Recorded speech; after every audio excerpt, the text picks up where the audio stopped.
It was 7 years ago. That's when this terrible disaster happened.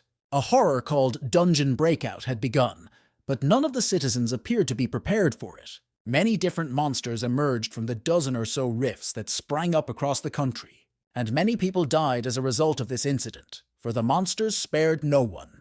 His parents were also among the dead. Michael Nodforth lost everything in an instant that day. That's when he promised revenge, shedding bloody tears that made it all the more frustrating. He swore to himself to become a monster hunter, but 7 years later, nothing has changed. He'd been kicked out of the hunter training center, and now the guy sat in despair. At this time, he was just approached by an inspector who addressed Michael, referring to him as participant. The man told him not to come to the hunter training center anymore, because there was nothing for him to do here. Of course, Michael couldn't just accept it and asked why he was being kicked out. The inspector replied that he himself knows that a couple of months is enough for a normal, awakened person. That's good enough for hunter training, except he's been here for 7 years. Michael stared at him, not understanding why he suddenly decided to tell him now. And the man went on to say that he didn't have a gram of talent in him, and in general, he could be considered trash. And if they let him stay here, the image of their center will also suffer for lack of good staff. But deep down, he felt sorry for the guy because he'd always seen him practicing hard every morning. Except on the other hand, in those 7 years of training, his stats never increased. Not to mention unlocking unique characteristics and acquiring skills. Now he was sitting in Memorial Park, clutching a can of cold coffee with anger. Suddenly he heard a woman's voice asking her child if she remembered how Daddy died. The girl replied that she knew everything because her mother had told her about it many times. She added that when the monsters attacked, her dad died fearlessly, saving people until the very end. Her mother praised her and then asked her what to do if there were difficulties in her life in the future. The little girl's answer surprised Michael, for she said that one must be brave and not give up. Afterwards, her mom hugged her, saying that her daughter was the smartest, and she laughed merrily. Michael got up from his seat and walked over to them, surprising the woman and child a little. They wanted to ask who he was, but the guy only bowed and ran away the next moment. He didn't want to talk to them, so he wouldn't tell them about his life because he felt like nothing. But he was also grateful for the words they said. He was in agreement with them. But until he met them, and it's been 7 years, he couldn't just give it all up. With that thought, he ran to the place he had been kicked out of today, wanting a second chance. It started raining in the evening, but that didn't stop the guy. He came to the right place and knocked. The inspector did not open the door at once, for the time was late and he was not expecting visitors, so he was surprised to see him. But soon his face frowned and he told the guy to get out of here, for he had told him everything today. Michael then asked him to help him pass his hunter's exam one last time. He explained that he couldn't give up that easily, and he even thought the curator thought about his words. However, this proved to be a false judgment. The man's name was David, and he was very angry at his request. Michael had never seen him like this before, so he was a little surprised, but he continued. He asked if the guy had come here to get his wasted money back, but Michael replied in the negative. He shouted that for him it wasn't about the money here, because he wasn't here for that. He was here for the opportunity. But David apparently thought otherwise. He slapped him and sent him away, telling the guy not to dare come here. Michael flew off into the trash cans and hit his head on the wall, causing him a lot of pain and hurt. David, meanwhile, said the guy might not even lie to him since he knows him like a shell of himself. Calling Michael a brat, the man turned around to walk away and the boy was left lying on the ground. After a while, he managed to sit up, but his head ached and his mood was depressed. He wondered if he too had a unique characteristic, or better said, had some talent. Then he would be able to change his worthless life, from which he now received only pain and suffering. Suddenly, he saw some system window reporting that the Tower of Trials was praising him for his iron will. After reading this, Michael was surprised twice. First at being praised by someone for the first time in his life, and then at the fact that it was some kind of tower. And then something incredible happened. He realized that he was falling into the unknown. At first the guy was surprised, and then he was not on a joke afraid, because never before had not happened to him such a thing. Then there was a huge explosion that even David, being in his room, heard. He didn't understand what had happened there, because Michael had left it there only a while ago, but he decided to go out and look. He thought the guy was calling for help, however, when he went out to take a look, he wasn't there. A surprised David looked around, but Michael was still nowhere to be seen. He then looked at the trash cans where he last saw the guy and saw that he was gone. Michael himself, meanwhile, was falling into the abyss, not realizing what was happening to him. It was like he was underwater, and after a while he realized he couldn't breathe and had to get out. But then the water ran out, and he realized he was continuing to fall somewhere into the unknown.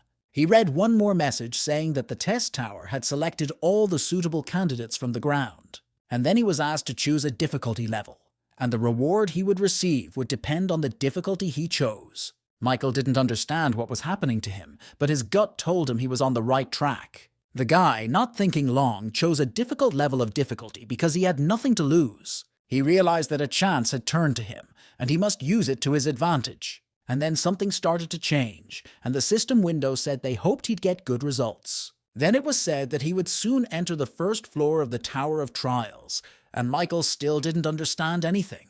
He suspected he was dead and dreaming it all, but he still had a headache from hitting the wall. And then suddenly he read that all status ailments and traumas were being healed from him. The trial was about to begin, and he realized that something important was about to happen. But the guy didn't expect to find himself in the desert without any resources. After a moment, however, he was given a sword, and Michael thought that with a weapon, his chances increased. Apparently it was some sort of survival thing, though he didn't fully understand what it was all for. But his thoughts were soon confirmed by the system, saying that the reward for this ordeal was the discovery of a unique characteristic. When Michael saw this, he froze in surprise, for this had been his dream for as long as he could remember. The guy thought he'd finally cushion what he'd been working hard on for the last 7 years of his life. After all, the unique characteristic allowed him to become a hunter without problems, just as he wished. It would be so unbelievable that it even seemed crazy, and Michael even thought he was crazy. But he soon realized that his mind was not clouded, and the first thing he did was to pick up his new weapon. But as he approached the sword, the sand at his feet suddenly stirred and moved from its place. Michael started to run away from him, and he climbed higher and higher, forming a huge hump of sand. The guy read in the system window that a training trial was about to begin. His difficulty he had chosen was displayed there as well, and Michael realized that none of this was good. A huge sand golem suddenly appeared in front of him, looking just at the guy, and the guy froze with horror. This was something incredible to him, as he had never defeated a single monster in his life. And then the status window announced that he had to survive for 10 minutes, and then the task would be completed. Michael was not happy about this prospect. He started to run away as fast as he could to avoid being hit by the golem. It also surprised him that the penalty for failing this test was death in the real world. He ran away from the monster, hoping that it wouldn't chase him. But of course, that wasn't the case. Michael himself was beginning to doubt whether he could escape from him in this way, for it was exhausting. Plus, the golem was much faster than he thought, and that only made it harder for him to survive. Primarily because of the sand, and with his endurance, it was impossible to run 10 minutes. It was also worth doing without rest, because at any moment he could be killed by a golem.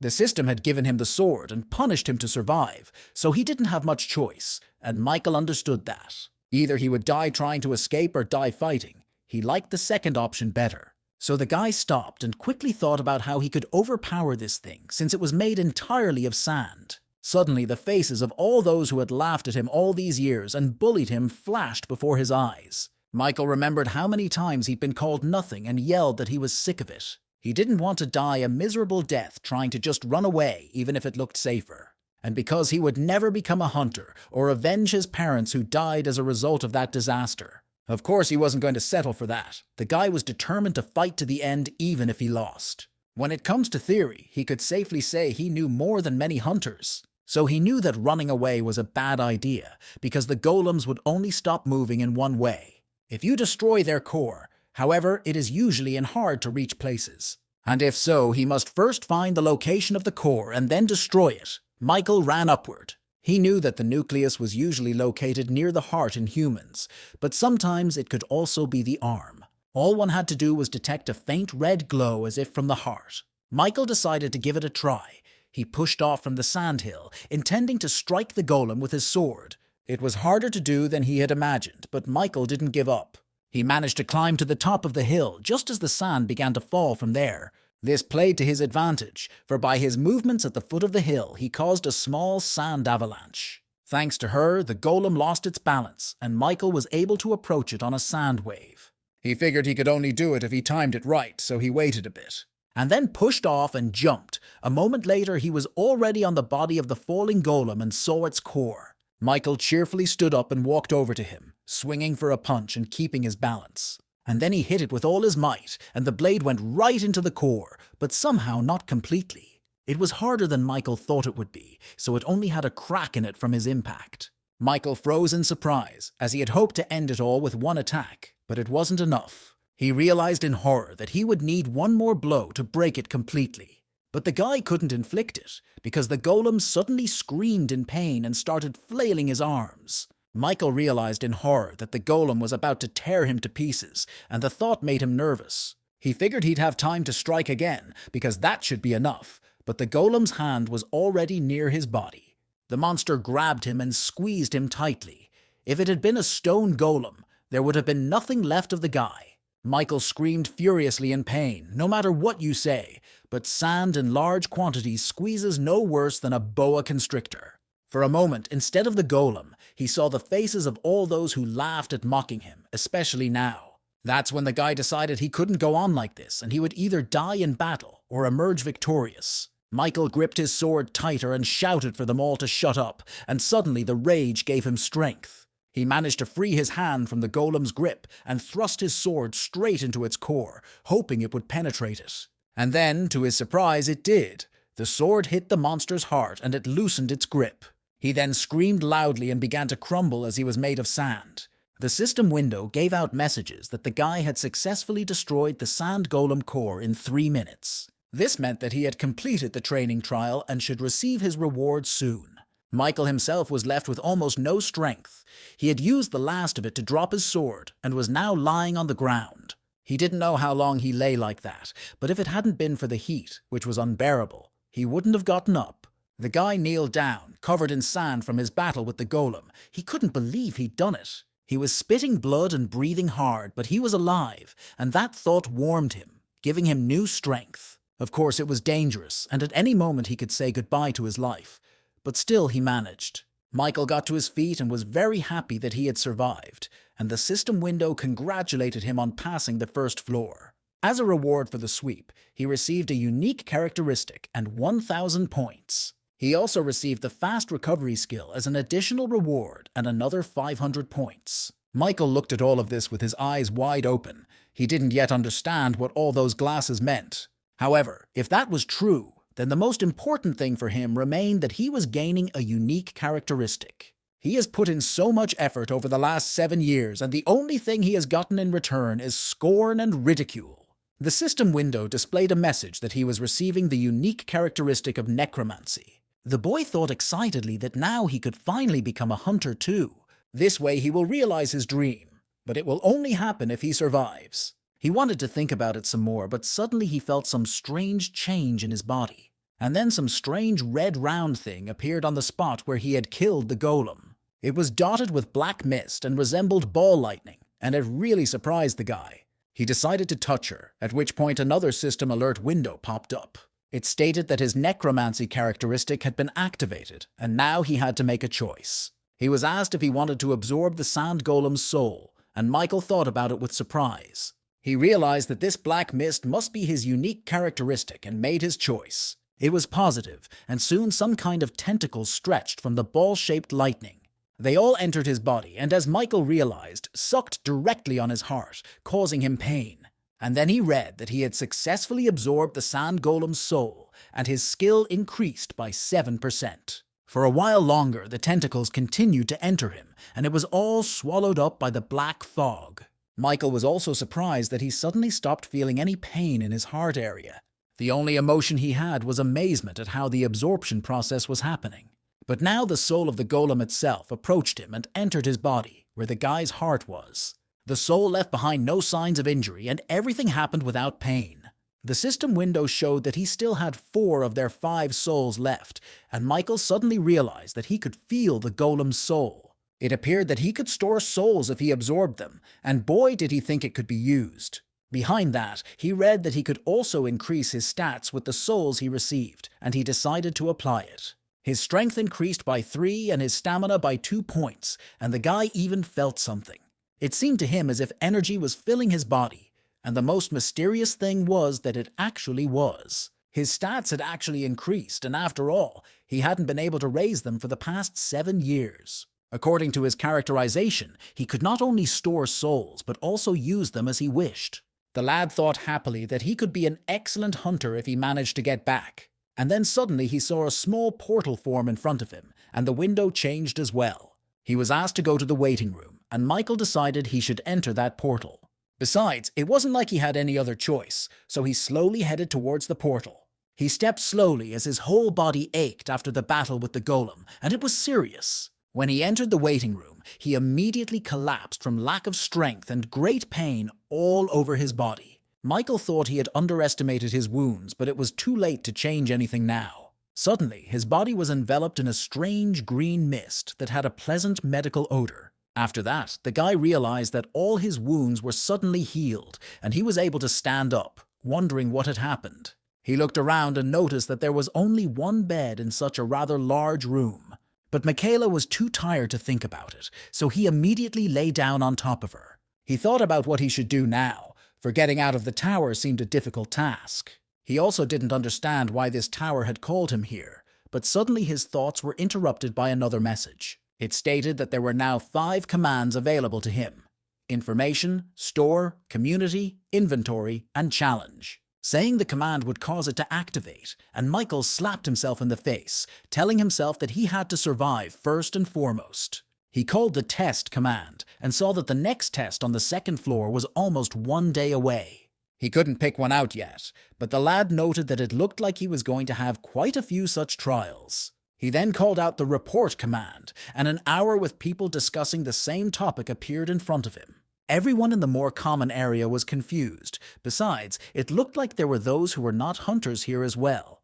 But suddenly the chat room locked up because an admin had logged in, and Michael was even more surprised by this. The admin, meanwhile, said he had important information to share with them. Michael realized he had to focus, for it might help him get out of here. The admin was talking about the points they got after the challenge. Here they served as the local currency. They were necessary for survival, for without them, they wouldn't even get a drop of water in the Tower of Trials. Michael figured that since points were only earned in challenges, he should do his best to have enough. After all, he can't survive without them. The admin said that was the end of it and left the chat room. Michael realized that at first he had hoped to become a hunter just after he got home, but now it seems he's stuck in this Tower of Trials and has to play by its rules. His gaze fell to his sword, but he realized there was little he could do with just a sword. Then he called the store team, and a short time later he was successfully practicing with the shield he had acquired. It seemed to Michael that all the hunters had lost all their stats when they hit the tower, but they had an advantage. After all, they should be able to master the skills they had previously mastered more easily, and that was important to Michael. After all, he was on different levels with them, so he should have practiced to catch up with the others. After a couple minutes of the exhausting workout, he collapsed powerlessly to the floor, breathing heavily from exhaustion. He thought about taking a break, but suddenly felt his strength recovering again. Thanks to the healing effects of the waiting room, he realized that he could train without any problems. But soon the guy felt a new problem. It was hunger, which negated his entire workout. Of course, he couldn't just leave it like that, so he called up the inventory command. There he saw the items he had already purchased, on which he had spent almost all of his points, of which he had only 40 left. If it weren't for the extra reward, he wouldn't have even dreamed of a shield, but now he had to satisfy his hunger. Time flew by, and it was now 17 minutes and as many seconds until the 2nd floor test. Michael noticed that even the restless chat had gone quiet when it was almost time for the next challenge. For a moment he wondered if he could survive again, for this time it would be even more difficult. However, the boy quickly dismissed the thought, telling himself that he would definitely survive this time as well. Meanwhile, with only 10 seconds left to the challenge, by the looks of it, every contestant was in suspense. And then the waiting time was over, and everyone heard a deafening sound in their waiting rooms. A final message from the system appeared, asking if they were ready for the test. Michael responded positively, and soon there was a new portal for him to enter, and boy did he! The guy was surprised to notice that this time the location was a forest, and for one thing, that made things easier. Then he read that the purpose of this trial was to kill. He had to kill the leader of the orc tribe. He probably had these assignments because he chose the difficulty hard. But killing an orc tribe leader was no match for a sand golem, and that made him nervous. Michael couldn't believe he'd have to sneak into a camp crawling with monsters and kill their boss. He stood on the mountain and managed to count at least 20 orcs who hadn't noticed him yet. The guy figured it would be harder to survive this time, but that didn't mean he was giving up. As you know, orcs are not particularly advanced creatures. They kept small camps and had their own boss. All the monsters obeyed him, but essentially, each was just a dumb creature with honed skills. Michael realized that he could overpower the leader without even getting into a fight with the rest of the orcs, but it would be difficult. The lad also knew that usually in dungeons, if there was a sentry in the orc tribe, a hunter should be expected as well. However, Michael wasn't sure he could defeat even one hunter, for those were stronger than the others. The problem was that there were too many orcs, so hunters usually had to form a group. He couldn't do it alone, and Michael realized what he had to do, but the idea seemed ridiculous to him. He decided to back off for now and come up with a plan. For one thing he was flawless at, and that was his mental skills. After a while, he realized with a smile on his face that he had figured out a way to pass this test. After some more time, he had already gathered the right amount of materials needed for his plan. Now there was only one thing left to do to fulfill it. Michael built some sort of torch. And then he called up the inventory command and sent his new piece there. The system window with his inventar showed that he had a new item, and Michael smiled contentedly. This meant that his theory had worked, and now he could move on to the next point of his plan. Although orcs look like lazy pigs, they're actually a pretty diligent race. They stick to small groups, which allows them to react quickly to any danger. Hunters, on the other hand, always leave to hunt in the morning and return by sunset, so he still has plenty of time. The biggest hurdle in this mission was to break through numerical superiority. Therefore, he should have used something that would make all the orcs scatter and open the way for him to the chieftain. Michael knew that according to the Hunters Association, the orc sentinel wasn't always on guard. They usually returned to the village to eat or rest for a while. Consequently, he must use this time for a deceptive maneuver to make his plan work. Michael threw the torch into the bushes and hurried to the pond, which was located not far from the village. After a while, as the fire spread, the orcs noticed it too.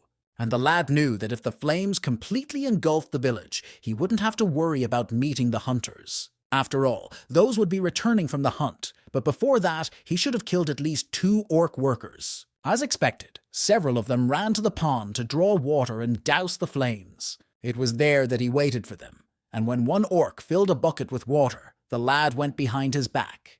The next instant, his blade pierced the orc's neck, and he let the bucket out of his hands and slumped to the ground. Michael, meanwhile, activated his unique characteristic of necromancy. The system window asked if he wished to absorb the orc's soul, and the guy answered affirmatively. When he did so, his skill increased to 9%, and he felt another soul within him. However, right after that, he heard someone coming up behind him. It turned out to be an orc sentinel. Michael was able to react in time to his attack and put his shield up to protect his head. This orc was stronger than the others, and the guy could barely contain his onslaught. But he wouldn't give up. Then an unexpected solution came to him.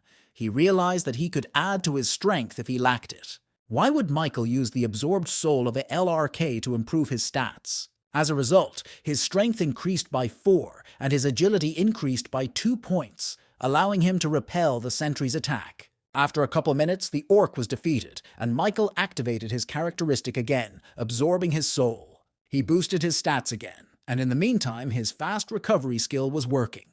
Thanks to his new soul, his agility increased by 3, strength by 2, and stamina by 4 points. After some more time, he moved away from the pond, the area around which had already caught fire. He was noticed by the other orcs, who prepared for another battle, but Michael's face read confidence. He had already killed 3 laborers, 1 sentry, and an old chief, successfully consuming their souls and raising their stats. The lad realized that if he was careful of the sentinels, he would have no trouble defeating the chief. Plus, thanks to the sentry's absorption, the orc workers were no longer a threat. Michael easily defeated them one by one and didn't forget to absorb souls, increasing his stats. But lo and behold, as he killed another laborer, a more experienced opponent appeared. The new sentry was already running at the guy, hiding behind the corpse of his fellow clanmate. He attacked Michael with his club, but he was able to defend himself thanks to his shield. On the other hand, it meant that the sentry had gotten away from the chief, thus leaving him alone. Accordingly, this sentry was the last obstacle in the way of the chief, and Michael had to overpower him. He dodged his new attack and caught the moment when his opponent lowered his defenses. The guy then pounced on the orc sentinel, ducking under his punch, which the orc hoped to get him with. He stabbed the monster in the belly, causing it to die. Meanwhile, Michael successfully consumed the soul of the last sentry. The lad used it to increase stats, but at that moment the chief brought up his staff cane, which turned out to be magical, and then he attacked him with his charge from a pillar of fire that rained down directly on the guy. Michael didn't even realize how to react as he froze in place with fear. But at the last moment, he managed to put up a shield, with which he managed to defend himself against the chieftain. That one looked surprised, after all. Not everyone could survive his fiery attack, but this guy could. Seeing that the enemy was still on his feet, the chief shouted in a strange, broken voice. Michael, meanwhile, read in another system window that he had a new skill, fire resistance. He also got a new achievement, the one who passed the fire, and prepared to finish off the orc chieftain. He looked him straight in the eye, and the chief did not take his eyes off the lad. He was interested in who he was. And then he pointed his staff at Michael again, intending to finish him off with another attack. But this time the lad was faster. In a flash, he was close to the chief and swung his sword. The blow passed near his head and shattered his mask, and the orc closed his eyes in surprise and fear. He realized that he could not match this opponent, because he was much better than him. So the orc thought of nothing better than to run away. He rushed into the tent, hoping to get away. But Michael has no intention of letting him go so easily, for all he has to do is kill the chief, and he will be rewarded. The boy followed the monster into the tent, expecting that he might still pull some trick. He chopped down the entrance to the tent and prepared for a surprise attack, but it did not follow. Instead, the guy saw a slightly strange sight that definitely couldn't have been foreseen. The orc chief sat in the center of the tent and cradled two small orcs, all of them scared. And then another baby orc approached Michael's leg and tearfully started tugging on his leg. The guy thought that even these monsters had their favorites, and for some reason he even felt sorry to kill them. He remembered his own parents, who had been just as protective of him on the day of the disaster. They did it so he could survive. But while the guy was thinking about it, the little orc reached for his weapon. He took out a small knife and aimed it at his leg, hoping his opponent had let his guard down. But Michael was like on pins and needles. He couldn't afford to die, so he hit the kid first. Even though the blow was struck with the hilt of a sword, it was enough to crush the small skull. Seeing this, the chief lunged at his opponent, wanting to avenge his child, but Michaela pierced him too. For a moment he hesitated, but then he remembered that he had to kill monsters. After all, it was the least he could do. Once he was back in the waiting room, Michael contemplated buying a new shield. He also drew attention to a chat room from which it could be deduced that half of the applicants did not survive. And then he suddenly froze with surprise when he saw one participant post that he had used his question. He did this to find out how to get back to Earth, and Michael realized that such a way existed. After a while, he figured out that they could ask questions in the information command. In the community chat, players came to the decision that they should all share any information with each other.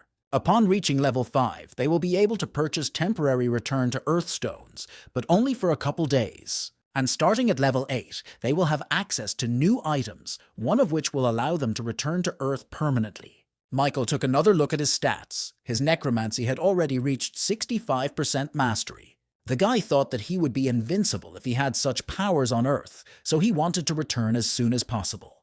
But so far he was only at level 2, and 8 was still so far away, so he decided to look for the positive. He found it in the fact that his stats were at rock bottom. However, they were now approaching 20 points. For starters, Michael decided to absorb the 5 souls he caught, considering he almost died in the process. After that, almost all of his stats approached 30 points, and only magic was at 13. Michael noticed that he felt more and more powerful with each improvement, and he liked it. He suddenly started running around the room and climbing the walls without falling off like a spider. These were not human abilities. The guy realized that he had finally surpassed human limits and felt incredibly powerful. He jumped from the ceiling he was standing on and didn't calculate the speed at which he rushed to the next wall. As a result, he crashed into her, leaving a dent. It was quite painful, but the healing effect worked. Michael thought he had pumped so fast, causing his body to probably not yet be used to the new power. He then opened a store and purchased a dead wood shield that cost him 2,100 points. This shield was created by a black mage from the wood of a huge dead tree. It activated a buff when you lost health. As a reward for the ordeal, he received a black steel dagger that improved his stats. Also the assassin's cloak, which allowed him to remain more undetected and move faster. When everything was ready, Michael exhaled. All that was left was to get used to the new items and stats. He had to do this before the next challenge, however. That wasn't all. The guy wanted to become stronger than anyone could dream of, so he continued to train. After a few more days, which flew by very quickly, he entered the 3rd floor of the Tower of Trials. The theme of this challenge was dueling, and the system reminded him once again that he had chosen the hard difficulty. Michael considered. Apparently he was in some sort of cave where he thought the duel would be. Then suddenly, a new message appeared saying that a Guardian of Darkness would appear in 10 seconds. The guy realized that he would be his opponent, so he prepared himself, not knowing where he would attack from. As expected, the enemy acted unexpectedly. He went behind Michael's back and he didn't even notice. In the last instant, the guy felt something rasping the air near his head and realized he was under attack. He barely had time to turn around and shield himself, but the attack still hurt him a little. The Guardian of Darkness looked quite intimidating. He was also strong, and it made one act more cautiously. When Michael saw it, he realized he was facing the doppelganger he had read about from Hunter's reports. So he knew that physical attacks worked best against them, and with that thought he kicked him.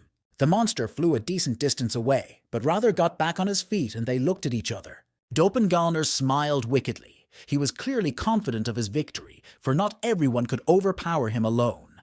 But Michael wasn't going to lose. He had to win at all costs to survive and move on. The wound he received quickly shrank thanks to his quick recovery skill. And then the lad was surprised to notice something odd about the doppelganger's demeanor. He was made of dark matter, so known to take any form, and now he was mimicking it. The monster took the same stance, and suddenly he too had a sword and shield. To see for sure if he would copy him completely, Michael rushed to the attack. In the blink of an eye, he was behind his opponent's back, intent on a sneak attack. But the doppelganger couldn't react in time, so the attack was successful and the monster was wounded. This meant that he could only copy his movements, but they were no match for Michael's strength. However, now the course of the battle had changed. The guy noticed that the doppelganger had stopped copying him. On the contrary, he seemed to get angry, and the wound on his chest began to tighten as well. The monster looked at the guy. He was surprised that he was able to hurt him, so he didn't know how to proceed. And Michael mockingly said that he seemed to have a recovery skill as well. Doppelganger didn't answer him and rushed back into the attack. Now he was going to repeat the new maneuver. It was the same attack Michael had come at him with, so the monster copied it. However, the guy knew that the one would act like this, so he had no trouble anticipating his movements. When the monster swung his sword, he dodged and then kicked it with his foot. He already knew how to overpower it. After all, he had the advantage of knowing how to counter his own techniques. The initiative was clearly on the guy's side. He was crowding the doppelganger against the wall to finish him off there. His swordsmanship skills had improved greatly during this time, and he thought that the training had not been in vain. But suddenly, when he was about to knock his opponent out, the guy saw a sword right in front of his eyes. He was able to quickly regroup and block this attack, but the monster was able to move away as well. Michael froze in surprise, not realizing what that had just been, since he hadn't used that move. And then doppelganger took the initiative and began to push Michael against the wall. It wasn't just a coincidence after all. They had only been fighting for a short time, but the monster had already evolved. It was harder to block his attacks now, though he was still copying all of his moves. At that time, Michael activated his assassin cloak skill, and his movement speed increased by 15%. That meant he had to finish everything in less than a minute. For just how long the effect of the cloak lasted, Michael rushed to attack his opponent.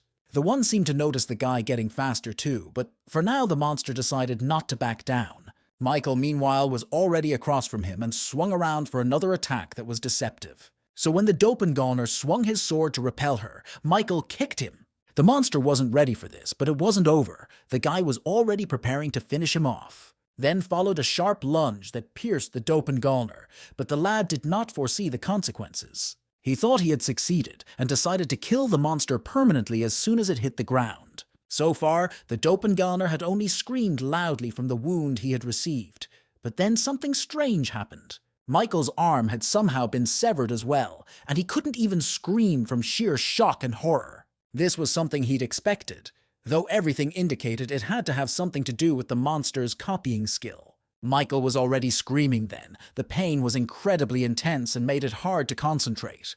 But the guy realized that this wasn't the end, because if he won, he would surely get his arm back. Plus, the doppelganger hasn't moved yet either, which means that even though he has a recovery skill, but it looks like he needs time to recover from this kind of attack. So this was his chance to win, but without a sword it was hard to do, so Michael came up with a plan. He has 15 seconds of the assassin's cloak effect left, which means he'll lose his speed soon. Deciding he had nothing to lose, he grabbed his shield, telling himself he could win. After all, it's better to take a risk than to just wait for death. It's probably been Cialo his creed lately. With that thought, he pounced on the monster. He had only one shield to bet everything on. Seeing the guy approaching him, the doppelganger was surprised by his determination. It even frightened him.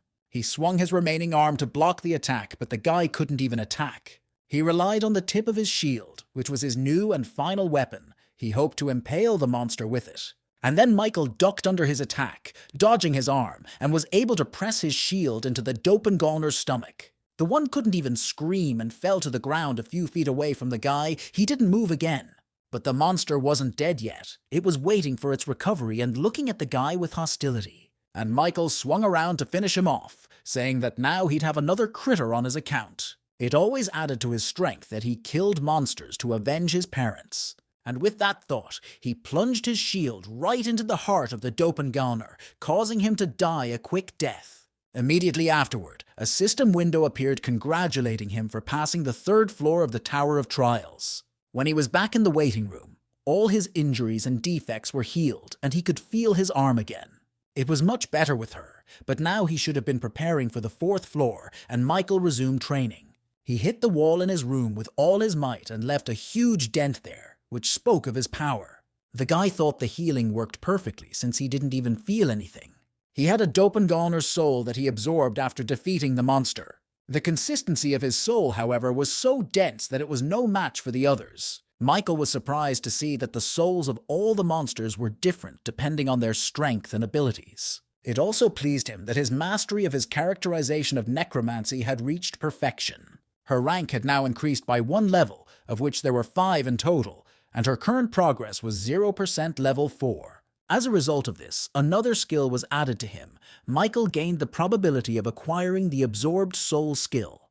In other words, he could now absorb not only souls, but also their skills, though the effect didn't always work. Just like how he was only able to get accelerated reincarnation after being on the cusp of death a couple times. Skills could never be obtained simply at the snap of a finger, and he was well aware of that now. Michael called up the community commands and logged in.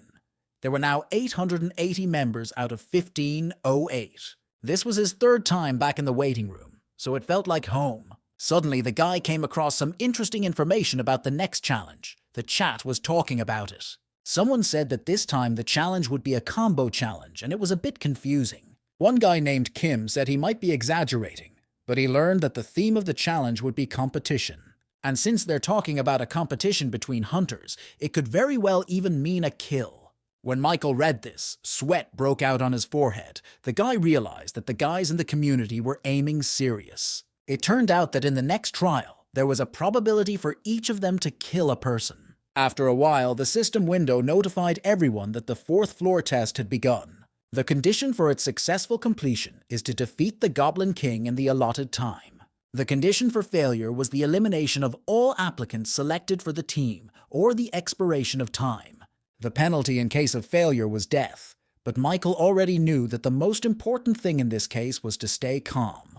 When he entered the portal, it sent him to a new place, and he saw his team for this test. These were also the first people he'd seen in a long time, so it was a little strange. Michael felt uneasy, for he had only crossed paths with monsters lately. The first to speak was the girl in the big blue cape. He invited everyone to introduce themselves and started first. Her name was Beatrice, short for Betty. She had a magical staff, and she was trustworthy. She added that she was a rank 4 hunter on the outside and specialized in team support. Hearing that she was a hunter, the guy who was the second member on their team snorted contentedly. He introduced himself as Magnus, saying he specialized in close combat and was a rank 5 hunter. Michael thought the man was acting rather rudely, like a lower-ranked hunter, for they were more humble on the ground. Then it was his turn. Michael introduced himself, saying he also specialized in close combat. He added that he wasn't a hunter on the outside yet, but he was taking a training course, and Magnus hummed unhappily. He called him a cadet, telling him not to even dare to tangle under his feet. Michael was a little surprised by this behavior, but not to say it was the first time he'd heard it directed at him. The guy simply said he was confident he was a pretty good fighter and could handle his assigned role. But Magnus didn't change his attitude towards him, saying he would kill him immediately if he saw him failing. Michael thought that in fact he was already used to this kind of stares, for he had met them all his life. For a moment he forgot about the nightmare, but finding himself back among the humans, it all came back up again. Looking at Magnus, he thought he was pissing him off, and he could tell with certainty that he had the power to silence him. After all, in the Tower of Trials, it's all about skills, and he had them pretty well developed. In the meantime, 2 more system boxes appeared, reminding the rules and the topic of this challenge. Then the main gate of the Citadel opened, where all the participants from different sides were to enter. And as soon as it happened, small goblins with axes and other weapons immediately chose to meet them. He intended to surround their squad and pounced on the first man standing, who turned out to be Magnus. The boy was surprised that goblins could fight in such a battle formation, and turned to Michael. He yelled why the guy wasn't fighting, but the guy had his own battle tactics. Besides, Magnus didn't even look in his direction, and he had already managed to kill 2 goblins. While Magnus held back the rest of the goblins, Beatty was finishing up preparations for the spell. She needed a little time to finalize everything, but Michael noticed that Mashness needed help now. He told the surprised girl that he would leave her for a little while, and after these words, he rushed to his comrade. Thanks to his cloak, his speed was incredible, so he was beside him in no time. But Bethy shouted that if he left like that, then who would cover her from the rear? Except the girl wasn't done, because no more sounds could be heard from behind. She turned around and saw that all the goblins that came from behind had been killed.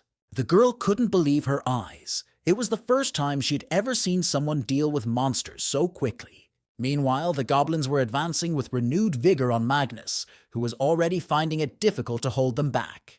The boy sagged under the weight of his sword, expecting that it wouldn't be long before Bethy would give him strength with a spell. But it wasn't happening, and the goblins realized that it would be more effective to attack from different directions. One of them wielding a mace that was attached to a metal whip, he aimed his attack at Magnus. The guy didn't expect it and was surprised to see the weapon fall out of his hand. His large sword fell not far away, but there was no time to go after him, for he would be finished off immediately. Here a new goblin with a machete jumped on him, and the guy could only cover himself with his hands, hoping for the best. He screamed why he was so unlucky to be on the same team as a cadet. But the next instant, Magnus ducked because someone swiftly dashed near him with an attack. The guy looked at the man in surprise and saw Michael, who had killed the monster that was threatening him. The rest of the goblins screamed at having killed their next comrade. They retreated briefly. Seeing that the cadet had defended him, Magnus couldn't find the right words to say to him. But Michael didn't expect anything. He just told the master to stand back for now. Hearing this would normally have made Magnus angry, but right now he was rather discouraged by it. Then Michael destroyed him morally by adding that he wanted the guy to stay out of his way. In the blink of an eye, he then dealt with the rest of the goblins who continued to advance. The system window gave a message that he had gotten the new Goblin Hunter achievement. But the most surprised of all was Magnus, who even opened his mouth in surprise. So shocked was he by Michael's skills. When it was over, he had successfully absorbed the amount of goblin souls available to him. And he also made the discovery that the black haze from his characterization was invisible to other people. After that, he increased his stats: strength by 3, agility by 4, stamina by 2, and resilience by 7 points. But suddenly he saw that he had absorbed one of the Goblin Guardian skills as well, and that surprised Michael. This skill included a larger sight radius, which helped you spot opponents faster. Michael decided to try it out right away and concentrated to feel the skill. After a while, he got it right. It was like bringing the phone camera closer to something you can't see. Michael smiled contentedly, for it was another jackpot, though no one but him had gotten anything. Magnus, meanwhile, to make some kind of excuse, said that the cadet was very lucky. He added that he'd done a pretty good job, but both Michael and Betty looked at him questioningly. Michael then said that from now on he would be in charge of the operation, moving in the vanguard. He remembered to ask if Magnus had any objections to that, still teasing him. But the guy wasn't having any of that. He only gave him a strange look and then answered in the negative. Michael then added that the guy just needed to protect the huntress, Betty, and it would be up to him to fight ahead. To the girl, Michael told her that she should just keep doing everything she was doing before. Betty replied that she understood him, and then said she was resuming her search for a target and used magic. A few minutes later, they were already fighting another goblin squad again, and Michael was successfully absorbing their souls. The mastery of his level 4 unique characteristic was already at 12%, and there was still 14 hours of time left for the trial. Soon it was dark, and they set out to find shelter, saying that the fights with the Goblinassi were exhausting. They were attacking at different intervals, but now everything was quiet, and Michael thought. Then he suddenly snapped out of his seat and ran off on his own somewhere, while his partners were left standing in wonder. Bethy asked what was going on, but suddenly she saw what Michael was running towards. It was water. More specifically, the beautiful fountain is probably the only thing that survives on the property. Magnus said he thought the other challengers had been here before, and everyone was surprised at their speed. Michael leaned over and tasted the blood of the goblin he had killed nearby, and it was still warm. Consequently, if they hurry, they can catch up with the other contenders, because if the other team wins, they who fail the test will die, never to return to Earth, and will be buried here. That prospect didn't suit either of them. Michael said they'd better hurry up. Meanwhile, the other team met up with the goblin squad again, but they posed no threat to them. Among their team members was a guy with an inventory like Michael's, and he was doing great too. Another guy who possessed an unknown ghost art was also present. His name was Thomas, and he said he was sick of these perpetual little skirmishes, but it looked like this was the last one. After her, the boss was also supposed to appear, but for now, the focus should have been on the battle with the goblins. The guy had been sitting on the head of one of them the whole time, but then he cut it off and pushed himself off the dead body. He lunged at the goblins that were left, his eyes burning with hatred for the monsters, and it was terrifying. In a moment, all the monsters were finished. He was standing in the middle of the goblin corpses. His comrades praised him, saying he had done a good job and did a great job.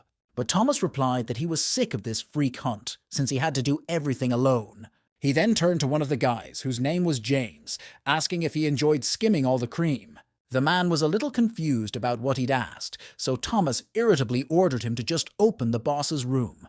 They already wanted to finish with everything as soon as possible and rest in their rooms. James went to open the door as he was ordered, but the guy didn't like being commanded like that. When he opened the door, the system window notified everyone that all members of the challenger team had entered the spire. It was the home of the Goblin King, but the battle with him would not begin until one of the two teams remained. It was also reported that it will become impossible to get out of the current location at this point. As if to confirm this, a huge red barrier formed across her territory. Thomas looked at him disdainfully, asking why this was suddenly happening and what the other two teams were. But next he realized it all for himself, when he saw that there were indeed 3 more new people standing on the other side. Michael's team had arrived just in time, and now the guy was looking at the men they were to fight. Thomas grudgingly wrinkled his face, saying that he had hoped to finish things quickly. But Michael suddenly said that he would fight alone, which surprised his team. Secondly, he asked Bethy to provide him with the agility-boosting buff, everything else she could supply Magnus with. The girl replied that she had seen with her own eyes how strong he was. However, humans would probably be scarier than all these monsters put together, and that was the truth. Michael said he heard her, adding that he would signal if he reasoned he was in danger. Until then, he was counting on their support, and with those words, the lad threw himself into the fray. His agility was increased by 2 points, and this effect lasted for 10 minutes thanks to Beatty's spell. Michael himself had already convinced himself that he had surpassed the skill level of the average hunter. On top of that, he had just killed over 30 goblins. The guy noticed the other team getting ready. Finally, Michael thought that the current him was strong enough to handle the ordeal. With that thought, he rushed to attack the 3 men at once, which surprised and alarmed them a bit. Thomas didn't understand where he was coming from, but he saw that the guy looked confident enough. He ordered James to use his shield at full power and to do so immediately. The guy with the curls started to follow the order, activating his defenses. Apparently, he had a magic shield. It was, and Michael realized it too when he saw that the boys were covered by a magical dome.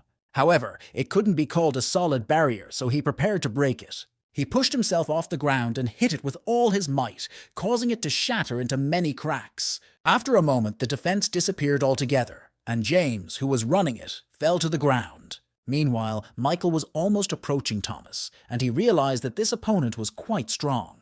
Michael pounced on their team, and the guys couldn't react in time. He even injured one of them. Bethy and Magnus watched it all with amazement, clearly not expecting to see such skill. And Michael continued on. He was already rushing at Thomas, who he realized was the leader of their team. The guy also realized that the main battle would now be his, so he prepared for it. Their blades met, but to everyone's surprise, Michael was stampeding the guy, and the guy was only defending himself. It was also strange that Michael's skills were inferior to Thomas's, but he easily blocked all of his attacks. The lad reasoned that in that case he should act more decisively.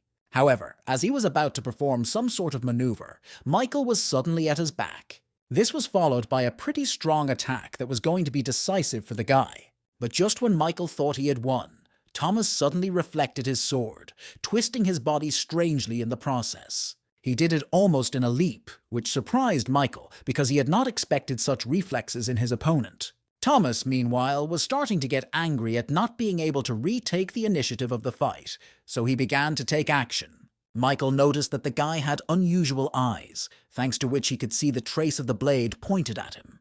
Thomas bounced to the side, choosing the right moment to counterattack, but Michael wasn't about to back down. Suddenly, Thomas saw the shield that had served as Michael's defense flying at him. As it turned out, this was done intentionally, because this way the guy had a limited field of vision. And Michael was already running at him with another attack, hiding behind his shield from below to hurt his opponent this time. The next instant he pierced him with his blade, and Thomas couldn't see it because of his shield.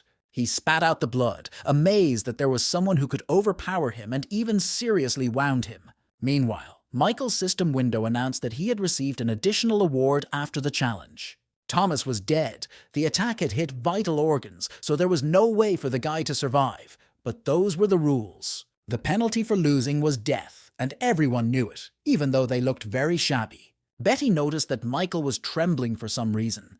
She realized that he himself was also uneasy about the murder. She turned to him, asking if he was okay, to which the guy replied that he was fine. He added that the girl might not worry, but his look was somewhat detached. Betty decided he was interrupting in shock over the murder he had just committed. Michael then asked them if they would mind going and fighting the boss right now to end the challenge. Bethy and Magnus responded positively, saying they were ready to fulfill that immediately, and Michael nodded. After some more time, they defeated the goblin boss, and the decisive blow was struck, as always, by Michael.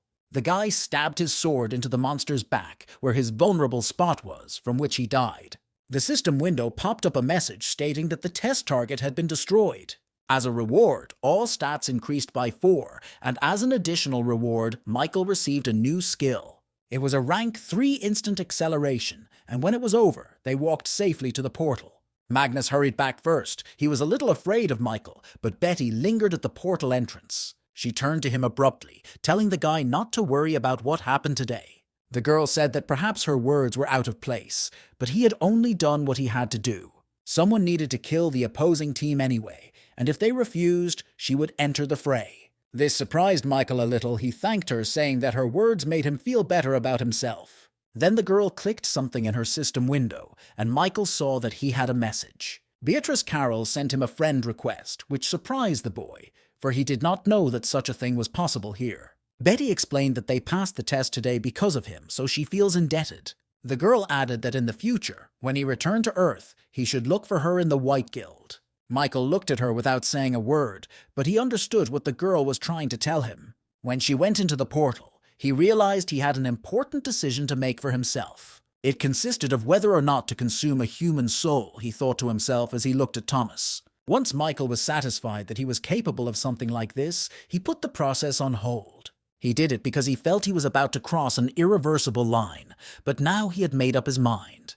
Even though he had no intentions of killing people to become stronger, but in a situation where there is no right to choose, he's ready to go on a killing spree. With that thought, Michael consumed Thomas's soul as he continued to look for excuses for himself. He thought that beyond his very first desire to become a hunter, a new ambition had begun to germinate in his soul. After all, the Tower of Trials had given him a chance, and he wanted to take full advantage of it as he continued on his way to the top. When the absorption process was complete, he too entered the portal and emerged in the 5th floor waiting room. To his surprise, the system immediately announced the expansion, creating a ranking of applicants. Michael didn't understand what it was, but he was required to enter a nickname.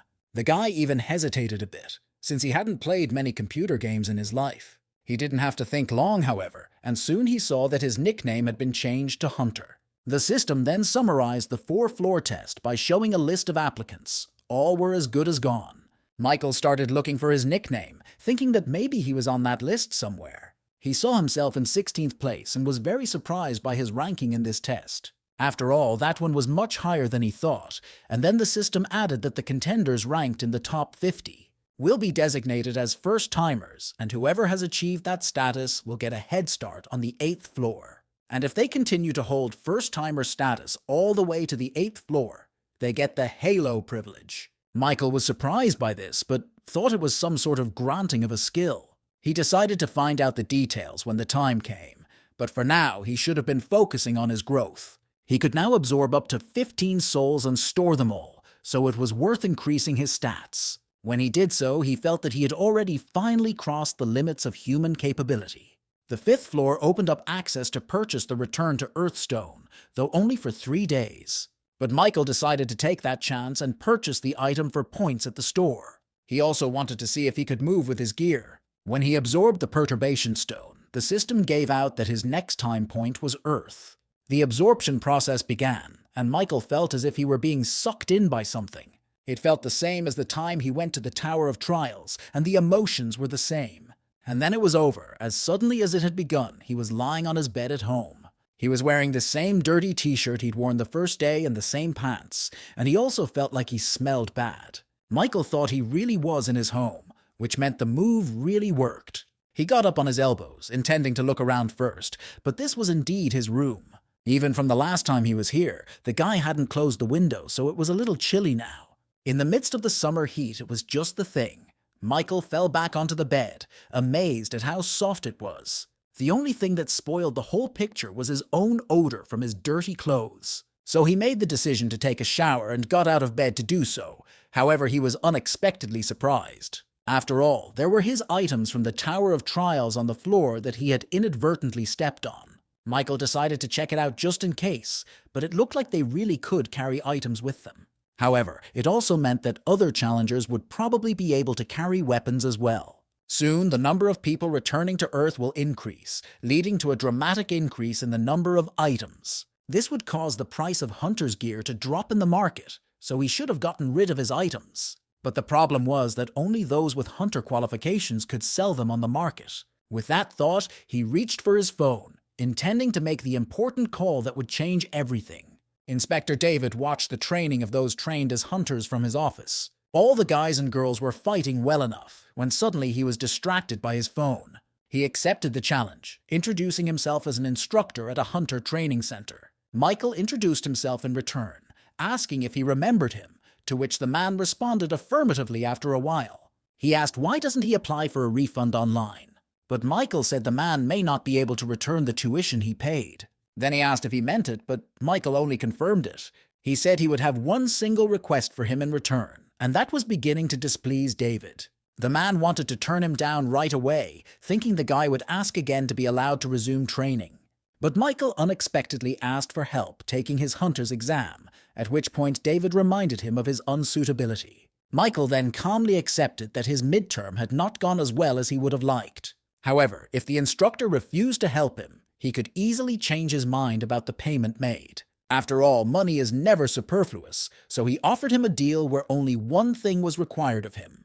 When the guy ended the call, he went straight to the bathroom and was now examining his body in the mirror.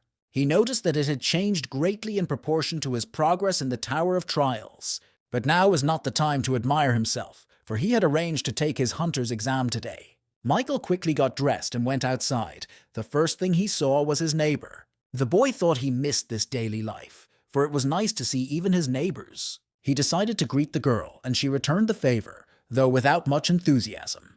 But Michael wished her a good day anyway, for he knew that everyone in this house thought of him as a loser. And that had indeed been the case up to this point. For today, he would make them all look at him differently. A couple minutes later, he was already hailing a cab, putting his hand up, but no one was stopping. Time was running out, and Michael realized that at this rate he might even be late for his exam. So without thinking long, he decided to put his skills to use and made his way across the rooftops. He figured running to his destination wasn't a bad option either, considering he wouldn't get caught in traffic that way. At this pace, he arrived at the place even faster than if he'd caught a cab, and he liked it that way. The Hunters Association was a huge building, more like a skyscraper. That's where Michael headed. Once inside, he saw that he was already being greeted by the right people. One of them was Instructor David, who honored his request, and with it the deal. Michael greeted him again, saying they hadn't seen each other in a while, and the instructor agreed. A smile appeared on his face, for really, he couldn't hate the guy for his talentlessness. Michael, meanwhile, shared that he has had to endure a lot of things lately, that he felt like a different person. David was a little surprised at this information, for he remembered saying goodbye to him near the garbage cans. At that moment, another man spoke, introducing himself as the examiner who would be grading his test. The man's name was Kim, and he asked if the guy had any questions about how the exam was going. But Michael replied that he was perfectly aware of that, so they could get straight to the point of the test. In a couple minutes, he was already standing in a special room. He was given a sword, and the guy got ready. David turned to Mr. Kim, asking if he remembered his request to expel the boy as soon as possible. The examiner replied that he could not worry about that and turned to Michael, telling him to choose the desired difficulty. He could make a choice from 1 to 10, and the boy remembered how he had always chosen the first degree before. A goblin appeared in front of his eyes and defeated him every time, even though he tried his best. But the problem was that he didn't get them then because he was very weak. That feeling when David announced that he had failed the test was so bitter that he almost cried. David advised him from the balcony to opt for the easiest first degree of difficulty. But Michael unexpectedly chose 10th, which surprised the instructor and the examiner. The guy himself was quite observant of their reactions, for there were probably few who chose the most difficult degree. David thought he was crazy because he remembered perfectly well that he was losing even to a goblin with a first degree. And then the examination began, the essence of which was the hunt for the firebird, and Michael saw it. He also felt his movements slow down. It turns out it was a special effect working. In addition, his sword suddenly cracked in several places at once, and it was very serious. Turns out David personally slipped him a broken gun so the guy would fail the exam. He wanted Michael to finally give up on his attempts to become a hunter after losing once again.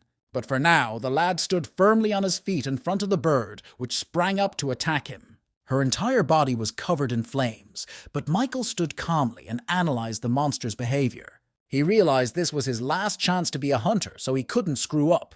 Among the names of those who passed the hunter's exam was his name, so David was very happy to be a hunter. At the time, he thought he was the best, but in reality it turned out to be quite different. Gradually, the gap with his peers began to widen, and eventually he gave up trying to bridge the gap. The man thought the world of hunters was based on innate talent and gave up trying to make a difference. People are forced to give up when they feel a wall in front of them that they can't overcome. And not only him, everyone does it, because you just have to accept this fact and live the life you have. So the same should have been done to Michael Nodforth, David thought as he watched him fight desperately. However, it's also time for him to give up and stop trying to prove to himself something that will never happen. Michael meanwhile saw that his blade had cracked, which surprised the lad greatly, for it had been issued to him. He thought that even if it was a low-level weapon, there was no way a WoW could crack with such ease. Then he realized that there was no outside interference and looked at the instructor. And David smiled gloatingly, quietly wondering what he would do with the slammed sword now. To make matters worse, the bird began to attack, directing a fireball towards the guy who was defenseless. But Michael was even glad things had worked out this way, because it was the perfect situation to test his skills. He had learned a lot in the Tower of Trials, so right now he would show it to everyone. With that thought, he used the skill. It was an instantaneous acceleration, thanks to which he pushed off the ground and approached the bird. Ta hadn't expected the guy to be so nimble, plus he was now standing on the ceiling and looking right at her. Michael noticed that this skill was far better than the speed increase when using the assassin's cloak buff. The bird meanwhile formed the fireball again, intending to finish him off here. But Michael decided to be proactive and ran to her first, surprising the monster a little. He didn't even need a whole blade to wound the bird before it could attack him. He thrust his sword right into her eye, thus limiting her vision, and the bird screamed furiously. As expected, the sword was too short, so it wasn't enough to kill the monster. Michael glanced at the tile that had cracked from the bird's attack and decided he could use it. He peeled off a piece of tile and threw it with all his might at its head, intending to stun the bird. But the tile, casting at great speed, turned with its power into an axe and cut through her head. The piece of floor didn't stop there and crashed into the balcony wall where Principal Kim and the instructor were standing. David was surprised to think that Michael was doing something incredible, but it looked like he was done. The unconscious bird fell to the floor, and he was greeted with a successful exam. Michael didn't forget the instructor and examiner, apologizing for not calculating the force. He smiled contentedly, for he was able to pass the exam even with the broken weapon that had been slipped to him. After a while, the woman in charge of issuing certificates handed him a card. It had his data on it, stating that he had become a rank 2 hunter, which was pretty cool. Michael thanked her, and the woman added that he could now visit the dungeons and sell items at the market. Meanwhile, David was asking Examiner Kim how this could even happen for a guy to pass the test. After all, the man said that one would fail within 10 seconds, but on the contrary, he ended up handling everything in that time. But the examiner replied that he had done his best, because based on the reported data, the guy would have failed. David then asked if they couldn't have given him a lower rank, but Kim replied that they already did. Their conversation was interrupted by Michael, who entered the office and announced that he had received his hunter's license. He walked over to David, noticing that he looked a little pale, and asked if he was okay. The man replied that he was fine and congratulated the guy on his new accomplishment. And Michael suddenly said that if his memory serves him correctly, the instructor had reached rank 3 before he retired. He added that he remembered fleetingly how the man had called him scum, because he really felt that way. Suddenly, the thought popped into his head that perhaps David himself was the scum he was talking about. Hearing this, the man jumped up from his seat to hit him, asking if he had lost his fear. And Michael thought that, contrary to his expectations, the instructor had easily fallen for the provocation. He dodged his blow and swung to deliver his own, eager to demonstrate his strength once again. David grimaced in pain because the guy had hit right in the solar plexus, and he understood that he would not get anything for it because he acted in self-defense. And this was in response to the aggressive actions of the instructor, who was also slapped. David had time to think and wonder how a rank 2 could have such strength, and then he lost consciousness. In the evening, when the boy was saying goodbye to Principal Kim, he queried whether the latter was offering him a job.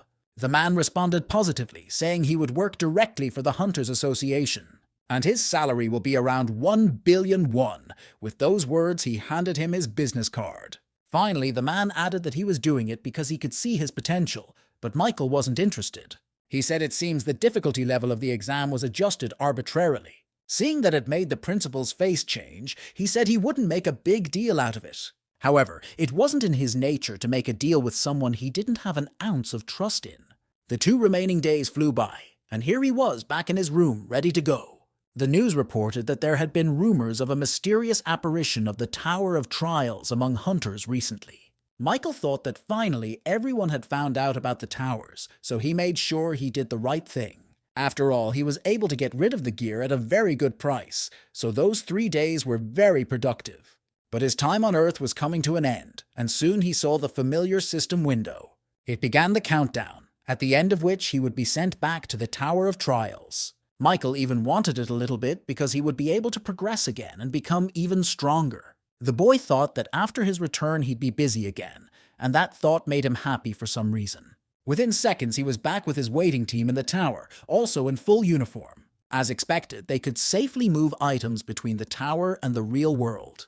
He took a small chest and a stone with him and decided to put it all in his inventory for now. Michael then jumped off the bed, deciding that he would start by warming up his body a bit and working out. After that, he wanted to challenge the 5th floor, but suddenly the system gave him a new achievement and a new skill.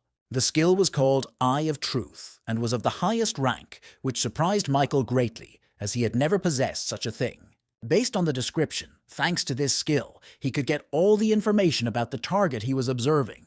His skill was certainly lacking so far, but what surprised the lad the most was the following trait. With this skill, he could determine whether his opponent's words were true or not, which was incredible. Michael figured that with that eye, he would now always be able to tell the difference when people were lying to him. It was a jackpot of pure water, because such a thing was not available to everyone, and even more so among hunters. Michael then decided to do some shopping and entered the store, first purchasing a rank 2 Thunder Sword. After that, he bought a rank 3+ Hunter Scout Shield. He spent a whole 9,300 points for the whole thing. However, though they predominantly went for the sword, Michael really liked its options, so he couldn't help but buy it. All because he had a 10% chance to apply a lightning effect when hitting an enemy. The guy then called the test team and was asked by the system if he was ready for the 5th floor test. Of course, he responded positively, and after a few minutes he was already running into the portal, preparing for new battles. The theme of this challenge was hunting. The difficulty, as always, was high, and the penalty for failure was death. He had to kill the boss werewolf in the Wolf Gorge over the course of the day, and Michael realized his task. He was excited to win, eager to see how the werewolves would fight him. After all, they were half human, half wolf. He found himself right at the foot of the mountain, where apparently there was a cave with a boss, but it still had to be reached. Meanwhile, many small wolves surrounded him and attacked him from all sides, but the guy didn't even flinch. He wielded his sword perfectly and finished off all the monsters that were there in no time. He was even a little annoyed that those turned out to be so weak after all. He had hoped to stronger opponents. But suddenly he saw new opponents approaching him, and these were much stronger. Michael was even a little surprised at this sudden change of heart, but it was what he wished for. In front of him stood another pack of wolves that were bigger, stronger, and fiercer than the previous ones. One of them clacked its teeth, and Michael felt their murderous energy. Each of the monsters was aimed at killing him, but for some reason it made the guy smile. He prepared himself for battle, realizing that now he would be able to test his real powers, not like he was on a fake exam. Michael thought the Tower of Trials never disappoints and rushed to attack the monsters. The giant werewolves rushed at him in response, barking loudly and opening their mouths to swallow him. But Michael deftly jumped on one of them, dodging all the attacks. He realized he was even having a little fun. Perhaps he was slowly beginning to go mad, for a normal person would not enjoy the ordeal. It didn't really bother him, however, because the guy knew he was getting stronger day by day. The system gave out information that his sword skill had reached rank 5 perfection, and his sword skill had increased to 5+. Also, by level 4, his accelerated regeneration skill had increased, and Michael thought he should get a new skill. After all, his current inventory stats had already almost betrayed his growth, so it was worth considering. The wolves, meanwhile, jumped right on top of him, and if it wasn't for his well-developed stats, he'd be dead by now. Michael liked that he was honing his skills. He turned to the monsters, telling them to keep attacking. After a while it was over, the guy was absorbing the souls of slain werewolves. He thought he had already hunted 3 times, but the lightning effect never appeared. The system window alerted that he had absorbed quite a few souls of mad wolves, and his skill had increased by 16%. This was a good thing, because at this rate he could achieve a rank increase in his unique characteristic. Also, he had already almost reached the middle of the Wolf Gorge, so the boss was going to show up soon. But suddenly he stopped, looking in wonder at what he saw among the high rocks of the gorge. There were the tattered bodies of other wolves, and the guy figured there had been some kind of conflict in the pack. However, he later dismissed that thought as he saw that the blows had been delivered with a sharp weapon, and the footprints left nearby only confirmed his assumption. Michael decided to use his new skill set, activated the Eye of Truth to find out the truth. He saw the trace of a rank 3 aura that was left behind after someone had gently rocked the wall. Suddenly he felt kind of uneasy because there were too many nuances that didn't fit in his head. And then suddenly he heard someone scream, which he could not distinguish at a glance who it belonged to. But the boy felt that it was somewhere near and ran in the right direction as it seemed to him. As he ran, he saw the medium-sized cave from which he determined the roar was coming. But no sooner had the boy entered the cave than a huge pink werewolf wolf flew out of there. He was badly shredded and collapsed, left lying unconscious, and Michael was surprised at his sudden appearance. He realized that another monster couldn't have eradicated him that badly, which meant right now there was someone else in the cave. The system window gave a message that the boss werewolf had died, and the reason for it was being investigated. And Michael stared at the dead monster confused, not understanding why this was happening on the floor. But lo and behold, the system's analysis was complete, and it reported an invasion of the Challenger trial. Then the purpose of the challenge changed. Now he had to kill a challenger from another dimension. He was the one who had made the invasion and now showed himself to the lad completely. He looked like a knight. Michael didn't understand why he was suddenly here from another dimension, as the system said, but he didn't like it. He suddenly wondered if this meant that the Tower of Trials existed in several worlds at the same time. The stranger from another dimension spoke up, saying he was surprised that the guy wasn't dead yet. It appeared that he was the master of this ordeal, but alas, it would be over for him now. He attacked, and Michael blocked his blow, thinking that this guy seemed to have his head on straight as well. For a while they stood looking at each other and assessing strength, and then the knight displayed his sword.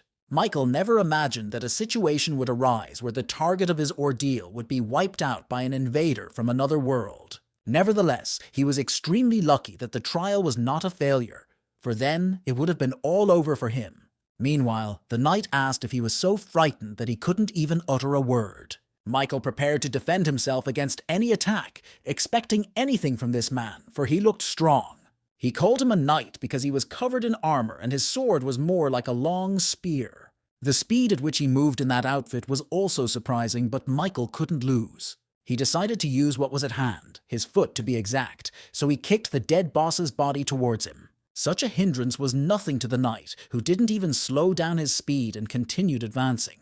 As he approached the boss, he chopped him down with one precise strike of his sword, but then he was a bit surprised. After all, he didn't see the guy in front of him, but he felt someone go behind his back and attack. His speed was incredible, and the knight was surprised to realize that his defenses had been penetrated. And Michael was already preparing for the next blow and swung to leave a more serious wound. The knight swung his sword, but the boy ducked under his arm and struck right in the rib of the stranger from another dimension. To his surprise, however, the armor didn't crack, and then the knight said it fell right into his hands. Michael realized that the situation was getting dangerous, for he had planned to split the armor in half, but he didn't leave even a scratch. The knight, meanwhile, brought his sword down upon him, which would have severed his head before he could step back. Even so, Michael couldn't keep his balance, for the shockwave from his attack hit him even at a distance. The guy hit the rock with such force that it collapsed a bit, but no debris followed.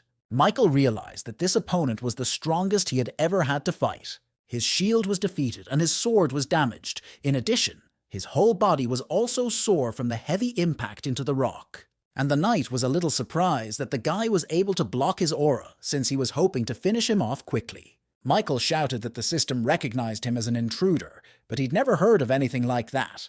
But the knight questioned him back, asking how a barbarian like him would even know about floor embedding.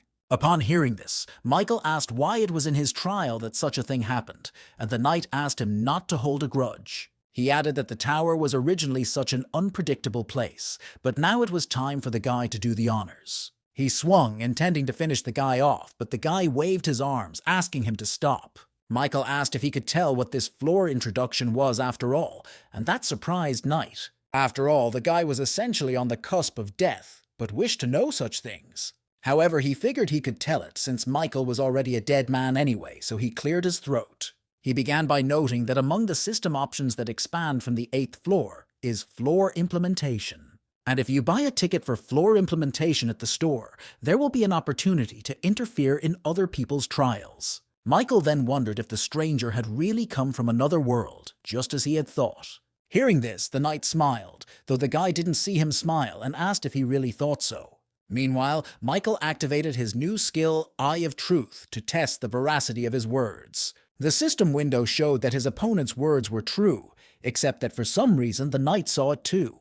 He became angry, asking how dare he doubt his words, and wanted to pounce on him again. However, Michael replied that he couldn't help it, since he wasn't really even hurt.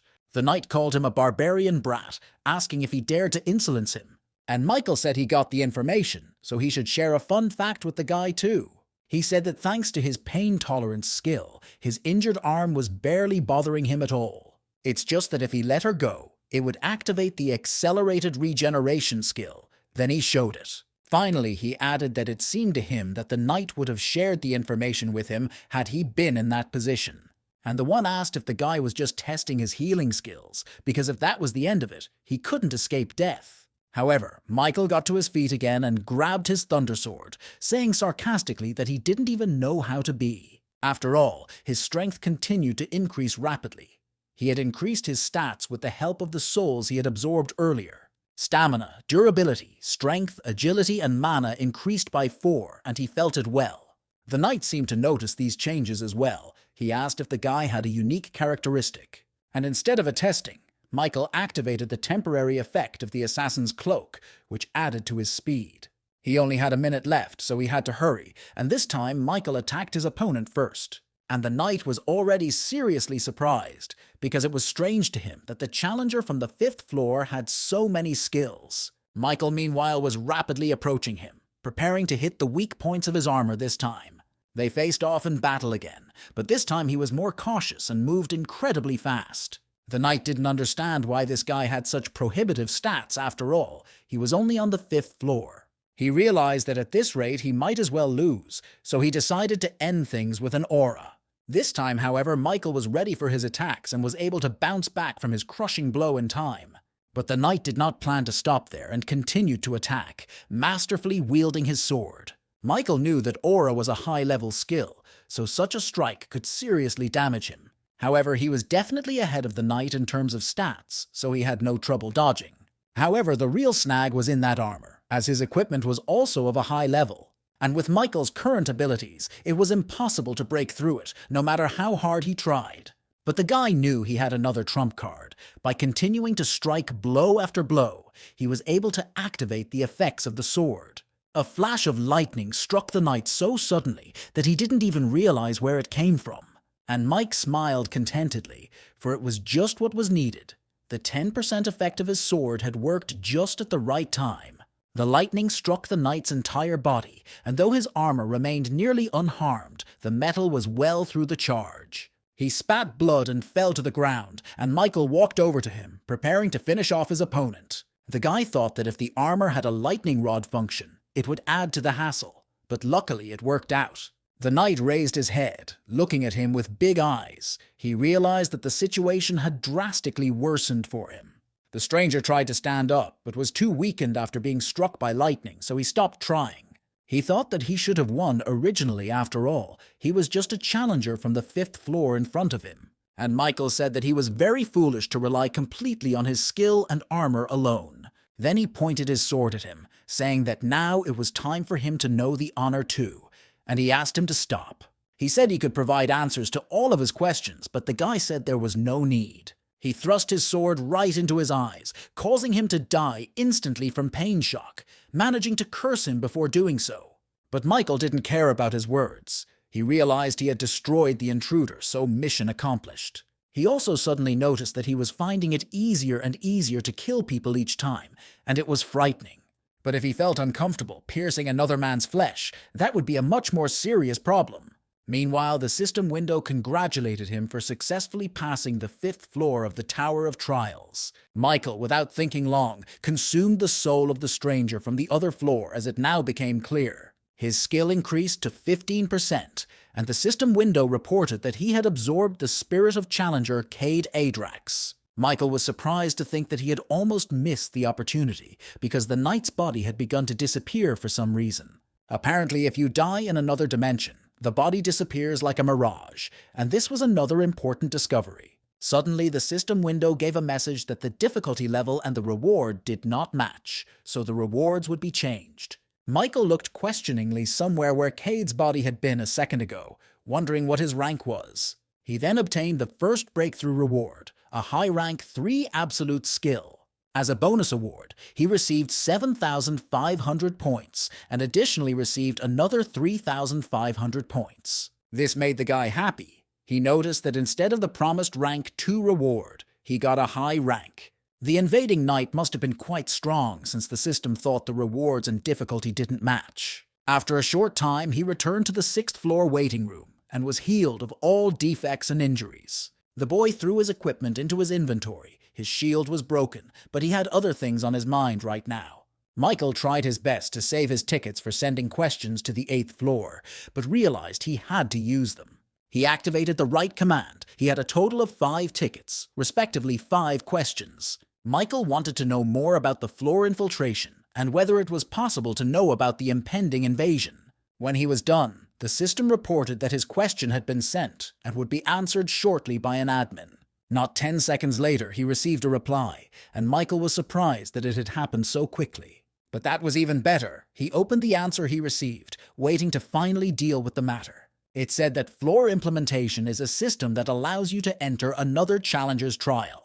However, the gap between them must be no more than 10 stories, and he could only invade personal trials. Then Michael realized that, in other words, it was like breaking a ladder to the person climbing it. But then, a new message appeared saying that this information was not available on his floor. And since the request was only half granted, the ticket for submitting the question will not be used. It was a little strange for Michael, but nevertheless, he was glad his ticket was still intact. Then the guy thought it was time to use the items he had brought with him from the ground. One of them was the Kraken Tower recovery chest, which allowed you to recover items. Michael used it to repair his secret hunter shield, and it was as good as new in no time. He then used another item called a purity stone, which might seem like a waste of money. But Michael felt that a couple $1,001 was not a small price to pay for the feeling of freshness and vigor that comes from bathing. There was still an hour and a half to go before the 6th floor test, so Michael figured he could still check the accessibility of the totals. But what was his surprise when he saw his nickname in 3rd place and he had an epic rank. The guy thought he had climbed pretty high from 16th place, and if it kept going like this, he'd get the achievement. He was not yet aware of the advantages of the first mover, but he was getting closer and closer to them. And then he entered the community chat room. But what was going on there really surprised the guy, because the atmosphere of the chat room had changed. Applicants were looking to acquire skills related to homicide and robbery. It was evident that people had become selfish towards each other, as everyone was trying to survive and pass on. Michael thought there was literally chaos and disorder in front of him. The mental resistance skills that are now being actively traded have the effect of easing mental pain. And then Michael saw a message that made him a little surprised and remember what had happened before. Someone in chat brought up Tendant, who publicized the info on floor 4, saying he changed his nickname. It was this person who then voiced the idea of killing each other, and now someone has found out that he changed his nickname to Sudi. Michael wondered if this time the guy was going to do the same thing he did on the 4th floor. For starters, he decided he should memorize this nickname well, and soon it was time for a test. Its theme was occupation. Everything was given 50 minutes, and the condition for successful completion was the capture of a stronghold. Michael entered the portal, wondering what the reward would be this time, since his rank had improved significantly. When he found himself in the trial area, he was surprised to see the sea and sunny weather in front of him. Michael looked around and saw what appeared to be their strongholds to capture. Suddenly, the system reported the selection of applicants to form teams. But for some reason, there was no one but Michael on the dock, and the guy was a little surprised that no one was showing up. He looked into the portal, but suddenly a spear flew from there straight at Michael's head, something he definitely didn't expect. He managed to intercept the weapon before it hit him, however, and his master was soon to appear. The guy who was holding onto him showed up literally the next second, so Michael had to step back. Seeing his weapon grabbed by someone, the guy looked at Michael in surprise as he continued to fly. He finally lands, and Michael asks what he's even doing, since he just attacked his own team. But the guy called him a douchebag, saying he should know what's what too if he was going into the community. After all, it said that killing was the easiest way to get achievements. Michael then asked if the most important thing for them was to earn as many achievements as possible. To this, his new comrade replied that the guy should look around before playing the part of the righteous. Michael decided to do so and saw what this challenger was talking about, as other teams were killing their members as well. It was an eerie sight. People went crazy in pursuit of achievement to earn as much as possible. Seeing the whole picture, Michael lowered his head a little and drew his weapon as well, approaching the guy. Suddenly he called him a hypocritical idiot, and the man suddenly realized that he was now facing a new battle. The other players meanwhile continued to hunt each other down, killing their comrades. But there seemed to be some who were disgusted with the bloodshed.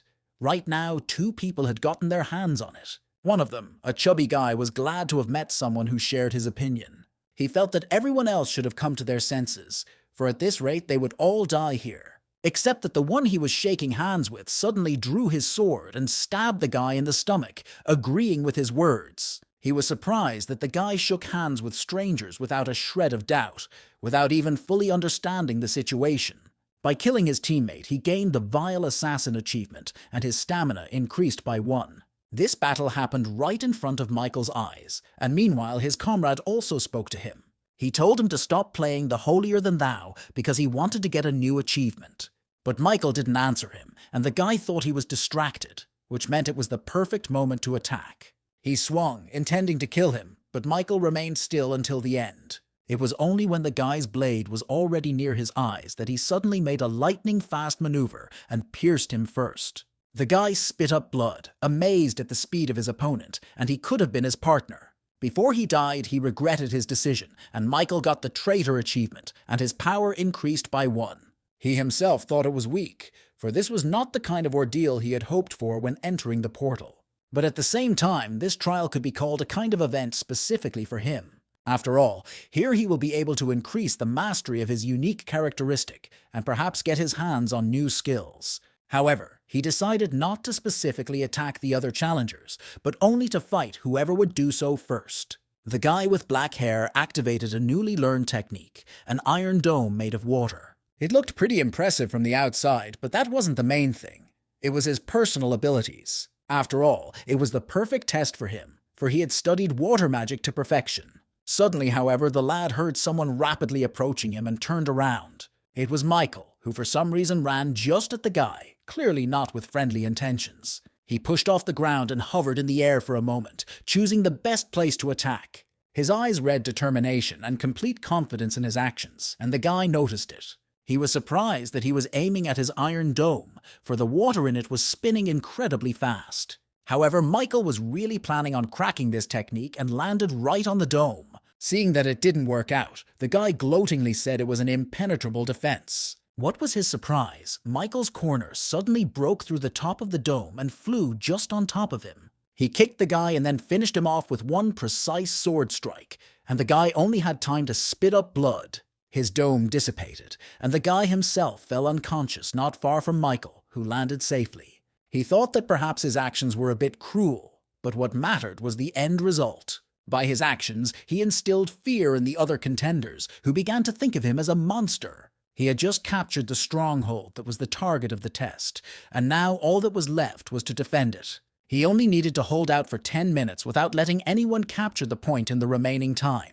Michael thought that breaking through this challenge would be easier than he thought, as the challengers were mostly low-ranked. The trials on the 6th floor made you think about many things, because it revealed the essence of man. Distrust of others, the darkness and gloom nurtured by the Tower of Trials, and also hatred and desire for power. You will think sympathy, and there is real hypocrisy, because even if he managed to ward off rivals from himself, eventually someone was going to die anyway. The system window gave a message that an enemy had joined.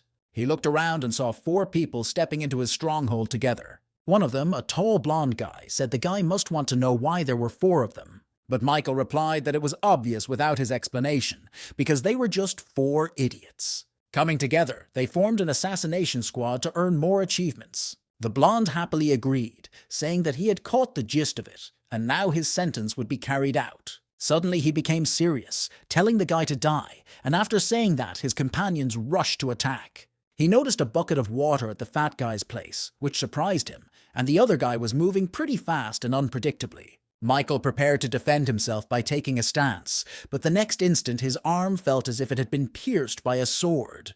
Turns out the guy who stayed with the blonde guy used the merging hearts technique. It was his unique characteristic, and through its use, Michael now shared his pain. Taking advantage of this, the guy bared his sword and swung for a strike, except he was aiming for himself. And then he stabbed his own arm, which made himself grimace in pain, but Michael was more bothered by it. The sudden pain caused him to drop his sword, and now he couldn't defend himself against the 2 guys attacking him. Things were bad, so he activated the pain tolerance skill, and all types of pain were reduced by 15%. But in the next instant, a big man with a bucket of water approached him, which Michael wondered at first. He poured it on the lad, and the lad made sure it was ordinary seawater, for the sea surrounded them. Except next came the message that he had touched the water from the 6th floor, and his power was reduced by 10. It was the same with agility and endurance, and the penalty duration was 3 minutes. Michael realized that in this ordeal, the water in the sea was not easy, and a fine was given for touching it. Meanwhile, his opponents had almost reached the distance where any attack would pass through and hit him. It was a terrible layout for Michael, but he realized that only a normal player would fail in this situation. After all, he himself had long since surpassed the limits of human capabilities and possessed incredible skills. The first to attack was a guy who moved unpredictably, which couldn't be said for his attack. Michael had no trouble dodging her, saying that he had to admit the guys had come up with a pretty good strategy. He added, however, that they had made one very serious mistake, and he reached for the face of the first of them. After all, they had picked the wrong opponent, and with those words he slammed his head against the floor of the stronghold. Michael did it with surprising strength, considering he had it limited due to the penalty. It was instant death for the guy, and his 3 companions froze in surprise, marveling at Michael's strength. Toth, meanwhile, gained the new skill, Contempt for the Weak, as well as the achievement, Killing with a Single Blow. The new skill allowed him to increase his power if his opponent's stats were lower than his own. Just at that moment, another of the foursome pounced on him, pouring water on him, and all his stats were lower. Thus, Michael's new skill activated, and he attacked the big guy first. He hit him in the head with his knee, causing the guy's nose to bleed, but Michael didn't stop there. He jumped up and brought his foot down on his face, splitting it wide open, and blood splattered all around. He then suffered a concussion, from which he died, and Michael got the achievement of Ruthless Killer. His agility increased by 1, but there were still 2 challengers he hadn't dealt with. The blonde who was watching all of this grudgingly gritted his teeth. He hadn't expected the guy to be so strong. Michael, meanwhile, headed straight towards him. Without saying a word, he looked him straight in the eye. The guy who had used the heart fusion looked at the blonde confusedly, asking what they should do now. Instead of answering, the man suddenly swung his sword and it hit his companion right in the leg. Thoth cried out in pain, but it transferred to Michael too, who grimaced in discomfort. He dropped to one knee, thinking the blonde wanted to end both him and his associate at the same time. Thankfully, his pain was limited due to the effect, but it limited his actions. Meanwhile, the blonde aimed again at his comrade, this time intending to finish him off. He started stabbing him with his sword, and Michael felt half of all the pain on himself. The other guy was screaming. The blonde man turned to Michael, telling him that if he took another step in his direction, he would slit the jerk's throat. Michael realized that even with the pain tolerance skill, it would be difficult for him to react to his opponent's lunges. So, as expected, hearing him, there was only one answer, which again included murder. After all, he must kill the challenger who activated the fusion of hearts as quickly as possible. With that thought, Michael threw his shield, putting all his strength into it, and it transformed again, as if into a flying axe. As a result, he slit the guy's throat, which only gave him time to think he was dying, and then he passed away. Michael himself also felt quite a bit of pain in his neck area, but luckily the skill helped him deal with it. He sank to his knees, spewing blood, and the blonde realized he was vulnerable to attack now. The guy swung around, thinking that if not now, there wouldn't be another chance, and pounced on Michael. Thoth continued to kneel motionless, waiting for him to get close enough. And when the blonde was almost at his head, about to chop it off, Michael suddenly grabbed his sword. He stopped him literally a centimeter from his nose, asking if the guy wanted to die first. The blonde man hummed something inaudible and then said that Michael had just lost his mind, and that wasn't far from the truth. He applied even more force and suddenly ripped the blade of the blade right out of the blonde man's hands. He had no time to blink before Michael had the weapon, and then he cut off his head. It happened incredibly quickly, and he earned the Cold-Blooded Cruncher achievement, earning 1,500 points. And then the system window alerted everyone that the time trial was up. Michael's stronghold had been captured. This meant that everyone who managed the same had survived and passed on, but there was another observation here. In the end, the ultimate winners were those who kept their team and comrades together. Of course, there were no exceptions. Michael looked around and saw many people like him. Those who killed others, and it didn't matter if they were his comrades or just other pretenders. The guy wondered how he looked in the eyes of those who hadn't stooped to murder and kept his team together.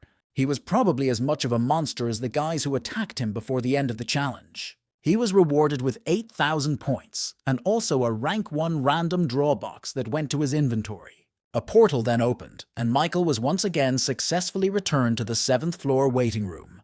Before that, he didn't forget to absorb the souls of the guys he killed, having learned all the information about them beforehand.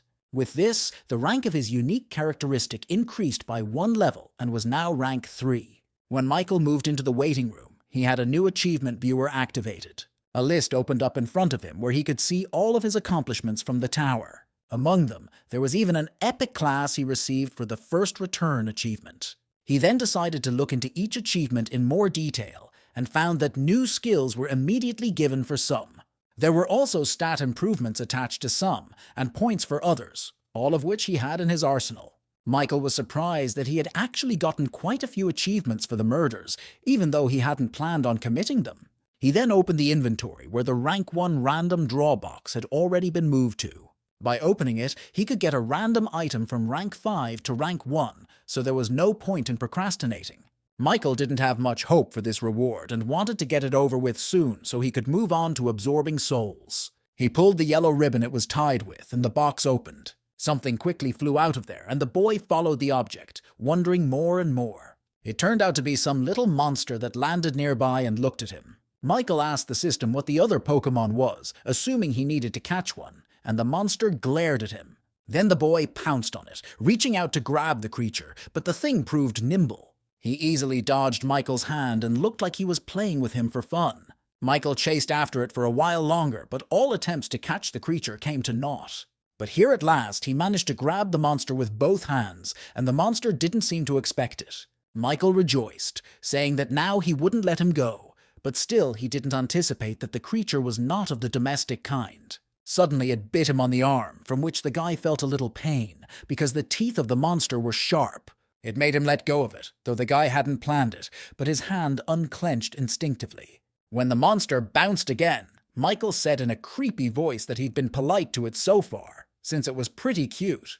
However, now he could expect no mercy. With those words, he pounced on the creature with renewed vigor. For a while, the monster managed to keep shortening further, but here the guy suddenly jumped away from him. He pushed himself off the ceiling and then flew at the creature with incredible speed, swinging for a strike. He couldn't dodge it because it was too late, so the blow went straight to his head. The monster's eyes rolled behind its orbits, and its head suddenly turned red, and as Michael noticed, cracked. And then something happened that he never expected. The creature disintegrated into a multitude of porcelainic pieces. Michael saw a beautiful necklace appear out of them. It was said that a rank 1 item had fallen to him. It was a wrought iron pendant, a steel pendant imbued with the soul of the blacksmith who had worked with him all his life. It increased the effects of metallurgy and sword skills by 7% and also had a special property. When wielding mana, an exclusive effect, Steel Defense, was activated. This effect was that his skin absorbed 10% of all physical damage. Michael realized that this was a really cool item, as it was equipped with both attack and defense. The guy thought he didn't expect anything from this prank, and ended up ripping off such a big score. However, when he put on the pendant to test its power, the system window reported that his mana was depleted. Then he realized that this effect was very cool, but the price to pay was his mana, which had to be stored from now on. Now Michael decided to check the ranch status of the unique characteristic, which had increased by 1 rank. But then suddenly there was a message from the system, asking if he was ready to begin the 7th floor test. This surprised Michael a bit, since usually the time before the test was announced first. He wanted to see if this was also the case for other members, so he went into the community where he confirmed his speculation. And so it was. Now everyone could proceed to the next challenge without waiting for the others. But there was still an air of desperation in the community to return home, so no one cared a little bit that the wait time was gone. But Michael noticed something else. The manner of communication in the chat room had also changed. Now people were more and more actively discussing people who had betrayed their comrades. Michael was sure that all these maniacs were quiet now because the 7th floor ordeal was going to be personalized again. But one had to be wary of those who used the lives of their comrades simply as tools to gain achievement. Most importantly, Michael must develop his skills that those proved to be unshakable to any variables. Then the guy finally checked the status window of his characterization and saw a new additional effect. Now he could use the souls of the dead to protect the body, but at this time his energy would be proportional to the strength of the blow. The guy also noticed that more specificity was added to the description of the base effect, which surprised him. After all, while before the main focus was on stat boosting, souls could now be used in a different way. He could use them both as magic power and as a protective shell. Michael figured that anything could happen, so the ability to protect the body would never be superfluous. With that thought, he suddenly pulled his sword out of his inventory because he decided to try things out on himself. Throwing his blade into the air, he went in to test how effective the spiritual shield would be. Michael put his hand out, deciding to take the risk, because even if the sword cut it off, the waiting room would heal everything. Meanwhile, the blade continued to rotate, rapidly approaching his hand. And then, as the weapon was about to touch his flesh, the effect of his characterization suddenly triggered. The system window reported that the soul of a guy named John Flock had absorbed the damage from the attack and disappeared. He had 3 of 30 souls left in possession, and Michael thought the defense exceeded his expectations. After all, it had worked quickly, not allowing him to be harmed in the slightest, so it was fashionable to draw a new conclusion from that. It's best not to absorb all the souls at once, but always have a couple in reserve for your own defense. Michael then opened the board with a subspecies of the 6th floor test results, wanting to see his progress. To his surprise, he slipped to 4th position, but it wasn't critical for him at all. After all, he only needs to be in the top 50 to earn the title of Pioneer. Finished with that, Michael stretched his body a bit, saying how exhausted he was while he was checking one thing and another. He had no time to procrastinate, so he decided to challenge the next floor without delay. In the next instant, a portal opened, and the theme of this challenge was proof. He had to pass 3 tests in 40 minutes, otherwise death awaited the challenger. But a successfully completed task gave a new skill Wind Grace of the highest rank. When he found himself there, he realized he was in some kind of corridor with an unusual atmosphere. You literally couldn't feel anyone's presence here, and that annoyed the guy a little. Suddenly he felt the energy around him change, and the system reported that he had entered the first zone. This was the first testing area where it was required to prove that he had overcome his fears. He was suddenly transported to the desert from where he had started his growth. It was here that his first fight took place. Michael had already guessed what was about to happen, and as if to confirm his words, the ground beneath him shook. And then it showed itself. A sand golem, this time much larger and apparently stronger. The guy realized that this space was now a reproduction of the training trial. The condition for successful completion was to break through 3 trials in the remaining time.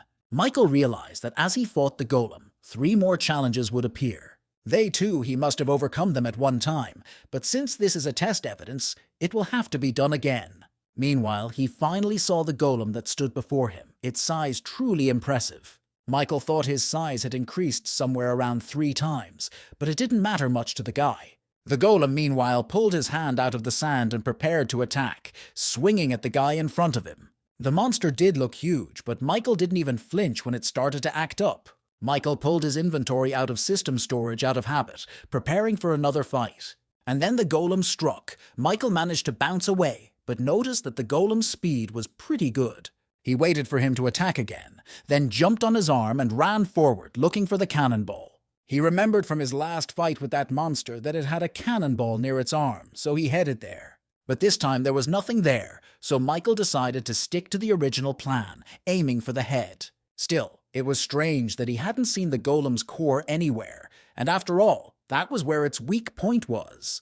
Then the guy had a hunch that the more massive the golem was, the deeper the core was hidden in its body. And the scheming monster attacked again. This time his movements were even faster and caught the guy off guard. Michael marveled that the sand could move so precisely, so it was urgent to come up with a plan.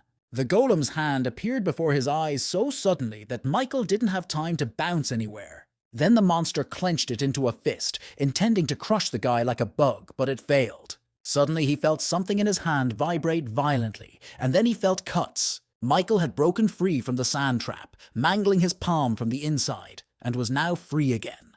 He figured since he couldn't strip the monster with one punch, he would just chop it into pieces. In the next instant, he put his words into action and pounced on the golem, attacking its entire body. The guy chopped up his head and arms, inflicted wounds on his body and legs, so he thought that was enough. However, he realized that each time he cut it was just sand, which was immediately replenished with new sand. Therefore, he had to find the core at all costs, and he had enraged the golem with his tactics. The one swung at the guy again, and Michael had to go on the defensive again, bouncing away from him. But suddenly, after another attack, they noticed something interesting that they hadn't noticed before. He had no time to think, for the monster was going to finish him off again, this time by stepping on his foot. The guy quickly ran away from that spot, amazed at how fast and accurate the golem's attack was. He suddenly realized that dodging the blow wasn't a problem, but if he got caught in that sand wave, then everything can end quite tragically because sand is nature, not a monster, so there is no point in fighting it. Michael ran with all his legs, hoping that he would be far enough away from the wave in time. But she was getting mercilessly closer, and the guy realized he couldn't get out of her way, no matter how hard he tried. As it happened, piles of sand covered him completely, as if he had drowned in a sea of sand. Some semblance of a gorge was formed, in which Michael lay under the sandy rubble. Michael was annoyed by this. He realized that at this rate he could fail the test trivially on time. Meanwhile, the golem continued to advance, though he was walking towards it himself, but the sand made things much more difficult. Michael drew his sword and prepared to defend himself, going to find out the exact location of the core this time. The golem was still going to crush him, and had already stretched out its hands to do so, but this time the guy didn't run away. He used his new skill, 3 Absolutes, according to which he could amplify 3 sword attacks. It required the use of one's mana, and as an additional effect, sword strength was increased. Michael activated the skill and rushed to attack. This time his punches actually became stronger. He was able to completely chop off the golem's arm in one blow, and then proceeded to hack away at its torso. Michael was surprised to notice that he suddenly had such power, but it was just as well. He remembered how angry he'd been when he'd first encountered the floor infiltration during the test. Now, however, he involuntarily thought that he should thank the knight for invading him. Although this abominable golem was recovering with sand, it nevertheless continued to deliver slashing blows. The guy did it with one single purpose, to find the core and destroy it, so he attacked without stopping. The initiative was already clearly on his side, as the golem was only recovering from his attacks. It seemed to Michael that he had already slashed his entire body, but somehow still hadn't found the core. It was starting to piss the guy off because this could go on forever, and he only had 30 minutes left. But suddenly, Michael made one interesting and slightly strange discovery for himself. He wondered when this golem had managed to get so cute, since it was much bigger before. Hearing that he was called cute, the golem's cheeks flushed. Apparently, even monsters were pleased by compliments. But it seems that the sand that makes up his body cannot be endlessly extracted from the environment. That's why he had shrunk in size. Michael had already figured out what to do with this new arrangement. He smiled evilly as he turned to the golem and asked if he wanted to slim down some more. The suggestion didn't really appeal to the monster, and he yelled something back, but the guy didn't understand his yelling. He pounced again, and the golem had no choice but to attack back. He swung his fist at the guy again, but never realized that these attacks were already useless. Michael chopped his arm with ease and continued to chop the sandy body without stopping. The guy was doing it at such an incredible speed that it was becoming increasingly difficult for the golem to recover. Soon he collapsed altogether, his legs and torso corroded and his arms severed. He was immobilized. This time Michael decided to wait until he was back on his feet, and now he looked much smaller. To be more precise, he looked the same as the first time the guy fought him in a training challenge.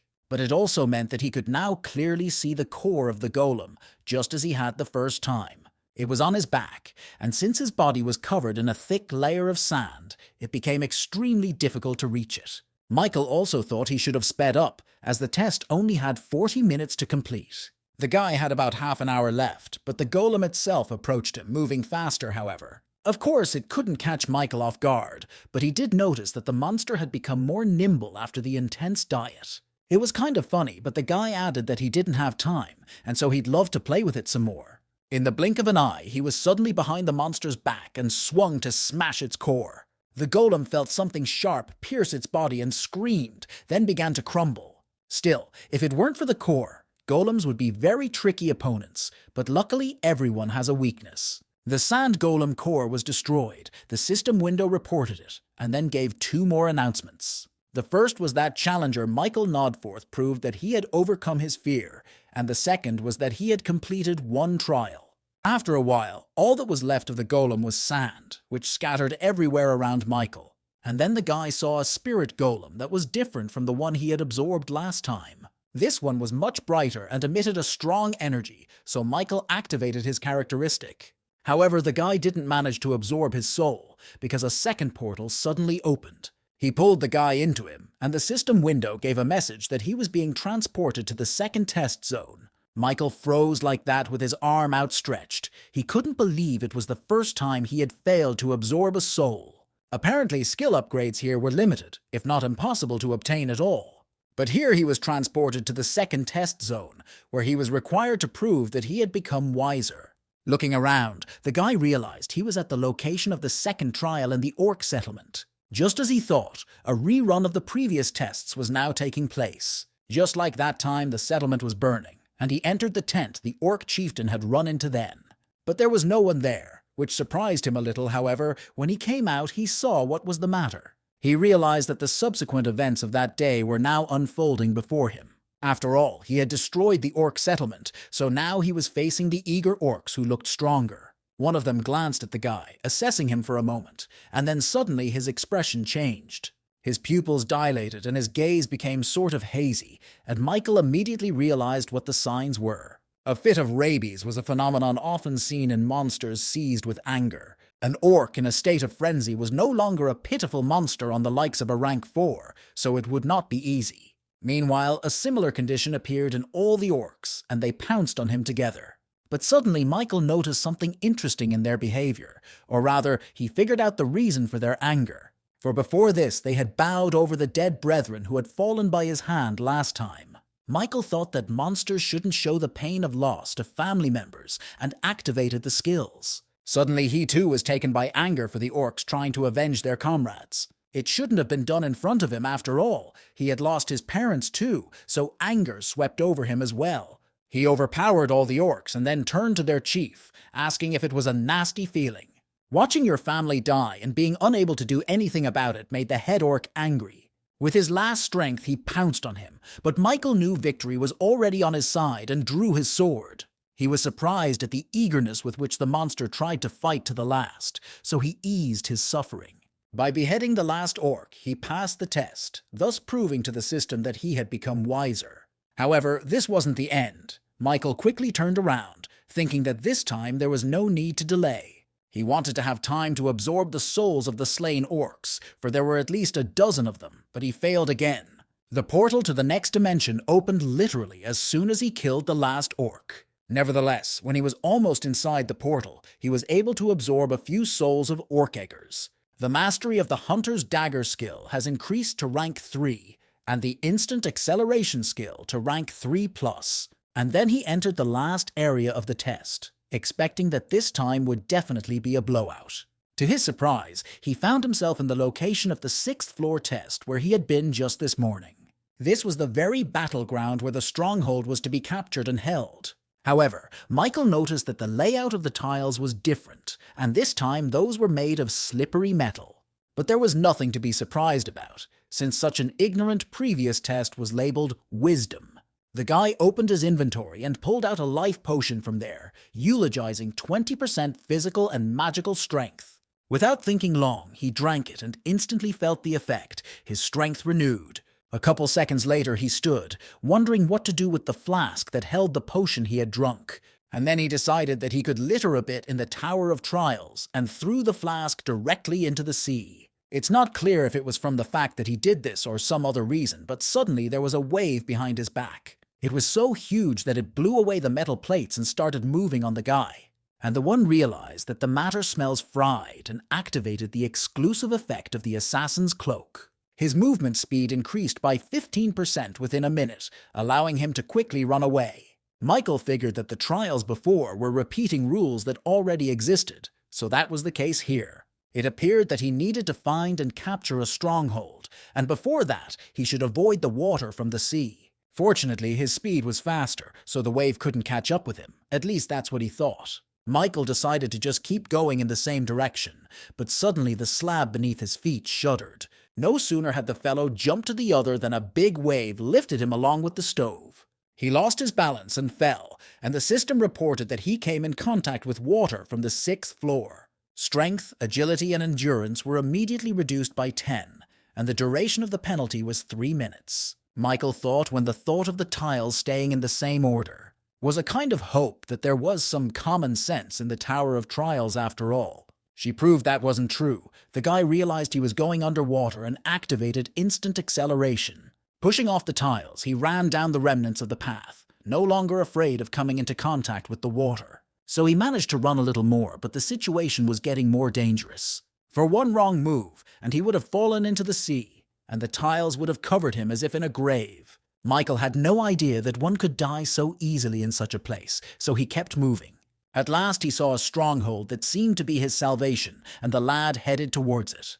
The red tile of the stronghold grew closer and closer, and Michael felt he was almost there. Soon, finally, this annoying ordeal would be over, and the thought gave him a boost of strength. Suddenly, however, the water around the stronghold swirled, forming a new wave. Michael thought that now the Tower of Trials had decided to go completely insane and finish him off. He could barely react in time to dodge a wave that would have swept him back into the sea. It was only a short distance to the stronghold, and now he could run toward it on the slabs instead of in the air.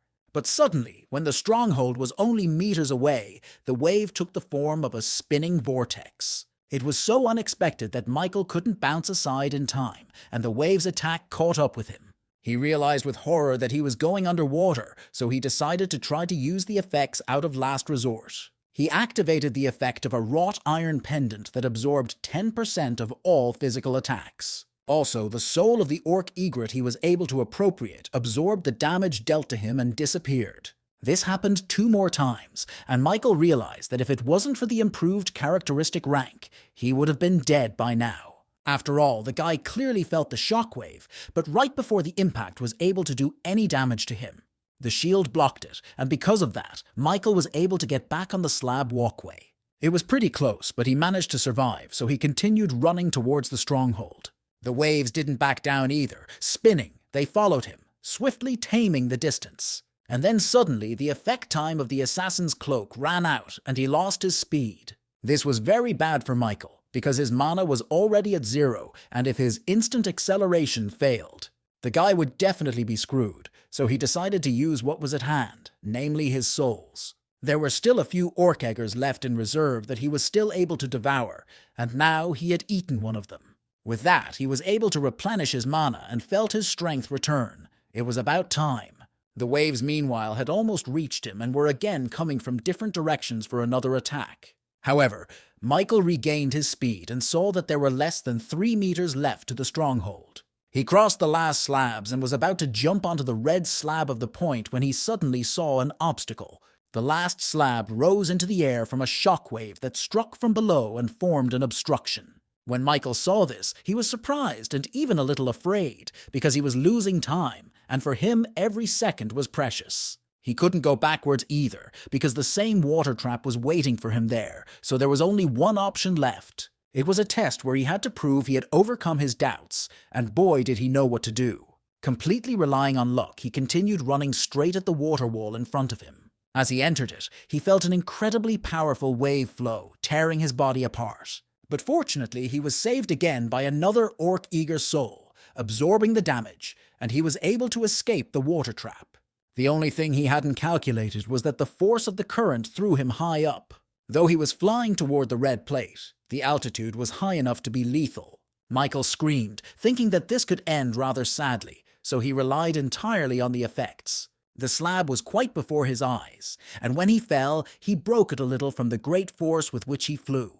As expected, the orc's soul saved him this time as well, with it being the penultimate in his arsenal. Michael lay wide-eyed for a while, wondering if the ordeal had been so difficult. He was not even able to get to his feet, and the waves, meanwhile, came over him, and the lad was not in the least frightened. However, the system window reported the task successfully completed, saying that he had proved that he had overcome his doubts. After that, the waves stopped rotating, forming a vortex, and turned into ordinary water. It all came crashing down on Michael, and he thought that finally this damned ordeal was over. As a reward for his breakthrough, he received a new high-level wind grace skill and 15,000 points. And he also saw a message that rank 2+ speed boots would be sent to his inventory as a bonus reward. Then a portal appeared and Michael walked through it, returning to the now 8th floor waiting room. When he returned, the guy thought he was unexpectedly close to failure this time, but still he made it. In the current situation, he was much more anxious to return to the 8th floor. He thought he couldn't keep having this kind of luck, but suddenly there was a message from the system. It announced the expansion, as the number of applicants who passed the 7th floor test exceeded 1,000. Then he read that the test had created some sort of overpowering point and activated the floor embedding system. But most importantly, what everyone was looking forward to so eagerly was the permanent return to Earth. And the cherry on the cake was a message saying he was among the pioneers. Now he could choose a halo, an advantage that could only be gained by maintaining the title of pioneer. Michael also read that the halo affects the unique characteristic and skills of the applicant. There were a total of 3 halos available to choose from: ruler, hunter, and monk, and Michael wondered. First, he should have read the description of each and then made his choice. Ruler had a varied performance and was perfectly suited to his current rank. It affected all skills and even a unique characteristic, and it also had a special power called skill synthesis. Plus, the Tower of Trials was openly saying that it was the most appropriate halo for him. He then became familiar with the Hunter's halo, which was closely related to the improvement of characteristics and stats. His unique power was level up, and he was also a perfect match for Michael at the moment. The last was the Monarch, but here everything depended on talent, which the guy did not possess, so immediately discarded this option. It appeared that a choice had to be made for the remaining 2 halos, but which one he didn't know. After a bit of thought, he decided it would be best to opt for the halo, where there was more emphasis on height. The system window confirmed his choice of the Ruler halo, and its special effect triggered the evolution of a unique characteristic. The options were sorted by the applicant's current ability, with a total of 3 available. But Michael didn't even think about which effect he should choose, because he decided everything at once when he saw the first option. He chose the Summoner effect, which allowed him to absorb spirits to revive helpers. These had to be powerful dead skeletons, and Michael figured such help couldn't hurt. After a while, his body was getting used to the new effect, and then a message popped up that the halo had been successfully created. Guy decided to take a look at his stats after these transformations, as well as read up on his unique power. Skill synthesis allowed you to combine 2 needed skills into one.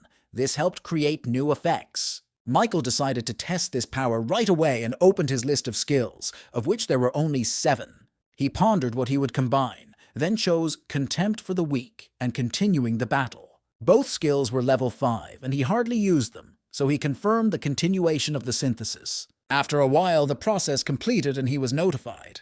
And then he also saw the result, which was a new skill created from the ones he had chosen. This skill was called Forced Breakthrough, and it was also noteworthy that it was rank 3. Its effect was to allow Michael to break through unknown forms of containment. However, his magic level must be higher than the magic level of the one who sends restraining effects on him. Michael thought it was a really writable skill that simplified a lot of things. He liked how the new unique power worked and decided to try it again. This time he chose Ranger Training and Burn Resistance. Both skills were also level 5. The guy froze in anticipation, thinking that the system wouldn't disappoint him this time either. And so it did. The new skill was called Strong Eye. It was level 4 and consisted of being able to provide good visibility. This worked especially well in bad conditions, and his vision is getting sharper. But Michael wondered why he got rank 4 this time.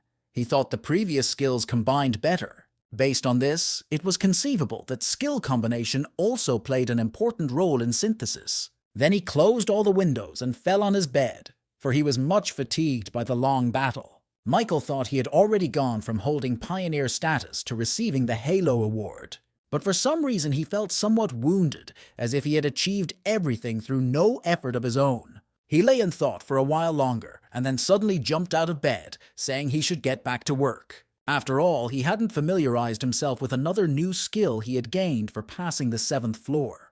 According to the description, the skill gave +10 to all speeds if you pronounced its name. But there was a nuance. Michael could use it a total of 7 times and increase his speed to 70%, but after that, there would be a 24-hour cooldown. However, Michael was blinded by the thought that his speed would increase by as much as 70% and he would be able to dodge any attack. Also, this skill consumed absolutely no mana, so it came in handy and the guy liked it. Basically, Grace of the Wind was a skill that had no disadvantages and that couldn't be helped. Michael then opened his inventory to check his latest perk, rank 2+ speed boots. Michael noticed that all the rewards on the 7th floor were speed related because the boots also increased it.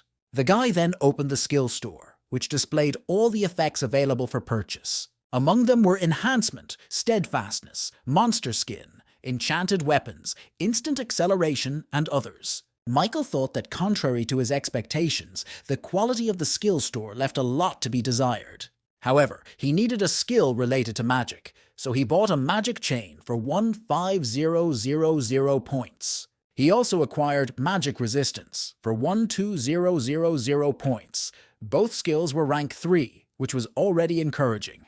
The last skill had the effect of resistance to other people's magic, moreover, increased due to the chain. Michael thought that now that he had these two skills, he would be able to resist attacks like heart fusion. He also wouldn't be caught off guard by someone else's magic unless it was an incredibly powerful technique. The magic chain skill had the effect of accumulating magic into a chain, increasing the efficiency of mana utilization. And then suddenly, Michael felt his whole body burning, and the system reported that the circuits were forming. It was even a bit painful, but the guy realized that thanks to these chains, he would be able to increase his mana. It ended as suddenly as it had begun, and soon he was able to sit up on the bed again.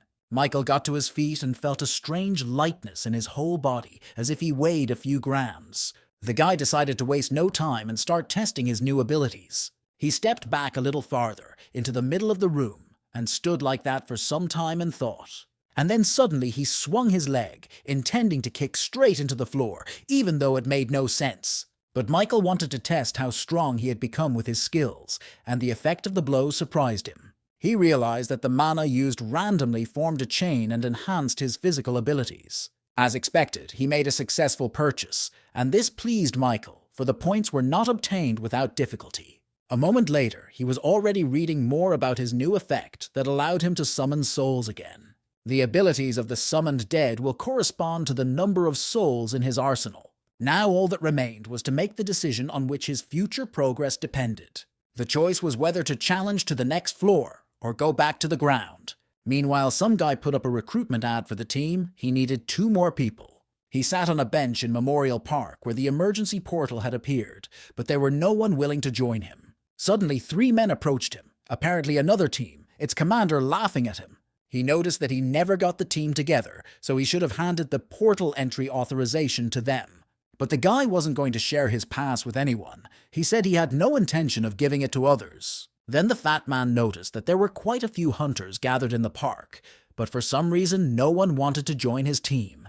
And then he said that in that case they had no choice but to take the pass by force. He added, "Does the guy really think anyone would want to be on the same team as trash like him?" Some of the hunters at the park agreed with him, saying the guy hit it right on the mark. But suddenly, to everyone's surprise, they all heard someone ask the guy if he had taken any more people in. Everyone turned around to see whoever said that, and he headed towards the guy who was sitting on the bench. Michael showed his second-rank hunter's license, and that already gave him some respect for his person.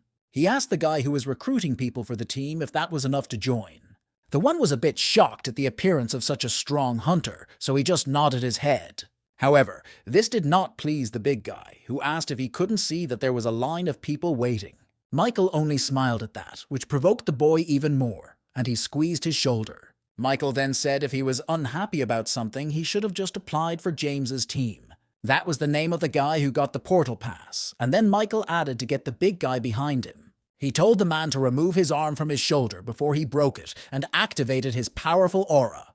The boy was shocked at how strong this hunter was, but his hand still clutched his shoulder. He himself was also a rank 2 hunter, but now he doubted that the guy standing in front of him had the same rank. Meanwhile, his partners thought it was their commander who was emitting such powerful energy and rejoiced. But the man replied that it wasn't his doing, and then said he'd bitch about Michael's antics this time. As he left, he added to let the man know that he was just lucky, for representatives from the Hunters Association were here. But Michael didn't care about him. He was watching James, who was upset that things had gone downhill. That's when he decided to cheer the guy up, telling him that he couldn't get someone on the team anymore anyway. Therefore, they shouldn't have wasted any more time and go into the portal with the two of them, as their strength would be enough. But James didn't seem convinced of that, he interjected, wondering if Michael was going to handle everything with just him. He answered positively, and soon they were the first to enter the portal, which took them to some dungeon. James immediately rushed to look at his surroundings, not believing his eyes that he had gotten inside. Apparently this was his first portal, but Michael said he didn't need to worry so much. After all, he himself would be able to deal with most rank 3 monsters, so the guy could take it easy. Then the guy asked if Michael hadn't said before that this was his first time in the dungeon too. Guy added that he should listen to him carefully, for their lives were at stake. He suddenly asked as Michael thought who had the highest mortality rate in the dungeon, rank 4 or rank 2 hunters. James continued, saying that at first glance it might seem that a rank 4 hunter would die first. However, in really a rank 2 hunter has a higher mortality rate because they are too confident in their abilities. Therefore, the likelihood of fatalities for rank 2 hunters is extremely high, and the same can be said for driving. The more overconfident the driver, the more likely they are to have an accident, so the underground was a pretty dangerous place. And since Michael had ventured in here without a tank or healer, James was even more alarmed by his self-confidence. Suddenly the guy asked if he could take over as leader of their group, since he knew everything about dungeons. Michael noticed that he actually wanted to stand at the head of their small group, but he agreed nonetheless. James bowed to him, thanking him for his trust. He added that he was doing it for everyone's safety. And then they continued on their way, Michael deciding for himself that he would take the initiative if the guy didn't do well. After a while, they saw the first monster of the dungeon, an ogre, who also noticed them. James reported that these monsters are known for their skillful use of various weapons. The guy said he'd start by drawing all his attention to himself, and Michael would have to attack from behind. Michael was also curious as to how a fairly experienced hunter would fight such a creature. The ogre pounced on James. This time his weapon was a long sword, more like a spear. The guy also bared his sword, but for some reason swung for an attack too soon, as Michael noticed. James continued to swing his sword in the air, and even the ogre didn't realize what he was doing.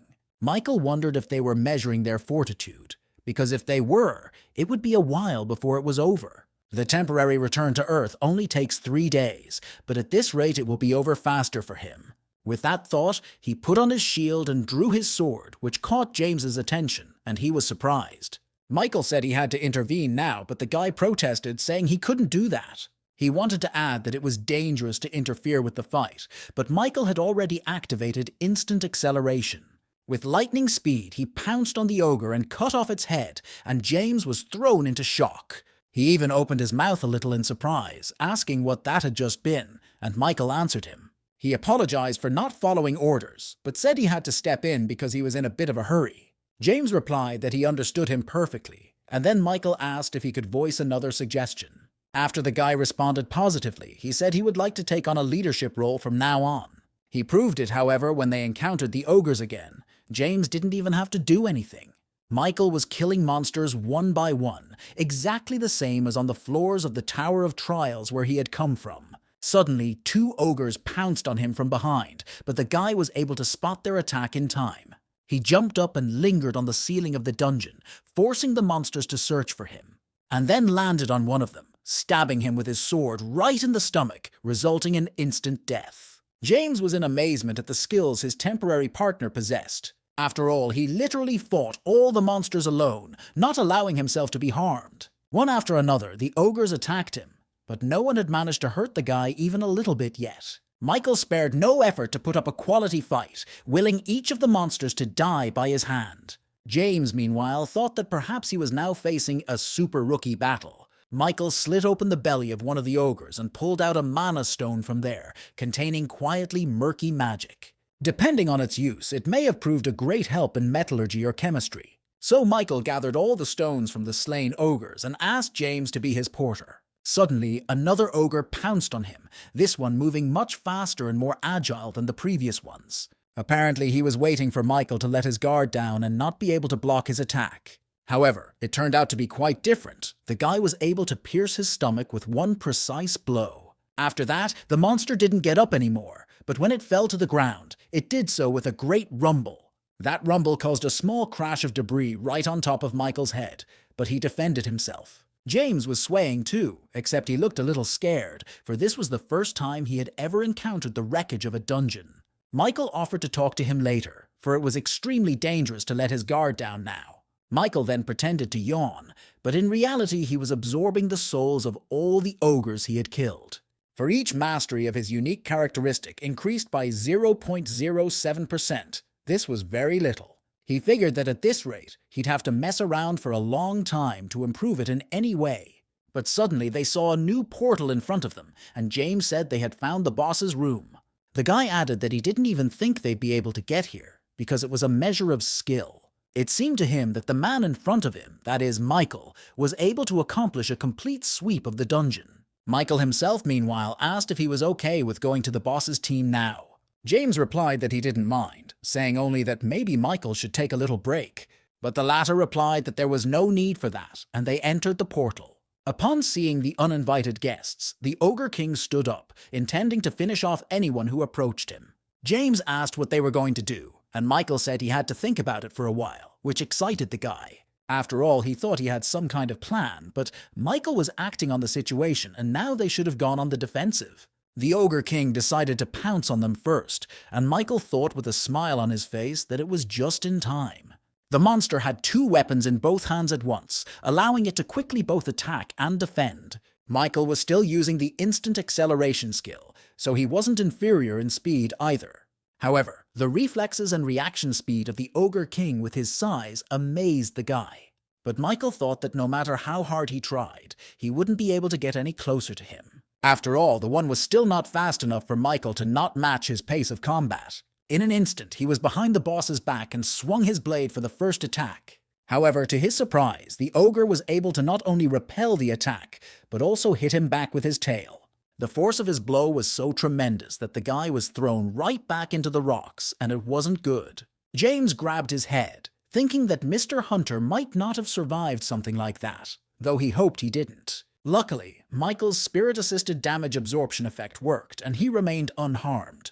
He decided to proceed more cautiously now, but at the same time it was a good way to test out his new skills. The Ogre King marveled at the fact that the guy not only survived, but was back on his feet. Michael turned to him, saying that unfortunately not even 1 stone was left of his throne. He asked if he thought it was an ominous omen, and strangely enough the boss understood him. Suddenly, he activated magic and his strength instantly increased, and then something strange happened. The monster suddenly screamed furiously and released a bright purple beam from its mouth. This was its skill. Next, Michael saw a message from the system that he had been subjected to the retaliation wave skill, and his speed had been reduced by 25%.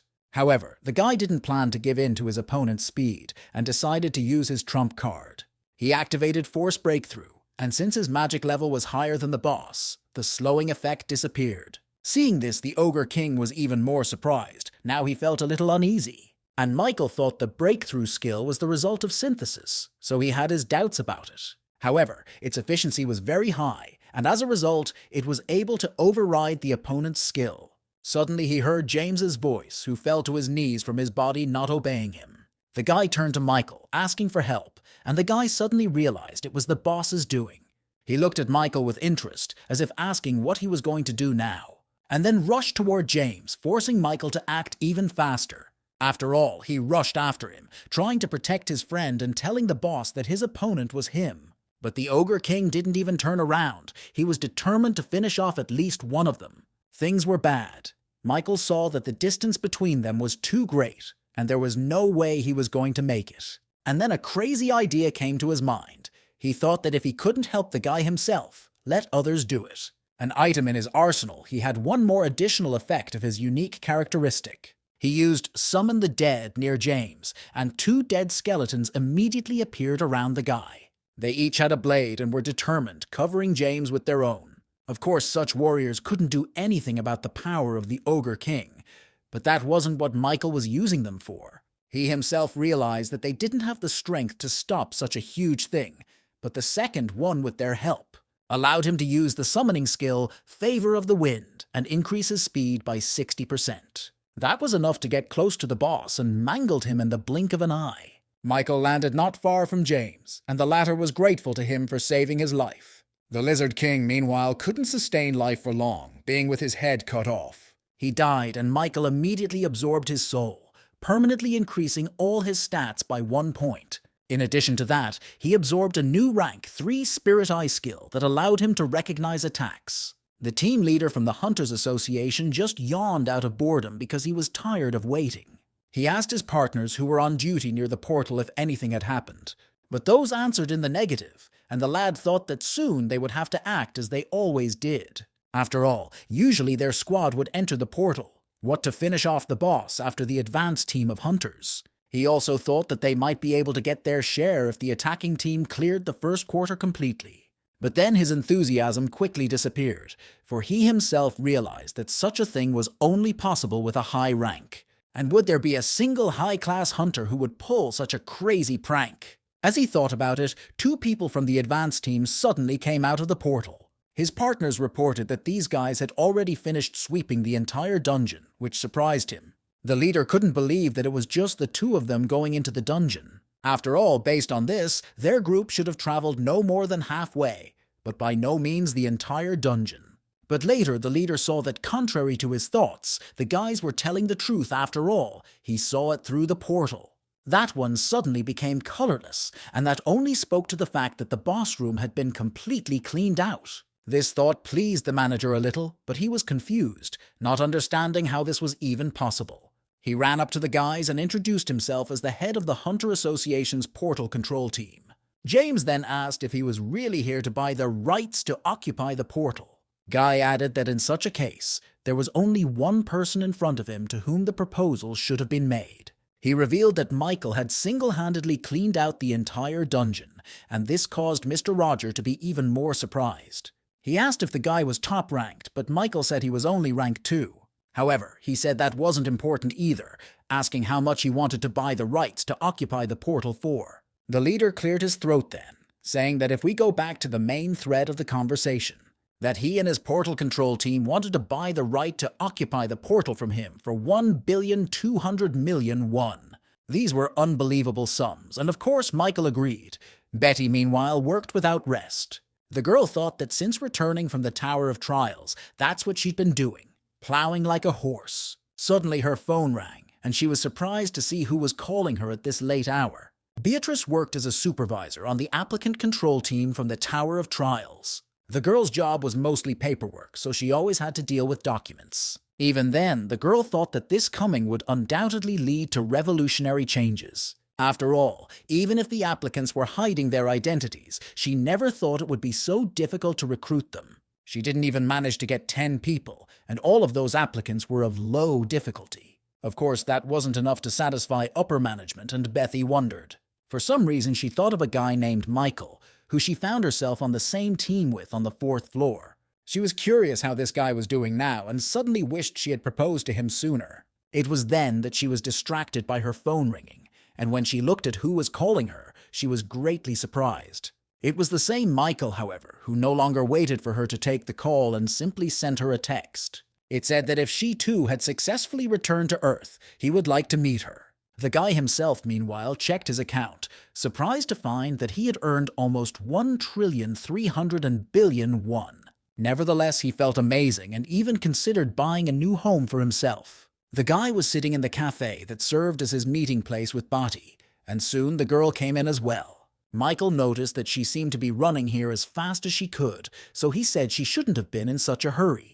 But the girl started with the fact that he didn't even reply to her text she sent him a long time ago. She asked if he knew how long she'd been waiting for his answer, and Michael blushed a little when he heard that. He then apologized, saying that he must have been in a great hurry at the Tower of Trials, but the girl brushed it off. She said she held no grudge against him and asked if he was going to go further up to the upper floors of the tower.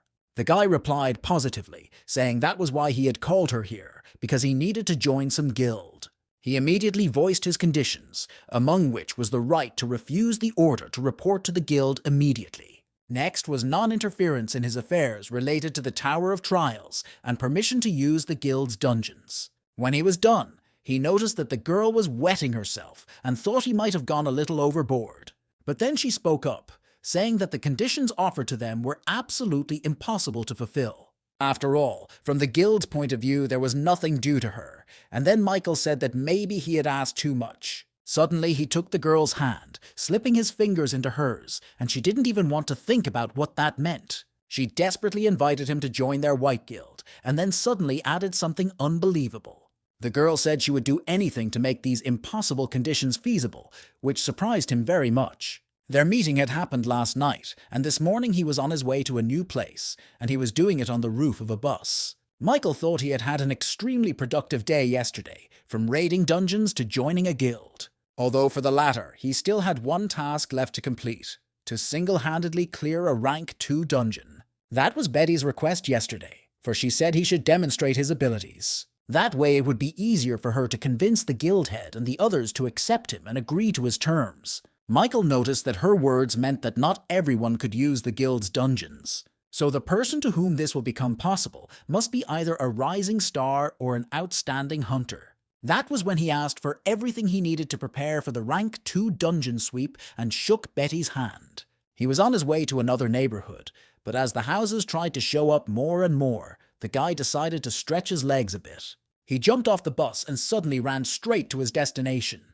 He did it so quickly that the people around him were only surprised by his speed. A few minutes later was already in place, approaching the portal where the guards still stood. Meanwhile, Beatty had also arrived at the right place, telling someone that she was confirming the reservation to storm this dungeon.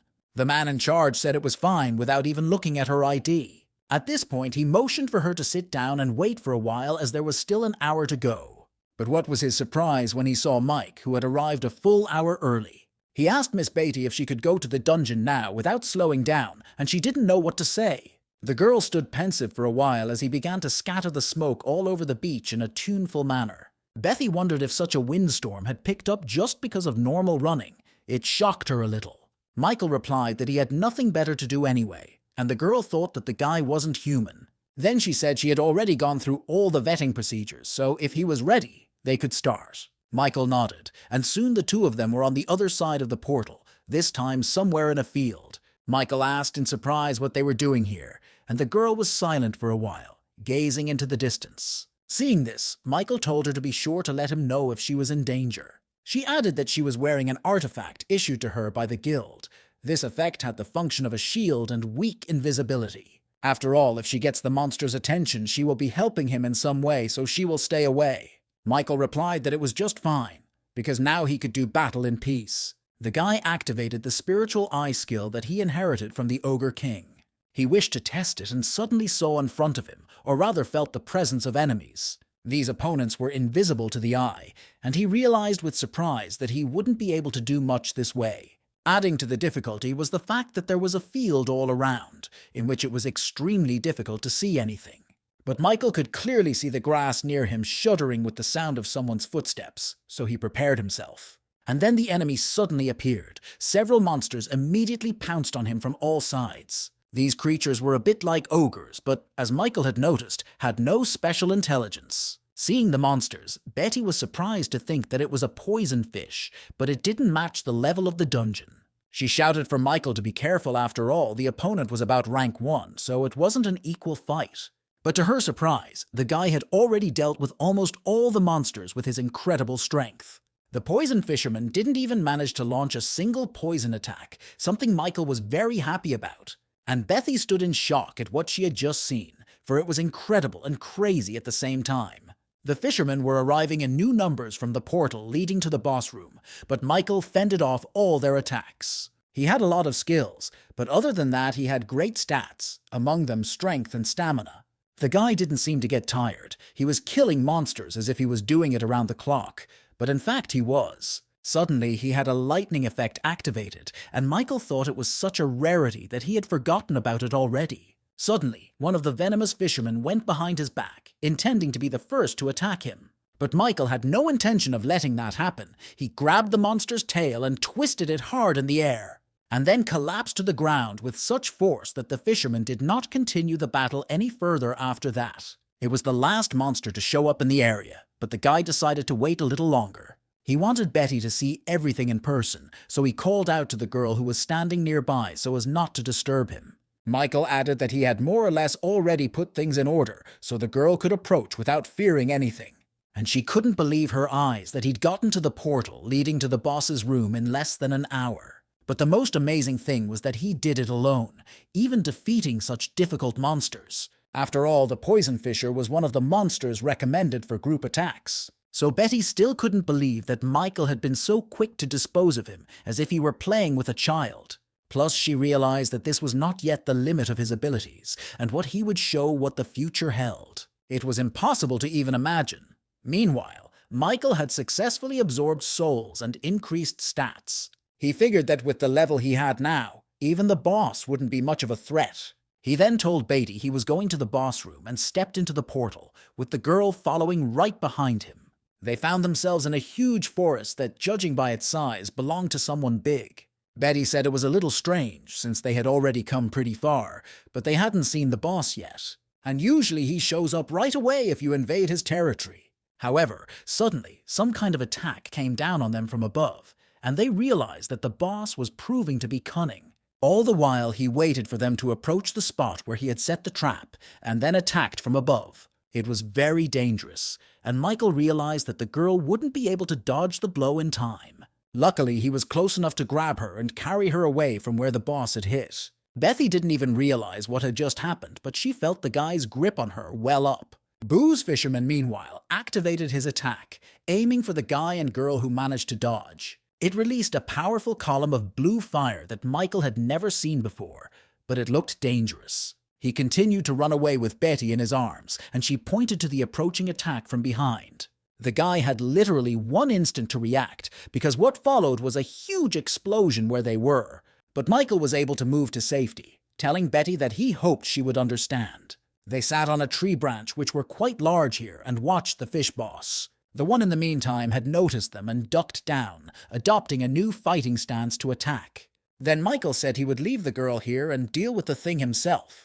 But Betty stopped him. She offered to use the enhancement skill on him, but the guy replied negatively, saying he had to do everything himself. He added that he would be back soon, and with these words he rushed down to the furious king of the fishermen. As he flew, he had time to think of the tactics he would fight with, for this was very important. He put his feet out to start, and when he landed, the ground shook from the force with which he did it. Even the boss was surprised by this, and Michael activated the instant acceleration skill and the exclusive effect of the boots. To all of this, he added the effect of the Wind Grace skill, summing it 7 times, and his speed increased by 70%. Now Michael could dodge any attack. Even if the opponent attacked stealthily, he pounced on the boss. And the guy couldn't even keep up with his speed, so he missed the moment the guy was under his nose. The monster decided to attack based on the fact that the one would want to finish him off anyway, and it was a good judgment.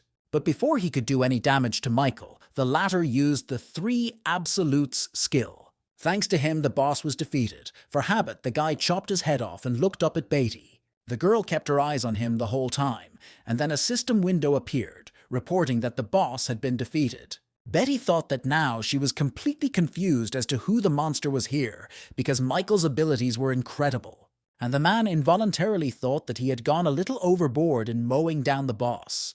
But it didn't matter now. When they came out of the first portal, Beatty admitted that she hadn't expected a rank 2 hunter to be so strong. She added that now that he had passed the test, he could use all of their guild's dungeons. And then she turned away from him so the guy couldn't see her face and said she was going to back off a bit, but said that when they are summoned to the Tower of Trials, the difficulty they originally chose doesn't matter much. After all, even on low difficulty, challengers will face increasingly trumpeted challenges. Conversely, even on a high difficulty, if performance is lame, the challenger may slip to a low difficulty. Finally, the girl said that based on that, we could conclude that his difficulty level was killer. So she hoped the guy would try to be a little more careful in future trials. She added that she would like to accompany him as long as possible and see him grow. And then they said goodbye. In the evening, Michael sat on the roof of one of the buildings and ate an apple. In 5 minutes, he had to go back to the Tower of Trials and thought that he had been spinning like a squirrel for these 3 days. However, due to this, both his stats and his confidence grew, which he was extremely pleased with. But now his time on Earth was up, and he returned to the Tower of Trials where it all began. The boy was even glad to be moving there again. For some reason, the ordeal appealed to him. Once he was resting on the bed for a bit, Michael got up and called out the test command. The system asked if he was ready to move on to the 8th floor test, and the guy responded affirmatively. And then he was asked to choose an intersection point from the 3 available: tactics, combat, and capture. Michael remembered seeing mention of creating an intersection point earlier, so it should be fine. He also thought that he should choose combat if he wanted to increase the effectiveness of necromancy. Next came the message that all of his personal trials from now on would be based on martial skills. And then suddenly there was a message that said he had the title of Pioneer. What happened next surprised Michael, for he had read that a private chat with the administrator was about to be opened to him. The system then reported the start of the consultation with Lord Steelblood, the manager of the combat crossing point. And suddenly, Michael found himself in another location, which apparently wasn't an ordeal, since he hadn't entered the portal. The guy looked around, wondering where he was, and the system window told him he had entered the Steelblood world. It was winter, and he was probably in some forest where everything was strewn with swords and other weapons. Michael decided to explore the place himself, and used the Eye of Truth to do so. The Steelblood world appeared to be a space created especially for her by the Steelblood Lord. This place had no rank and could not be invaded. Suddenly, Michael saw a message saying that the Lord was unhappy about someone making inquiries. And then, right behind Michael's back, one of the swords stirred and gained powerful energy. The administrator's Steelblood Lord suggested that he not suffer nonsense and follow the sword. Michael was a little surprised by this message, but decided it would be best to listen to the admin. The sword pointed the way and floated in the air leisurely so that the guy could follow it safely. After a while, he stopped because he had reached his destination and was now looking at it. It was a small house that looked completely ordinary, but Michael realized he had to go in there. When he opened the doors, he read the administrator, Lord of Steel Blood, looking at him. There was a rather attractive girl sitting in front of him who said he had finally arrived. She added that she was the administrator who was assigned to consult with him. Michael noticed that outwardly she looked like a foreign beauty, but for some reason she was called a steel-blooded lord. For in reality, the creature in front of him was the one who was exercising control in the Tower of Trials. And then the girl suddenly drew close to him, looking questioningly into his eyes. The girl said she was curious as to what the monster looked like, and she admitted it was pretty good. Michael asked if she knew him, and the girl replied that of course she knew everything.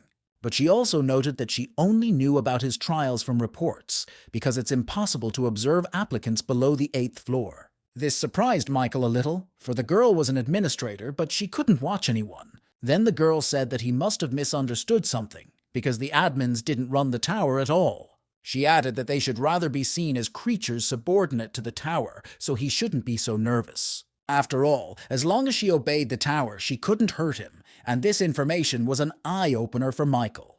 Then the girl said that she was here for counseling after all, so he could ask her anything. Michael judged that no hostility was sensed in her, so he decided to trust the girl. Plus, she had explained earlier that this counseling was an advantage he had earned in the trials. Then Michael remembered how he had almost been killed by a challenger from another floor when he himself was on 5. He wanted to know why the knight had chosen him, and to this the girl replied that there were advantages in it for that one.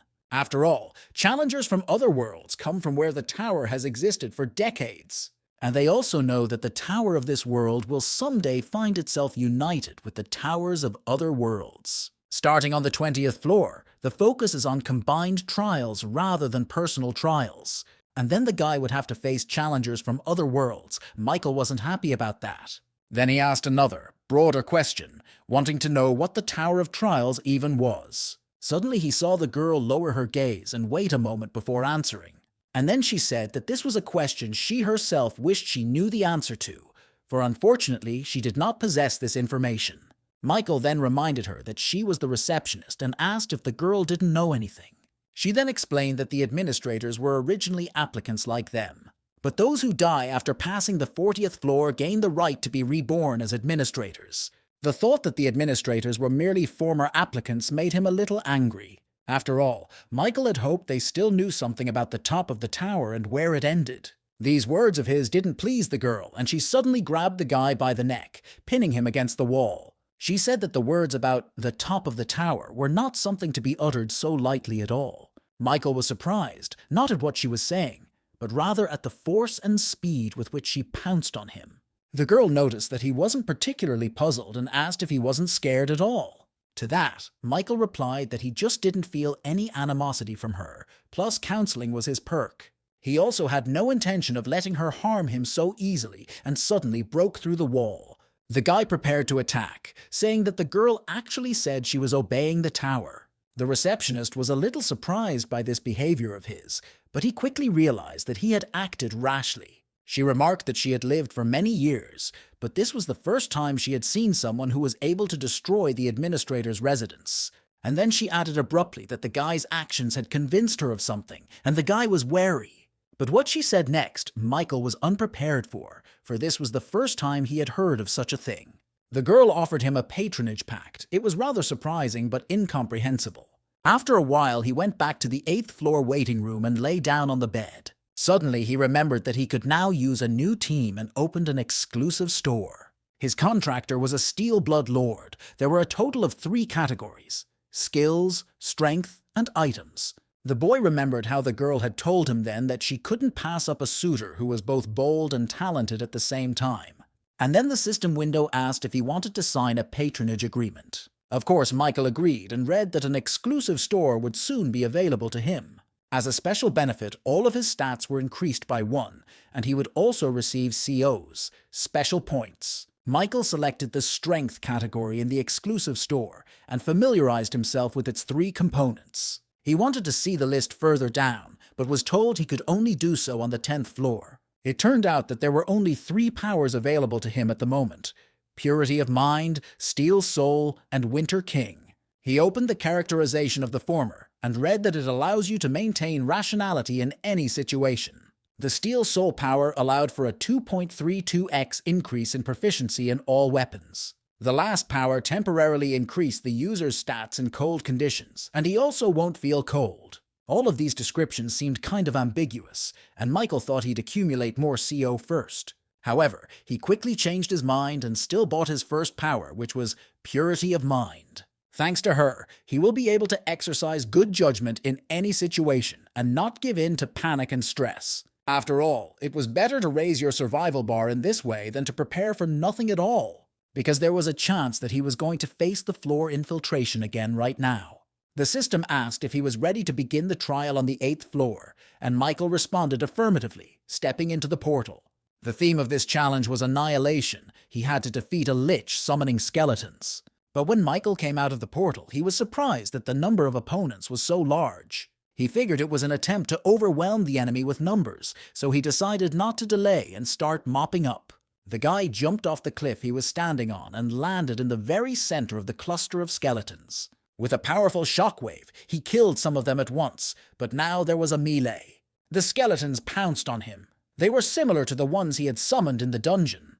They also had weapons, but Michael successfully dodged all of their attacks without even doing anything. After all, as expected, they couldn't even penetrate his basic defense after all. Skeletons were so squishy. He destroyed them one by one, but soon realized that there were more and more of them. With each new skeleton he killed, his skill only increased by 0.08%, and it was annoying. Nevertheless, the guy continued to put up a fight, intent on getting to the Lich as soon as possible. But still, it was useless to improve one's skill during this ordeal. Suddenly, he heard a voice asking who he was and how dare he make a disturbance in his sanctuary. Michael looked around, trying to figure out where the sound was coming from, but it was hard to do so himself. So the guy decided to use one of his trump cards and fulfilled the call of the dead.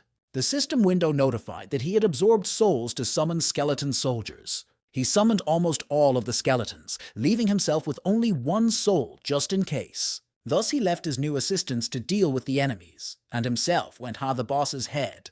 The guy activated Wind's Grace and summoned the effect 6 times, increasing his speed by 60%.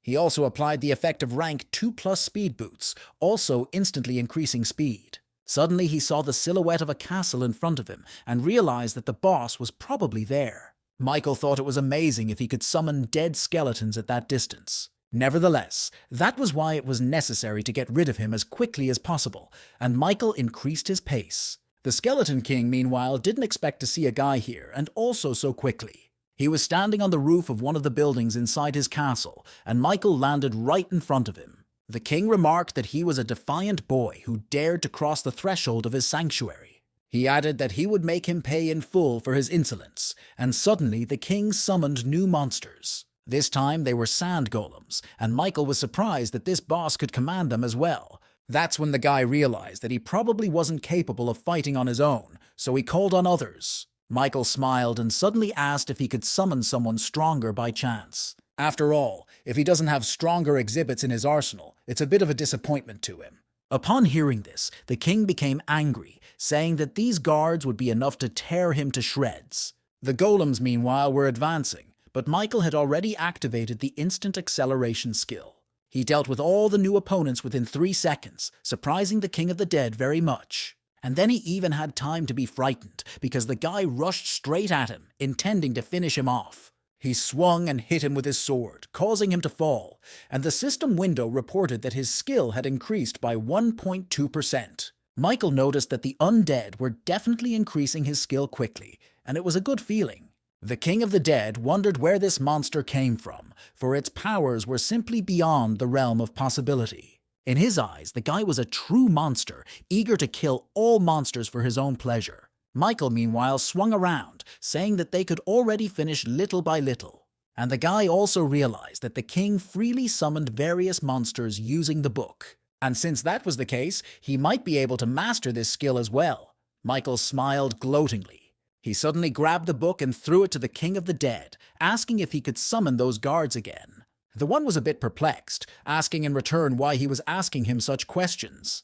But Michael calmly replied that if he couldn't, they would end on that note, at which point the boss protested. He said he was able to call the guards again minutes after their deaths. He also asked what Michael was after, but seeing the man swing at him, he said he'd start the draft right away. A couple seconds later, the sand golems that the boss had managed to summon again were running at the guy again with an attack. And of course, within those same couple of seconds, Michael had dealt with them again, which was understandable. Then the King of the Dead asked if the guy was happy now, but Michael answered in the negative. He said they were just getting started, so the boss had yet to summon any skeletons here that weren't dead.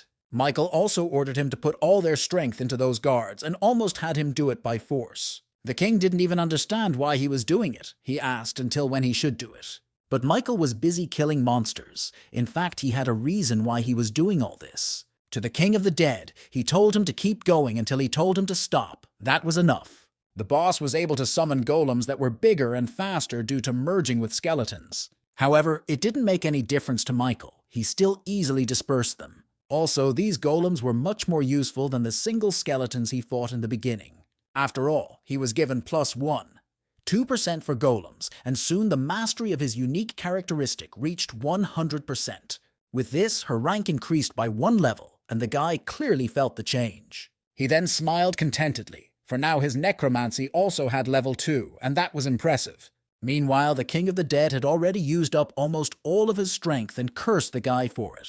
He called him a crazy creep who would make even the devil himself tremble. And Michael noticed that the fact that he had more and more cracks with each call spoke of his imminent demise. It wasn't a favorable scenario for the guy, as he wanted to use it a little more. King's last words were that meeting the guy was the most disgusting thing that had ever happened to him. And then Michael chopped off his head and immediately saw the message got a new achievement and increased stats. He also remembered to absorb the spirit of the Lich, and after that, the system reported a successful completion of the 8th floor. As a reward, all of his stats were increased by 2, and he also got 3,000 points and 1,000 CO.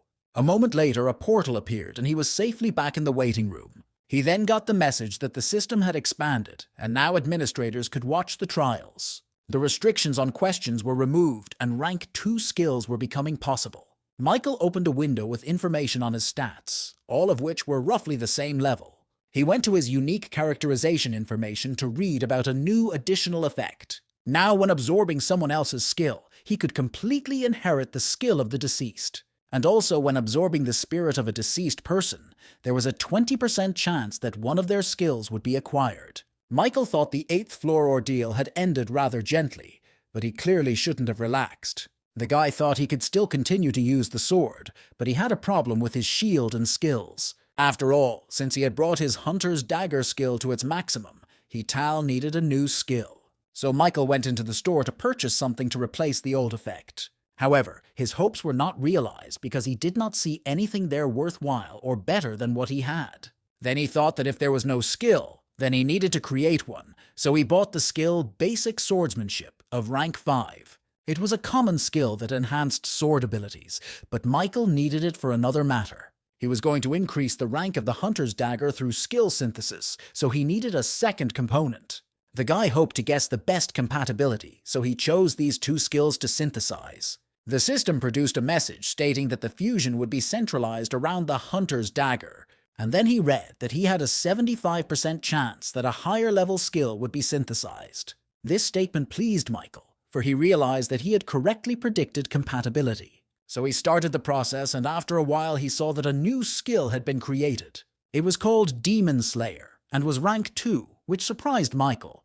He went into the store to familiarize himself with everything.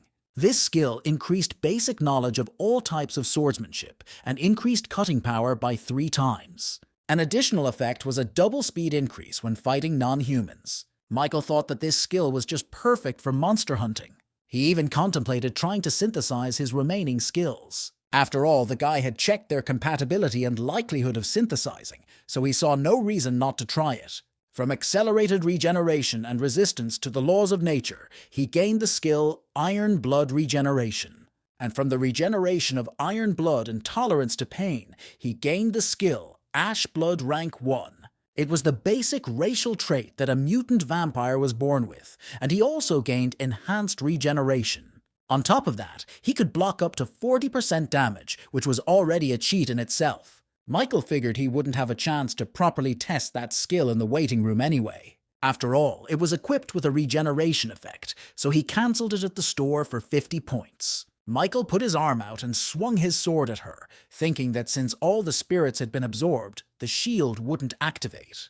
With that thought, he proceeded to check and mangled his hand quite badly. However, the regeneration effect of the peninsula met his hopes, and even exceeded them. After all, his arm had healed simply at lightning speed. In essence, he was now under eternal healing.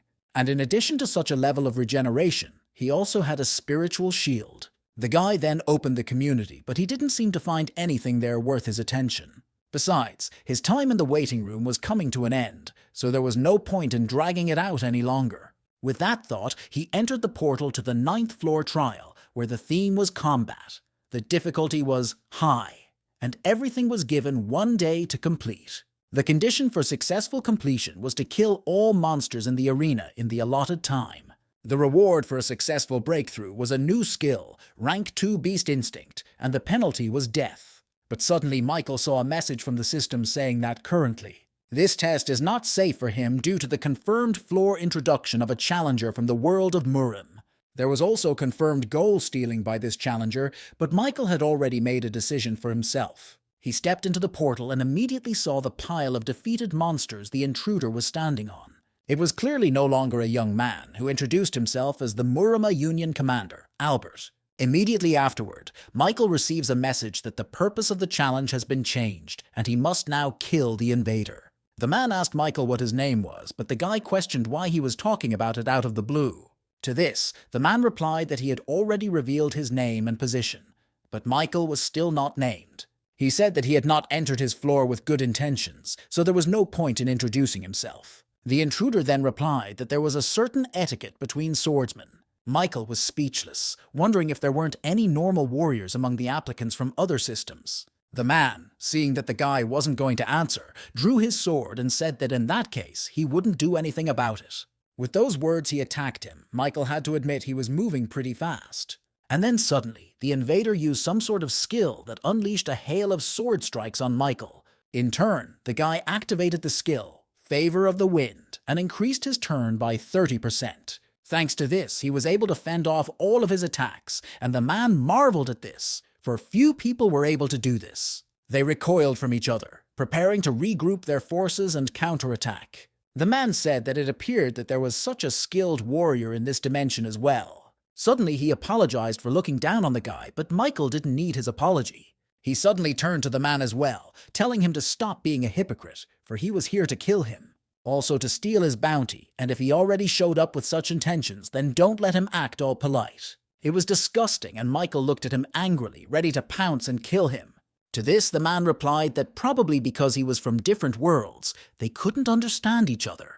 He then raised his sword, and Michael realized that he was preparing to use a new technique, and prepared himself. The man said for the lad to rest in peace, for he was about to meet his end. And Michael saw that because of his unique sword-light characteristic, he was blinded for 5 seconds. The guy realized that he couldn't see anything, and it even scared him, because the opponent had 5 seconds to attack freely. Michael activated his resistance to magic skill and was able to reduce the effect of losing his vision to 2.5 seconds. And then he activated the spiritual eye skill, so he was able to recognize attacks in the invisible range. Because of this, he could repel the enemy's attack in time, even if he didn't see it.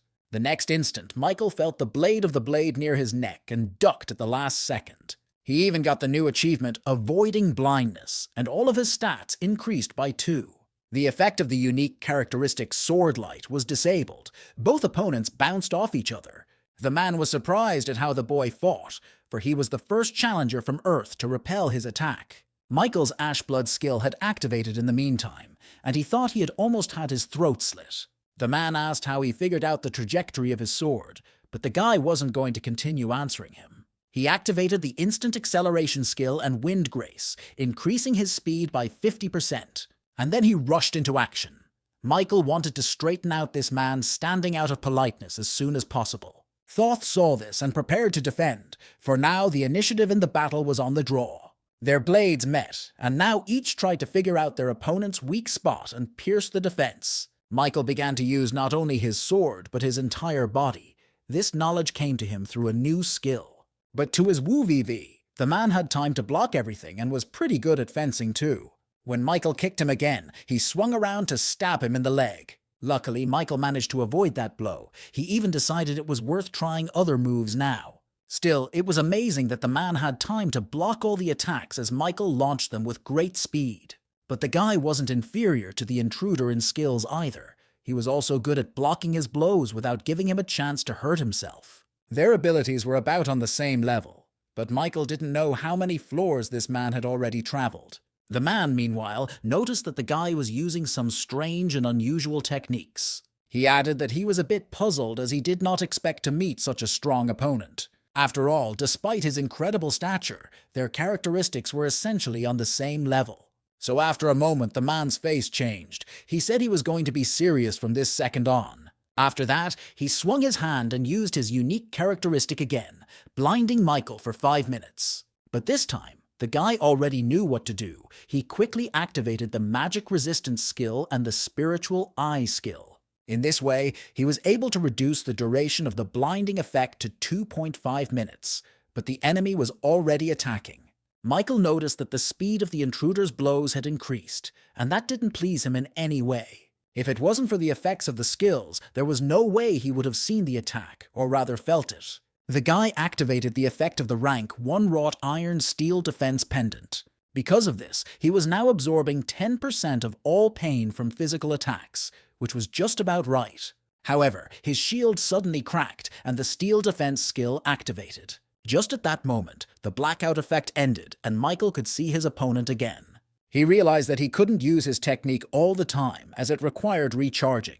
So without wasting any time, Michael rushed to attack the man, using whatever was at hand or foot. He kicked a rock right in the man's face, and the man couldn't understand how the guy managed to deflect his attacks. The man chopped down the stone thrown at him with ease, and then went on the counterattack. But Michael was already rushing in the other direction, and was behind the intruder's back in a flash. Thoth had not expected it, for such speed staggered him, but the man prepared to defend himself. The guy didn't attack for some reason, and when Albert turned around to see what he was doing, he was surprised. After all, the hand wound left by his sword was healing at an amazing rate. Seeing this, the man said that he thought the guy was a pretty good martial artist. But all his techniques were borrowed from somewhere. Michael replied that the old man's unique power was also issued by the tower. He then activated the skill Wind Graces and increased his speed by a maximum 70%. Albert put his sword out, wanting to add more, but he didn't have time to finish due to a surprise attack from Michael.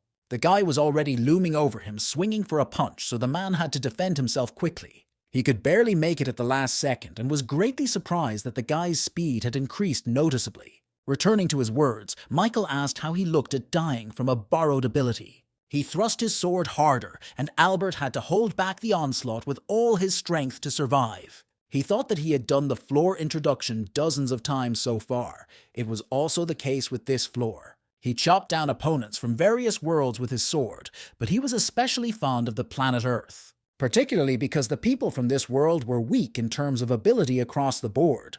The challengers from Earth couldn't even touch a hair on his head. Besides, he had always had enough of a single attack, and this time he was sure history would repeat itself again. Just at that moment, Michael almost got him. Albert ducked at the last moment and realized that he couldn't go on like this because he was starting to lose. This made the man angry, so he decided to take the initiative and end this battle. After another fight, they bounced away from each other, building up their strength for the next attack. Michael too was wounded, for his sword was well wielded, but all his cuts were healed in no time. Which could not be said for Albert, who was already clearly at the limit of his abilities and was breathing heavily. Suddenly, the system gave out messages that the administrator of the White Crane's sword was admiring the young challenger. The Monsters of the North admin predicts his imminent defeat, and the Lord of Late Night has taken an interest in him. Albert, though he didn't video all those messages, realized that the admins were probably watching them. It meant that if he ended the fight now with his victory, he would probably get new opportunities. With that thought, Albert activated the One Strike, Two Skins, and Lightning Sword Key skill. They were followed by one-hit skills and Nymph Walk, all of which greatly improved his stats. The man even changed in appearance. An incredible power that had not been there before was suddenly emanating from him. But Michael was amused by it, reminded of how he had inked any techniques he had received just moments ago. Suddenly, the system popped up a message for Albert that said, Floor Implementation Penalty. All of his stats were reduced by 8, and some of his skills were forcibly deactivated. But the recovery time of Sword Light was over, so he used the technique again. Michael, however, was already used to it, so he was able to guess the moment when his opponent would attack him. This time, the attack was from behind, but thanks to his Spirit Eye, he was able to sense it at the last moment. At the same time, Michael activated the 3 Absolute skill, and his attacks were greatly enhanced. He knew where his opponent would end up, and he wasn't the least bit embarrassed that he would be striking literally blind. The boy swung his blade and brought it down where he thought his opponent would be. Suddenly, the effect of Albert's unique characteristic was turned off prematurely, both swordsmen standing side by side. Michael bent over with fatigue, panting and pain, but was happy that he had succeeded. Albert let the sword out of his hand, though he continued to stand, but it wasn't for long. After all, Michael had cut his body in half and it was bound to disintegrate. The man only managed to say that it couldn't be, but the wound was fatal. So in the next instant, his body fell to the ground, splitting in two, and Michael took a breath. He was tired, as using skills consumed a lot of mana, but he was glad he had won. The system congratulated him for successfully making it through the 9th floor of the Tower of Trials, and the guy smiled. He absorbed Albert's soul, and his skill increased by as much as 27%, and his breakthrough rewards changed. The system reported that they did not match the complexity of the battle, so a revision was made. When it was over, he received a new rank 2 plus 6th sense skill as a reward. He was also given 30,000 points and 1,000 COs, after which a portal opened and the guy headed there. He also noticed that this skill had a much higher rank than the one that was originally in the reward. However, Michael decided to watch the details already in the waiting room, so he stepped towards the portal entrance. Many administrators who watched his fight expressed their impression and delight at his battle. Michael froze like that before entering the portal, reading all this, and suddenly a smile appeared on his face. Then he remembered that earlier there had been talk of expanding the system where admins could watch him.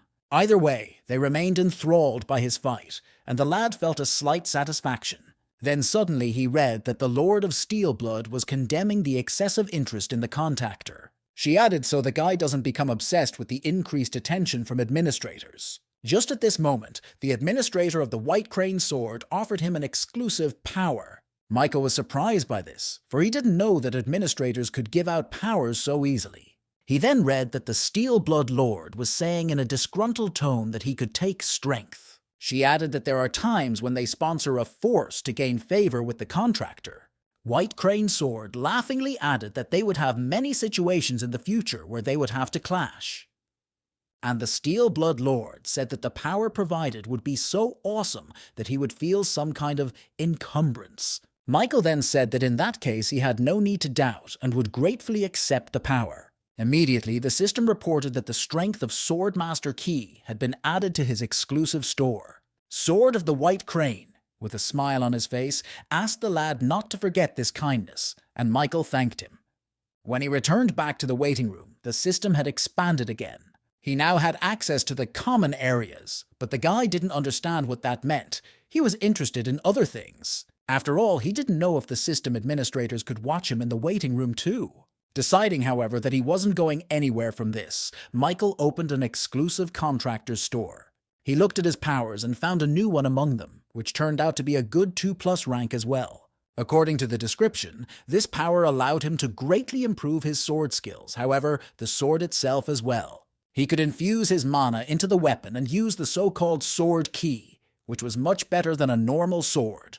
But what Michael also realized was that a second page in the exclusive store was now available to him. When he went there, he saw a new list of powers consisting of 3 options, 2+, high-, and 1, ranks respectively. His first power, Bone Reconstruction, increased all of his stats by 2, and he also became malleable to any martial art. The power of the Steel Blood Sword allowed one to summon a Steel Blood Sword composed of mana.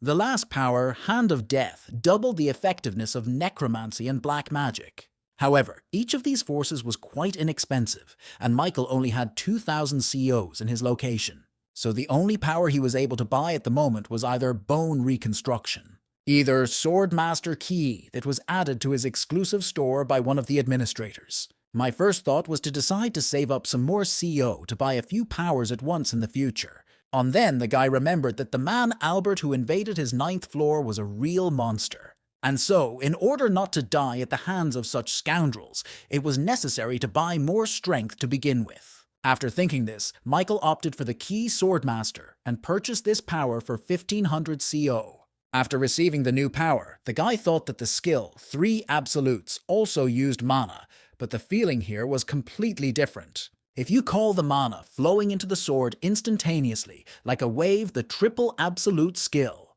Though, perhaps the strength of the Swordmaster Key should be compared to a stream of water flowing down the sword. After he used this power for 1 minute, the system gave messages about a 2% increase in mana consumption. After 2 minutes since activating the power, mana consumption has already increased by 4% and more onwards. Michael realized that at this rate, his mana consumption would increase by 100% in about 50 minutes. Therefore, he deactivated the strength of Swordmaster Key and thought that he should distribute mana well. He also remembered that the reward for passing the 9th floor was the new skill 6th Sense, and went to read about it. It was as simple as that. All his instincts sharpened to the point of becoming a 6th Sense. With that, he would be able to make complex inferences, and Michael thought that was a pretty useful skill to have. Then the guy decided to check out the last thing, the common areas he was going to find information about in the community. As expected, it was all about them there, as everyone who made it past the 9th floor got an enhanced version of the system. Michael noticed that there were a lot of comments here about common areas in the key of skill sharing. What surprised him the most was one comment from a guy calling himself a max-level swordsman. He said he had just been asked by a foreigner in the common area if he wanted to exchange force with his administrator. Michael thought the opportunity to see in person the many applicants from around the world was quite good. He decided not to delay and go exploring on his own, so he moved to the common area of the 10th floor. The common area turned out to be a very spacious place, or rather a whole separate world inside the Tower of Trials. Right now, one guy had moved here from his floor and was incredibly happy with what he saw. He even used a question ticket to learn as much as he could about the place, so he already knows the basics. He commanded himself to go forward, going to make the most of it before returning. What he didn't know, however, was that he was already being followed by a group of 3 people who had figured out who he was. And after all, the guy was a top-ranked Korean hunter, so he was among the talented applicants. One of their squad said that outside of the general area, it was okay to kill, so soon Corey would have one less hunter. Meanwhile, the guy was walking down the road towards the central castle-like building with some other girl beside him. Suddenly, his mana consumption rate increased by 100% and all stats decreased by 20%.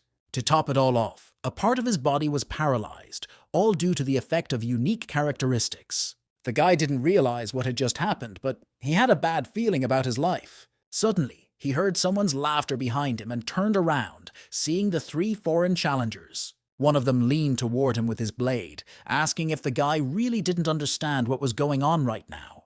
And the man thought that they were all out of the trial, but these people were looting even here.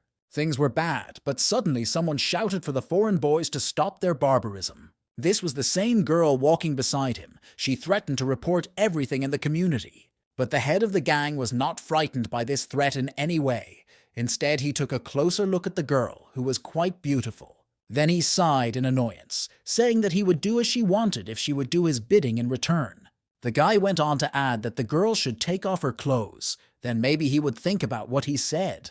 And if she drops all her items, he'll let one of them live, so be it. The girl was clearly puzzled by such a statement, so she didn't even know how she should proceed. Meanwhile, the guy reached for her, saying lustfully that he would help her himself if she was unable to.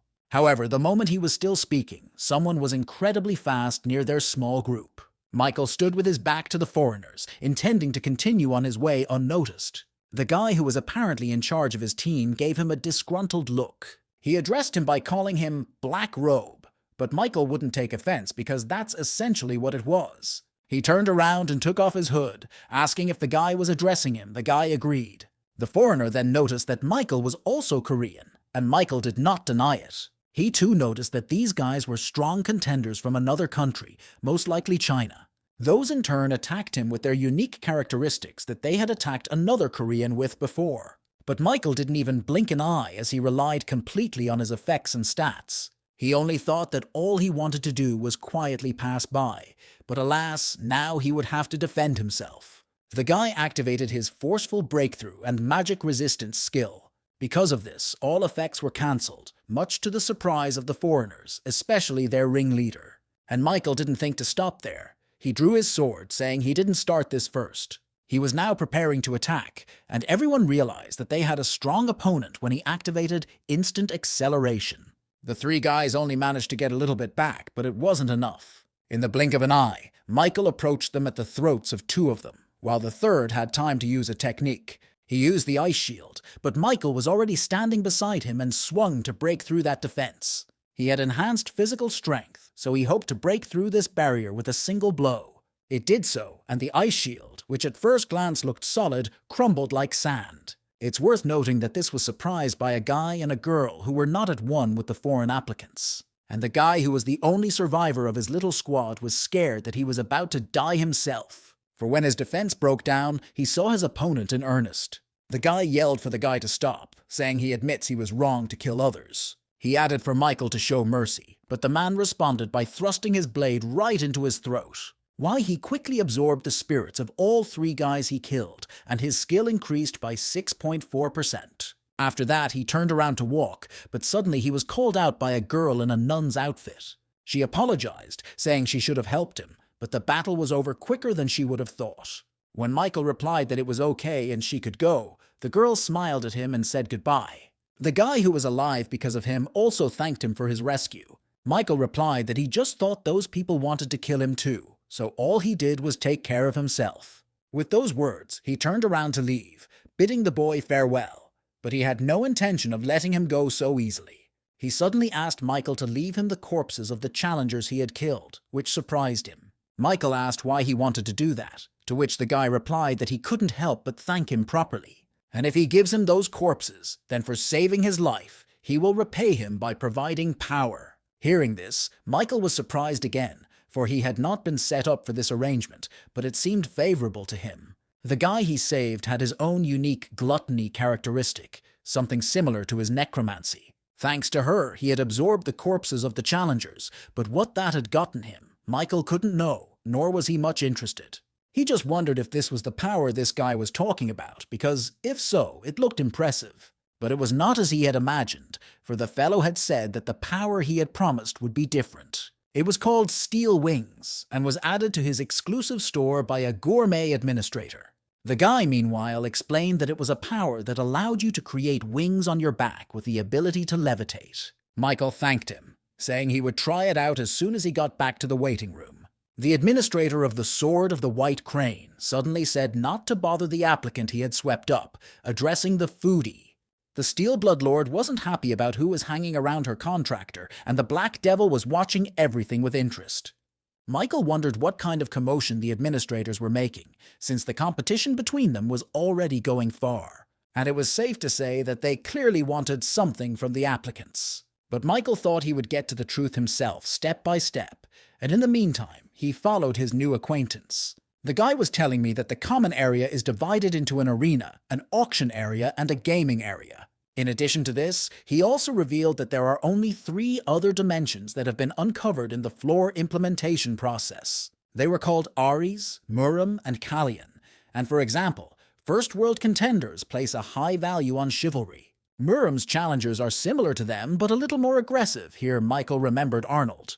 The pretenders of their world of Kallian, on the other hand, were known for their races, which included elves, fairies, and beastmen. Michael noticed that the guy was pretty well informed, and the guy smiled back at him sincerely. He said he found out everything in advance, exercising his right to ask questions. Meanwhile, they finally made it to the common area where more and more applicants were arriving. The guy suddenly held out his business card to him, saying that although he wasn't a rancher, he had asked to accept it. Turns out he was the head of the applicant control team for the Hunters Association. When they entered the common area, all abnormal statuses were removed, and fights between challengers were impossible. The guy said he should now slowly move toward the auction area. Michael replied that he himself had a place he would definitely go to. And when the surprised guy asked what the place was, Michael said it was an arena, then smiled. Except that after he got there, he quickly changed his mind, because his first impression was incomprehensible. It looked more and more like a big gambling house where the challengers watched the others fight. Michael was a little confused as to where exactly the battles were taking place, as he only saw chairs and some devices. But from the looks of it, he just had to sit in one of those chairs to join the battle. Michael did so, and even felt some relief, because it was much better to fight sitting down, though it was unclear how. Suddenly, the arena system was activated and he had to make a choice between betting and dueling. Of course, Michael didn't fully understand what that meant, so he decided to take the help. It turned out that by choosing a bet, he would be able to put points on the other contenders' duels. If he chooses to duel, on the other hand, he can fight other people for rewards. When the duel was confirmed, the final ranking and the real name of the challengers also became visible. A duel could only take place if both duelists put a skill, power, item, etc. as a reward. Also, the duel could only take place if both contenders had roughly the same level of rewards. Once the duel was confirmed, he would be able to fight his opponent in the Colosseum. It was over if one of them surrendered. Michael also realized that the reward for duels was the core of the arena, as the mila, skills, and items were unlimited. The guy smiled contentedly and began searching for the useful skill he needed to find his opponent. Meanwhile, some of the contenders gathered to look at the girl, who was quite famous. She was called the Witch of Hellfire, and she was the famous huntress from America, Catherine Benet. The girl sat in the chair, also choosing her reward and opponent for the duel, but no one was willing to fight her. She thought that maybe it was because she had too many victories to her credit and everyone was just afraid. Catherine wished she didn't have that dueling statistic at all, then she could challenge more often.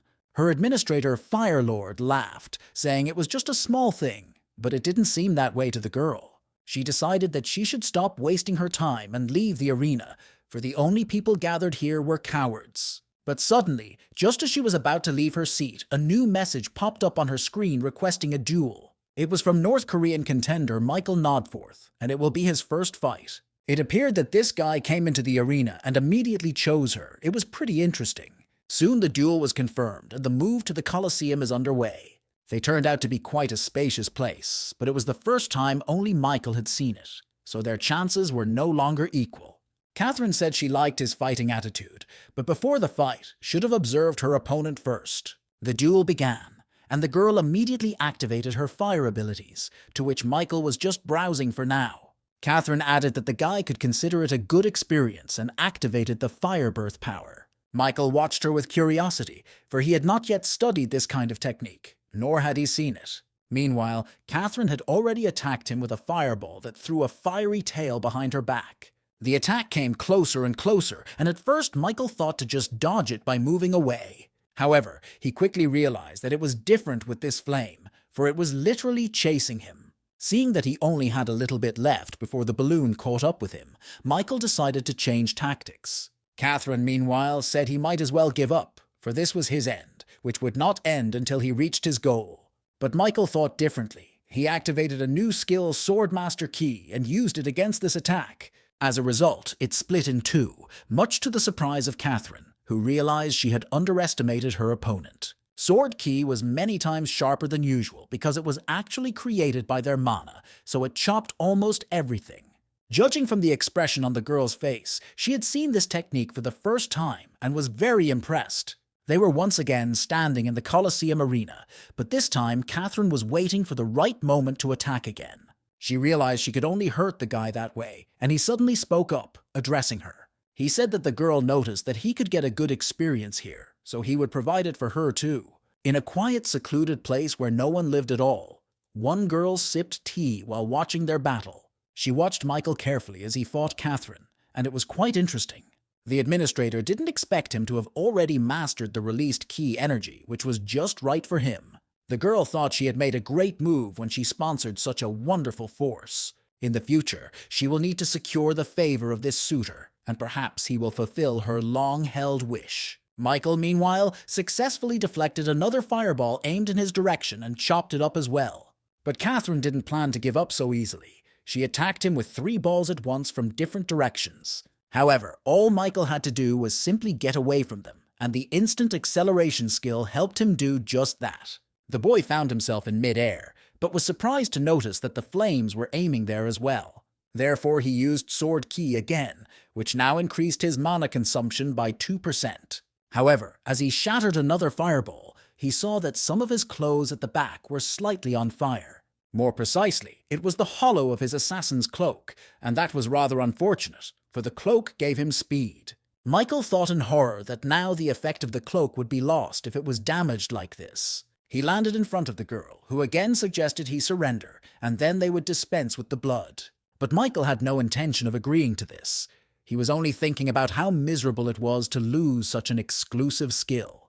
Catherine, meanwhile, had already prepared for another series of attacks, this time forming huge fire spheres. She said she even wondered how long the guy could hold out. The administrators appeared to be watching this fight with interest as well, their opinions differing somewhat. The girl sent the spheres straight at Michael, who, although ready to repel all attacks, realized his weakness. She had mana, after all. It had already been 4 minutes since the activation of Swordmaster Key, and her consumption had increased by 8%. He realized that if this continued, the fight would drag on, and he would be at a disadvantage. So Michael decided to add to his strength with absorbed souls and used Albert's soul. Thanks to this, his stats increased, particularly his mana, and also managed to absorb one of the man's skills. The rank 1 lightning sword Key had the ability of lightning forming on the sharpness of the blade.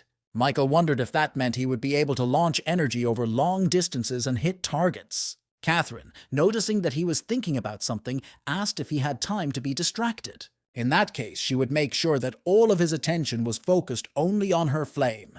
Michael tensed up, and the girl attacked him this time with fire arrows, of which there were quite a few. They weren't small either, so Michael decided that it would be best not to waste mana on Sword Key and just hide. He dodged the arrows, but there were too many, so some reached his body. But the guy wasn't going to let them hurt him, so he reflected some with his sword and others with his hands. He wasn't afraid of it as the Ash Blood skill was immediately activated and all the burns were healed. Catherine, meanwhile, was again preparing another attack, but this time Michael decided to try something new.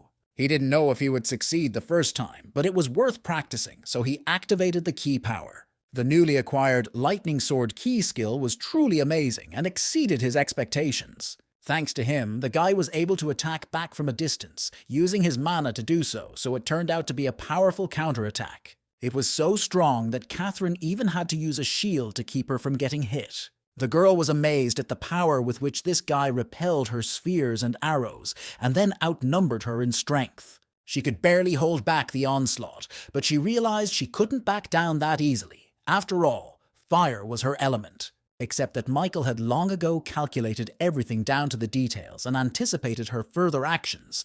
He was standing at the girl's back. His sword was near her throat, and Catherine had no choice but to admit defeat. She confirmed that she was surrendering, and as a reward, Michael received a rank 2+ storm skill. And then it was over, and they both moved to the common area of the arena on the 10th floor. Michael discovered information about the new skill by researching it. It said it was quite useful for stabbing blows. The guy thought he was counting on swordsmanship, but here it was a bit different. Nevertheless, it was his first win, and he was ranked 3rd in the final rankings on his server. This was a signal to start growing, so he soon confirmed the new duel again. This time his opponent was ranked 11th on the Japanese server and looked accordingly. However, in reality, it turned out that the guy was better at flapping his tongue than fighting. He said that he didn't expect the 3rd-place Korean server to turn out to be such a barbarian. Here, Michael smiled. This infuriated the Japanese man, and he asked why he was so funny, and Michael responded in kind to his teasing. He explained that he found it funny that he had the same thoughts about each other. Of course, this made the Japanese even angrier, and he attacked with his first weapon in the form of a spear. But Michael didn't even bother to block it, easily dodging it. He realized the guy was weak. Such an attack from a challenger ranked 11th in Japan's final ranking seemed ridiculous to him. But then he thought with a smile that he must have just gotten a little too strong lately.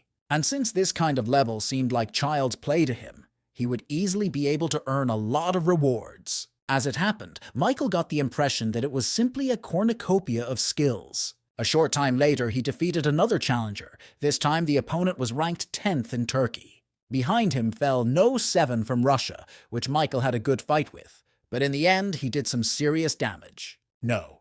13 from Germany seemed to be the easiest for the guy. He dealt with it in just a few seconds. It went on like this until he got the new achievement, Duel Master. His strength increased by 2.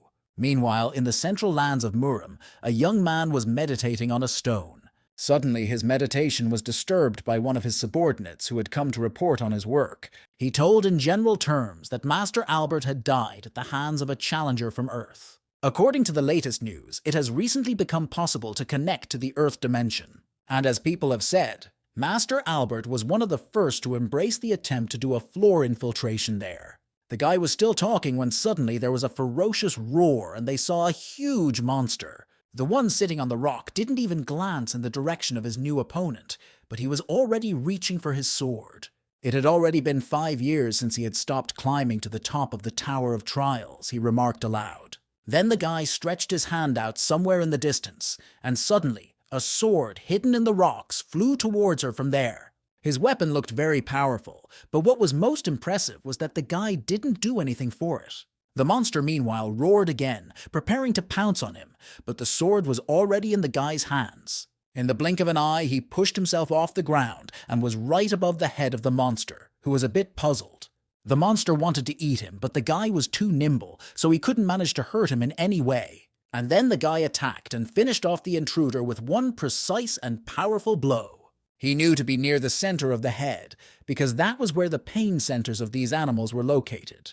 As a result, the monster fell unconscious, and the guy waited a while longer to make sure it was dead. His servant was delighted to think that he had easily dealt with such a powerful spirit creature. The young master's martial arts are so powerful that contemplating his might gives you goosebumps. In the meantime, the latter turned to him, telling him to find out, by any means necessary, who exactly killed Master Albert. It was quite some time before Michael was back in the 10th floor waiting room. He collapsed on the bed, wanting to take a little break because he had expended quite a bit of energy today. But after a few seconds, there was no trace of fatigue. That was the beauty of the waiting room. The guy opened his status window, thinking he'd gotten some more powers in such an unexpected place. The first of these was the power of steel wings, with which you could fly using your mana. Just thinking about it made Michael's heart fill with joy, and he was very grateful to that hunter. Right now, however, he couldn't buy it because he didn't have enough CO, so Michael decided to read on. He suddenly got the idea to make a synthesis of skills from the ones he had received as rewards in duels. And after some hard work, he settled on 3 new skills with good ranks. Michael was surprised that he was so successful in picking the right skills to synthesize, as he even got rank 1 in the end. He had the skill Shield Counterattack, and there was also Secret Shadow Step of rank 2+, and Frenzied Swordplay, also of rank 2+. The first thing Michael tried out was the Counterattack Shield. Its power was amazing. The guy figured that with that skill in his arsenal, almost no attack could hurt him. Moments later, he was already assembled for the 10th floor trial, the topic of which was collaboration. According to the terms, they had 3 hours to prevent the resurrection of the Lord who devours darkness. The conditions for failure were the death of all participants, or the expiration of the allotted time. The reward, however, was a rank 1+ skill enhancement potion, and soon participants began to show up. The system announced that the team members were distributed according to their final ranking. First up was Challenger Kim Hoon, who was ranked #1 in all of Korea. He looked composed. Second was number 2 on the final ranking list, Martin Lee, who seemed like a nice guy. The third challenger with the nickname Hunter appeared, and Michael himself came out of the portal. And the last to come out was the 6th place contender in the final rankings with the nickname Sudi Ganyu. When all participants exited the portals, they were given a 30-minute grace period to rally. During this time, the trial was not considered to have begun, so applicants had a chance to prepare for it. Michael noticed that Kim Hoon and Martin Lee had met before, for they recognized and greeted each other immediately. But the challenger with the nickname Sudi Ganyu was unfamiliar with either of them, plus he had his own strategy. Suddenly he shouted, pointing his finger at Michael, that he was the same swordsman he had met on the 4th floor. Guy added that that's when the carnage between the contenders for the right to grow fast began. And Michael stood a little puzzled by his words, for it was the first time he had seen this man. But he understood everything at once. Kim Hoon asked if they had actually crossed paths earlier in the trial, because apparently this meeting was not a pleasant one. Sudi continued to play the role of the victim, saying it was true, and they did run into each other on the 4th floor. And he also added that this Hunter was someone who tended to grow by accumulating achievements for kills. Michael himself, meanwhile, realized that the man in front of him was now the very person who had manipulated the chat room. For him, deceiving others was an everyday occurrence, and he created conflict by turning others against each other. The guy used this time to reap the rewards, for he only cared about his favorite person. Other people's lives meant nothing to him. That was the survival tactic he had developed, and he began to actively use it in another place called the Tower of Trials as well. The administrator, Lying Clown, laughed at the contractor's deception that even the corners of his mouth were tearing up. That's what this guy with the nickname Sudi Ganyu was like, and now he wanted to get rid of Michael on their new team. The guy saw that looked puzzled, so he decided to share some more oil on the fire. And when Michael wanted to say there was some misunderstanding, he accused him of killing his partners. Hearing this, Michael couldn't hold back any longer, asking what the hell he was talking about now. At this time, Kim Hoon drew his weapon, saying that the Tower of Trials was not a place to behave frivolously. So now they will find out who is telling the truth and who is a liar, and the latter will be eliminated from the team. Michael wondered if something would go wrong and he'd have to deal with all 3 at the same time. That would be the worst-case scenario, and therefore he should have prevented it, but he didn't know how. That's when Martin unexpectedly came to the rescue, suggesting they all calm down for starters. He recalled that earlier, Challenger Sudi Ganyu said he met Challenger Hunter on the 4th floor. It appeared that he must know his real name, since the nickname system appeared in the 5th floor waiting room. So if Sudi Ganyu's challenger gives the real name of Hunter's challengers, everything will immediately fall into place. It was obvious that the guy was a little nervous upon hearing this, but still decided not to back down and pretended to remember the name, and then suddenly gave out that the Hunter's name was James, happily thinking that there was no way to prove it anyway. Martin then turned to Michael, calling him James and asking if he had anything to say. To this, Michael replied that he wasn't the least bit amused and reached somewhere for the scruff of his t-shirt. He then pulled out his hunter's license and explained that he had brought it with him by mistake during his return to Earth. Upon seeing this, Sudi realized that he had screwed up, because by doing so, the guy confirmed that he had lied to everyone present. Kim Hoon said that it now seemed to be clear who should be eliminated and clutched his battle hammer tighter. Sudi Ganyu realized that the situation had taken a very bad turn for him, and he would only be able to save himself by a miracle. But suddenly, Michael turned to number 1, apologizing and saying that he would handle this matter on his own, because now he was very angry at the guy who dared to communicate him in the murder of his comrades. Kim Hoon replied that he understood him, saying that in that case, he and Martin wouldn't bother him. And Sudi realized that he had a chance, because if he defeated this scum alone, he could survive. The test is designed for 4 people, and if they exclude him as well, it will be extremely difficult for the 2 of them to pass. Meanwhile, Michael reminded him that the guy had been babbling about some really funny stuff that now had to be taken responsibility for. But Sudi replied that he didn't even know what it was because he only cared about surviving. And he also said, turning to Michael, that he wasn't the only one with powers and activated some sort of technique. In the next instant, Swamp Spirit Stalk circled Michael's legs, but he activated his skills in response. Thanks to the resistance to magic, the attack was completely destroyed, and Michael pounced on the guy. He swung to finish him off, and the man had time to be frightened, but decided he would not lose this battle. The guy immediately appreciated that his opponent had the resistance to magic skill in his arsenal, and it was annoying. This time he defended himself already against Michael's attack, forming a solid shield over himself, all of it more like spells. Kim Hoon said they should move back, and Martin replied that the battle atmosphere is better here. But Kim told him to stop being cranky, because there's nothing wrong with being cautious, and took the guy off the battlefield. Sudi Ganyu, meanwhile, attacked Michael again, intending to finish him off this time by putting all his strength into the attack. He shot a multitude of white spheres that flew straight at Michael, but he didn't see anything special about them. The guy deftly and quickly dodged all the projectiles and continued running towards the enemy. However, when he swung for his counterattack, he saw that his opponent had a smile on his face. To make matters worse, Sudi managed to bounce off his punch just in time, after which he rather turned to taunt him. The guy said that it seemed the hunter had become the prey, but Michael didn't understand his words at first. It was only when he turned around that he saw the very spheres he had just dodged a moment ago. They looked menacing, and Michael realized he had fallen into the creep's trap, just as he had planned. The spheres, meanwhile, merged into one and formed one powerful stream of energy that rained down on him. Sudi laughed contentedly as he saw the guy fall under the rubble of his attack, but then the smile disappeared from his face. It was replaced by surprise and fear as the fog cleared and everyone saw the real picture of the battle. It turned out that Michael had time to apply the counterattack shield at the last moment and save himself from the rubble. The skill also had the additional effect of absorbing 25% of the damage taken by the shield. He would then immediately return it, and Michael hoped to try out this effect in real combat right now. This was already starting to anger Sudi. He didn't understand how the guy blocked his attacks with such ease. Meanwhile, Michael used a moment's acceleration and came almost right up to him. All this time, Sudi had been summoning various effects and powers with the magic book, so he used it this time as well. He caused a huge concussion that caused large rocks to cover him, preventing Michael from hitting him.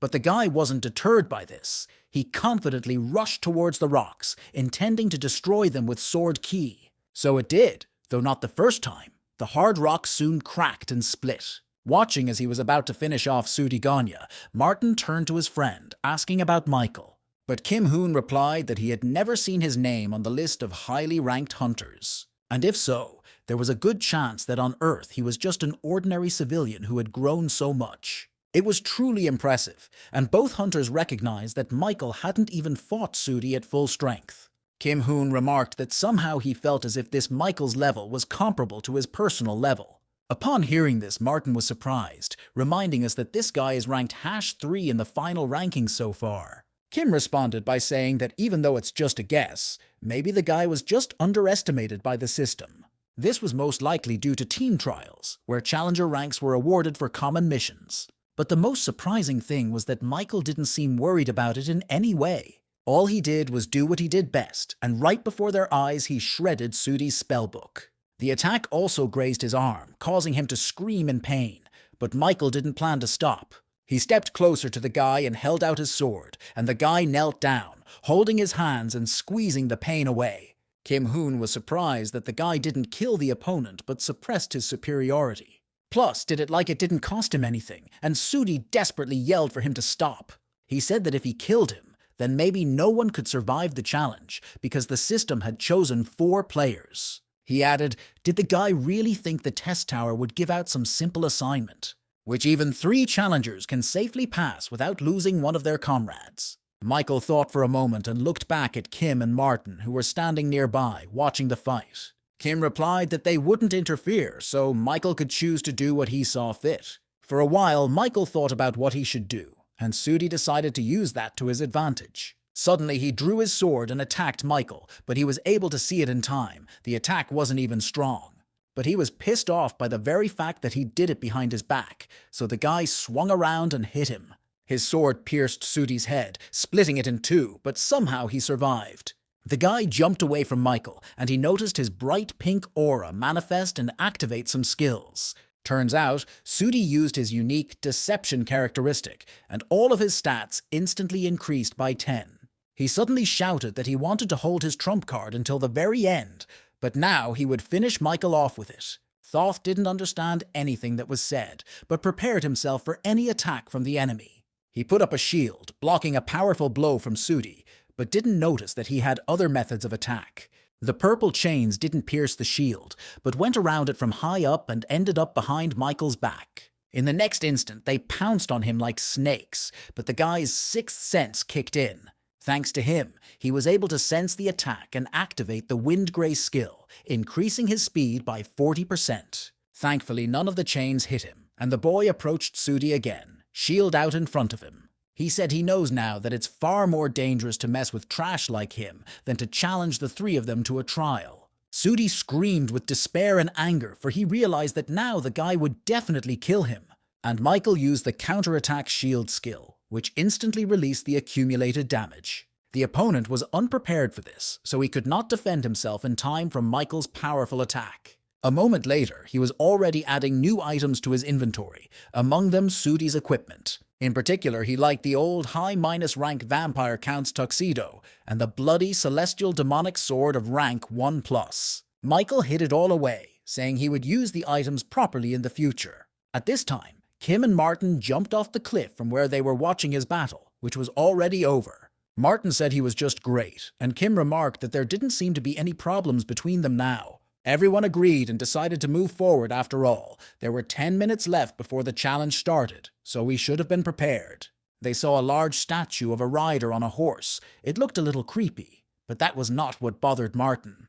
He wondered if it would come to life. Since it was the Tower of Trials, it could very well happen. Michael mentally agreed with him. Glancing at the statue, he noticed something odd about it.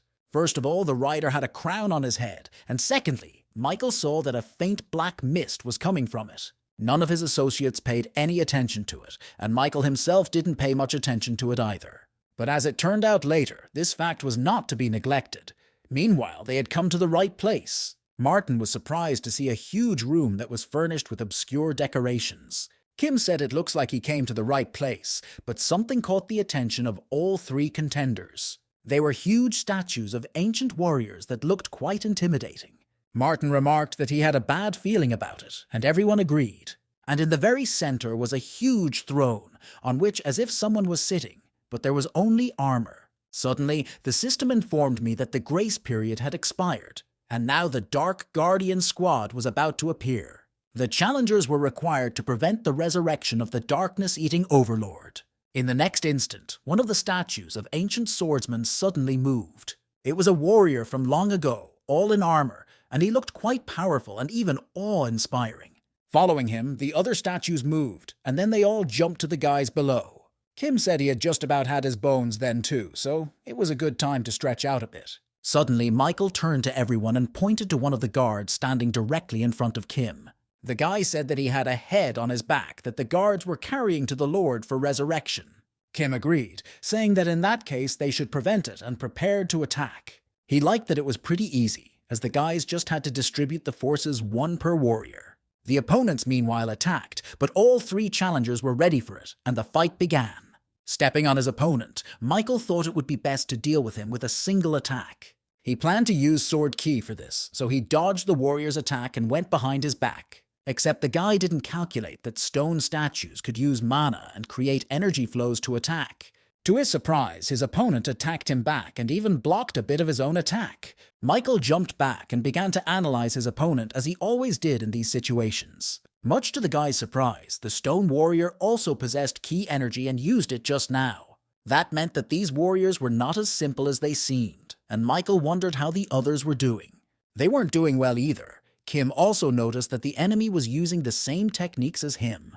And then there was a pretty big explosion, and the warrior who fought Kim used it. He ran towards the darkness-eating lord, or rather his armor, clearly with the intention of resurrecting him. He even almost managed to get close to him as a sudden attack followed from the side. The Dark Guardian managed to block it with his halberd, but time was lost, and that pleased Kim. After all, he was the one who attacked the warrior, this time with a new attack, clearly unwilling to let him fulfill his intention. The guy also figured that each of these scum had a level to match the boss, so he addressed everyone, telling them to keep their ears open and not let themselves be caught off guard.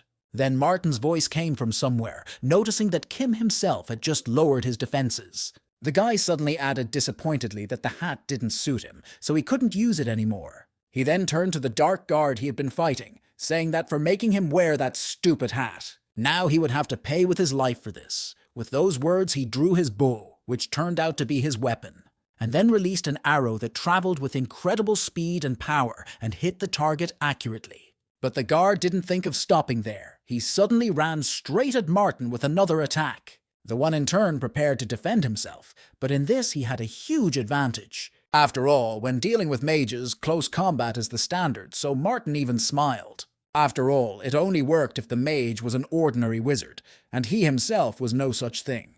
With those words, the guy summoned a new weapon. This time, it turned out to be a huge, sinister scythe of death. Michael was impressed by this, thinking that after facing only weak opponents, the sight of these people stirs the blood, so the main thing is only for him not to fail in such a team.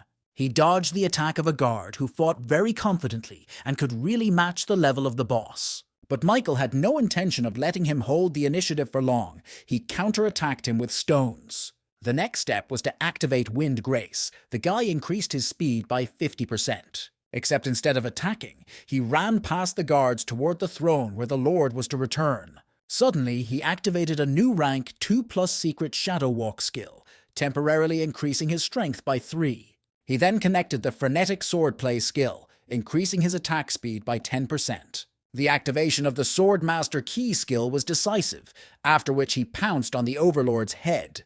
With all the extra effects activated, his power allowed him to shred it. Kim Hoon, seeing what Michael was doing, decided to help him and used his Depth Bomb technique as well. At the same moment, the guard he was fighting let go of his weapon from the immense power that pierced through his body. Even though he was just a stone statue, but the effect of Kim's attack was colossal even for him.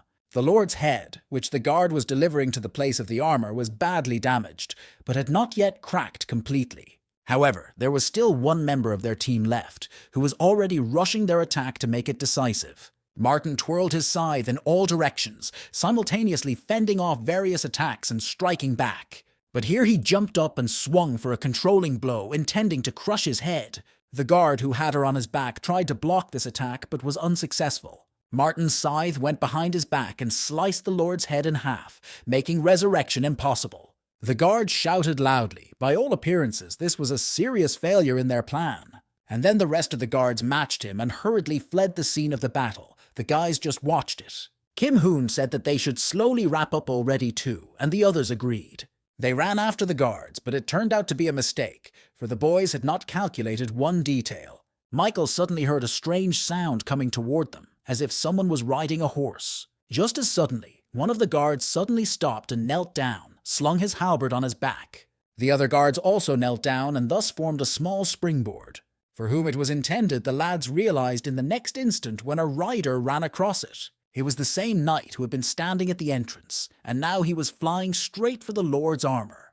The situation was dire, for the knight also had a head, which he intended Vladimir to armor. Kim was the first to react and rushed after the rider, but it was useless, because he was already close to the target. Michael quickly assessed the situation and realized that it was really too late to run after him. This was bad.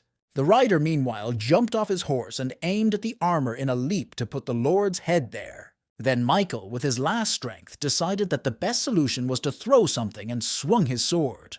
The guy used all of his speed to do so, hoping that he could at least manage to knock the head out of the guard's hands. He threw his sword, which he also put sword key energy into, but it was unclear if he had time. After all, the guard had already almost put his head in his armor. There were literally a few centimeters left. However, at the last moment, Michael's attack still caught up with him and prevented him from completing his action. The crown fell from his head, and the head itself also slipped from the hands of the guard, who was not prepared for this. He was even a little surprised that he couldn't perform the resurrection, but that wasn't the end of it. Suddenly, the Guardian screamed. His scream was quite eerie, and the guys realized that something else was about to happen. Martin, however, complimented Michael on the fact that they had managed to buy some time before the head was back at the guard. Michael himself was as surprised as the guard that his attack was successful because there was almost no time to aim. But suddenly, the guard raised his lord's crown, whereupon he performed an unexpected action. He put the crown on his head, and in a moment the boys got excited that they had failed the task. The guard then drew his weapon and screamed loudly and then pierced his head with his spear. The boys were greatly surprised at this, but they soon realized his intent, for the Guardian had decided to sacrifice himself. He wanted to leave the crown on his head and then chop it off and put it into the Lord's armor. The guys were already running to stop him from doing so, but in the meantime he raised his head over his body. All three challengers simultaneously jumped up and swung for a joint attack. Meanwhile, the Guardian was closer than ever to resurrecting the Lord, for his head had already touched the armor. The next instant, there was a huge explosion that threw the challengers a short distance away. As the fog cleared, there was a message from the system saying that the condition for resurrection had been met. As a result, the Lord who devours darkness has risen, and the boys are frozen in anticipation of what will now happen to them. Michael was the first to read the next message, which stated a special mission to destroy the Overlord.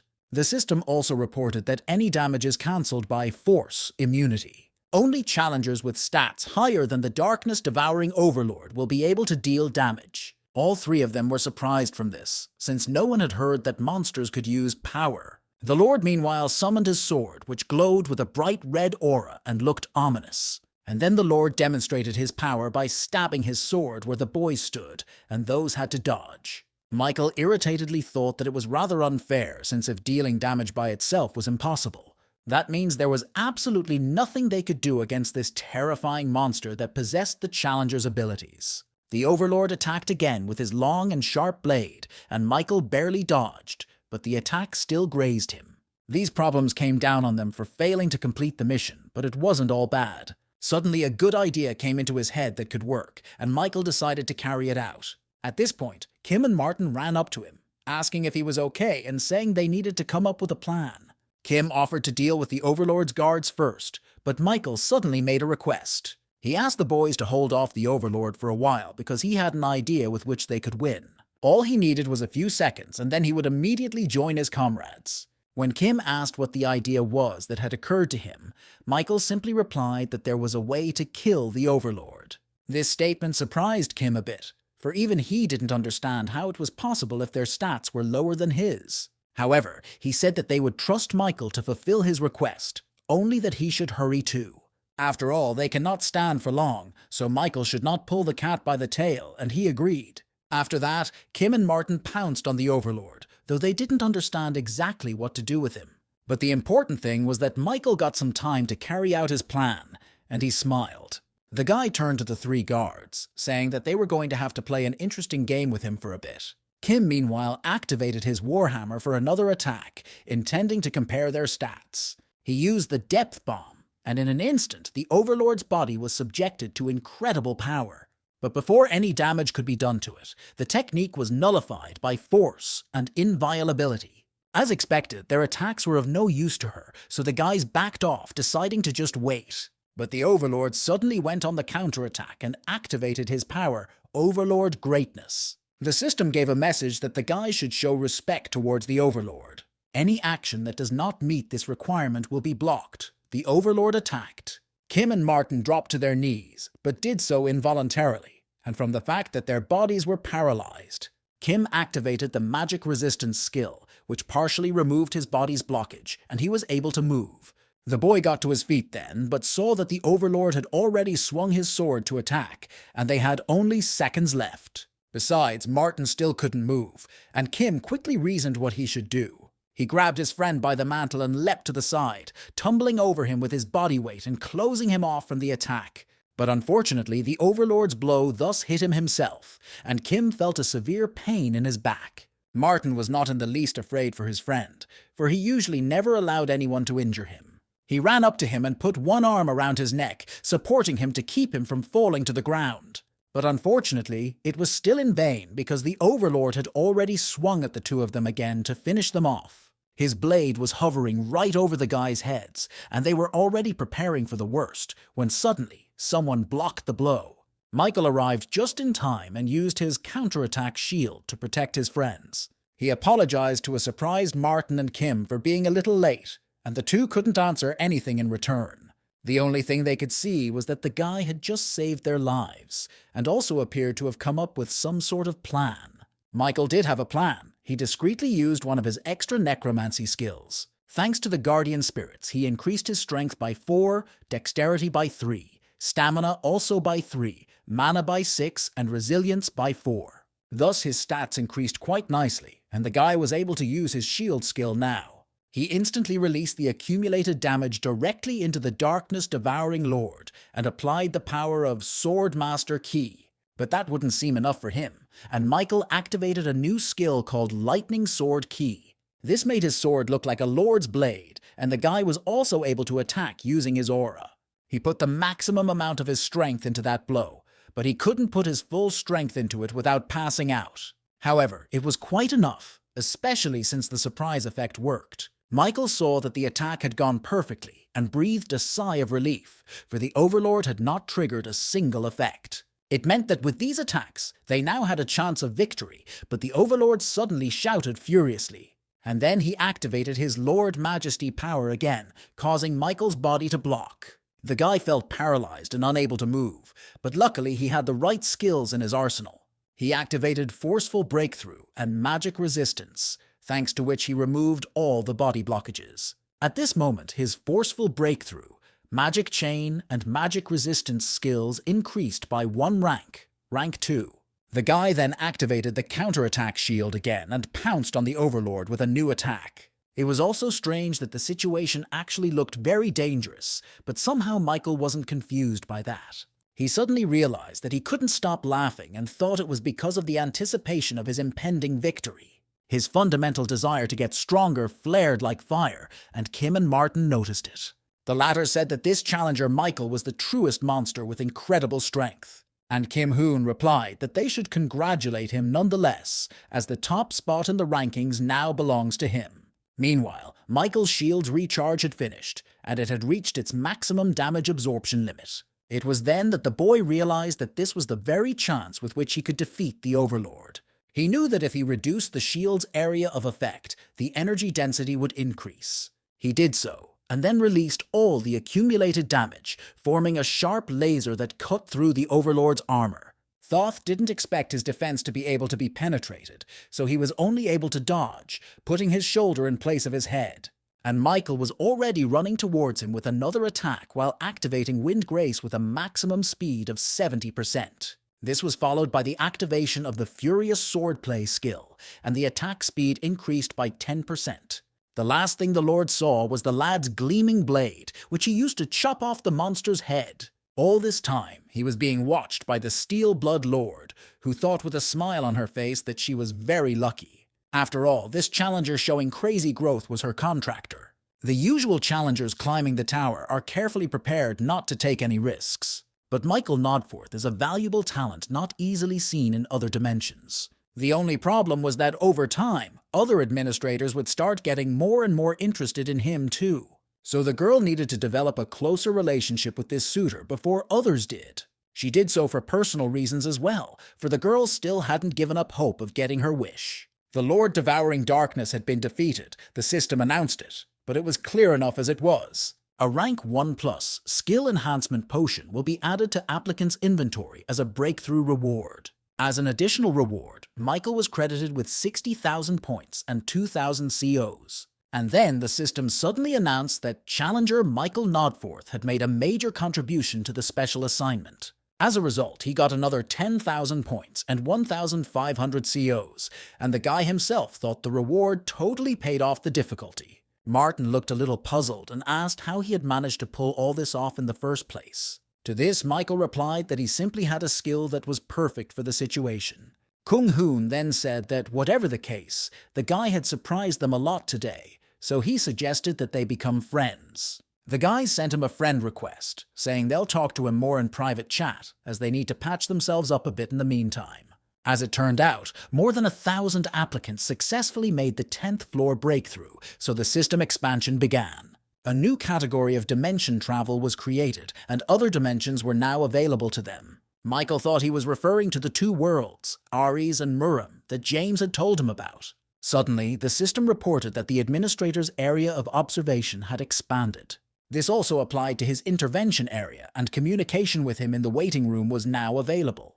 However, an additional contract with the admin and a move to his personal domain also became available, except it could only be contracted once, after which additional contracts would be limited. In any case, Michael thought, he couldn't know for sure about all the intricacies of this scheme anyway. The first thing the guy decided to do was to deal with what he had managed to get on the 10th floor, namely the reward for the challenge. According to the description, he could increase any of his skills by 20% if he accepted it, which he did. The desired skill for improvement Michael chose was Favor of the Wind, which was his highest minus rank. Thanks to the potion, his skill had reached perfection, and his skill increased to simply Supreme. An additional effect has also appeared, according to which Michael will have 1% of his total magic power consumed. This will be applied when the total summation reaches maximum, and was instead of recharging the entire skill. The next step was absorption.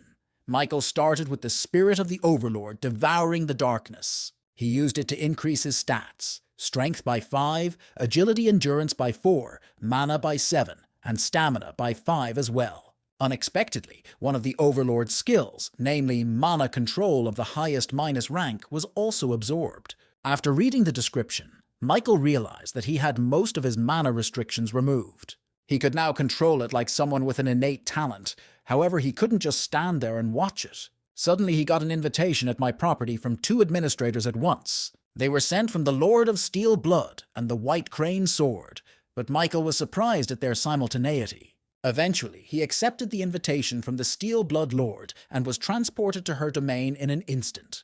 The familiar hut of the girl, in which the light was burning, immediately caught his eye, so Michael headed there. Just a second later, the girl herself, who was wearing only a light dress, came out of there. She walked out towards the guy and then laughed, saying she knew he would choose her.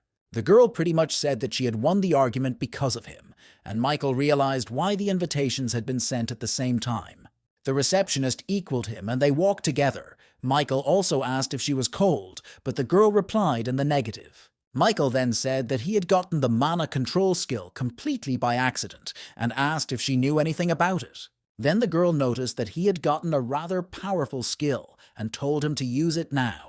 She reasoned that by doing so, the guy maximizes the magical power in his body, and Michael did just that. Suddenly, an incredible power surged through his entire body, so strong that it even became painful. The system announced that his rank 3 magic chain skill had been forcibly upgraded due to mana control. Michael felt as if his physical stats had increased several times over. He suddenly wanted to test it and swung, striking his fist straight into the ground without any equipment.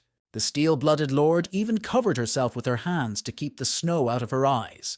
But then something awkward happened. The strong wind that formed from Michael's blow ripped the dress off the girl's body and it flew toward the cabin. The guy froze when he saw the girl naked in front of him, because he didn't expect such a thing. In a moment, they were already sitting at the table in the cabin, and the girl said that there was no way you could tell that Michael was capable of something like that. The guy replied that it was just a misunderstanding, but the receptionist understood that herself. She only smiled at him. The girl then told him to try activating mana-using skills with mana control anyway. Michael nodded back at her and then asked why the girl had called him here, and she smiled again.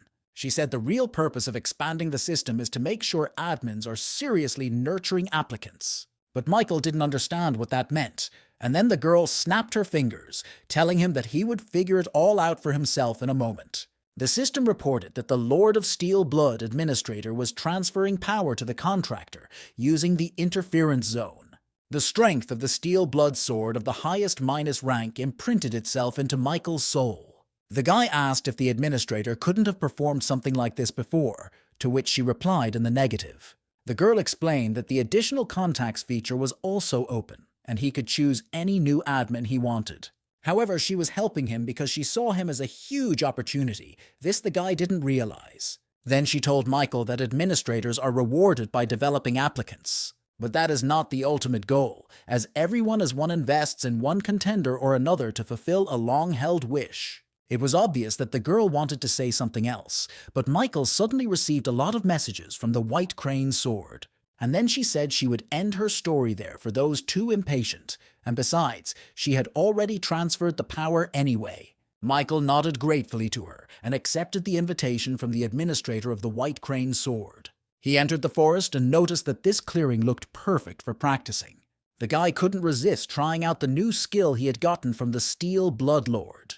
As expected, the mastery of all of his skills improved due to mana management. It was truly magnificent, and Michael decided to increase his sword key skill as well. But to his surprise, nothing worked, and the sword remained unactivated with the new skill. It was a bit strange after all. Michael wanted to raise the rank of Lightning Sword Key through the power of Sword Master Key. He couldn't find an answer to this problem, but it seemed to him that it could be because of the fact that Sword Master Key was a power. Suddenly, the system reported that the administrator of the White Crane sword was expecting his visit, and the guy postponed his training session. Michael thought that, judging by the title of administrator, he must be as old as Albert. Only the guy did not expect to see a young girl sitting on a wooden tatami in front of him. She introduced herself as the administrator of the White Crane sword, and said she had waited a very long time for him to show up. And Michael was still recovering from the shock of seeing not just an old man, but a teenage girl sitting in front of him. He remarked that it was surprising to see the administrator before him, whom he had hitherto only corresponded with. The girl smiled sweetly, saying she understood him perfectly, so she offered to go elsewhere. As Michael sat down on the floor, he suddenly felt incredibly fresh and turned to the girl, whose name, by the way, was Angela. She shared that she had always watched him from here, from the moment he entered the fight of no life but death. Michael then asked if she'd really shared her power with a challenger she'd only seen a couple times through the screen. But Angela replied that the guy should know his worth better, because not everyone can beat someone like Albert. And then the girl suddenly said that he must believe her, for she was the one who was bound to Albert by contract. Suddenly, Michael wondered if this young girl held a grudge against him, since he had killed her contractor. However, Angela said that she didn't need to escalate things, as Albert was just a good contender. She added that she has managed to sign with many contenders in her lifetime, but she still hadn't invited any of them into her domain until she met him, Michael Nodforth. Then the girl suddenly became serious and added that she would tell him straight.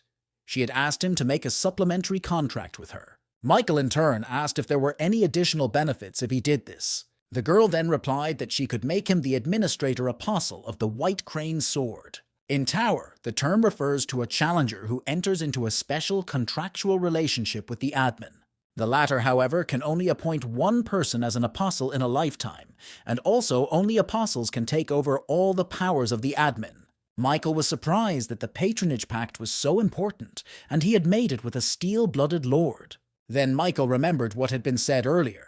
The dupe contract could be broken at any time. To this, Angela replied that she was going into this deal for the same reason as the steel-blooded lord. She needs the world's sharpest sword, the best sword that will never break or dull. Michael noticed that his admin had also mentioned this long-standing desire of hers, but it didn't seem to be an easy one. Then the guy decided to ask the White Crane sword about it, relying on this young girl to tell him everything. It was obvious how Angela was at first embarrassed to hear about her long-standing desire, and then her gaze clouded over. After a while, she said the long-time admin's wish is a memory that comes from past regrets. And at the same time, a long-held wish is a right given to the administrator by the Tower. Like her tests, a long-standing wish is a kind of also a test that the admin can give to the contractor. and when the long-standing wish is fulfilled, the challenger will be rewarded. Here the girl's voice shuddered, but she soon finished, saying that if one suddenly succeeded in fulfilling a long-standing wish, it was fashionable to even change the past. Upon hearing this, Michael objected, saying that it was absolutely impossible to change any event in the past. But Angela replied that he should know everything perfectly well himself, whether she was telling the truth or lying, for he already knew what the tower was. Then Michael remembered all the strange happenings and abilities that were only unlocked in the Tower of Trials. He suddenly thought that if it was about her, everything became possible, and it turns out, even time. The guy suddenly turned to the girl, asking if he could ask a single question. He wondered how high he must climb in the Tower of Trials to fulfill her long-held wish. Hearing this, Angela was a little embarrassed, for she didn't know how best to respond to it. But soon she said she thought it had to be at least the top floor. In a few minutes they had made an additional contract, and the girl was glad as a child. Michael thought he still had to go for it in the end, but the terms of a long-held desire were not happy. So far, all he had learned was that the top floor of the tower was the goal he must reach. In addition, he was recognized as a true apostle of the White Crane Sword and gained plus 10% to all skills in the MANHUA dimension. As a privilege, his strength was also increased by 3, and he was also recognized as the apostle of 2 admins already. The guy thought that he couldn't miss out on this kind of advantage, allowing him to become stronger immediately. Plus, he received an unexpected gift from Angela, who wished to strengthen her bond with him. He asked if he'd heard anything about that woman, but Michael didn't realize who she was talking about. And when he clarified exactly what the girl meant, the girl said she was talking about a woman looking for him. Angela then added that this woman seemed to have complete faith in him and all his powers. Of course, she herself, Angela, believed in him too, but she still felt she had to tell him something. She warned that this used his question tickets, but Michael didn't mind, as he had plenty of them. Suddenly, however, the system reported that all of his tickets had been used up, and the guy wondered what the big deal was. Then the girl began her tale, saying that in the dimension of Muram, there was a great power called the Muram Union, and Albert, whom he killed on the 9th floor, held an important position of command in that alliance. Because of his high position, there were people from the Muram dimension who were now looking for him, Michael. Michael wondered if the girl was talking about the Muram alliance coming after him to kill him. But Angela responded in the negative, saying the Union is in turmoil right now because of the fight for the position of commander. That's why Michael was being targeted by someone else, namely the Namgung family's sword dragon. Heavenly Sword Dragon Akutagawa Namgun. He was a creature that resided in the Muram dimension, where everyone is obsessed with martial arts and learning new techniques, so he is called a genius among them all. He is looking for Michael, using revenge as an excuse, but in reality he is driven by simple curiosity. The girl added that she didn't know when it would happen, but if he suddenly ran into Akutagawa, Tho must be willing to risk his life to win this battle, otherwise any skills are useless. After a while, Michael successfully moved into the waiting room, pondering Angela's words. That Akutagawa Namgun guy she was talking about was looking for him right now. To put it simply, he was a psychotic killer from the Muram dimension. Michael went into the store where he bought a rank 2+ steel wings skill, as well as a return stone.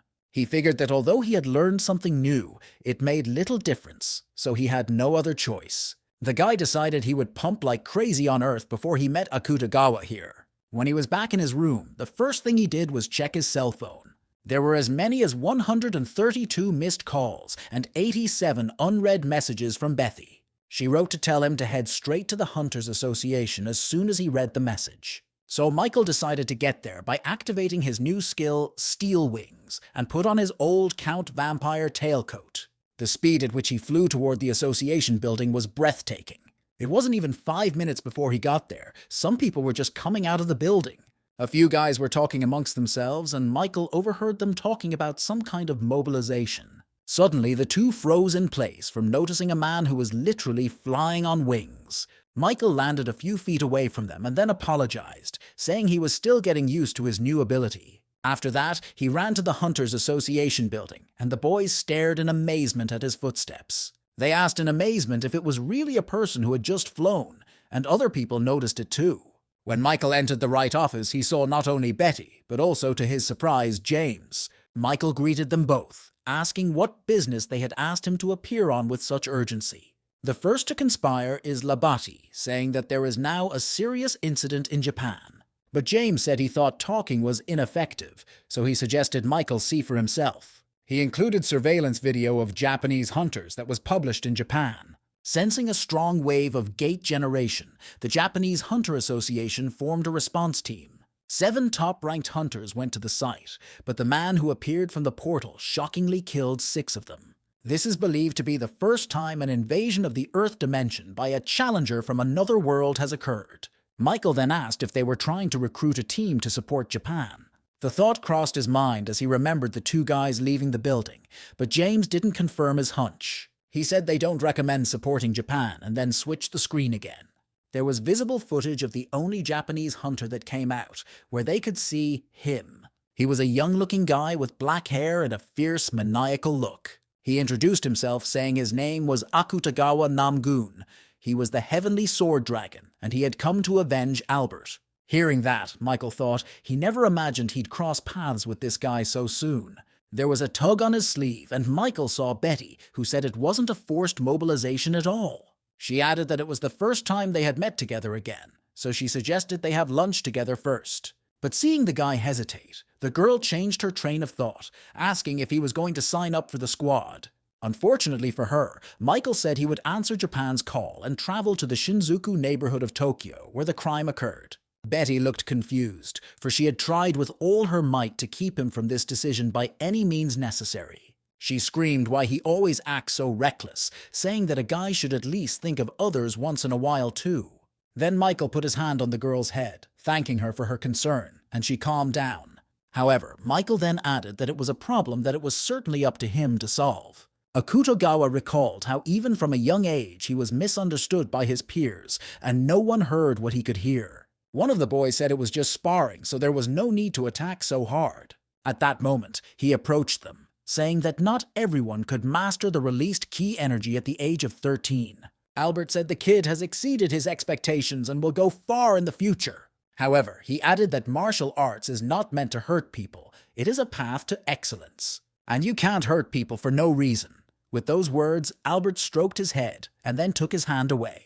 Another memory was how everyone cheered him as he passed the 20th floor of the Tower of Trials. But climbing the tower on his own gave him no satisfaction. Such an incredible feat he accomplished at just 17 years old, but now it was time to move on. He mentally apologized to his mentor, for he began to actively use floor implementations. After all, the guy suddenly posited that nothing was more fun for him than killing other people. But as time went on, he stopped enjoying it too, and he thought that this bastard Michael Nodforth could dispel his boredom. Michael, meanwhile, had left the association building and was already on a plane to Japan. There he was already met, and soon he was on his way to a luxurious hotel especially for persons like him. The girl who led him to the new place pointed to the entrance of the room, saying that other hunters were already waiting there. To his surprise, there he saw his new friends, Kim and Martin, who noticed that Michael was late. Toth replied that there were only 3 of them anyway, but Kim said that another challenger from America should be arriving soon. Michael nodded, adding that at least it was safe to say that each of them had epic rank abilities. Except that the challenger that appeared in the Shinjuku area was a real monster that perhaps even the 3 of them wouldn't be able to defeat. Michael hoped the challenger from America would be just as strong, but soon the door opened and he saw him. Fourth on their team was Catherine, who was also surprised to see Michael here. The girl manager asked if they really knew each other, to which Michael replied that they had crossed paths at the tower before. Catherine noticed that she was not at all anxious to meet him under these circumstances. She added that she wanted their meeting to take place in a more normal setting and was nervous as a child. Kim Hoon, who was watching their dialogue, noticed that the whole thing looked more like a love quarrel. Hearing this, Michael shook his head, replying that there was no way it could be true, which made the girl a little angry. Their conversation was interrupted by the manager, who suddenly introduced herself as the Japanese Hunters Association's presentee, Julia. Michael was greatly surprised by this information, for he thought that the girl was a mere staff member. Julia, meanwhile, went on to say that few countries have agreed to cooperate with them. But Martin asked if only 4 people had arrived from all over the world, even with such a dire situation. Then the girl suddenly bowed to them, saying that she was sincerely grateful to each of them. Michael hurriedly lifted her head, telling her that now was not a good time to bend her back. Catherine, observing this gesture of his, thought the fellow was being very kind, but the fellow turned out to be just plain self-serving. After all, he added, instead of bending their backs, the president could have given them a worthwhile reward. In fact, Michael was only here for the reward, which he asked to double in size and stature. After a little thought, Julia promised to fulfill this condition, as she would have to deal with a very dangerous opponent. Besides, the girl added that it wasn't that the situation was hopeless. In fact, they had chances too. After all, Catherine Benet's abilities could make the difference in this battle. Everyone looked at the girl, and the one shared that she had a flame suppression ability that had a special effect. If she can touch an opponent stronger than her with her flame, all of their stats drop by 10. Also, some of his skills will be randomly sealed, so with that, they can grab the initiative. Of course, that would only happen if she touched him, so it was up to the guys to create the situation. Anything to give Catherine a chance to use that power. A couple minutes later, they were on their way to Shinjuku's neighborhood. The news was reporting that a Chinese hunter of epic rank had just met a challenger from another world. They didn't move, but both of them from the outside looked like they were talking to each other. Akutagawa asked the guy if he was Michael Nodforth, but he answered in the negative. He introduced himself as Peter Darius from China, saying he would make him regret coming to Earth. But Akutagawa only said that he didn't understand why the one he told to show up didn't show up, with only bugs scurrying around. Suddenly, Peter attacked using his jerk skill, and he even managed to hit Akutagawa in the jaw. Toth staggered but didn't fall. He was interested that the guy was using a fist technique. This was Akutagawa's first time in practice, so he figured he'd fight this guy. And Peter saw something he was unprepared for and ended up bowing out with his life. There was a large explosion where they were fighting. It was the work of Akutagawa's technique. Meanwhile, Michael and his guys were approaching the battle site in a helicopter, and the battle's layout did not please them. Michael turned to Catherine, asking if she would be able to land properly if she was in the air. To the girl's surprised face, he replied that he had gotten one good but risky idea. Catherine then said that she had a skill called Jump Clear that made her immune to all fall damage. Michael replied that it was enough, for he would be able to hit the Myrmian hard himself if the plan worked. With those words, he grabbed the girl by the waist and said they were on their way out, and it made Catherine a little uncomfortable. Michael activated the Steel Wings skill and jumped off the helicopter with the girl. Martin and Kim, watching this, decided that the guy was literally out of his depth to do everything on his own. However, they couldn't just stand by and watch all this either, so they too jumped off the helicopter. Catherine said that Michael was indeed insane, but he wouldn't deny it. He replied that he was glad that this Chinese hunter had pissed off Akutagawa Namgun. To Catherine, he told the girl to use the power as soon as it opened. In the meantime, he added that he had to leave her. And with these words, the lad increased his speed, leaving the girl behind. Peter, meanwhile, was still fighting Akutagawa, but he quickly realized that his opponent was very strong.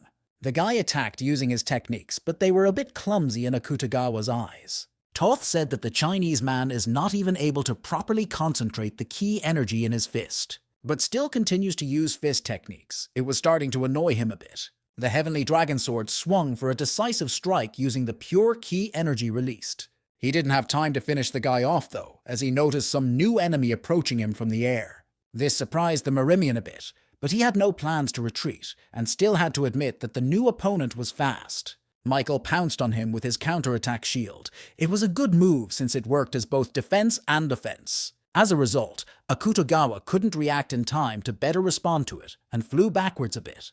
There was a big explosion where Michael landed. With such force, he was rushing through the air. Akutagawa even hurt himself a little. He was on one knee, but hurt himself with his left arm, which he used to block the blow. In front of him, he saw a guy in a red tailcoat who had literally appeared straight out of the sky. Michael, meanwhile, told him that falling, the real sky is something you can do twice. Akutagawa was a little annoyed that he said that without taking the overall situation into account, so he asked what his name was. To this, Michael remarked that he had been looking for him so actively, but somehow didn't know who was in front of him when he finally came face to face. Akutagawa activated the 1 Saint rank Yashin's blood skill, reducing any pain by 40%. Michael responded by activating the will of the Swordmaster Ki, preparing himself for any attack from the Myrmian.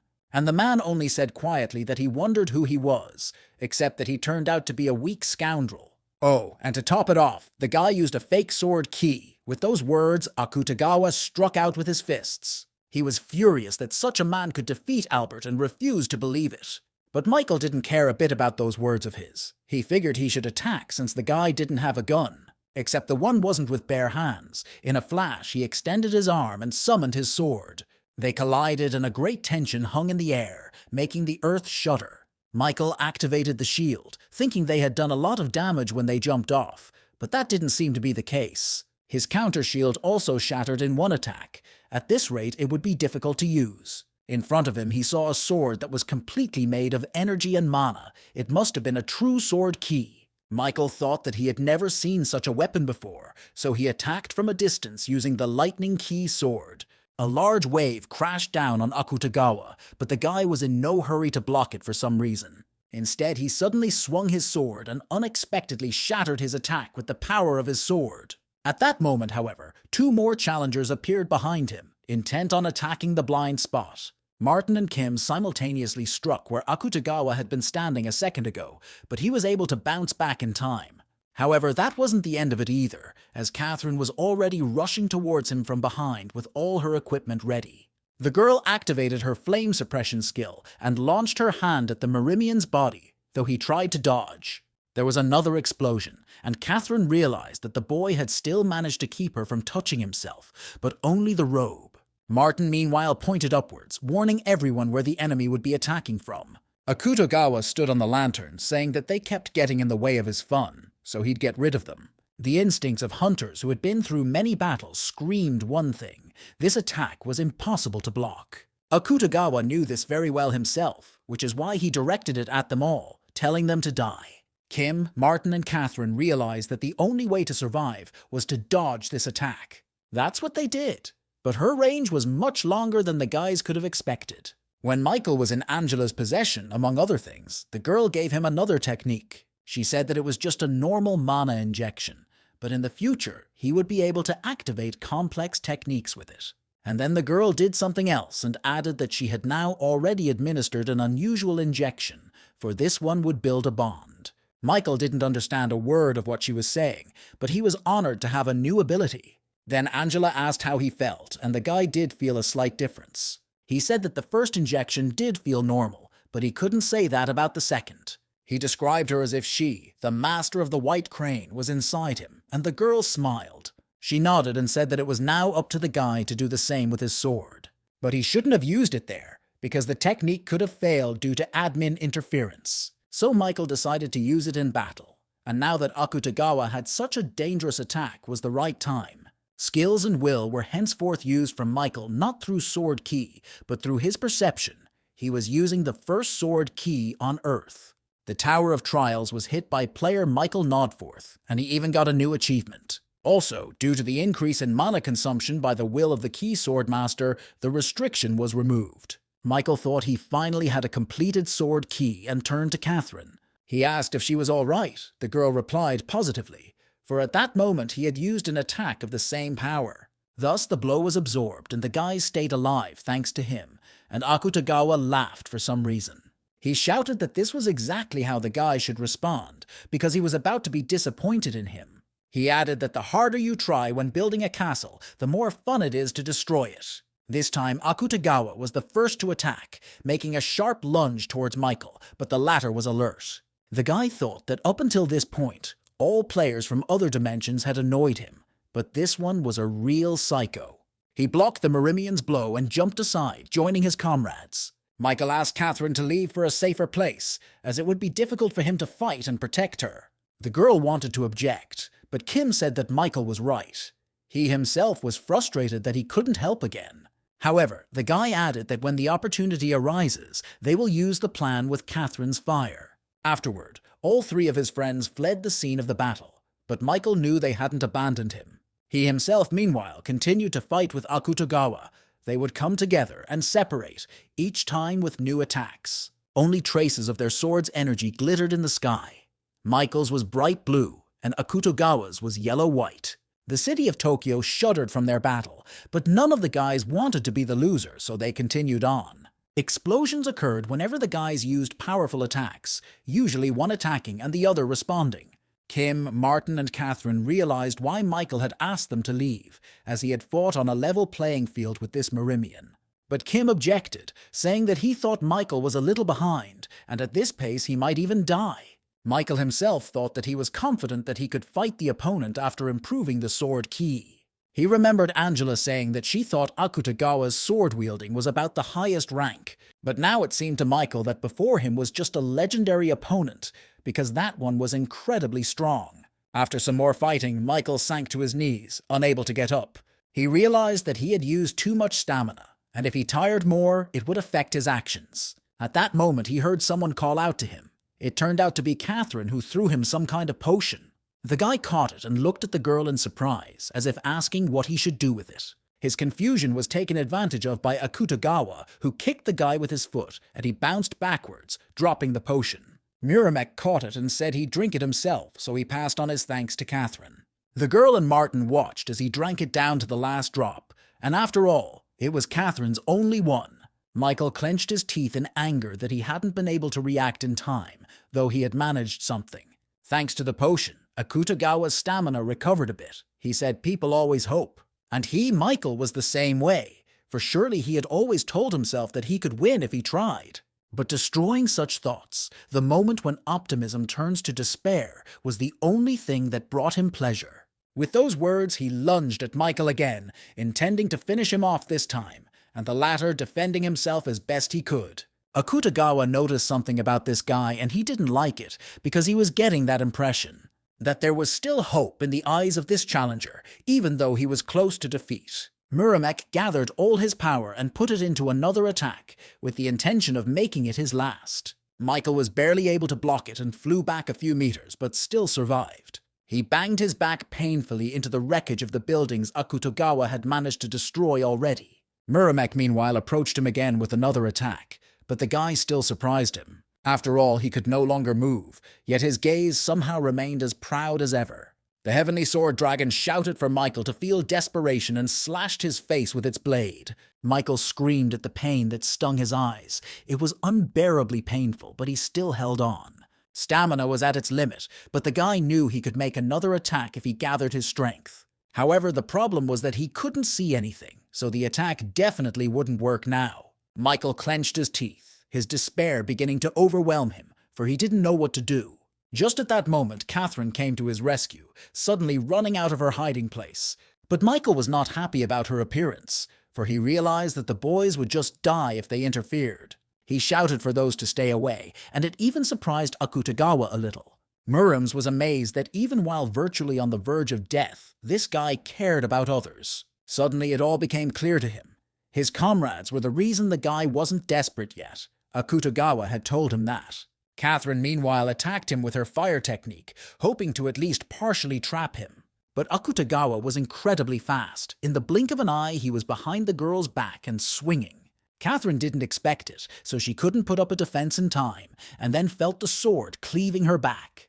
Kim Hoon saw this and shouted for the girl to get out of there immediately, while he himself rushed at his opponent. His battle hammer split the air but did not hit the Marimian. Akutagawa watched them with interest. A few seconds later, he managed to overpower Kim as well, dealing damage to his head as he lost sight of him. Still, the guy's speed was even a little faster than Michael's, so no one could keep up with him. Michael himself, meanwhile, was blinded from Akutagawa gouging out his eyes, but he could feel his friends fighting. Muramek, meanwhile, grabbed Catherine's head and walked over to Michael so he could hear her screams better. Then the guy brought his blade to the girl's throat, and the girl even stopped resisting to avoid the blade. Akutagawa laughed, turning to Michael. He said, his friend's a little toasted. Michael screamed and called him a sick bastard, but Akutagawa only continued to laugh, delighted at his emotion. However, everyone had forgotten about Martin, who had a stealth skill that allowed him to get close to them. He used the ice grip technique and was able to free Catherine from the arms of Akutagawa, who was frozen in ice. Martin ran with the girl, giving her first aid along the way. They should have gotten as far away as possible. Meanwhile, Akutagawa clenched his teeth in anger because his prey had just been stolen. He was furious. A second later, the guy shattered Martin's ice barrier and prepared for a huge tug. In the blink of an eye, he was near them, who had already fled several meters away but could not escape. Martin used the Zoba Ball effect on Catherine, with the intention of sending the girl as fashionably further away. It was the only thing he could do, and he decided to escape immediately, but unfortunately he didn't have time. The stealth effect worked almost instantly, but the condition was that no one had to touch the guy. Otherwise it was useless, and so it was now. Akutagawa grabbed Martin's head. He threw him where he had defeated Kim a few minutes earlier, and the friends faced each other. Kim Hoon tried to stand up, but his strength was at its limit. He realized it wouldn't be enough to attack. Michael, meanwhile, thought it was the same as 7 years ago. He still couldn't protect anyone. Suddenly, the guy heard the squeak of a mouse, which for some reason ran in such a dangerous place. And soon the squeaking intensified, and now a whole horde of mice were running in his direction. Such countless mice running out to the surface spoke volumes that they recognized this battle as a disaster. Michael realized that this was his last chance. He gathered all his strength to make one last attack. Except it wasn't directed at Akutagawa, but at the mice. Michael was using all their souls to restore their stamina. Akutagawa, meanwhile, had cut off Kim's arm and was about to do something else when Michael called out to him. Though he didn't see anything, he confidently told the guy to calm down, calling him a Murim pervert. But Akutagawa replied in the negative, saying he liked the guy's emotions better that way. While he was still saying this, Peter used his tug again, punching the Murimian in the stomach. The one didn't expect it, as an attack of this kind was indeed quite fast. Suddenly, the system gave a message that due to the will of fire suppression, all his stats would be reduced. His sword key was also blocked for 10 minutes. His fire sword was blocked for 10 minutes. Peter shouted that he was a hero of China and was still alive, but for some reason he didn't risk fighting any further. After these proud words of his, he took Kim and Martin away, saying that they should have left this place now. Akutagawa got angry and wanted to catch up with them, but the system reminded him that he couldn't use sword key for the next 10 minutes. This arrangement was very disadvantageous for the guy. He clenched his teeth and began to think how he could do better. Then Muramek used one of his forced battle skills, forming hundreds of swords in the sky. They all collapsed into the square of the place where the battle was being fought, and only Michael couldn't see it to dodge. This unique ability activated a barrier within a 30-meter radius that no one could pass through. Akutagawa angrily noticed that his sword key was blocked. However, he was free to use his body key. Pouncing on Michael, he smugly asked what the blind fool could do. Michael, on the other hand, stood as still as a statue until the end. He didn't realize when it happened, however. Soul Eyes can anticipate attacks. The guy thought this was already his end, including the edge of the barrier. But, to his surprise, a full view of the situation opened before his eyes, though those were closed. Somehow, Michael could see even every pebble in the 30-meter zone where the barrier extended. As he lost his sight, he only began to see more, and realized that he had been misusing his soul eyes all this time. It looked as if he had opened his third eye, which was exactly the technique Angela had passed on to him. The system reported that he had opened the true soul eyes, and the soul eyes skill had increased to rank 1. In this battle, he put his life on the line and put his senses on the line, so the sixth sense skill would also improve to rank 1. He also survived the battle against a strong swordsman, so his Demon Slayer skill would also improve to rank 1.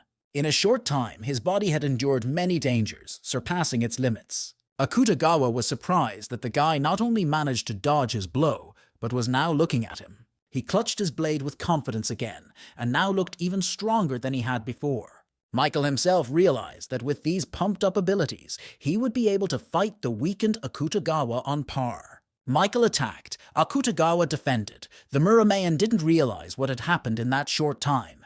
For some reason, Michael's sword was getting sharper, and he was putting on a stronger and stronger self with every passing second.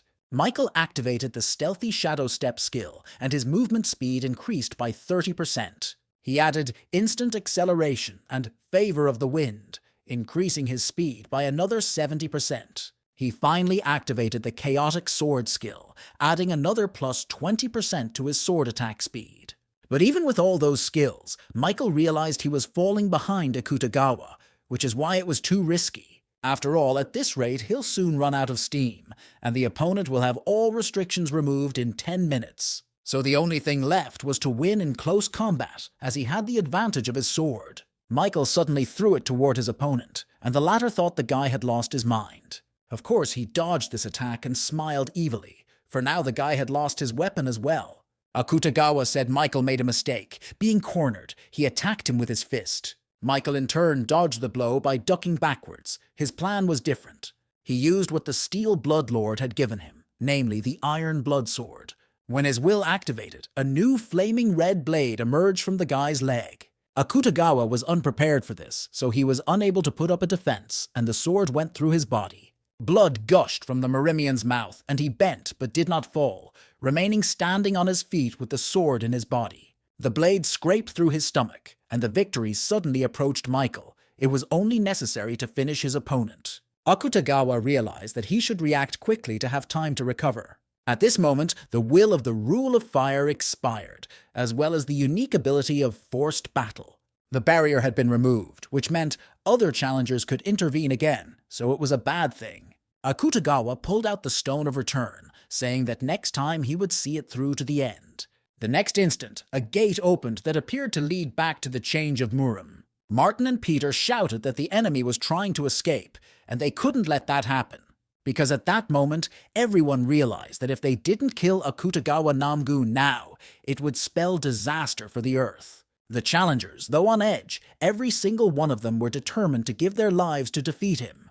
They pounced on the Marimian, saying they wouldn't let him escape, and he was about to walk into the portal. The guy looked around and marveled that they still had the strength to fight, even though they looked to be at their limit. It also pissed him off that they made it sound like he was running away, because the guy had never run away before. Anger betrayed his strength, and he used the fire sword to end everything here and now. An incredibly powerful pillar of fiery energy headed towards the challengers who were running towards it. Catherine opened her eyes in surprise, for she herself had never seen someone with such a powerful fire energy technique before. The next instant, the entire Shinjuku neighborhood was flooded with bright light from an explosion that occurred on the outskirts of the city. Buildings that were within range of Akutagawa's attack crumbled like houses of cards. Michael, who had time to run forward, activated his counterattack shield, but it didn't fully work. The system issued a message that the damage received from the enemy's attack could not be repelled, and the shield was destroyed.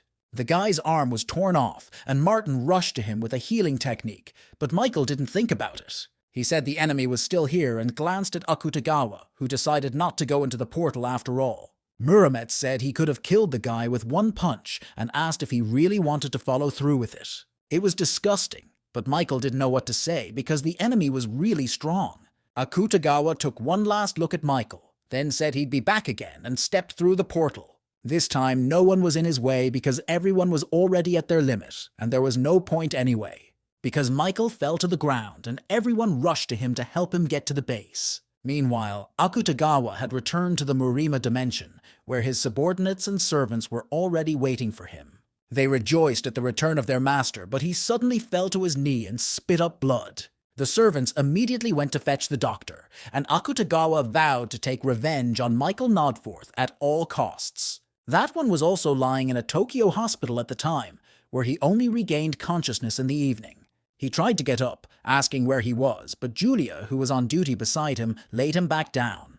The girl said he shouldn't move yet, for he was badly scarred, but Michael didn't care. Then Julia confessed that she didn't even know how best to thank him in return for his great sacrifice. But instead of answering, Michael suddenly stretched out his hand from where it hadn't been a second ago, surprising the girl. It was the ash blood skill that triggered it, causing him to regain his arm.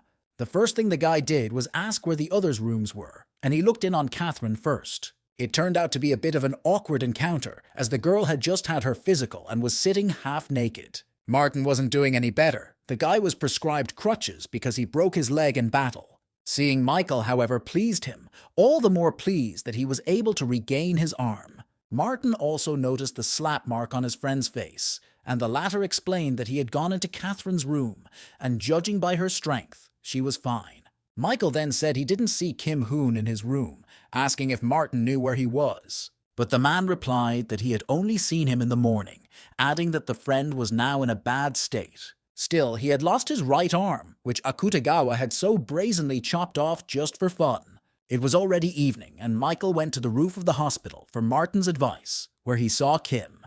Toth noticed that the guy had healed his arm with the skill and said that it never ceased to amaze him. In turn, Kim showed him his wound, saying that he knew his right arm could not be saved. He went in to add something else as Michael suddenly said he was sorry it had turned out this way. He added that it wouldn't have happened if he were stronger, but now Kim interrupted him, telling him not to worry. After all, he also had a suitable skill in his arsenal, and the guy demonstrated it by covering his arm with a strange armor.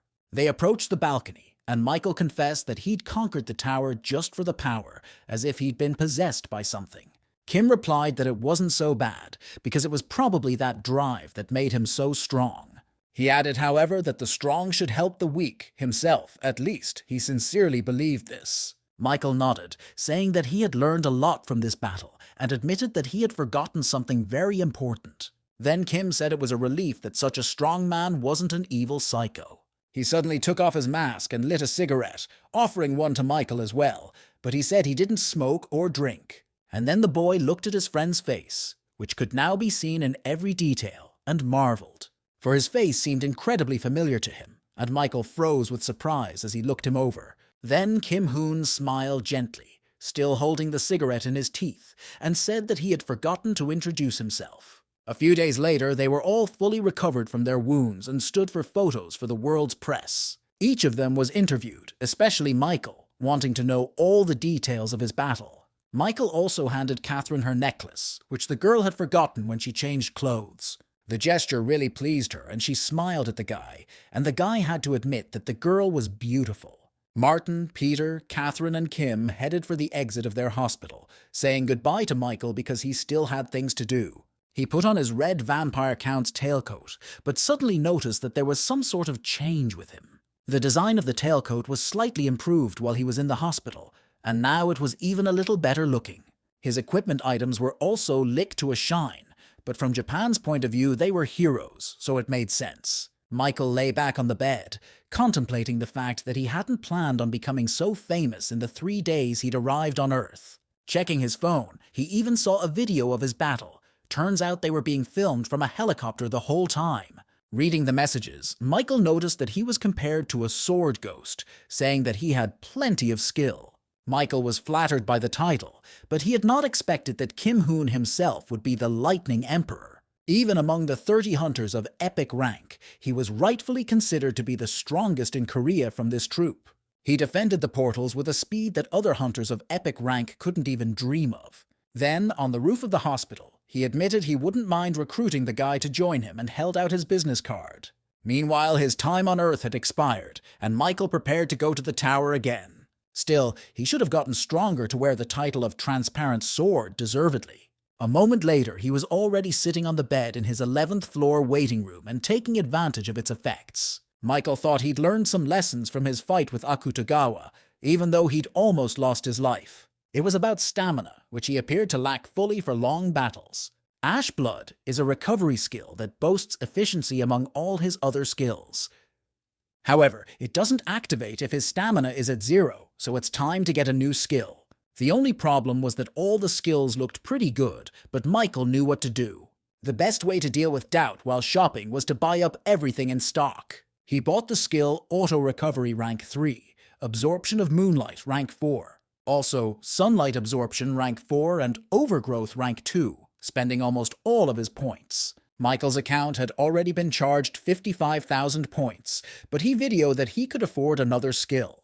It became a rank 2 blood call for an extra 20,000 points, but the guy just liked its characteristics. After all, he had accumulated enough points to afford all the skills he needed, and now he could get down to the fun part. Michael used his unique power of skill synthesis, deciding to start with the most compatible. The first skill he successfully created was rank 2 photosynthesis, according to which he could even absorb mana through light. It was already unbelievable, but Michael decided to add a blood call to the mix for added effect. A new skill was the rank 2 blood contract, whereby he could extract power from slain creatures. This time, Michael realized that he had failed, because the skill rank had not increased, and the effects of photosynthesis had disappeared. Then the guy decided to buy the Blood Zone skill again, since he had a bunch of points on his account anyway. Now he wanted to try combining the blood contract with the blood call and see the result. As a result, he gained a new skill of rank 1 Bloodseeker, which indicated that the synthesis had been successful. It was truly astonishing, for he could now extract health, mana, and stamina from blood. And it was also said that he could control it, but Michael didn't realize that, and decided to check things out visually. He cut his hand to do so, immediately noticing that the blood droplets rose into the air rather than being healed by the skill. It was amazing, but he really could control blood in the truest sense of the word. The guy could also give it any shape he wanted, so he decided to try something and extended his finger. He noticed with surprise that now he didn't even need to make a cut to draw blood, at least not much. As a result, Michael reasoned that this skill would be quite useful, so it was worth saving it. He went back to synthesizing, as he still had to perfect the Eye of Truth skill. This time, he had obtained a high plus rank Fire Dragon Eye skill, and now he could see invisible things. An added effect was that he could see all the information about the items and recognize the lies. Michael looked at his items with new eyes, seeing phrases that were not previously in the description. It was said of the Vampire Count's tailcoat that it could temporarily create a blood shield, and now he glanced at his sword. It was said that the sword's true ability would unlock when the user reached the maximum stage. Michael suddenly realized that he was talking about the same flaming sword that Akutagawa had used to destroy an entire district of Shinjuku. It appeared that only those who had reached the flaming sword stage could awaken true ability. Michael decided not to pull the cat by the tail and rather continue to improve himself in the Tower of Trials. The theme of the 11th floor test was a mental test where he had to make a breakthrough through all 7 gates. He was given 7 days to do all this, and the penalty, in case of failure, was, as always, the death of the claimant. When Michael was transported to the right place, he suddenly saw a man in front of him who greeted him. In front of him stood a man on one leg, who said that from now on the lad would fulfill God's tests. He explained that the 7 supreme tests of the god Ares awaited him, and now he was in the Temple of Testing. Seeing, however, that the boy didn't understand a word, the man sighed at having to explain everything again. He began by saying that the tests at the Temple of Verification were pretty simple. At the beginning, they checked his body, and at the very end, they would get to the hardest part, the mental check. It was very easy to break through the gate, in which room the high priest would be waiting for him. All he has to do is convince them or kill them, but at any cost to get through. When he finished explaining, the man suddenly put his foot down, saying that they would now proceed to the first test. He pounced on Michael, attacking him from all sides, but the guy had no trouble fending off all his attacks. He thought that such strength was enough to become a challenger with the qualifications of a pioneer. Unfortunately for the man, however, he was in no mood to lose any extra time here, so he activated the Bloodseeker. This time he took the form of a firearm and took aim, then fired at the enemy. The man wasn't prepared for this turn, but it was too late. A bloody bullet ran through his skull. He fell to the ground dead, and Michael thought he'd gotten a really ratty skill. He absorbed the spirit of the first priest named Johann, and his skill increased by 5.8%. Then all of a sudden, the guy got a lot of messages from admins who happened to be watching his fight. They were new this time, and given their nicknames, Michael thought he'd attracted the right kind of attention. Next, he read that the Steel Blood Lord was shocked by his actions, and the White Crane Sword was upset. Angela was probably resentful that he hadn't told her he was going to the trial, but the guy had other things on his mind. He walked over to Priest Johann's body and pulled some sort of shiny, disc-like object from his pocket. To find out for sure, Michael activated the Fire Dragon Eye skill and read the following information. Priest's Divine Mirror, rank 2+, could use Divine Shield once with it. That was the end of the basic information, but the guy also read that he might be coming to prove his destiny. So using this mirror was more like a disposable protective barrier. In the meantime, Michael walked on, crossing to another testing room where another priestess was already waiting for him. Now sitting in front of him was a girl who, Michael had to point out, was quite attractive. Unlike Johann, who sat on one leg, she had a throne, on which the girl sat proudly with her leg tucked behind her leg. When Michael asked if she would be grading his passing the second test, the priestess responded positively. She introduced herself, saying her name was Jane, and she was indeed in charge of the second trial here. At first glance, she seemed pretty nice to the guy, but then the girl threw a chair at him. Opinion quickly changed. Michael said that since she was using violence, he could use the same tactics. Still, it only meant that he was indeed undergoing a body check, so he should give his best. The girl, meanwhile, attacked him from a new angle. She clearly underestimated his abilities. From somewhere, she suddenly had a sword, which she swung right at Michael's head, but he managed to dodge. To his surprise, the guy noticed that she also had sword ki, only the energy was glowing pink in color. However, this variant of the sword was similar to the one he had used before, which meant it wasn't as strong. Michael used his Sword Master Ki skill in response and attacked the priestess with a powerful stream of energy. The girl didn't expect this challenger to possess such a great sword ki skill. That's why Michael's attack repulsed her. The girl didn't understand how a normal player could use aura. Michael replied with a counter question, asking why not if the girl was using her herself. He then quickly approached her and grabbed both of hers with one hand, telling her to tell about the confirmation. The priestess asked what he was up to, since the guy could have just killed her and moved on, but he didn't.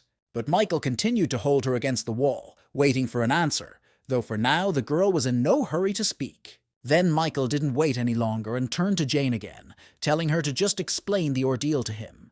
The girl finally spoke, telling him that there were 2 more body tests awaiting him, then 2 of faith and 1 for consciousness. But suddenly Jane released one hand and grabbed Michael, telling him that he had better give up before the final test. After all, the girl added, no one had passed it yet. Every last one of them had gone mad or died from bleeding. Just in case, Michael checked the veracity of her words with the Eye of the Fire Dragon. But the girl was telling the truth. Jane said that as her last words, she would like to thank him for such a fight. Then Michael added that he wanted the girl to tell the way in which she could have avoided death, if there was one. But Jane answered in the negative, saying that she was not afraid of death at all, for she would simply go back to God. Seeing how enthusiastically she said it, Michael slit her throat, thinking it was pointless to drag it out any longer. After devouring her soul, his skill increased by 8.8%, but for some reason the guy felt disgusted. Either the mood was bad, or all these priests were all obsessed with their god. Nevertheless, he continued onward, and it was not long before he approached the door of the 3rd room. Michael swung them open, preparing to see another priest in front of him, but he still couldn't hide his surprise. This time he was met by a middle-aged man who introduced himself as Lucilian, the future sword god of confirmation. With those words, he thrust his blade forward, saying that today he would test the lad's martial arts. Therefore, Michael had to prove that he was worthy to pass on, otherwise death awaited him. As expected, the old man also wielded sword ki, and his skill was vastly different from Jane. Michael even noticed that though unsteady, the man was holding the very same flaming sword. This kind of blade already spoke volumes on the 3rd trial, but Michael prepared to overpower it as well. He realized that he seemed to have to risk his life, so he threw himself into the attack without thinking about losing. However, at the first fight, the lad realized that something was wrong with this priest's sword wielding. After all, it, as well as his body's capabilities, were inferior to Michael's, so he couldn't match the guy. But that didn't stop Lucilian from continuing to attack him, each time trying to hit at least a little bit of his body. But much to Michael's surprise, although the old man was inferior to him in skill and prowess, for some reason the guy's sword ki was being destroyed. After seeing Akutagawa Namgun use the flaming sword, Michael thought it was an advanced skill. But while fighting Lucilian, the guy thought that maybe Akutagawa Pupil was just too damn strong. It really didn't depend on skill. Michael was already fully convinced that his sword ki was losing. And Lucilian kept attacking him, not allowing time to respawn so the guy couldn't accumulate strength. He suddenly turned to Michael, saying that although his sword was strong, it was beyond his power to destroy this sword in his hands. He added that it can only be destroyed by those who can endure what cannot be seen. Michael, meanwhile, analyzed his opponent and concluded that he was stronger than him, but the flaming sword was ruining the whole situation. It was a little annoying because you could compare it to the feeling when someone dumber than you gets good grades. Michael decided he didn't care about what can't be seen and prepared to attack again. Their blades met again, and Michael exerted the maximum amount of force to outweigh the priest. But the one said that only those who could withstand the hidden could create a sword that could cut through anything. Lucilian's words were already irritating him beyond belief. With that thought, he pounced on the man and managed to punch him in the throat, making everything around him splattered with blood. Michael also realized the difference between an ordinary sword ki and a flame sword for the source of the latter's power. There was a will that was getting strong enough to become real. The guy was finally able to use it himself. Lucilian, meanwhile, bent over in pain, wiping the blood away with his hand. He didn't think there would be anyone who could understand the secret of the sword. Suddenly, the old man shot up with happiness, saying that Michael had a perfect flaming sword, not what he had. And Michael didn't understand why the priest cared more about his achievement than his own death. Lucilian held out a trembling hand to him, telling him that the lad had passed his test and could go on. He added that Michael has successfully validated his martial arts and can keep it up. Seeing that the old man was finding it increasingly difficult to speak, Michael swung his sword, saying he would end his suffering. When he absorbed his soul, the mastery of the unique characteristic increased by another 14%. This was enough for his current rank to reach perfection and change to a higher rank. His necromancy was now rank 1, which meant there was probably an additional effect in the description. Michael was already excited and decided not to delay, so he immediately went into the store and found the right tab. This was his already 6th additional effect, according to which he could now absorb his opponent's will along with his soul. Seeing this, Michael couldn't hide his surprise, for in fact, he now had a skill for absorbing willpower. The guy thought his characterization never ceased to amaze, and after all, she was only another rank 1. Opening the window with his stats, he noticed that those were almost already reaching 100, which was very impressive. And he had previously thought that he would never reach this level, but now the result was in front of him. Michael absorbed the souls of all 3 priests as stat enhancements, and his strength increased by as much as 8. He also gained one of Lucilian's skills, Unyielding Will of the highest minus rank. There was no one in the room of the last body test, which was quite strange considering all the priests before were sitting right in the center. Suddenly the guy heard someone's voice coming from somewhere above, oddly enough, and Michael froze with surprise. When he turned around, he saw a boy who was soaring through the air using real wings. This time, Michael decided to attack his opponent first, even though he didn't know his opponent's ability yet. The boy effortlessly dodged his powerful jet of aura and noticed that the guy didn't seem to be in the mood for conversation. But then he added that it was even better, because that way they could get right down to business. He spread his wings, introducing himself as Priest Kirine, saying he would test his body according to the rules. The system gave Michael that he had met a strong opponent, so he had activated the Unyielding Will skill. The boy himself had already realized that this boy's energy was incomparable to the previous priests. Kirine, meanwhile, activated his sword key, which the guy had reached his true form. Plus, he didn't look fake, and Michael barely managed to dodge his attack by bouncing off to the side. Except he hadn't calculated that the room was made of large mirrors that reflected the attack about equal in him. If it wasn't for the Dragon Fire Eye skill, the guy would have been dead from a back attack he couldn't repel. Michael realized that he should attack while the opponent had used his sword key again earlier. With that thought, he pounced on the boy, and the boy flew even further back and even higher to defend himself. And then immediately went on the counterattack, flapping his wings with such force that Michael flew off in another direction. As he fell, Kirine had already prepared to finish him off with a new attack of his true sword key. But to his surprise, the guy quickly pushed himself off the ground and was beside him again, blocking the attack. He just didn't want to let him launch that beam again, especially since the flaming sword was already new to her here. Michael suddenly thought he realized how this priest probably always wins battles. So the guy clenched his blade tighter and activated his aura, saying that this time it would be different. Kirine, meanwhile, prepared to attack again, intending to launch it across the room of mirrors. However, when he saw that the guy was getting ready for something new, he said he would prepare a little surprise for him too. It turned out to be his new attack from 4 directions at once, and all 4 beams emitted incredible power. Reflecting off the mirrors of the room, they quickly reached Michael, who was standing downstairs just watching. And then there was an explosion, and Kirine thought another challenger was finished. However, the system gave a message that the build-up was complete, and when the fog cleared, the priest saw everything for himself. It appeared that Michael had used the counterattack shield at the last second, absorbing the damage from all of his beams. And now his shield released all the damage it had received, which Michael aimed directly at the priest, increasing the subtlety of the attack. It went right through, cutting Kirine's stomach, something he was not prepared for, so he couldn't dodge it. The boy spit up the blood, amazed that this was the first time he had found someone who could inflict such an injury on him. He asked the guy with a smile on his face what that was now, for he didn't think the guy had magic. The priest was then asked if Michael had divine will, but the priest replied that he didn't know what it was. Then Kirine announced that he had passed the 4th test.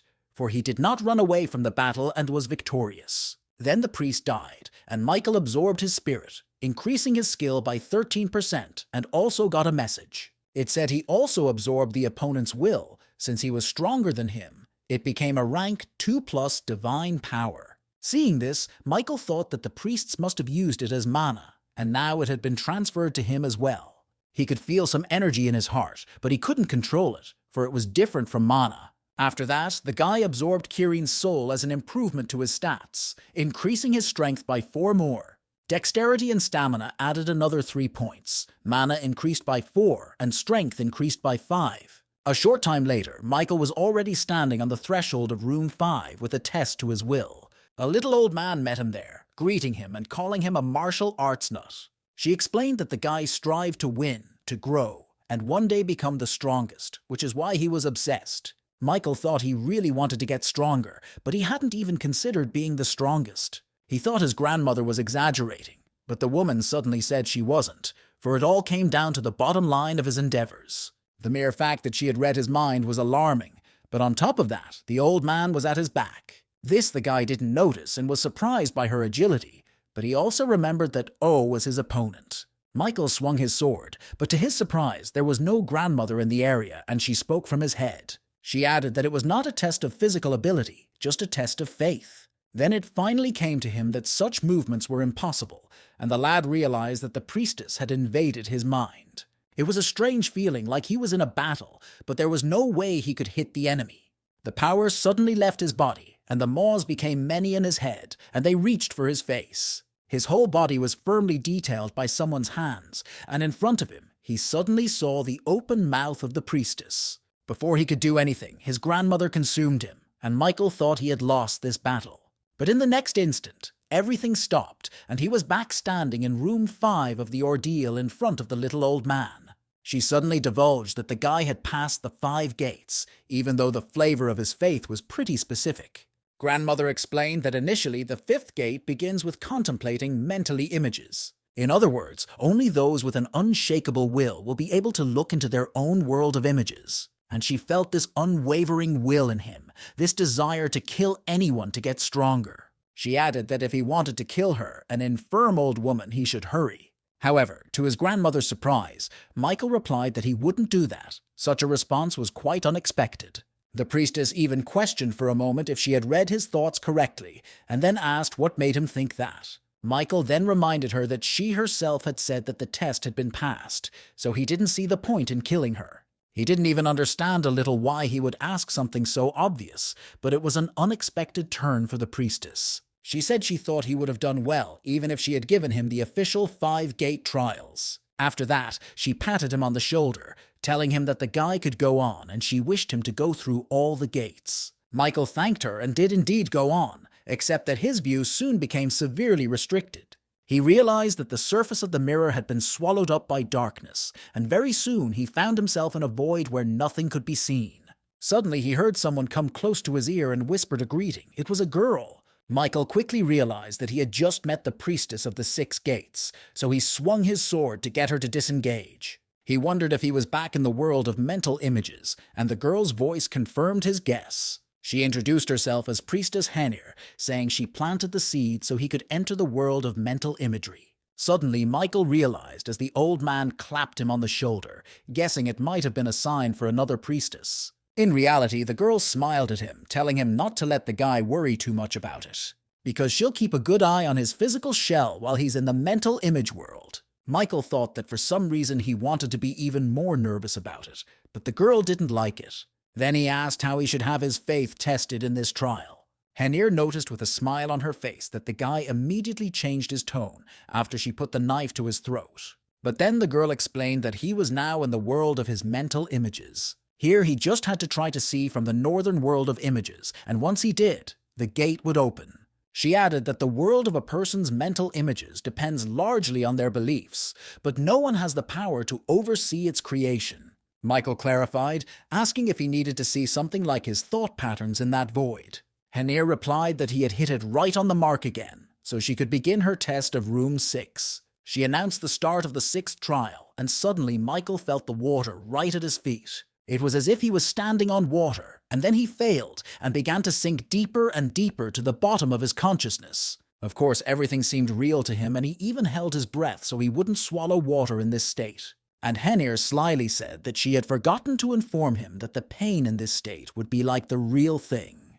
So the guy had to find a solution to this problem as soon as possible, or he would drown without any water around. Suddenly, to the priestess's surprise, Michael activated the Serene Mind skill.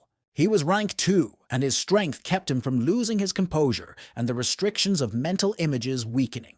Now the situation was getting better, because the guy was out of panic and could hold his breath longer. Henir was impressed that not only was he able to get out of the mental imagery pool, but he was also moving his body. The girl noticed with some delight that this challenger was able to defend himself even on an unconscious level. Henir even had to jump away from him because Michael swung his sword and almost left the girl headless. However, this was only his physical body, and mentally he was still under the water of his mental images. Henir didn't understand how this was even possible, because in only about 2 hours the guy was able to completely regain control. And Michael was surprised by her words, for he could say with certainty that it had not been more than a minute since he had been here. From this I assumed that time moved much faster in reality than it did in the world of mental images. It was dangerous, as he only had 7 days to complete this challenge, and he couldn't spend them all here. Michael thought that since he was able to feel his body again through the use of the power of the skill, that meant that activating another skill was also possible. The guy had activated Fire Dragon Eye. With this effect, he was able to see his own world of images, and not even a few seconds had passed. The water suddenly receded from the guy, and he felt the ground beneath his feet that he could lean on. Michael wondered if he should call what he saw a sea of blood, because that's what it looked like. Henir, meanwhile, clutched his head, asking how it was even possible that the world of images had opened up to him. But Michael had already realized that the test had been passed himself. He activated his steel wings. Upon seeing them, the girl asked if he was definitely human, for he possessed simply monstrous powers. Instead of answering, Michael lunged at the priestess, intending to finish her off for nearly ruining him. While conducting the attack, he thought that the world of his mental images that he had seen with the eye of the fire dragon. It looked extremely ominous and unsettling, though Michael had no clue what it could mean. The guy activated his technique that he borrowed from Akutagawa, and a multitude of swords appeared in the sky. Michael directed them all to the image of his thought world, which still instilled fear and some anxiety. He also pulled out his blade, which had taken on a new coloration that indicated improvement. Following the swords, the guy himself landed, shattering the notions of his world, bringing him back to reality. He turned to the priestess, asking why his world looked the way it did, and if he had made it that way himself. It also appeared that he was able to pass the test of faith, but Michael didn't understand what that had to do with it at all. Then Henir explained that the test of faith was merely a way of recognizing himself. It was amazing that people themselves don't properly understand what they believe, so that was the purpose of the test.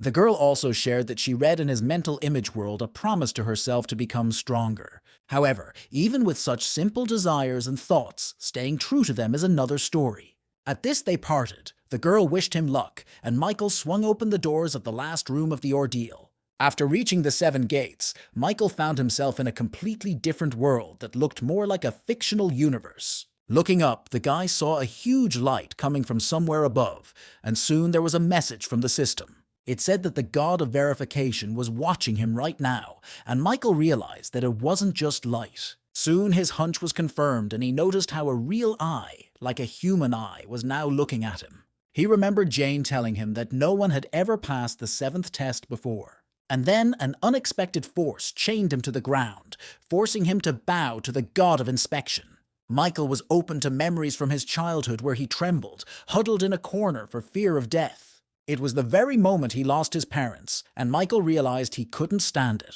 He swung his sword and stabbed his arm, after which the Ash Blood skill instantly activated. Michael shouted that she was going to die helplessly, for it was possible to get through anything.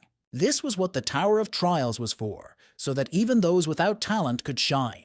Michael didn't know if he would succeed in injuring that eye called the God of Inspection, but it was worth a try. After all, if there was even a small chance, and if he got even a centimeter closer to the enemy. The guy knew he could chop it up because it was the only way to pass the test. He attacked with his sword, Ki, using a powerful aura flow, intending to leave at least a scratch on the god's eye. It looked pretty good at first, and the attack actually followed a trajectory right in the eye. But the closer she got, the worse Michael saw her, because his consciousness suddenly began to blur. He realized he was about to lose him, so he had to end this battle soon, though he didn't know how. Unexpectedly, the system informed him that the verification god was impressed with his stamina. He was also pleased to meet a player with a strong spirit for the first time in a long time, and asked him to prove his worth. It was also said that the god of verification remembered him and warned him of the beginning of the 7th stage. Suddenly, the eye that had been looking at Michael all this time closed, and the guy was alone in this dimension. He sank to the ground, wondering what he should do next, for in fact, the god of verification was gone. But what bothered him the most was that gods did exist, and the messages from the system were an example of that. While he was still thinking about it, he suddenly saw a strange mirror appearing from under the ground in front of him. It became directly in front of Michael, and he looked at it in surprise, wondering what it could be. As suddenly the system reported a connection to him from the future and the start of synchronization, then Michael began to understand little by little. He extended his finger and touched the glass of the mirror to see if it was real or fake. Suddenly, he saw Johan from the first stage of the challenge looking sad over the loss of his mirror. Michael still didn't realize anything as suddenly something happened behind him, and everything behind him was flooded with bright light. The boy looked around and was greatly surprised at what he saw, for the room he was in had begun to disappear. Instead of her, he now saw a street filled with people. It was Christmas, and it seemed to be welcomed in Korea. And then Michael saw the same man in the red tailcoat and realized with surprise that it was him from the future. Watching himself, he noticed that he must have been testing a new skill because he walked into a back alley and cut his hand. Michael didn't understand why he was doing this on Earth, however, and it puzzled him a little, then horrified him. For in the next instant, people on the street began to fall and die from the power he directed at them. Michael screamed at himself that he was crazy, and the system gave out that the reflection assimilation percentage had increased to 10.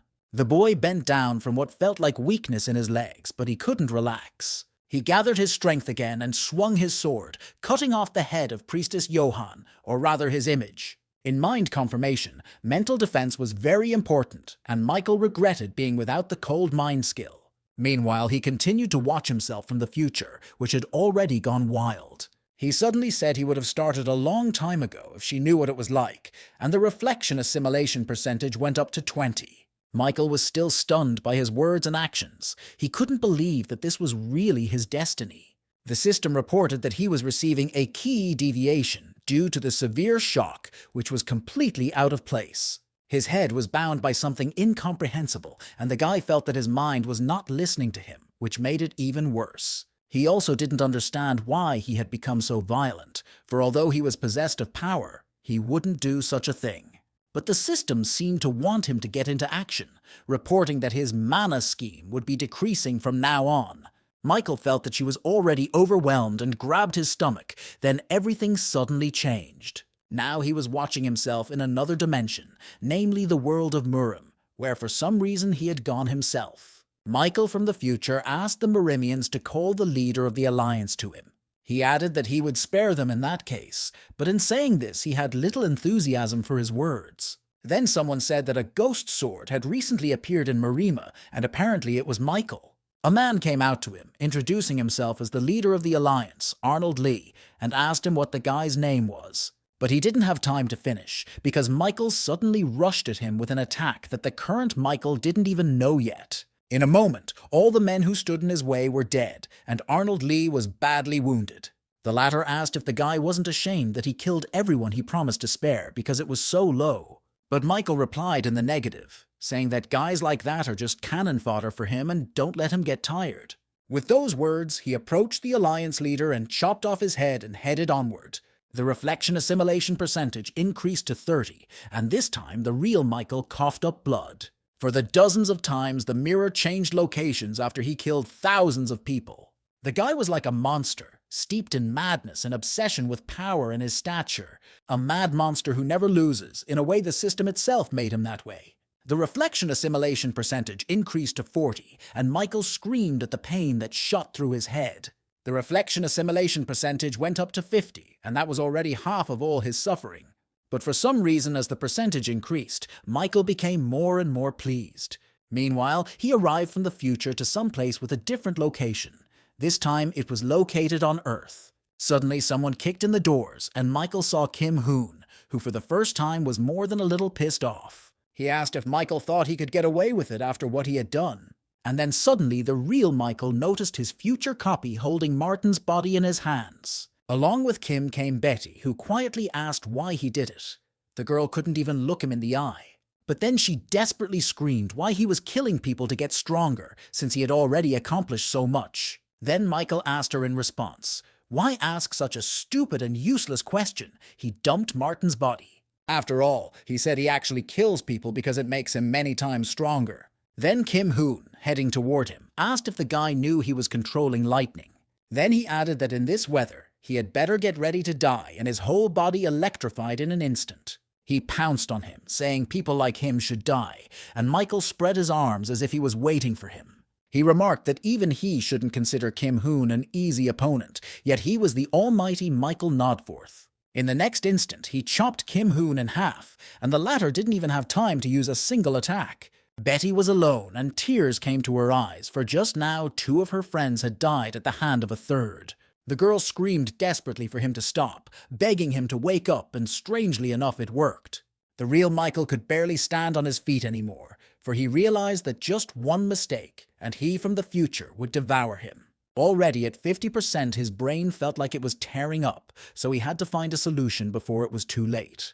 The reflection mastery percentage, meanwhile, increased to 60, and the mastery of his mana scheme skill decreased even further. The feeling was terrible, and Michael swung his sword with the last of his strength, wanting to dispel all these thoughts. O could no longer look at it, for he could no longer distinguish between pain and pleasure, and the percentage had reached 70. Suddenly, just when the guy thought he was already losing consciousness, he felt someone touch him. It was Priest Johann, who asked if he had taken his mirror, and the lad remembered finding it. One of its characteristics in the description was its ability to create a barrier and lower the assimilation rate. Then Michael decided to grasp this chance like the last straw and use it for its intended purpose. He activated the divine mirror of a rank 2+ high priest, and the divine barrier protected his mind from now on. The deflected key cancelled, and he from the future froze with sword in hand beside the startled Bati. Suddenly he felt like it wasn't even his body and realized he had to free himself from its shackles. Screaming loudly, Michael pulled free of him, saying he would not allow himself to be consumed by him and do such things. He tried his best to keep the remnants of his mind now protected by the barrier, and he succeeded. The system reported that he had gained a steely mind, and his stamina increased by 1. On this day, a large explosion occurred at the place where he was standing.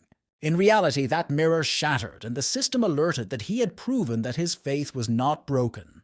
And then Michael read a message that the god of verification wanted to meet him and was forcibly summoning him. The guy didn't understand what was happening, but the system window said that he was being summoned to the divine region. The god of verification also used his power for the sake of power in the tower, and the admins could no longer watch him. For Michael, it was comparable to the sensation of free fall, and he even screamed in panic. It was over as quickly as it had begun, and soon the lad was standing in the middle of the vast sky. And then he saw him, the god of verification, who came down to him, all flooded with dazzling light. The god asked the guy who he was, because for some reason he also felt divine power from him, but Michael was unable to answer.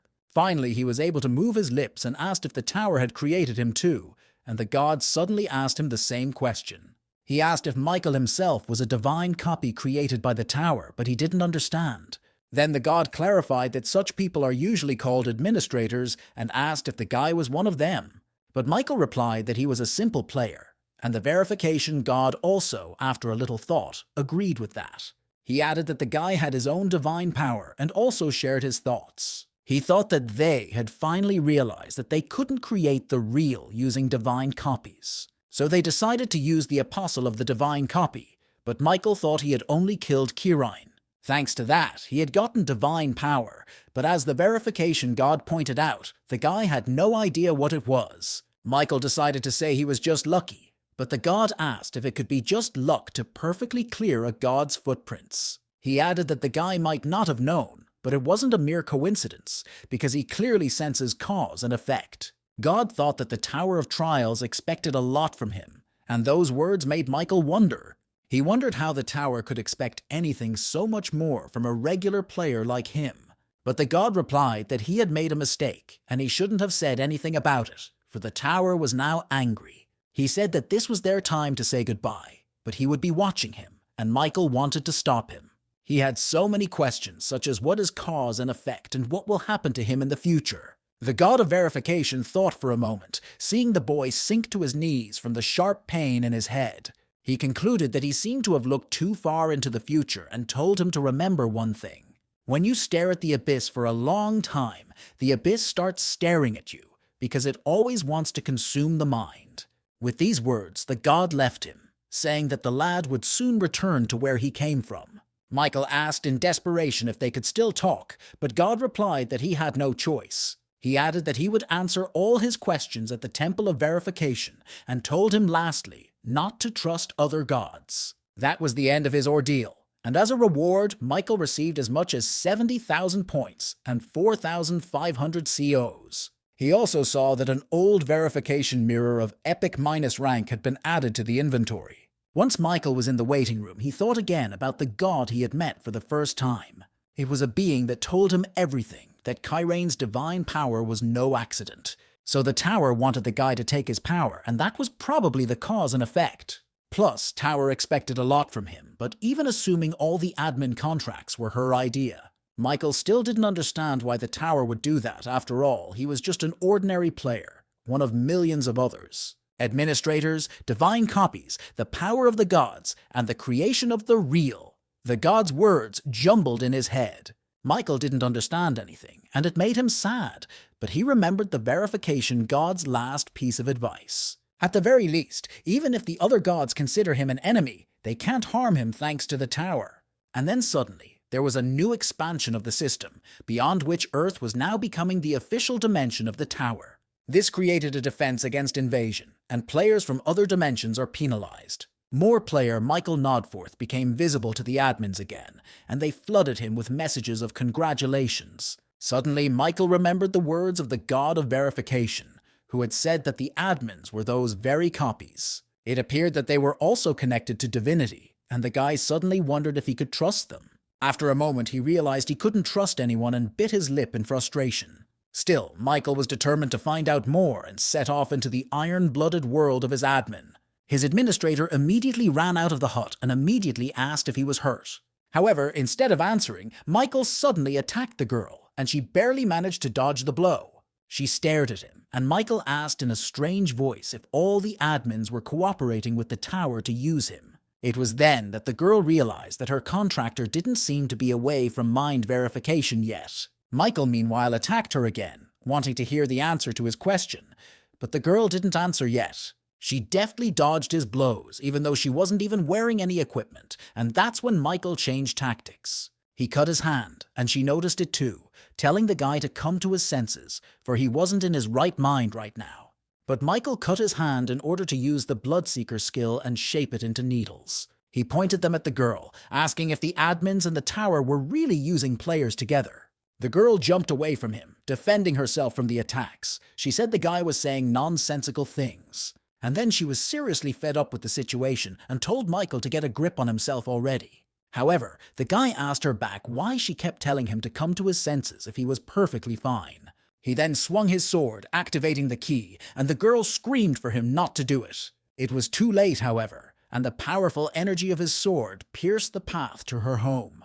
The steel-blooded lord looked around, seeing her now half-destroyed house in front of her. The girl got more than a little angry and asked if the guy seriously thought he could do anything. She raised her hand, summoning a multitude of swords that were all imbued with key energy, and flew at Michael. Even though the guy noticed them, it was pretty hard to dodge them all, so he decided to just hide. However, the girl asked where he was going. She was suddenly right behind him, and Michael didn't even notice. Then she grabbed his head and slammed it into the snow that covered her domain, and Michael went a little cold. He managed to put his arms out in time, so he didn't end up completely in the snow, so he was able to continue the battle after all. The hand he was holding the sword with swung near the receptionist's face, but she managed to dodge. Seeing that the contractor wasn't wondering, she pointed her swords at him again, which restricted Michael's movements. It took a while longer before the girl managed to stabilize the situation and grab the guy. She tied him up and hung him from the rubble of her house, and when Michael came to his senses, he apologized.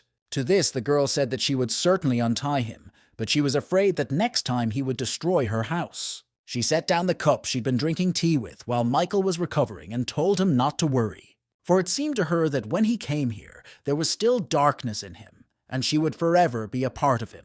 After all, even though he saw himself from the future, it was still him, so his suspicions of the admins weren't entirely true. She put it bluntly, saying that no one knows what the tower wants, not even they, the administrators. Michael then asked if that meant that Tower didn't expect anything from him, and the girl agreed that it did. She activated her sword key and swung it towards the guy's body, who closed his eyes in excitement. But the girl had merely cut the rope by which he was attached to the wreckage of her house. She added that Tower has never revealed his wishes to the players, so she probably isn't expecting something specifically from him. However, judging by his hesitation, the girl noticed that someone had told him about it, and Michael agreed. He said that the god of verification had told him that the Tower was expecting something special from him. Hearing about the verification god, the girl suddenly smiled faintly. She understood the reason for his doubts. However, as she stood up from the table, she said that all administrators like him report to the Tower. She also added that she was glad that the guy liked the tea, saying it was made from black dragon urine. Michael froze with his mouth open, the remnants of his tea oozing out of it. Now he was starting to feel nauseous. However, he quickly came to his senses, saying that the god of verification had also mentioned that the admins had entered into some sort of contract with the Tower. But for some reason, the girl said she couldn't tell him about the divine copies yet. She added that the guy would find out very soon anyway, and then Michael asked one more thing. He revealed that Master White Crane had told him about her cherished wish that all the admins had. But Michael wanted to know, asking the girl why she would confide in him and reveal it.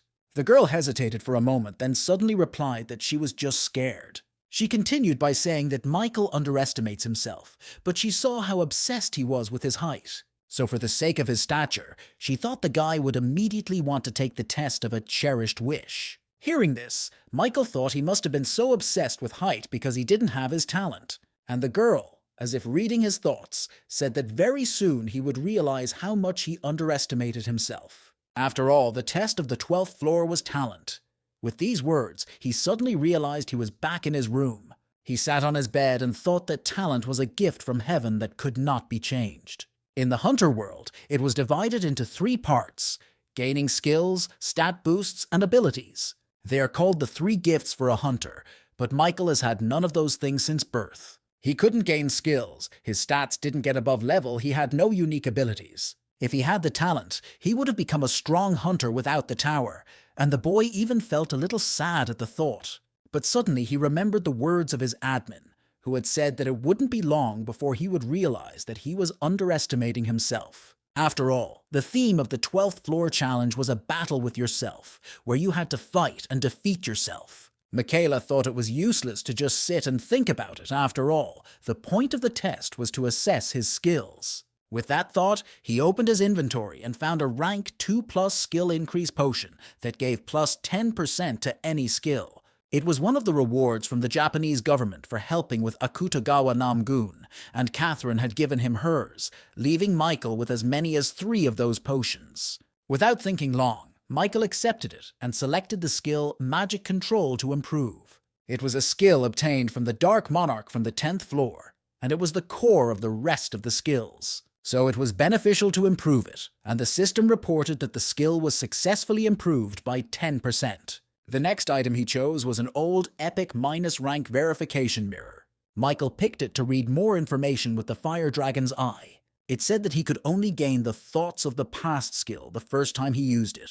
Michael activated the old verification mirror by using the skill once. As expected, the mirror activated and popped up a message that the player was gaining a skill from Thoughts of the Past. It became the high plus rank Concentration in Combat skill, where the combat skills from Thoughts of the Past were sealed. Because of this, the skill's mastery immediately increased by 11%, and he could also increase its concentration by 20 times. And that was only for the moment, and after all, no one cancelled improvements, so Michael liked the skill. He realized that he was now ready for the 12th floor test and started it. The theme of the test was surpassing limits. The condition was to kill your copy within 48 hours. The penalty for failure, as usual, was death. The reward offered was an ash crown of an ancient emperor of high minus rank. This time, Michael found himself in some kind of hall, something similar to one of the 11th floor test rooms. The system suddenly reported that the blessing of the god of darkness felt the alien dude create guards. It was also said that the offender should consider whether he knew himself well and outlive Michael appeared himself. The guy remembered his admin talking about how the copy on the 12th floor would be perfect, in other words. She will know and be able to do everything that Michael himself does, and also a copy gets his talent, so it was not to be underestimated. Michael decided he should give it a try and threw himself into the fight for himself, as strange as that may sound. Guy also noticed that this copy was created by a certain god of darkness, and thought he began to cross paths with the gods often.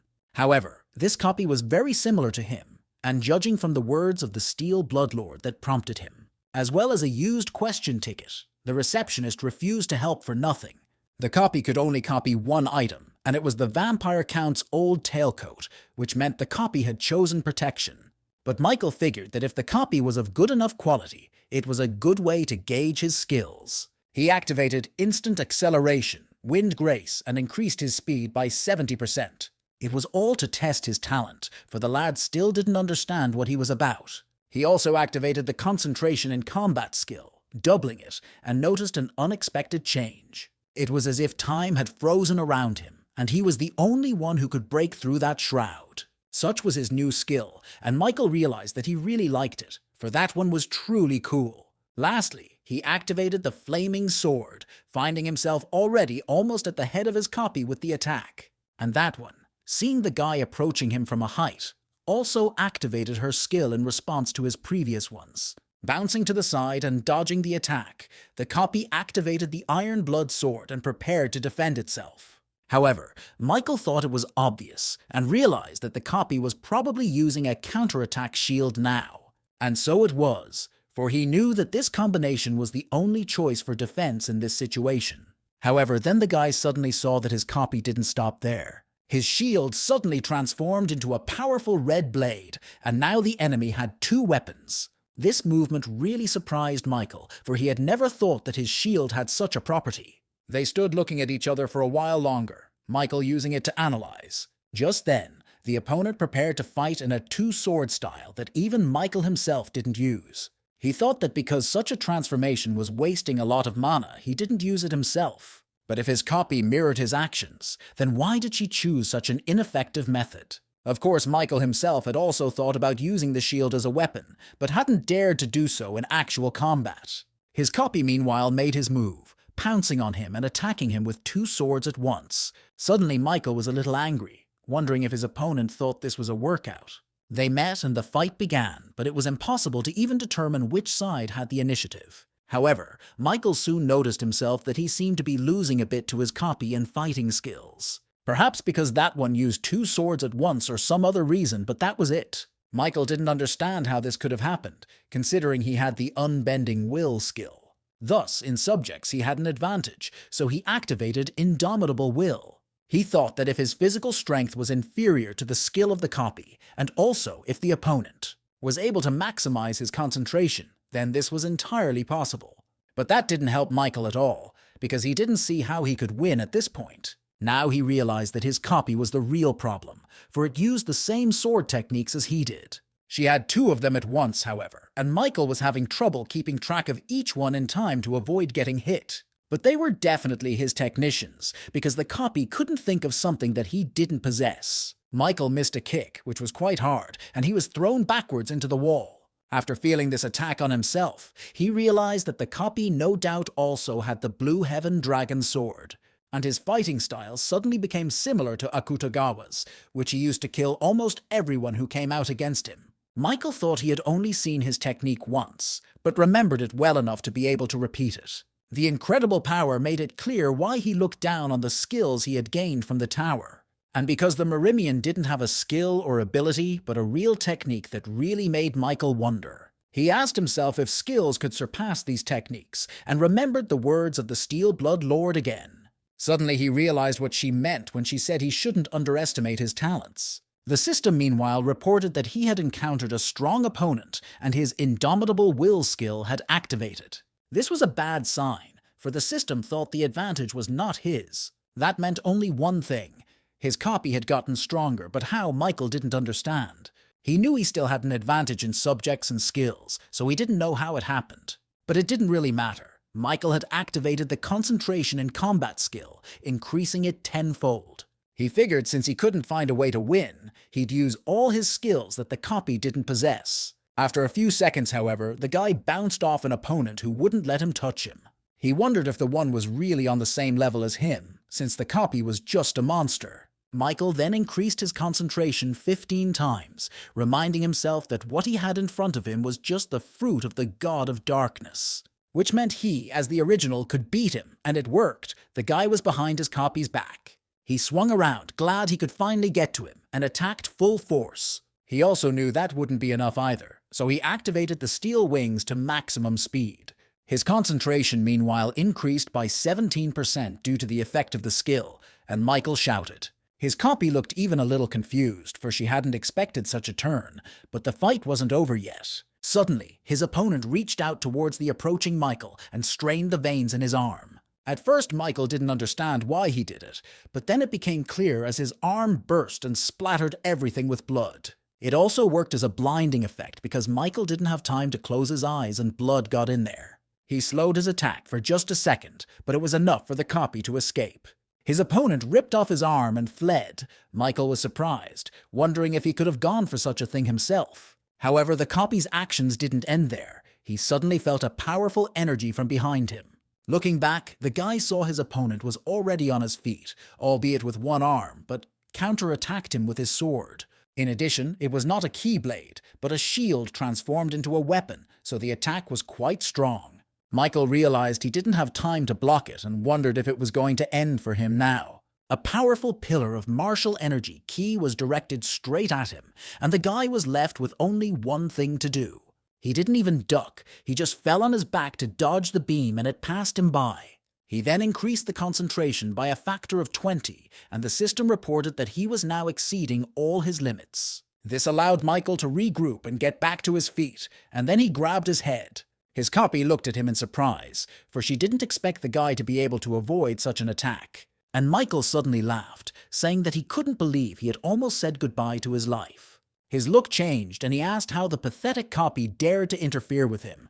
The guy was nothing like himself. The system reported that he was experiencing a mental kickback as a side effect for surpassing limits. His copy decided that the original's new look wouldn't be much of a problem, so attacked again. Michael, despite all his concentration, couldn't see the approaching attack in time. As a result, he was thrown back quite a distance. The guy was amazed at the strength of his copy. He slammed painfully into the wall, breaking it wide open, but it was avoidable. He did it on purpose. After all, thanks to this encounter, he was able to injure himself, which meant that his blood control was available to him. Michael extended his arm and attacked his opponent with rapid volleys, and the latter was forced to dodge. But then one of his drops hit the copy's shoulder at high speed, and the copy was surprised she hadn't noticed it. But it was too late. Now it was his copy's turn to shudder at the explosion. However, his opponent was smarter than he thought. The copy went behind his back so fast the guy didn't even notice. And then they clashed blades again, and it went on like that for a while longer before both guys recoiled. Michael noticed that his opponent's ash blood skill was also working well, quickly healing all wounds. It made Michael angry, but he had to admit that his copy was incredibly strong. Meanwhile, their battle was being watched by the administrators, including the Steel Blood Lord. Something irritated the girl, especially since Michael had fallen for this trick before. She couldn't openly help him, but she didn't feel comfortable just watching either. The only thing she feared was Tower's reaction. Still, the girl decided to try her luck and contacted her contractor, but suddenly her screen cracked. The system warned that her messages were temporarily disabled, so she couldn't prompt. Meanwhile, Michael noticed that his arm wasn't obeying him and was twisting oddly to the side. And then he suddenly hit himself, even though he hadn't thought to do it. In fact, it was all just a shell. The guy bounced off his copy, so she couldn't do anything while he was in that state. And his condition was indeed dangerous, for the real Michael had suddenly begun to break through. He screamed for his dark version to stop interfering with his body and leave him, but so far it was all in vain. Michael thought he had already dealt with the version of himself from the future, but it seemed to happen again as a side effect. He screamed in frustration, saying that it was already annoying him beyond belief, which was why he was beating himself up. The real Michael tried to free himself from the bloody shackles that held him back, but it was difficult. All of a sudden, someone's voice said he'd been fighting him the whole time the guy almost died, and the guy didn't even thank him. This was said by Michael from the future, or rather the version of him that formed in front of the real Michael. Toth yelled for the guy to just get out of his body now, but he interrupted him, saying his original was a fool. He asked if Michael still hadn't realized the most important thing up to that point, adding that he should think hard. Future Michael went on to say that he trained so long and hard, reached the 12th floor of the tower. But he can't even look at himself. Hearing this, Michael clenched his teeth in anger. The words of his version from the future set him so hard that he couldn't help it and immediately burst into action. Suddenly he managed to break the bloody shackles and he pounced from the future with his fists. He was a few centimeters away from his future version when that one suddenly stopped him with a bloody grating. Future Michael smiled evilly and turned around to leave, and the real one screamed in frustration. He started to hit the bars, but to no avail, so he asked where he was going, leaving him alone here. Then his version from the future suddenly said that if he always relied on skills, he will never be able to use real techniques and will just look at everything for the rest of his life. And he himself will take control of his body. With these words, the guy withdrew, leaving Michael alone behind the bars. And the man screamed for the umpteenth time, but he realized that everything he had just said was true, albeit unpleasantly so. Meanwhile, his copy, created by the God of Darkness, noticed some change in the original's behavior. Toth was still under the power of the self from the future, and said that he seemed to be used to the feeling by now. However, he was unable to continue the fight as the administrator of the Steel Blood Lord sent him an item. It was a rank 1 Black Dragon potion. Using it increased mental strength and cleared the mind, and the real Michael realized what needed to be done. He strained all his strength trying to escape the bloody bars, and he was even starting to succeed a little. This was displayed on his body, which once again began to act behind his will rather than the will of his future version. Michael figured that at this rate he'd be able to take complete control and stuck his hand in his inventory. All he had to do was grab the potion that the Steel-Blooded Lord handed him and drink it. However, at that moment, Michael's copy approached him and swung his sword, severing the hand that contained the potion.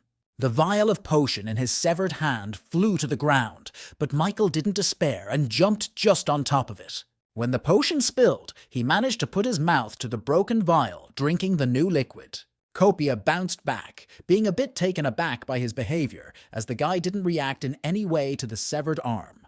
And then the copy was even more surprised to see that the original, who had been fighting from the beginning, was standing in front of her again. Michael wiped the rest of the liquid from his mouth, saying enthusiastically that he was back and ready to continue their dance. He also noticed that he could feel everything while the other him was fighting this copy. The guy let things go because of his habit of relying on skills, however. If even his copy could do something, he would succeed, and with that thought, Michael clenched his blade tighter and prepared to attack. He increased his concentration 20 times again, but this time had more control over the process. The guy felt his thinking speeding up again and the ego of his psychotic version rising. But with accelerated thinking, he finally felt enlightenment in this interminably long moment. His copy didn't wait for the original to gather its strength and attacked first. Michael had no trouble dodging the blow and thought that this time he should put all his accumulated skills aside. After getting rid of his common sense and stubbornness, he gained the Enlightenment achievement, and his stamina increased by 1. Michael continued to rid himself of all things fake and gained the new achievement Trance. This time, his mana increased by 4, and the system suddenly reported that he could defeat his opponent in battle. The Unwavering Will skill deactivated on his copy, and Michael pounced on it, full of confidence. He knew this time would be different because he could feel the strength blossoming in his body. He had never felt this way before, but from somewhere he had additional knowledge of how to fight. It was a strange feeling, but he was now using Akutagawa Namgun's most powerful techniques. Michael trusted his instincts completely. He soared through the air even without steel wings and masterfully threw punches. He reached top speed thanks to the grace of the wind and instant acceleration. However, suddenly his copy also made a sharp dash towards him, as if they were fighting as equals again.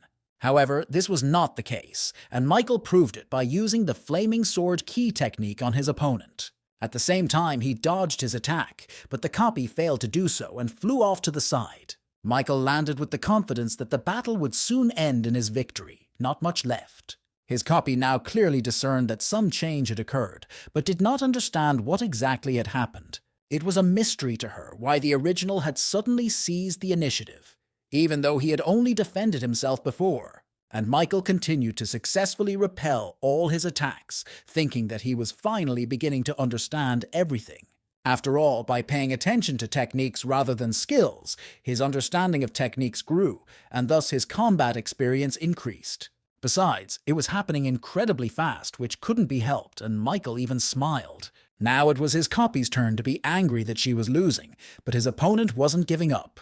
And Michael thought that as his understanding of the techniques increased, he was finally seeing the flaws in his copy. After all, the one who used Akutagawa Namgun's real techniques, but is just trying to imitate him.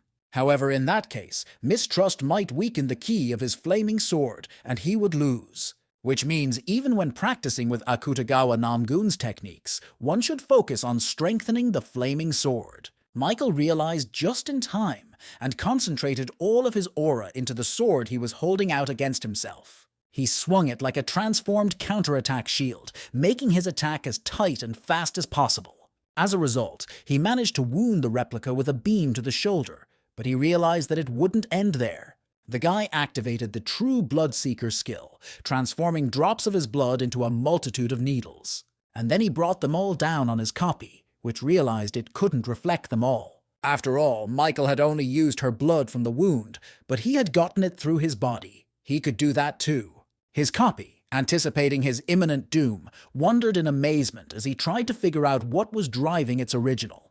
Then there was an explosion, and when the fog cleared, the winner of this battle was immediately visible. It was the original Michael, who went behind his opponent's back while he was trying to figure out what was going on. Then he attacked him again, and his opponent barely had time to put up a counterattack shield to repel his blow. But even despite the defense, it was clear that the copy was starting to lose significantly to the original, and Michael was happy about that. He managed to break through the shield and wound his opponent in the shoulder, making his opponent grudgingly grimace. Of course, his regeneration skill went off immediately, but Michael understood him better now.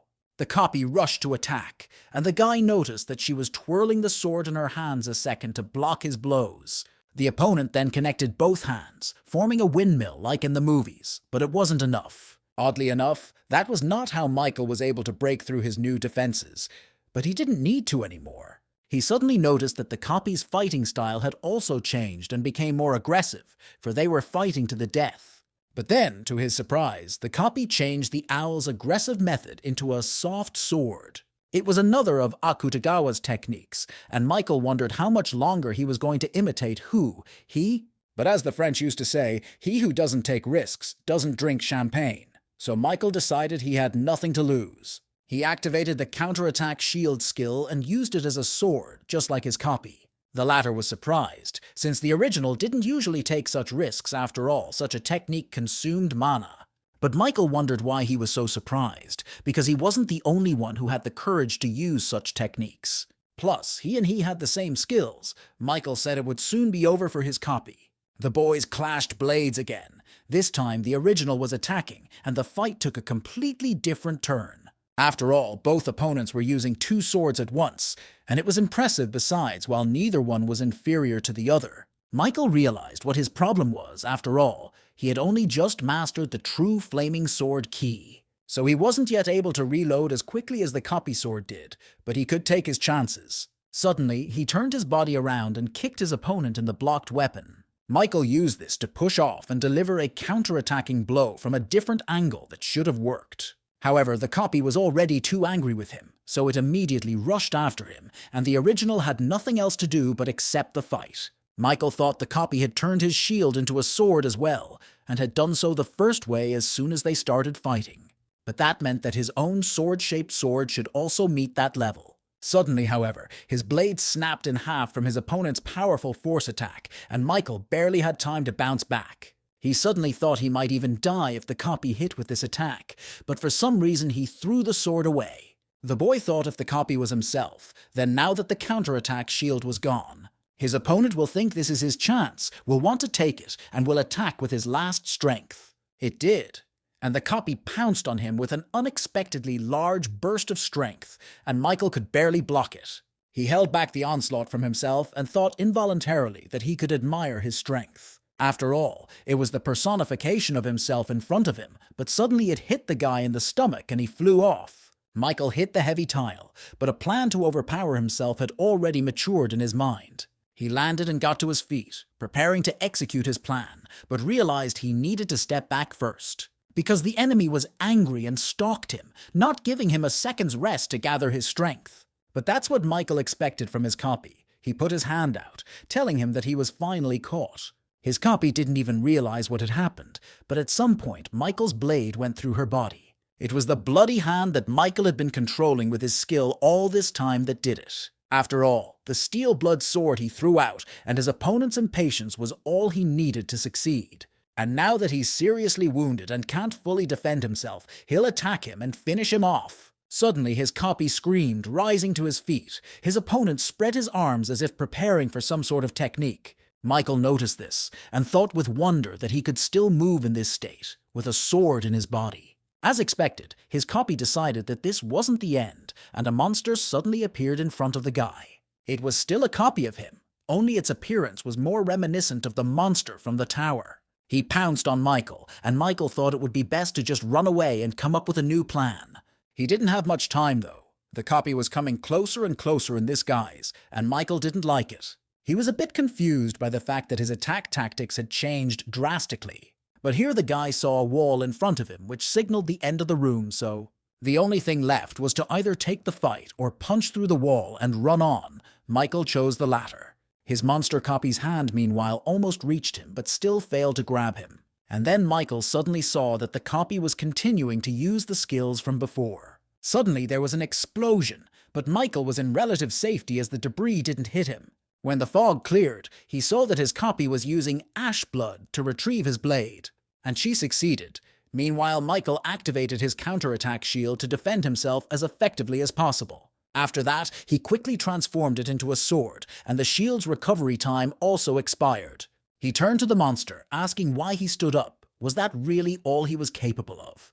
This infuriated the copy, and she lunged straight at the guy, but the guy no longer felt any fear at the sight of her. Michael thought that this stupid monster had already completely lost its mind, but he had to defeat it. As strange as it may seem, as a surprise attack in close combat, one technique came in handy. It was an explosion of his own body. His opponent went out of his mind to endlessly producing these explosions.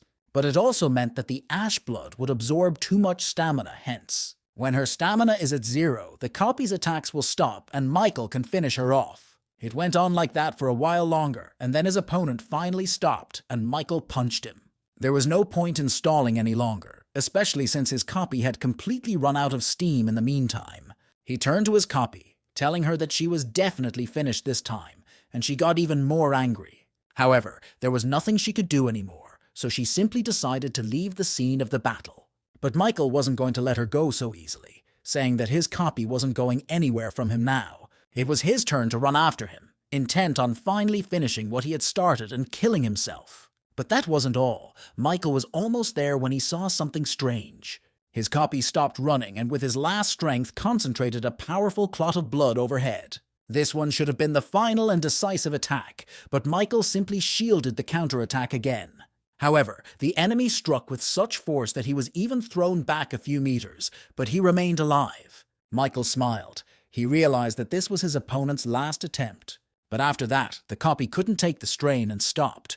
Or rather, it was a chance for Michael. After all, his shield had reached its maximum damage absorption limit, which meant now it would all turn into an attack. As he transformed it into a blade again, Michael concentrated the power of the shield into a small sphere, and then launched that sphere at his opponent like he was playing golf. But it was fun. Being weakened due to the extraordinary amount of stamina used, his copy was unable to dodge. The attack came right in her face, leaving no chance of escape. Michael decided to finally end things with a release and returned the damage of the counterattack shield. This time, he caused the explosion himself, which spread throughout the entirety of the 12 trial room. There was nothing left of his copy, and soon he received a message that he had successfully passed the 12th floor. As a reward, he received the Grey Crown of Ancient Emperor High minus rank and 80000 points. On top of that, he was also credited with 3,500 CO and gained the additional skill Last Resistance of rank 1. When Michael was back in the waiting room, he immediately saw that the counterattack shield had increased by 1 rank. All of a sudden, the guy got sick from the reboot and spit out blood as his biological needs. This indicated that the fight was really hard, and the opponent was incredibly strong. The Ash Blood skill worked, which never failed the guy, though he hoped it would cure the rebound too. If he didn't have such a trump skill in his arsenal, he couldn't have gotten this far. Michael suddenly asked himself if it was even possible to climb the tower with peace of mind. Before heading back to the waiting room, he forgot to absorb the spirit of his copy. It was a strange feeling, for he had absorbed the spirit of another self, effectively killing himself in another version of himself. Suddenly, the system announced that admin messages, which had been restricted for the duration of his battle, were available again. The Steel-Blooded Lord complained about the system because of the sanctions imposed on her because of her cup of tea to the contractor. She asked him to treat her person well from now on, and Michael agreed, thanking her for that potion. He also learned a new fact.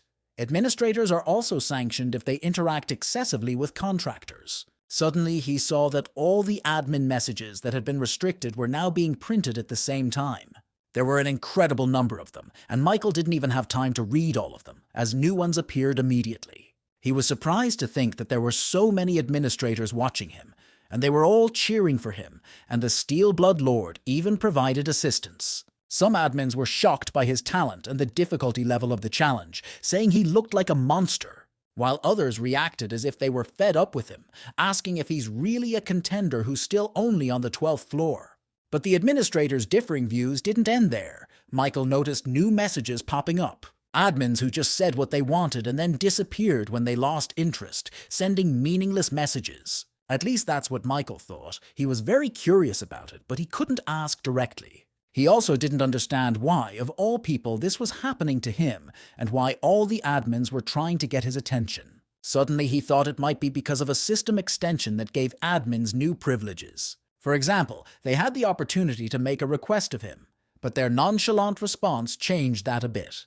But since that's the case, admins not contractually bound to him could also benefit in the future. And Michael asked if they didn't think it was a little wrong for everyone to just flood him with messages. He added that if they needed something, then they could send him force as support. Seeing that the administrators had quieted down a bit, he said that for their information, the offer only applied to the first 3. He said this to make the admins compete, as everyone wanted him to remember them specifically. Not a minute later, the 3 admins who had previously expressed their displeasure sent him requests for added power. Michael nodded contentedly and then turned around, looking at the defeated copy of himself and thinking about what was also important. After all, he had absorbed the opponent's soul, but he hadn't used it yet because he didn't know what would happen. All because the enemy not only has the same stats as him, but also skills and powers, so it was even interesting to see what would come of it. After absorbing his spirit completely, his skill immediately increased by 28%, which was the highest he had ever received. The system produced a message that the composition of the soul of the false applicant Michael Nodforth's soul was completely identical to his own. However, he then read that an attempt had been made to extract the false applicant's divinity, and this surprised Michael. First, all of his stats increased by 10, and he also absorbed the Lightning Sword key skill, but the system gave an error. It was said that this skill was already acquired by the challenger, so it would simply improve by 1 level and became a high rank. And then Michael was surprised to read a servant's message that said the divinity had been successfully extracted. It was also reported that his divine power had become rank 1, and it was becoming possible to transform it. For Michael, however, all these words were empty words, for he had no idea how to use her. But it turned out that he could now experience divinity just as well as Kyrain, whom he had defeated. When he returned to the 13th floor waiting room, he saw that another system expansion had begun. Communities that were globally segregated by country are now fully integrated. Also, messages of different types of difficulty are now available. Team arenas for trials are not tied to one country. Individual county-level country rankings will also be fully integrated. Michael decided that this was by and large a pointless expansion of the system. After all, he was already encountering foreigners. But if it goes on like this, eventually the community will be integrated with other dimensions too. After all, in addition to Earth, the Tower of Trials also operates on Muram and Ares, as well as another interesting world. And what happened next made Michael open his mouth in surprise. He saw the final ranking of the 12th floor. According to him, he was ranked first and had a super legendary rank, the highest possible rank. In other words, he had become the strongest. That was the main reason why he was climbing the tower. At least for the moment, he had become the strongest challenger on Earth, and that was impressive. But Michael had heard that the Tower of Trials had long existed in dimensions such as Ares, Muram, and Kallian. And compared to these, Earth was an extremely weak dimension that just the other day, it was officially recorded as a dimension for climbing challengers. Michael thought that if they didn't increase Earth's power, they would become the target of another dimension like they had been on that day. So whether it was before or now, but he needs a powerful force that can defeat anyone. The guy opened the inventory and found information about the ancient emperor's grey crown that fell to him as a reward. Since the rank of the item was high, the performance seemed powerful. Michael then decided to go for the additional breakthrough reward by unlocking the information on the last resistance skill. According to her, this skill could prevent one death, which was truly amazing, and Michael wondered. After all, although the recovery time is a week, but considering the effectiveness of the skill, it's not even a penalty. And during this ordeal, in addition to receiving rewards, he managed to shake the admins out of their powers. He went into the Forces tab, and the system asked him which choice he wished to make. Michael chose Support Forces. The first was a rank 2+ Blood Heavenly Energy, with which he could replace mana with Ki Energy. Next was the same rank's Warrior Defense. With it, he could only gain Divinity Control and Luck so far. The last power was called Instant Magic Charge, with which he could recharge his mana from nature. After evaluating all the powers, Michael concluded that each one was quite unique and very good for a rank 2+. So he couldn't stop his choice on anyone and bought them all for special points. All three of the administrators who had given him his powers reminded Michael not to forget their generosity. The guy also remembered the extraction of divine power before he absorbed his copy's soul. When this happened, he felt the energy settle heavily in his heart, unlike how it had been before. Suddenly, Michael decided to test this power, thinking he could now control it like Kirine. He stretched out his arm and concentrated, preparing for something unusual, but to his surprise, nothing happened. The guy just froze with his arm outstretched, not realizing what he had done wrong, but it was even expected. His body just glowed, but no special abilities or anything like that showed up. Michael figured he couldn't reproduce more than one of the recovery or strengthening techniques, the ones used by the priest during the test on the 11th floor, and it annoyed him a bit. After all, the guy was full of expectations, and in the end achieved exactly nothing, so all efforts have been in vain so far. He tried to calm himself down, saying that otherwise his vile personality would come out again, and there was no way he would then. Suddenly, he received a message from the White Crane Sword. The girl was inviting him to her domain. She said she'd love to help him master his divine powers, but Michael refused for some reason. The system reported that Angela cried because of the shock she received from the contractor's rejection of her invitation. But Michael said he could learn how to use divine power later if he needed to. He added that he wants to do everything on his own without relying on other people. He also thought to himself that it wasn't the divine power that was more important now, but his skill. Michael remembered the look Akutagawa had given him when he said he'd be back. So right now, he should have been focusing on what he could do to become stronger. At least that's how it's going to be until he kills Akutagawa, because he's bound to return to Earth. With that thought, he walked into the store and found one of the powers he had acquired from the administrators, Blood Heavenly Energy. The description also said that upon entering battle, his senses were increased by the blood energy of his entire body. Michael decided not to hesitate and try it out as soon as possible. He activated the power and immediately felt a strange feeling. It was as if he had been reborn into a fighter, his blood boiling, and he realized that this was exactly what he needed. The guy was about to think it was a great skill with no back action when suddenly his eye hurt. Michael grabbed at him, but his dark personality had already come out and the situation had become dangerous. Michael grabbed his face and began to stretch, wanting a nasty version of himself to come off his body. The guy sensed that this person was a little different, also crazy, but not the same as before. He, or rather his personality, activated the steel blood sword, telling the original to finally die.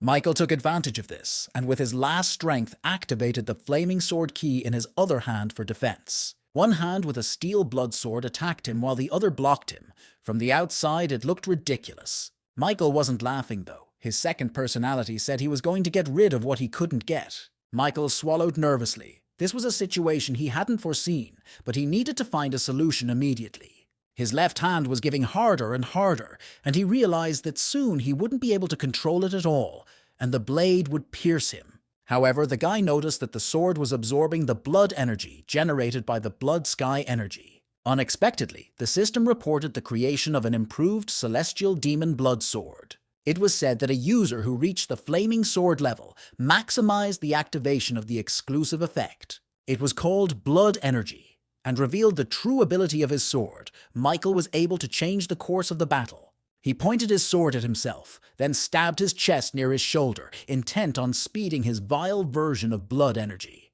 From the feel of it, though, it came out a little differently than the guy had envisioned. The system reported that if the conditions were met, the true abilities of the heaven-blooded blood sword would be unlocked. The item's name was changed to Heavenly Demon Sword of True Blood, and the design changed slightly. Michael noticed with surprise that he could even feel a separate blood slot now.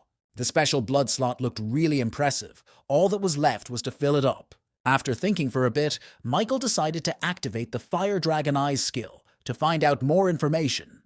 The basic information reported that it could absorb the blood of the victim it killed and imprint 3 random skills. But the additional information said that he could already use the Blood Feast skill and store the skills in his sword. Michael thought that was pretty cool, since he could capture as many as 3 whole skills right in his weapon. One could say that he had come across a fascinating item of a growing type that the world had never seen before. The guy decided to try it out right away and went to the 13th floor test, the theme of which was strategic combat. He had to work together with his companions to kill the vampire count in 2 days. The reward for breaking through was a random skill book of high plus rank, and the penalty was, as always, death. Michael was a little surprised to see this, for now he had gotten a combined trial, which meant that although he didn't have the best memories of this type of ordeal, but still, at the sight of an award with a high plus rating, the mood improved slightly, and the guy accepted the challenge. Team selection has begun. The small area has 4 portals again for the 4 contenders on the team.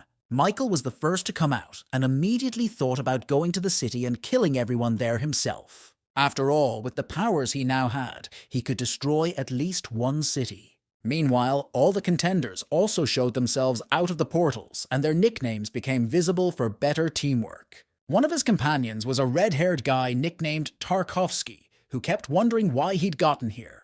The second member was a boy with the nickname Legendary Ninja, who was feeling a little awkward.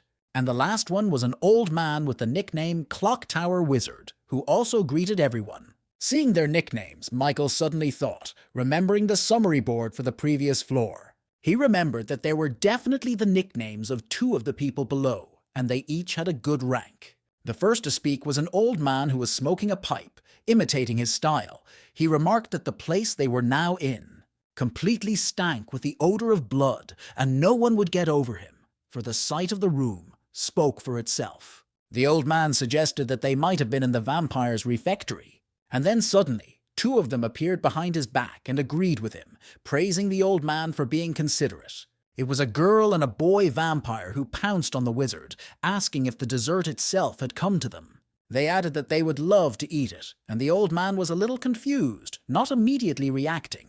But the opponents had already been dealt with by his 2 companions, who mangled the vampires in a second. Tarkovsky beheaded the vampire guy, and the legendary ninja took on the girl, and both handled it lightning fast. The boy turned to Tarkovsky, saying that he guessed that the man was the best in the Ukraine guild.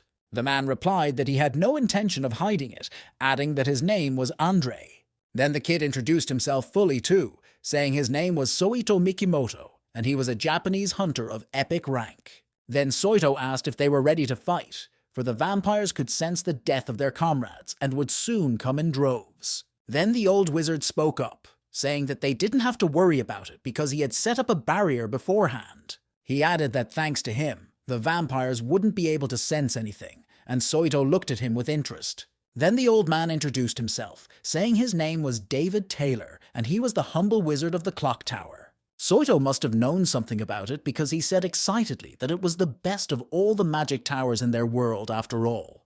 David smiled, saying he was lucky to find himself dragged into the Tower of Trials in his old age. That was the end of it, and everyone turned around, looking at Michael, who had decided to introduce himself as well. He said he was a South Korean hunter of the second rank, Michael Nodforth. He added that he heard something from the receptionist about the ordeal on the 13th floor. Even weak vampires could easily surpass the skills of rank 2 hunters, what to speak of an earl standing on par with an epic rank. And his special ability was physical regeneration, so undressing him would not be easy. Tower stated that the key to this trial was the salvation of ministers. They were hiding in different places, but if you find them and help them, they will deny them a huge amount of help. The boys sat around the fireplace in the guest room and began to discuss the best way to sneak into town. David suggested that Saito use the stealth skill and he would put up a barrier himself to block the presence. Michael stood listening silently as they talked amongst themselves, but when he heard it, that the guys expect to handle the test in 10 days, I couldn't wait any longer and gave my opinion. He observed that it was highly inefficient to pass the test in this manner. David frowned and looked at him suspiciously, asking if he knew any other way. Michael answered positively and smiled, saying that there was a method with extremely high efficiency. The old man asked what was the method that was more effective than the one they had only 100 of them had come up with together. Soito wanted to find out too, saying that the strongest challenger in the world rankings probably had his own secrets. Michael agreed with this as well, saying that everything brilliant was simple, and his way was called hit and take. To demonstrate the seriousness of his intentions, the guy drew his sword and swung it for greater effect. Then he snapped his fingers, and the gate that separated them from the outside world opened with a rumble. It was night outside, and there were also a lot of vampires standing there who couldn't get in earlier because of the barrier. Michael finally says that if the guys just shut up and attack, they can kill them all and pass the test. The vampires, meanwhile, smelled the odor of human flesh and began to approach Michael. They all pounced on the guy, but the guy had expected it himself so he could show his partner how it's done. All 3 of them simultaneously opened their mouths in shock, and Soito wondered if he was going to accidentally kill them. But Michael enthusiastically said that from now on they were starting a head-on breach operation, and was the first to rush at the vampires. Of course, he couldn't stop everyone at once, so some of them ran at the rest of his teammates. However, as the vampire approached them, he saw the boys gradually disappear from sight. The other vampires warned their companions, saying that these human brats were using magic. This was in fact true. David had put a group cover-up on them, saying it shouldn't last long. He wondered to himself why, during every combined test, there was a fool willing to make a fuss. This pissed him off, and he told the others that, unfortunately, it would be best to eliminate Michael Nodforth and back off for now. Michael, meanwhile, marveled at the vampires' power, asking if they really had the basic Bloodseeker settings. This was quite a surprising discovery, since monsters in human form use their blood. They too had the ability to transform it, giving it any shape, and aimed hundreds of needles at the guy. His companions were retreating. Soito turned around to look at Michael one last time, wondering why he had done this. After all, the guy didn't understand why he had made such a reckless choice, but was suddenly forced to take back his words. He caught the others' attention, telling the guys to look in the direction where Michael was fighting. Thoth, meanwhile, activated his fresh Bloodseeker skill, forming large spires from it. The vampires even wondered if the guy was one of them, for his ability to manipulate blood was astounding.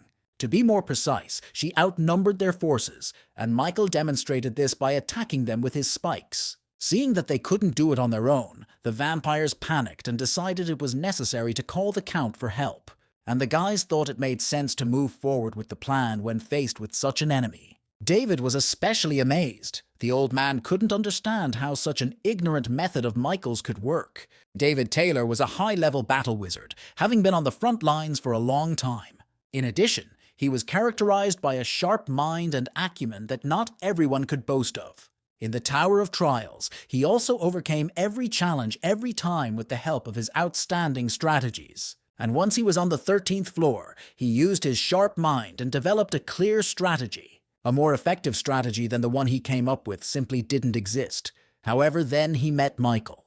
When he first talked about his hit-and-take strategy, the old man thought what kind of nonsense he was talking about. After all, action planning was the first thing that needed to be done to solve the problem. Michael Nodforth, on the other hand, suggested that they just shut up and attack, assuring them that this was how they would pass the test. And now, by the looks of it, he'd proved to them all that those weren't empty words, for half the vampires were already at his hands. Meanwhile, Andrew approached the old man, asking if it was better to leave everything to Michael in that case. Soito said he supports the idea, saying the guy is doing a great job, but David raised his hand. So he urged them to listen to him and said he recognized that Michael Nodforth had incredible power. However, he added that the vampire side was literally the size of a city, and it was overwhelming for one. The old man asked why team hunting had become one of the tower's tests if everyone used to rely only on themselves. All because no matter how strong they are, when a situation of disorderly combat arises, it is simply impossible to handle so many variables alone. And soon Michael Nodforth will feel it too, so they need to be there to help him. The old man was still talking when the vampires suddenly managed to grab Michael's arms and immobilize him. The guy got nervous seeing the rest of the monsters jumped on him, preparing to attack. So he thought of no other choice but to inflate his arms, which had become the size of huge balloons. And then he burst those orbs, solving two problems at once. He drove the enemies away from him and drew more blood. This allowed him to recreate the sharp, bloody tentacles he used to impale the vampires with. At the same time, Michael activated the Ashblood skill to heal his hands. However, he noticed that at this rate, he would have to use recovery items relentlessly, blowing up one's own body, although it was a good skill, but it cost too much to use often. But things changed dramatically when one of the vampires grabbed his head and called Michael an apostle. The others thought about it for a while and also accepted the words given as truth. Now they thought that God was punishing them. Michael thought that these vampires seemed to have deluded themselves into thinking he had come to them as God's punishment. However, one fatty suddenly pointed at him, telling everyone to take a closer look at him. He said the guy was out of breath, which only indicated that he was no apostle. Such news pleased the vampires more. They realized that the guy was exhausted and was the most ordinary person. This was worth using as a chance to attack, and they pounced together, expecting a quick victory. But of course Michael couldn't let that happen. He used the Bloodseeker skill again. The vampires, noticing that he was trying to do something about the blood again, slowed down a bit, but continued their attack. Meanwhile, Michael formed 4 bloody orbs that were probably not ordinary. But instead of attacking with them, he suddenly popped all the marbles into his mouth and swallowed them. Turns out it wasn't blood at all. In fact, he had absorbed a couple souls of defeated vampires. Michael did this to improve his performance, and the balloons were so he could open his mouth to absorb. The guy said enthusiastically that round 2 was about to begin, but the vampires scattered. Those who were right next to Michael got caught in his hot hand. Those who stood farther away were lucky to escape. Watching all of this, his partners realized why he held a respectable first position in the world rankings. Andrew was the first to stand up, saying he was tired of sitting around doing nothing, and Soito soon joined him. Michael, meanwhile, used all the soul he had and increased his stats by an average of 4. The boy was surprised to notice that his growth with the help of the vampires was even better than from his copy. Plus, if he finishes off the count as well, it'll come out a very productive test of self-improvement. And the other good thing about this situation was that he kept getting the administrator's attention. After all, Michael saw nothing wrong with appearing in a good light before the administrators. After a while, when he had finished off the bulk of the vampires at his side, he saw his comrades. Michael said that he thought they had gone in search of the priests, but the priests showed their heads. David said they made the decision to follow his instructions, even though they were initially hesitant. Michael noticed that they were all finally realizing the effectiveness of the hit-and-take strategy, and that was a good thing. He activated his sixth sense skill to better assess the current situation. And honestly, she wasn't happy about it. The only thing the guy felt around him was a sea of blood. It engulfed the entire city with no way for ordinary people to walk the streets freely at night. The entire situation in the area indicated that his main opponent, the vampire count, was about to show up. Old Man David said that the count also possessed supreme magic, but the problem was that the power of it was incredibly powerful. Listening to their judgments, Michael couldn't help but wonder if these were the same high-ranking hunters he admired. But then he addressed them, urging them to leave the place immediately and bring the ministers. Hearing this, Soito asked in surprise how the priests would help him if they themselves were around. Michael then told it like it is, saying that being around him would only get in the way. And to absorb the spirit of the vampire count, he must fight him alone. That was also one of his motives. Andrew replied that they would probably do as he asked, though the man was not used to obeying others. They left Michael, and David said lastly that they would return as soon as they found the priests. Michael could still feel the sea of blood that was relentlessly closing in on him, and wondered if it was time to fight in earnest. He activated Battle Concentration, increasing it by 5 times, and then the Blood Heaven energy power. Thanks to the latter, his Bloodseeker skill was fully activated, and new features were unlocked.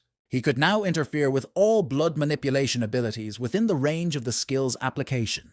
Even he felt it. The Count of Vampires sat on a throne in his castle, which was in the center of the city. He felt that some insignificant human being dared to resist his power. This he disliked very much, and though he planned to preserve the infrastructure of the city for later life. But now he will just make this place a living hell, as no one should allow themselves to resist his power. Michael, meanwhile, had also noticed the Count's presence, and suddenly realized that the reach of his power was greater than the lad had thought. He even became nervous, wondering if he wouldn't be able to block the vampire count's attack. Meanwhile, the count was dining on his 3rd grape of the night, which held 6 vampires at once. All because Selden Nair, that was the count's name, was of enormous size, not even comparable to giants. He didn't even remember anymore when it started. The guy just fought again and again, climbing higher and higher. The essence of his life became a battle, as it often is with those who desperately crave more. And when he came to his senses, he was already standing on top of a mountain of countless corpses, and soon his thirst reached the heavens. The god of battle appointed the challenger Selden Nair as his apostle, and the latter had a new desire. 3 powers have been destroyed by the likes of him, and so many people have been killed that the fountain of life has turned red with blood. And if he completely conquers the last country, the god of battle will recognize him as a true apostle. The peak of it all would be his becoming king of the vampires. That was the young earl's wish. He was sitting on his throne, contemplating his plan, when suddenly a servant came to him, reporting great trouble. He said that the forces under the earl were killed by one man who came to their city. At a signal, 2 other servants brought in a large mirror through which the count could observe his domain. In reality, everything was broadcast through an eye that hovered in the sky like a bat. Selden thought he had been crowned, that he had dealt with all the fools who claimed to be heroes. He asked which country had sent these barbarians this time, and the servant replied that they had just shown up unexpectedly. But such an answer displeased the count very much, and he said he did not believe that his precious subordinates were so brutally murdered by someone who just showed up unexpectedly. Selden became furious. His subordinates asked the Lord to moderate his anger, for it was working on them too. But Selden didn't care. He thought he would have been a true apostle long ago if he had conquered this city. Michael reasoned that it would be better for him to retreat for a while, for the count's attack was too powerful. The boy thought that if everything turned out this way, he should forget about the city and concentrate on saving the lives of his comrades. Finding them was not difficult, for David's barrier was clearly visible in the midst of this sea of blood. Michael struggled to rush toward his companions, but the wave of a huge bloody stream inevitably followed him. Michael pushed off and jumped towards the barrier, hoping he would make it in time and put his arm out in front of him. At the end, he was in front of his comrades, who were still standing under the barrier. He activated the counterattack shield. It was a rather wise decision, for this way the water would break against his shield and do less damage to the barrier. However, it was incredibly difficult to hold back this onslaught, and besides, Michael was only doing it with one hand. But he knew he should have held out a little longer, for every second was worth its weight in gold. Just as suddenly, his shield split into hundreds of pieces, and the guy froze like that in surprise, still holding out his arm. A huge torrent of water knocked him off his feet and onto the ground, where the guy continued to be tossed from side to side.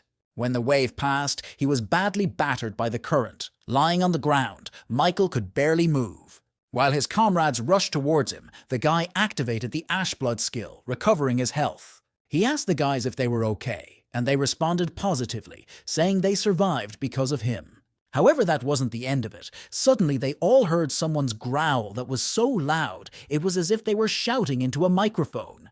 And then the boys saw the vampire count himself, to whom that growl belonged. Selden landed near them, saying he was surprised, as the humans had managed to survive such an attack. This meant that the killing of his men at the hands of these barbarians was not a mere coincidence, as he had first thought. Looking at their team, the Count reasoned that 3 of them were key figures and Michael was barely alive. That meant it was fashionable to ignore him and focus on these 3. The Count prepared himself. It was no secret that he could wield blood just perfectly, forming a bloody dagger from it. The Count shouted that all people were like annoying bugs that were always bothering him. He added that he would tear them all to shreds if they got in his way, and that got his comrades a little excited. But then Michael, who was already on his feet, suddenly called back and told the boys to step back. And those were even okay with this arrangement, saying they'd back off for a while, but the guy could always rely on them. This didn't please Selden, who shouted that he wouldn't let anyone go so easily. After saying that, he rushed after the 3 applicants who were trying to leave the place. The Count was angry, for he had never met people like this before. He usually dealt with everyone within 5 minutes. As he was rushing at breakneck speed toward the guys, he suddenly noticed Michael right beside him. Selden wondered with amazement if this was the same man who had earlier been lying pressed into the wreckage. He didn't understand how the guy got here, and meanwhile, Michael asked him if he'd heard the saying that words become grains. So everything the vampire count said the guy was going to give him back. Here he even smiled. This attitude did not please the Count, and he decided to deal with this insolent boy first. Selden changed his trajectory, preparing to attack, but Michael was faster and mangled him in a flash. The guy said that he himself had mentioned dying torn to shreds, so now his will would be done. Soito, Andrew and David froze halfway through the retreat, marveling at how quickly he had disposed of the Count. The one shrank in size in an instant and fell to the ground, while Michael towered over him with 2 swords in his hands. He turned to the boys, telling them to go look for the priests sooner rather than later, but Soito didn't see the need for that anymore. Michael didn't think so, however, he asked. Didn't anything seem strange to them, nodding toward the Count? After all, there should have been a message about the end of the trial long ago, but for some reason there wasn't one. Michael activated the Fire Dragon's Eye, hoping the skill would show him the whole truth about his opponent. Hovering his gaze over the Count's arm, he saw the message that Selden's body was now recovering. This was due to the power of regeneration, and everyone was amicably surprised that the monster was capable of such a thing in this state. Then Michael once again said that they should hurry up and bring the priest's face to find some relics. Soito replied that searching was his specialty, so he would try to find everything as quickly as possible. Meanwhile, the Count's body was already half recovered, and there wasn't much left to his full appearance. Within seconds, Selden was standing in front of them again, and this time he was serious. He screamed how Michael even dared to do such a thing to him, saying that now he wasn't leaving here alive. Michael, on the other hand, noticed that the opponent had incredible regeneration power, which meant his recovery and blood control skills were far more effective than what he had in his arsenal. However, in terms of fighting ability, the advantage was clearly on Michael's side. The guy quickly realized this. The vampire, meanwhile, was even angrier about the fact that there was no way he could hit it. Then, instead of bodily attacks, he used his blood manipulation skill and grabbed piles of rocks. Covering them in blood, the Count directed this rain of stone directly at Michael, but he remained calm. He realized that he wouldn't be able to defend himself from all the attacks at once, so he decided to act differently. The size of the rocks was big enough to even kill him, but it also meant something else. He could dive under them. Covering his head with his hands, Michael instinctively dodged the largest debris, while the rest just flew past. They crashed into the walls that still remained standing from some of the buildings, but it seemed that now they too had come to an end. Selden was pleased that he was now setting the pace of the battle, saying he was the best at blood management techniques. Only Michael didn't care. He activated instant acceleration and was quickly at the enemy's back. And the man didn't realize what that meant. Selden turned around to see his opponent, but Michael was already attacking. Suddenly, the Count felt an intense pain that pierced his body like an electric current. Then he was shredded again by Michael, but the boy knew that even though he had mangled him into smaller pieces this time, the vampire would still regenerate, and he was even curious if the Count was really impossible to kill. At least it required something holy or clergy who might not even be in town anymore. After all, it was now completely destroyed, and it would be far stranger to see a single living priest. While he was thinking about it, Selden finished regenerating and reappeared in front of him, this time in his original form. He asked if the guy really thought he had the power to kill him, because it was absurd. But Michael replied with a mad grin that he was just curious how many more times he could mangle him. After all, sooner or later a vampire must die, and it didn't matter who did it, the priests or himself. The Count meanwhile noticed that his body was shaking and wondered if it was he, Count Selden Nair, who was shaking with fear. After that, he shouted for the guy not to dare underestimate him, for he would become the king of vampires. But in response, Michael only cut his body apart again. This was his third time. When Selden recovered again, he told him not to think he was going to win just because he was hurting him. However, Michael didn't then even listen to him, not letting the Count finish speaking. He mangled him for the now fourth time.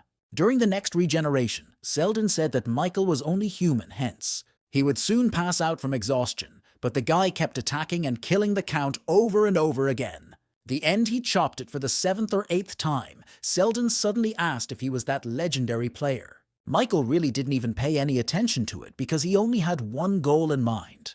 And he also got the Battlefield Artist achievement, and he has a new Torture Art rank 3 skill being created. After the Count saw that the guy wasn't getting tired, he decided that it was pointless to continue. Being nearly unclothed, Selden reasoned that it would be best to leave the city immediately to stay alive. However, Michael was already waiting for him on the retreat road, reminding him that he would return all the words he had said to them. One such fate was that the Count had said he wouldn't let them leave here alive, and Michael twirled his sword with a smile. Selden wasn't just trembling anymore, he was afraid of the guy, thinking it wasn't a man, but the devil himself in human form. When his body had been chopped up for the 10th time, the Count offered him a deal, saying he would do anything just to get him to stop. However, Michael still ignored his words, paying no attention to the Earl's suggestions. He even plugged in the new achievement Beginning of Madness, thanks to which the skill Pain Amplification rank 3 skill became conscious. Selden, meanwhile, could stand the agony no longer, begging the lad to stop and saying he would give him everything. And suddenly Michael stopped, as if thinking about his words, which pleased the Count very much. After thinking for a bit, he suddenly waved his finger toward the half-crouched Selden, who was confused. However, when the Count realized that this was his chance to end his eternal suffering, flashed a confession to him. Michael said he had a plan brewing, and added that if the Count cooperated, he would give him the blessing of death. Selden was kneeling, so the lad couldn't see his face, but he didn't need to. The Count asked what he had to do. Instead of answering, Michael activated the counterattack shield skill, saying a modified version of it. It was called a counterattack sword, and the guy transformed the item into a large red cross. He stuck it into the ground beside the Count, who was still kneeling with his head down. Michael then told Selden to attack that cross until he said the word stop. It was as different a requirement as possible, so it took Selden a while to figure it all out. But Michael helped him by reminding him of the Count's eternal torment that would continue if he didn't. Selden's mind was unable to make sense of the series of events that had happened to him today. Like a snowball, first some crazy person showed up and then destroyed the greatest force in vampire history. No matter how much he thought about it, the Count of her video, there was no logic here, and suddenly he had a new hunch. He wondered if all that was happening to him now was a test from the god who had promised him to make him an apostle. And yet, from the beginning, he had thought it strange that a human had the ability to control blood. A vampire savior who makes true warriors out of his subordinates teaches them to be on guard. The thought seemed very plausible to him, and meanwhile, Michael saw that the shield had reached maximum. It meant that now he would be able to release the accumulated damage at the right time, so he told the Count to stop. Thoth immediately stopped stuffing the cross and looked at the guy, waiting to see what he was going to do now. And Michael angrily said that now it was time for him to die, and the thought of a savior instantly fell away. Selden couldn't tell if he was a god or a man.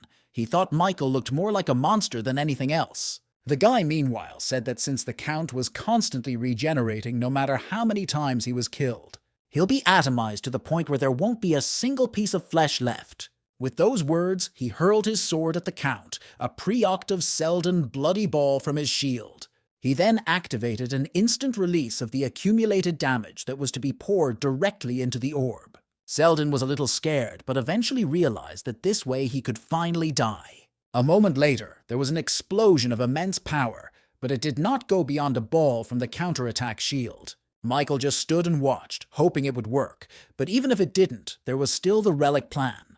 Fortunately, the system congratulated him for successfully breaking through the 13th floor by adding a random skill book to his inventory. He also received 90,000 points and 4,000 COs, with an additional 5,000 COs given to him as an extra. Michael thought happily that he had succeeded in killing the vampire count, and now absorbing the blood he had spilled. According to the skill of his sword, he was getting a blood feast effect that absorbed the opponent's blood into the blade. The guy activated this effect, wanting to see how cool his sword was now, plus it could absorb blood too. Doing so, his sword level increased to high minus rank, and he also imprinted a 2+ blood enhancement skill on it. According to the description, it could strengthen blood, a blood control area, and increase strength and control. Such effects were very much to Michael's liking, but the others would fall off topic when they heard the conversation go on and on about blood. Michael decided to test this skill as well, activating it, and immediately sensed an incredible situation within a huge radius. He now possessed a blood control ability that surpassed even the vampire count. Michael got the feeling that he had become the vampire king that Selden had so desperately wanted before he died. All in all, things looked good, though the guy realized that there would be some misunderstandings in the will because of this ability. Michael used the Spirit of the Fallen Count to improve stats, increasing everything in the range of 0.4 to 8 points. The system also reported that it had managed to detect divinity from his spirit, and an extraction attempt had been made. Michael remembered seeing the same message when he absorbed his clone's spirit, and watched curiously further. And next, the system announced that his Divine Power rank was being increased by 1 level. Michael realized that he didn't know then that the condition for extracting divinity was the difference between the one, whether or not the soul has divine powers, for considering that divinity was not extracted from normal vampires. Though perhaps the extraction is only applicable to those with divine power at least the same level as him. After absorbing the divinity, he also saw a message that he had been given one of Selden's skills, Charisma 2. According to the description, when absorbing a spirit more powerful than the user, a power extraction assessment was made. Michael had some guesses about this, for it seems that spirits associated with gods or apostles were considered highly ranked. The assessment completed, and the system reported that Count Selden Nair had the power that had now been extracted for Michael. It was called Harvest of Faith, rank 2+, became engraved on the soul of challenger Michael Nodforth. However, he couldn't read more about it in detail because his comrades had already joined him. They reported that the priests had protected the people with the power of defense, and there were more survivors than they had anticipated. The civilians came out of their hiding places, hailing Michael as the hero who had saved them from the vampire count. Unexpectedly, the guy read that the power of reaping faith found a strong faith in the user. He suddenly realized that these people were sending him their faith, which was far more important than he could have imagined. In addition, apparently faith sent under the influence of delusion was also regarded as faith. After all, people thought of him as God's messenger. Michael thought he should use this opportunity effectively. So the guy activated the newly acquired skill Charisma, rank 2 Charisma, to make himself more attractive. His weight in the eyes of others increased, and others became more susceptible to his influence. Michael thought that he had never once lied, however, and suddenly got an achievement for it. His mana increased by 1. Suddenly, the system reported the activation of a more powerful divine power effect, reporting the mythic's calculation. It was committed based on actual results versus the faith of the believers, and soon the myth of the Vampire Slayer was formed. Michael didn't understand what it was, so he activated the mythic to check. New effects were immediately added to his attack. Inability to regenerate and exorcism said absolutely nothing to Michael, but it sounded cool. The guy thought that impossible regeneration was added to it after breaking the Earl's healing chain. The exorcism effect was probably added after the mass murder of vampires in the city. Divine power, combined with the newly found harvest of faith, takes the form of myth. And Michael saw the divine power that he had never once used until now steadily flowing outward. When the myth was activated, there was an absorption of the divine power within its force. Michael is suddenly approached by David, saying he thought he was an infantile fool at first, but it seems. Missing his ability, the old man held out his hand, asking if the guy would forgive him. Michael was surprised at such a gesture from the old man, but shook his hand, saying, of course, not to hold a grudge against him. Suddenly, the system reported that the god of battle realized that his potential apostle was dead. It was also said that the god of battle sensed his divine power and was hostile. Michael felt again as if someone had forcibly bent him to his knees. He couldn't get up because of the great pressure. Suddenly, the ground beneath the civilian's feet shuddered and then cracked with a jolt. The system reported entering the divine realm, and suddenly, some people would fall into the lava that was hidden underground. The guy didn't realize what was happening, for the ordeal was already over. He saw David being pushed into the stream of people as well. The old man was far away from his portal, as was Michael. Only Soito and Andrew had managed to leave the ordeal before. Michael quickly assessed the situation and then turned to the old man, saying they should shake hands one more time. David didn't understand why he suggested it, but in the next instant, after complying with his request, flew straight to the portal. Michael tossed it so at least one of them could make it to the exit, and the old man yelled that this method was ignorant. However, he added that the guy wasn't expected to be any different, and besides, the method turned out to work. He successfully escaped through the portal, but Michael saw that there were still people on the ground who were terrified. The guy yelled for all of them to move aside, and he himself slammed his fist into the ground, activating his counterattack shield. Its radius of action had spread to an area large enough to completely cover the remaining people. Old David, who was already moving to his waiting room, didn't know if this guy was a hero or not. However, he thought that if there were heroes in this world, shouldn't they look like this? The British wizard hoped that Michael would also return safely to the waiting room. Now he was a real hero in his eyes, and the guy meanwhile turned to the men, telling them to get across the bridge sooner rather than later. Michael had a little hope, but no longer felt any surge of faith, so another thought crossed his mind. He thought of returning to the waiting room as well, when suddenly the system informed him that the battle god was disgusted with him. Suddenly some people grabbed their heads, which split open in pain and then burst. It was so unexpected that Michael froze in place, watching everything from his vantage point in amazement. After a while, there wasn't a single living person left under his shield, but Michael couldn't do anything about it. The system reported that the battle god was saying that the pathetic dog raised by the tower had crossed the line. Michael stood motionless, thinking over his words. He suddenly felt very sorry for the innocent people he was trying to save. The boy turned to the god, knowing that he could hear him. He said that the one who had now crossed the line was himself. After all, as long as he has the protection of the tower, then the god will have a problem if he tries to harm him. Michael added that if the god didn't have anything to say, he was off and headed for the portal. The system gave out that the god of battle chuckled back at him fiercely and said he was looking forward to the mortal's imminent end. When Michael moved back into the waiting room, he saw that the system was expanding again. Elixir-type items and Halo enhancement items were also added, which were all new items. The guy felt like he was covered in the blood of the people he couldn't protect today. Anyway, all the floors were just spaces created by the Tower of Trials. He thought also of the God of Battle, for it appeared that he was on bad terms with him because of the murder of the Count. Michael remembered the words of the God of Verification, who had warned him not to trust other gods, for those would consider him an enemy. Then Michael decided that he should stop thinking about things beyond his control. Instead, he should concentrate on what he can do now, and boy did he pick up a stone of freshness. He then opened an exclusive store, and was surprised to find that he had as much as 11,500 COs in his account. He bought the epic rank Ghost Path power, using up 10,000 CO at once, but it was worth it.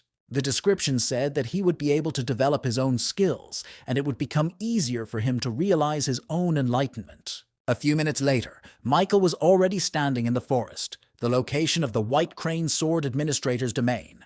Angela was already waiting for him, noting that they hadn't seen each other in a while, and she was glad to see him again. The girl reported that she heard from that woman that his enemy was a child of the Namgung family. Michael agreed, saying that it came out somewhere along the line, but Angela noticed that he was concerned about something. She said it must have been because of Akutagawa that he used CO to buy her power. Michael nodded, and then the girl added that he had made the right decision in opting for her strength. In layman's terms, he, Michael Nodforth, is a genius because he's already learned the forms of swordsmanship. Moreover, in the 12th floor trial, he had studied the will of the sword and even improved the sword technique itself to a double sword technique. The very fact that he had acquired some knowledge of the Namgung family's techniques and refined them. It was telling that he possessed the qualifications of a great master, and even if he founded a sword sect, it wouldn't be surprising. After all, the power he had chosen this time was a great choice. Everything he would learn or realize now will be converted into tower-approved abilities, and she also promised to teach him everything, but on one condition. The girl said that a mentor-mentee relationship should be established between them. After much thinking, Michael suddenly answered positively, saying that he would become her student, which surprised the girl a lot. Angela then hastened to say that she wasn't trying to force him into anything, and he could think again. But Michael raised his hand, urging her to stop and saying that he had already decided that he would become her student. The girl then replied that she appreciated his choice and added that the Sword of the White Crane was a challenger fuller than the 40th floor. Angela asked if the guy would regret his decision later, and Michael wondered if he'd have any reason to. Of course, the girl answered in the negative. She told him that in Murama, only one master could be a mentor. When Michael said he was fine with it, the girl said he should start by fully introducing himself. She said that she was the 17th head of the Baek Swordmaster family and was the strongest Muram master of the past generation. And from now on, she, warrior Angela Beck, would be his mentor, and Michael was stunned by her words. He was especially surprised that the girl was Muram's strongest master. He bowed to her following the procedure. And then Angela started telling me the theory. Martial arts are largely divided into spiritual and physical methods. Spiritual method is a technique that purifies and stores external mana inside the body, and the mana accumulated during the purification process, called internal energy. The physical method was a technique that utilized his body, which included all of his skills. Michael suddenly had a question as to whether his blood sky energy belonged to the category of spiritual methods. He asked Angela if he would have any trouble learning if he already had a spiritual method. He added that he was even able to master it already, and the girl looked at him strangely for some reason. She suddenly asked him to explain everything in more detail, and Michael said he thought he had imagined something. Hearing this, Angela asked if he was trained in aura cultivation by a steel-blood lord. Michael replied that it wasn't quite like that. He didn't know if he could trust the girl, since she was also an administrator. She suddenly said she didn't believe him, adding that she needed to see for herself. Angela moved closer to him in a flash and, pulling up his tailcoat, put her hand on his stomach as if she were checking something. Suddenly he felt some kind of energy coming from her hand and asked his mentor what she was doing. But Angela only replied to let him sit quietly for a second, and then she would explain and show him everything. After a while, he reported that he had seen no sign of mastery of any spiritual method. At that time, Michael thought that the blood sky energy was a power sent to him by one of the administrators. Her activation improved his combat sense, so he used this power often, but now the girl disappointed him. After all, it really wasn't a spiritual method but a force, so Michael had nothing else to think about. The boy turned to his mentor, asking if she could stop sitting in such an ambiguous pose already.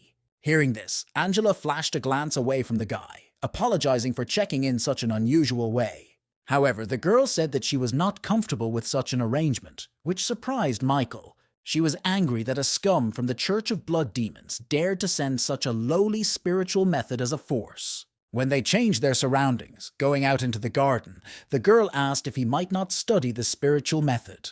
After all, he is able to accumulate mana without it, and if he mastered it, he would simply be able to use different methods. In addition, her martial arts techniques were practically unrestricted to the spiritual method. Michael activated his combat concentration, increasing it tenfold to grasp everything he would be taught on the fly. Meanwhile, Angela activated her sword key, and the guy saw her swordsmanship skills for the first time, which were excellent. He thought that he had only seen a soft image of the girl all this time, so he didn't even know how the girl fought.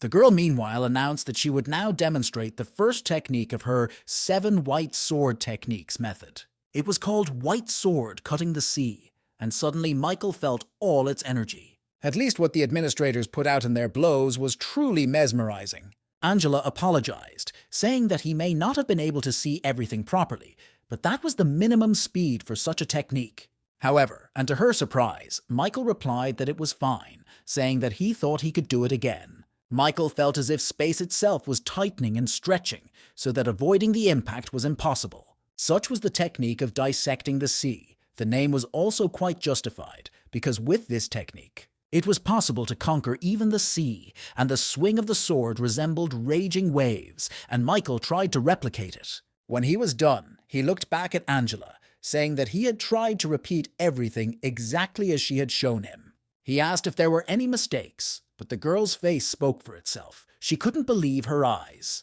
Geniuses have existed in all times. They achieve much greater achievements than others. Geniuses who demonstrate the pinnacle of their ability to understand, evaluate, and master objects of a field. However, even geniuses could only reveal their true abilities after practicing. Angela was shocked that someone could completely replicate her technique after only seeing it once. After all, her method of wielding a sword is a martial art that contains more advanced techniques than Akutagawa Namgun's method. She said that Michael had previously reproduced the earlier two techniques of the noble Namgung family. Heaven Flaming Sword and Heaven Soaring Sword, both techniques were part of the Heaven Sword Forms method. However, Michael had potential far greater than this, as he was able to replicate a difficult level technique after seeing it only once. Angela called him an intuitive genius, saying she'd never heard of someone who comprehended things that way. The girl suddenly smiled and said that it meant he could learn most martial arts in just one day. Originally, martial arts were understood and practiced based on each person's unique path. However, Michael Nodforth, doesn't need to find his way, as he can just watch and repeat. Finally, the girl told him about the mana replenishment method, the fist fighting method, the art of body weightlessness. Up to and amongst the gold grip technique, Michael eventually mastered everything he could and amongst it all. The most effective was the sword-wielding method of the 7 white sword techniques. The first one he had already been shown. The second technique, white sword piercing the sky, was powerful and stabbing, allowing it to pierce through the opponent's defense. White sword creating void is a defense technique that distorts the space around his sword. Seeing him successfully assimilate them all, Angela clapped her hands joyfully like a child. After quite some time practicing, Michael thanked her, saying he had learned a lot. He still addressed the girl as a mentor, and the girl was glad that she was now someone important to him. However, it was time to say goodbye, and Michael bowed to her, telling her that he should be on his way back by now. He promised that he would visit her later, but until then he wished her good health. He called her his mentor again, which completely won the heart of Angela, who was very happy. Still, she managed to come to her senses, and as if nothing had happened, she answered him in the same way, wishing him luck. She added that if he puts in effort commensurate with talent, his skills will improve quickly. When he got back to the waiting room, the guy thought it was a bit far, what with his current level. He hadn't yet mastered all 7 white sword techniques, but it was time for a change in his arsenal. He chose the Demon Slayer technique, thinking that although it had served him well, it wasn't enough now. To cover Akutagawa's heavenly sword forms, or the mentor's 7 white sword techniques, Michael activated the Iron Blood Sword power and the combat concentration skill, continuing to practice. He noticed that his steps were more perfect than before and more precise. However, it was still not enough to develop a skill from his new power sword ghost path. The guy remembered Angela's words, saying that skill development could only be created through a system. The system had to recognize the technique as a skill, so the guy continued to practice in the waiting room. Suddenly, the system reported the activation of a more powerful force effect, Sword Ghost Path. And then it happened. The new skill, Sword of Mixed Beginnings of High Minus Rank, was confessed. Michael was excited about this effect because he had just succeeded in creating his first skill based on the embedded effects. However, although it was good that adjustments had been made to the skill description, there was still something upsetting him. The guy opened the inventory and found the reward for the 13th floor challenge, which was a random skill book. According to its description, he could obtain a random rank 1 skill, and the book itself couldn't be given to anyone. Michael thought he could cheat a little and activated the warrior defense skill, temporarily increasing his luck. As a result, he gained the skill Demonic Blood Spirit Sword of rank 1+, according to which his blade was given demonic properties. But that wasn't enough for Michael. He activated the skill synthesis, centralizing it around the Sword of Mixed Beginnings. After a while, he completed the synthesis and got a new skill. The guy worriedly looked at him. The skill was called Demonic Sword of Mixed Beginnings and had an epic minus rank. After reading the detailed information about him, Michael realized that he was now ready for the 14th floor test, went into the portal.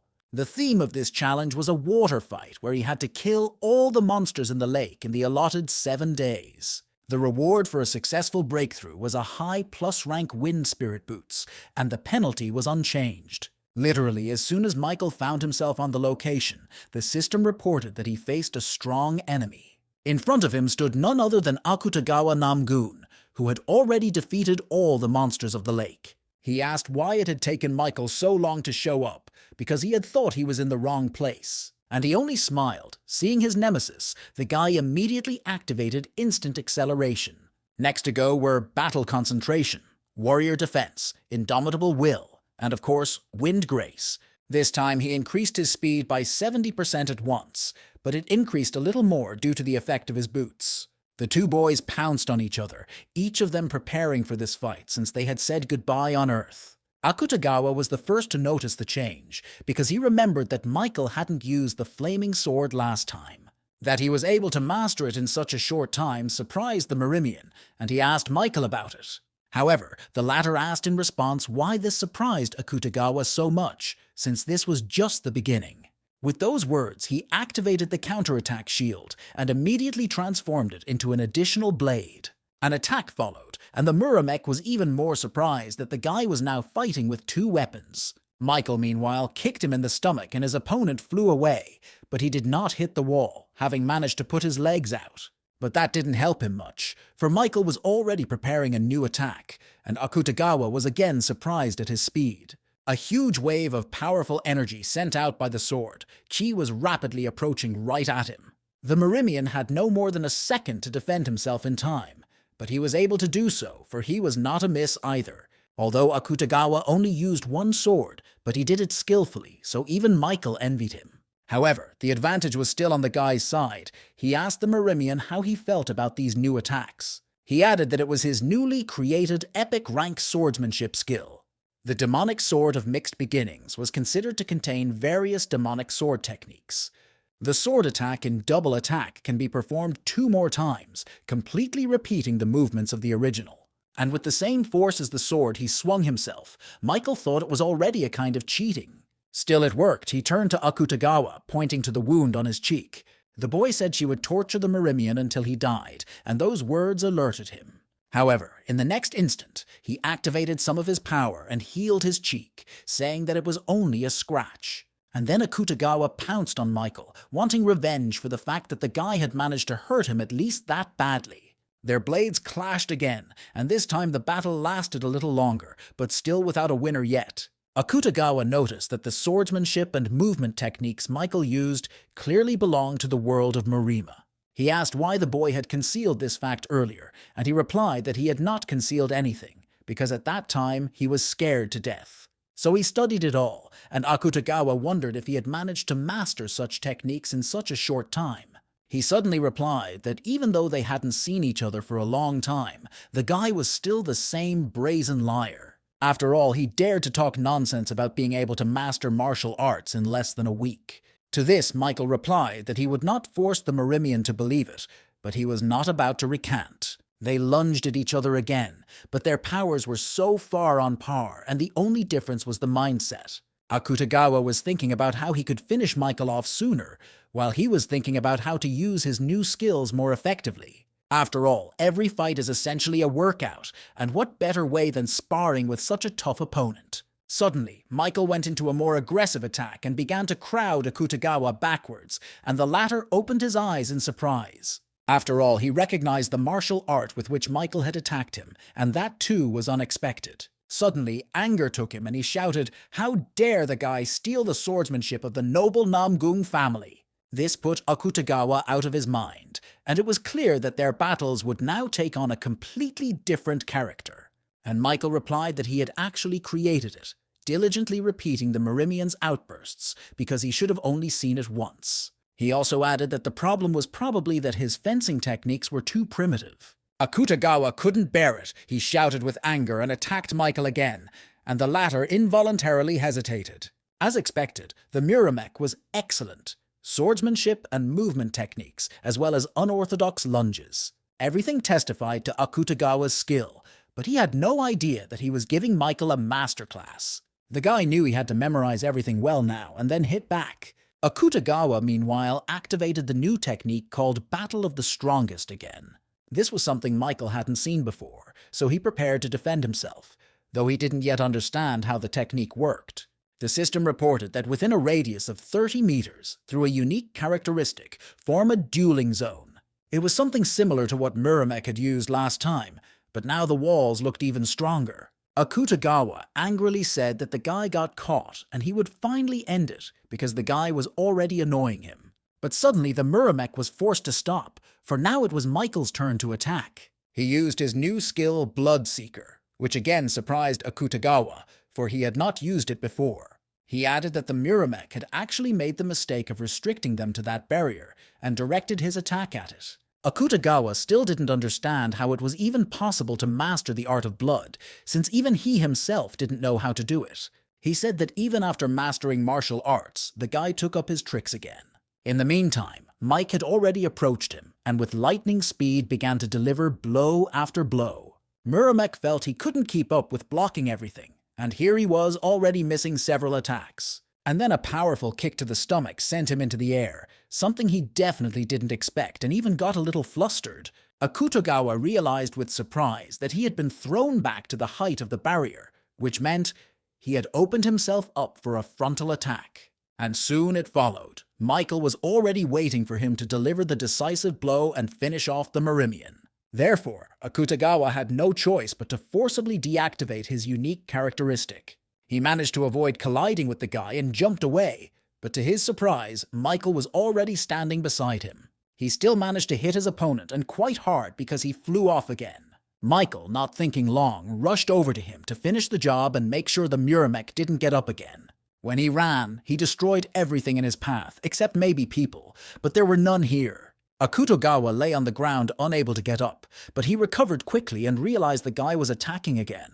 When Michael approached him again, he managed to get up, but the amazing thing was already that he was losing. Michael turned to him, saying that such floundering was not befitting of Murim's title of genius. Hearing those words, Akutagawa closed his eyes and then laughed quietly at the fact that the guy actually thought of him that way. After a moment he laughed out loud, much to Michael's surprise, for he didn't realize what was so funny. The guy thought the Myrmec had lost his mind, but then he remembered that he had, and just watched him. And the man said he didn't know how he did it, but he was really able to master martial arts and become stronger. He added that Michael is an amazing fighter, even though he uses Tower's tricks, however. With those words, Akutagawa pulled out some kind of rock, and Michael decided it was a sneak attack and pounced on it. But Akutagawa continued, asking if the man thought he wouldn't have a backup plan. He squeezed the stone in his hand. Some of the energy that the Myrmec had absorbed was released from him, and he felt much better now. At that moment, Michael just reached him and they met blades again, forming a huge wave. The stone that Akutagawa used was called the Floor Introduction Penalty Removal Stone. Now all of his skill limitations and characterization reductions, which were the penalty of introduction, were cancelled out. It meant he could use his power without restriction, and the Myrmec did so. He asked Michael if he was curious as to why he was called a sword dragon, and then a dragon's head did appear from his sword. Michael watched it all and was shocked, for he had never seen a sword take such a powerful form before. Akutagawa added that a scum like him shouldn't have seen that enhanced key in the first place. So the guy could consider it a great honor after all. Not everyone gets such a chance to fight with the most powerful key. He swung his sword with a wave from the energy, but it was much bigger, more majestic and powerful than anything before it. Michael remembered Angela telling him about the key technique, more specifically the use of magic on the sword. After all, the key of the blade adds properties to it that contradict the laws of the sword, so it is comparable to magic. Flaming Sword, for example, adds one more property, and the next stage is Enhanced Sword Key. It allows all the surrounding magic to be used safely, and Michael clearly saw this in Akutagawa's example. The guy didn't swing his sword very often yet, because the attacks were so powerful that one or two were enough. They were aimed at Michael in the form of a purple dragon, under the light of Akutagawa's magic. And Michael was having a hard time. He didn't think he would encounter the enhanced ki so soon, but he kept dodging. It didn't sound all that scary in words when the girl talked about it, but it was a truly amazing skill. The range of his attacks increased a lot, so it became difficult for the guy to even get close to his opponent. In addition, his movements became stronger and faster, all of them unusual and dangerous as if. The sword turned into a living dragon and acted at the will of Akutagawa, who was its master. The onslaught of each attack, when Michael didn't have time to dodge and block them, was insane. If it wasn't for the two swords he was still clutching in his hands, he would have long ago failed and missed the attack. It seemed to the guy that Akutagawa was a bit stronger than the vampire count, but that turned out to be a silly assumption. Sword enlightenment. Michael sensed it as he listened to his mentor, but it seems people from Murim. Skipping a few stages due to enlightenment, and it was kind of cheating too.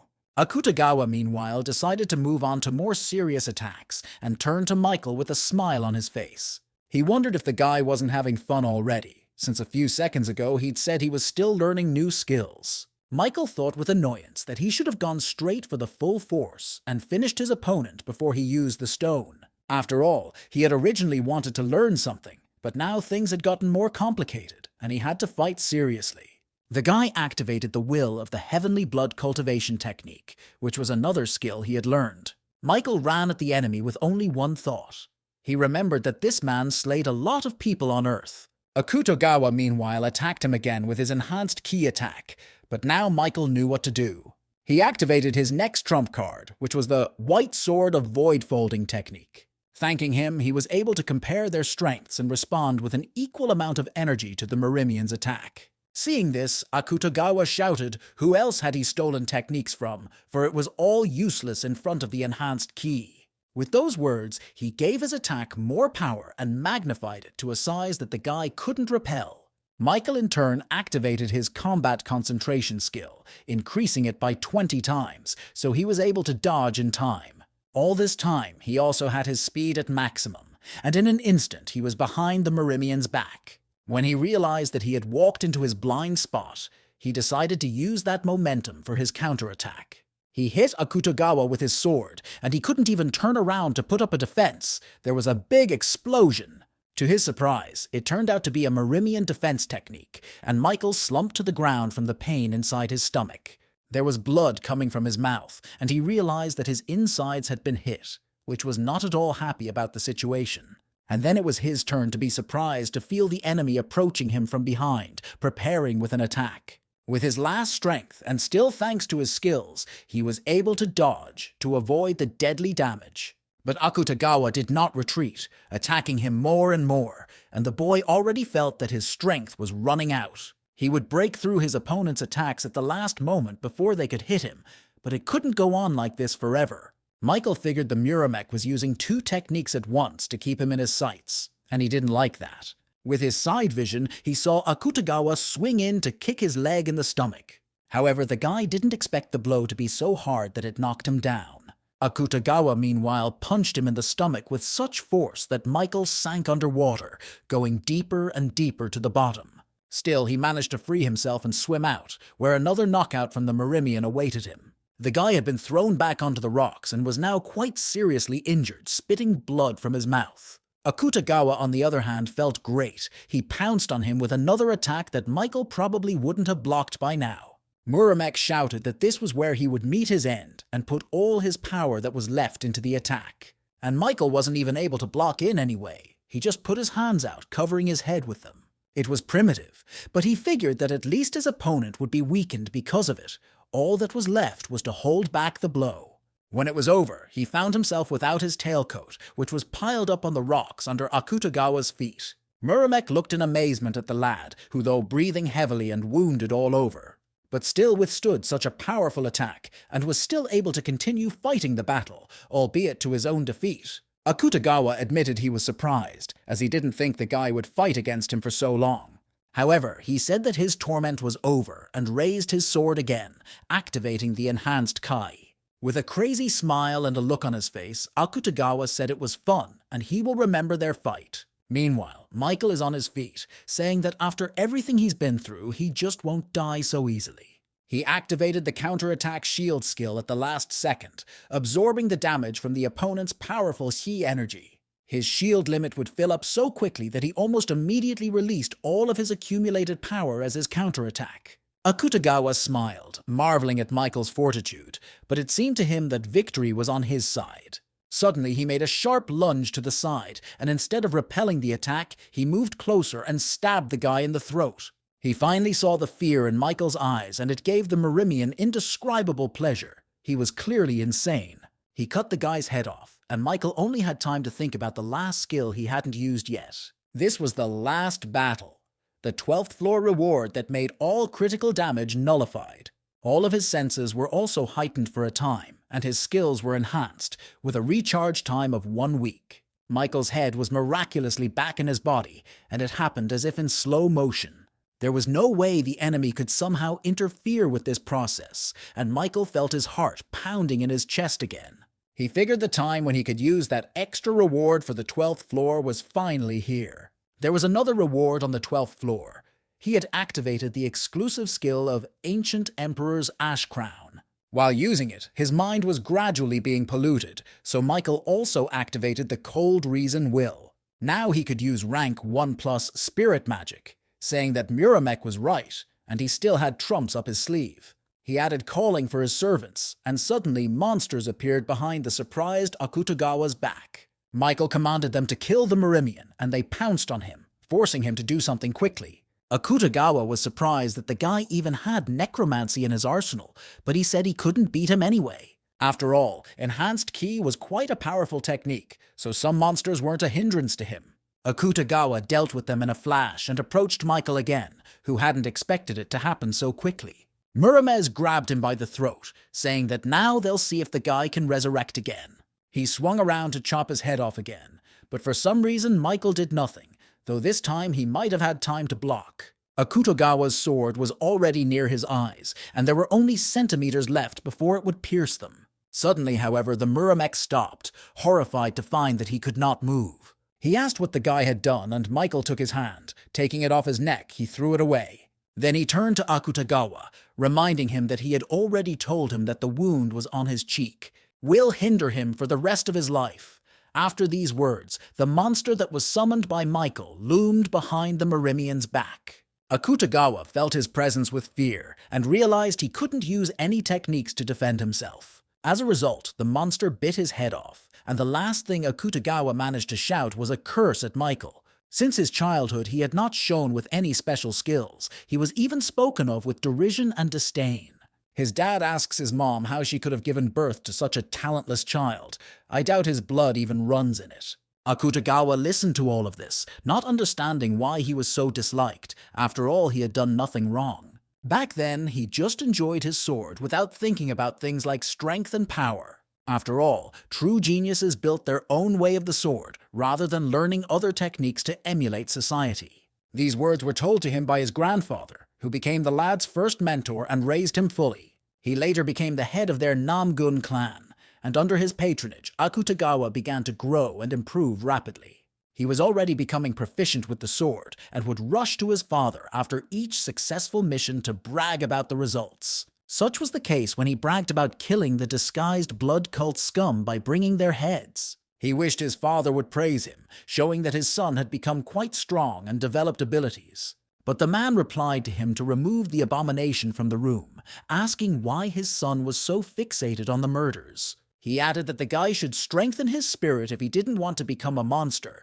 These words hurt Akutagawa. Tears came to his eyes, and the boy thought why his father disliked him so much, since he didn't even appreciate his efforts. It made it hurt even more, but for now he couldn't do anything about it, continuing to try and get his father's attention. Meanwhile, the strength of the ancient emperor's ash crown had used up and the item was destroyed. All the monsters that Michael had summoned to distract the enemy also died, and Michael was the only one left. The boy was surprised to notice that Akutagawa was still alive, though his head was lying separate from his body. Muramek quietly asked for Michael to put an end to this, but the guy decided to talk some more last. He remarked that their meeting was truly amazing because it wasn't even supposed to happen. Two people from different dimensions came together in a battle that was incredibly difficult and painful. But Michael suddenly realized that it was even fun, and Akutagawa was a great fighter. He said that if they were friends, they would share accomplishments and have a good time together on Earth or in Murama. That was what he thought and expressed to Akutagawa, who was lying in a sea of his own blood, about to reply something. Suddenly he screamed, calling Michael a stupid bastard, but the guy could see it was just a cry of desperation. Akutagawa asked if he was saying such a thing if he himself passes the tower, saying that these words are empty hypocrisy. He added that while his head was still conscious, he would tell Michael something funny. Muramek admitted that he had stopped conquering the tower and had invaded them not just to kill. After receiving divinity, he became an enemy of one god and felt threatened with death, for the latter was very powerful. The chosen inevitably encounter divinity, and they have to meet different gods. He added that it would soon meet Michael as well, but if he continued to climb the tower with such thoughts, he could not prevent the gods from destroying his world, for they had all the abilities and powers to do so. However, Michael calmly and firmly answered in the negative, saying that such a thing would not happen, which surprised Akutagawa. Activating a new and final attack to finish off the enemy, he added that anyone who wanted to destroy his home will be killed, and after saying that, he pierced Akutagawa's head with a bloody spike that he activated with the Bloodseeker. Murime only had time to scream in pain before his soul left his body. Murime's heavenly dragon sword was dead. The system reported a successful breakthrough, and Michael was rewarded with high plus rank wind spirit boots. He also received 10,000 points and 4,000 COs, but then the system said he would be given more powerful rewards. The system then reported the creation of the myth by activating the will of a divine power. A calculation of the myth's power was made based on the amount of belief, and Michael simply observed the process. The result was the mythic, battle-hardened warrior, and from that point on, he gained the title Unstoppable and the Reflection Effect. After absorbing Akutagawa Namgun's soul, his skill increased by a shocking 47%, increasing his necromancy rank. It now amounted to a high rank, and that meant the guy could check the information for a DOP effect. He also thought that when invaders from other dimensions were killed, their bodies always disappeared, but Akutagawa's body remained motionless. Having absorbed Akutagawa's blood, the rank of his sword also increased to high, and a fear enhancement slot was also added. Michael thought he could strengthen his flaming sword once more, but now there was one last problem left. These were clothes that could no longer be recovered after their battle, and thus should have been returned. The system reported that the administrator Lord of Steelblood wanted to sponsor his contactor with armor, and the administrator of the White Crane Sword talked about how he would be better suited for a robe, given his fighting style. Michael was surprised, remembering that the admins must have been watching him the entire battle, and were now even offering to help. Still, he decided to look in on his first patron first, and moved into the Steelblood Lord's domain. He immediately noticed some changes, namely the girl's house had changed and now looked sturdier. It was no longer that little shack, but a whole house, and such a change was for the better, considering he was the one responsible for the destruction here. Michael approached and opened the doors of the house, peering inside where he saw his receptionist. She smiled at him, telling him that they hadn't seen each other in a while and praising him for his good robo-tree in defeating Akutagawa. The girl added that he had crossed a large mountain, so he could consider what she was about to give him a gift. Michael notices that she said she was going to give him armor, but instead, the girl holds out some kind of pendant to him. But she only laughed, saying that the armor would appear if you added some magic power. Michael thanked her, saying he would find a use for it, and then went to the White Crane Master's domain. He greeted his teacher, and for some reason she looked a little hurt at the guy, pouting like a child. The girl said that she thought he would come to her first, but he chose the Steelblood Lord. He added that he was disappointed, and Michael bowed his head to her, asking that the girl not be angry. Then Angela said she wanted to ask him something, and Michael looked at her curiously. It was obvious that the girl blushed a little, but still said she wanted to do his hair. When Michael heard this, he was surprised and even a little scared in his head, because he doubted her skills. Also, she didn't have any tools, but Angela said that 7 white sword techniques would be enough. He warned him to move her, or he might hurt himself, and Michael put his hands out in front of him, trying to talk her out of it. It was no use, however, for Angela had already gotten to work. She was far more experienced than he had thought. Michael was able to look in the mirror at the result of her work in just a few minutes. It was even faster than the hairdresser's. Besides, his new hairstyle was pretty good and the guy liked it. He told the girl about it. Angela said it was a relief to her, because if he didn't like it, she couldn't take it back. And then she hurriedly escorted him out of her domain, telling the guy to use his item outside the tower. She was talking about the pendant the Steel Blood Lord had given him, but it seemed to Michael that Angela was acting strangely. So he decided to just head back to the waiting room, where the system expansion was waiting for him again. This time around, a quest feature became available, which was essentially some sort of assignments from the admins. It was also said that they would be linked to past lives of administrators and rewards would be given for them. He could get one quest on each floor, and Michael suddenly realized why the receptionists were trying so hard to please him. They wanted to give him a quest, but the guy had a lot on his plate right now, so he proceeded to do everything in order. First, he decided to look at the new myth, Battle-Hardened Warrior, activated along with the title's Unstoppable. In doing so, his body was able to work at its maximum despite his condition, which was quite convenient.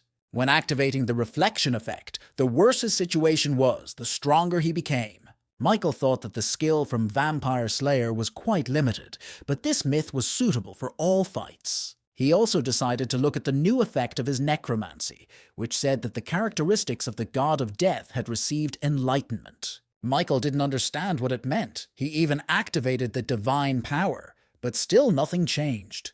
For now it remained incomprehensible to him, but Michael knew that in time it would all fall into place. He finally got to Akutagawa's Swarming Heavenly Sword, which gave plus 10% to most stats. With his mana, he could activate the Heaven's Rupture effect, with the sword turning into a shaft of destruction.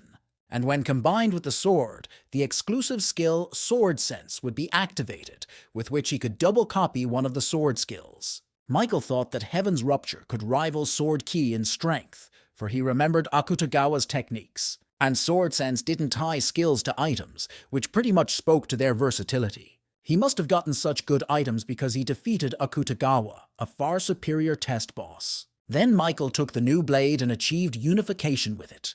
Now he could copy the skill of any sword. The guy didn't think for a long time, making his choice in favor of the skill Sword Sense of high plus rank. He successfully absorbed it, and the guy liked that he now had another good skill in his arsenal. After all, he had absorbed the skill using his own, and now he had 3 attempts for a copy instead of 2. He activated the skill again and chose Heaven's Rupture of high plus rank as well. Due to Akutagawa Namgun's soul absorption, his stats also increased, increasing by 7 points. Michael also noticed a message. It was from Betty, which surprised him because he hadn't seen her in a while. As it turned out, she was angry that he had never once contacted her from the tower. After all, they were partners. Michael figured the girl was most worried about him when he went to Japan, so she should have written him off. The guy opened other messages and suddenly came across one rather strange and frightening one. Someone wrote to him with a report, saying she didn't know what the situation in the tower was right now, but she had news. The girl reported an invasion by a player from the world of Ares who had massacred London, which shocked Michael. For some reason, he was reminded of Akutagawa's words, as he said that he wouldn't be able to stop the gods from destroying his world. This made Michael angry, for he then replied that such a thing would not happen, for he himself would not allow it. However, right now everything said otherwise. A true horror was unfolding in the city of London, UK. Near the city's main tower, Big Ben, strange, irregularly shaped magical spheres suddenly appeared. They turned out to be quite hard and slammed into the tower at high speed, leaving a decent dent in it. Soon, they crowded the entire area of the tower, which wouldn't be able to withstand such attacks for long. The civilians who stood below it were pounced upon by unknown dragon-like creatures. They were grabbing people and killing them. This was the second invasion of the Earth dimension in Michael's memory. The UK government has already sent in a rapid response team, tells them the situation. Something similar was also organized in Korea. They were told that first the challenger from Ares created a black sphere over land. Right after the first massacre, the strange magical creatures suddenly disappeared, and he hid inside the black sphere. However, it was rapidly increasing in size, and to prevent further casualties, the British needed their help. Then one of the hunters asked why Korea had become so active. Not unless it made money, because during the Shinjuku incident in Japan's Shinjuku region, the flow of hunters was cut off. After the incident in Japan, the status of their country was elevated, and this had a positive impact. These words were said by Michael, who was also present at the meeting, though he was standing apart from everyone else. He was spotted by Betty, who saw that the guy had changed his hair, but more than anything she wanted to talk to him. When the meeting was over, they met at the exit, and Michael apologized for returning to the tower without warning her. The girl replied that since he had realized his mistake, perhaps they would close the subject. She asked that he treat her at least a little like a partner from now on, and asked what about his battle gear. Michael said he was keeping her inside and was about to explain everything, when suddenly the gathering of those willing to go to London was announced. Everything was voluntary as usual, but Michael said it was time for them to slowly move out to land as well. But Bati suddenly declared that they didn't need to get on the plane this time, and held out her boyfriend's hand. They walked with her to the roof, where Michael saw an interesting sight before him, feeling like he was in a movie. In front of him, he saw a few people in black suits resembling foreign agents, and Beatty smiled contentedly. She said she had also rocked some skills while climbing the tower, spatial magic among them. Now she could move anywhere in space just by setting coordinates, and even got permission from the association. Hearing this, Michael was surprised, being unable to say anything so as not to interrupt the girl who had already started moving. She designated the coordinates as the target and moved them there using the auxiliary magic teleport. Meanwhile, their UK hunters watched in amazement as the unknown spheres grew larger and larger. Strange magical creatures that resembled lizards and were quite strong appeared from them. The hunters of Britain specialized in magic and sorcery better than anyone in the world. They resolutely defended their magic tower from enemy attacks, preventing the dragons from harming it. One of their squad turned to the newcomer, telling him to focus all his attention on the portal. After all, if an object from another world got into him, something terrible could happen. And the newbie boy nodded. His job was to guard the portal as he suddenly heard another orb right behind him. A dragon appeared out of it, and the boy screamed in terror, forgetting all the techniques he had been taught. Suddenly, the portal lit up, signaling the arrival of someone from another world or corner of the earth. In the next instant, the monster flew into the air before it could harm the guy, who was left standing there in a panic. But then he saw the lizard fall down beside him, and for some reason it looked like it was already dead, which surprised the boy. After that, he looked up and saw those who had done this to the monster. Michael and Beatty had come out of the portal. The girl turned to the young wizard, asking if these were the magical entities, and the man hurriedly stood up and bowed to them, apologizing that the preparation of the barrier was insufficient. Michael replied that he shouldn't have worried, as they would provide their assistance, and Betty asked when the second attack had occurred. This time, another mage answered her, telling her that they could leave the mopping up of the place to them and head to where everyone had gathered. He ordered the newcomer to escort them to the right place, and the boys followed the kid down somewhere. They were ancient steps that led to a dungeon or something, but Michael paused a bit. After those steps came a not-so-long hallway that they needed to run across, and when they'd managed that too, the kid opened the massive wrought gold doors and invited them inside. It was a lavish hall where other contenders from around the world, including Korean contenders, had gathered. Michael noticed that this time a lot of hunters had rushed out to lend support.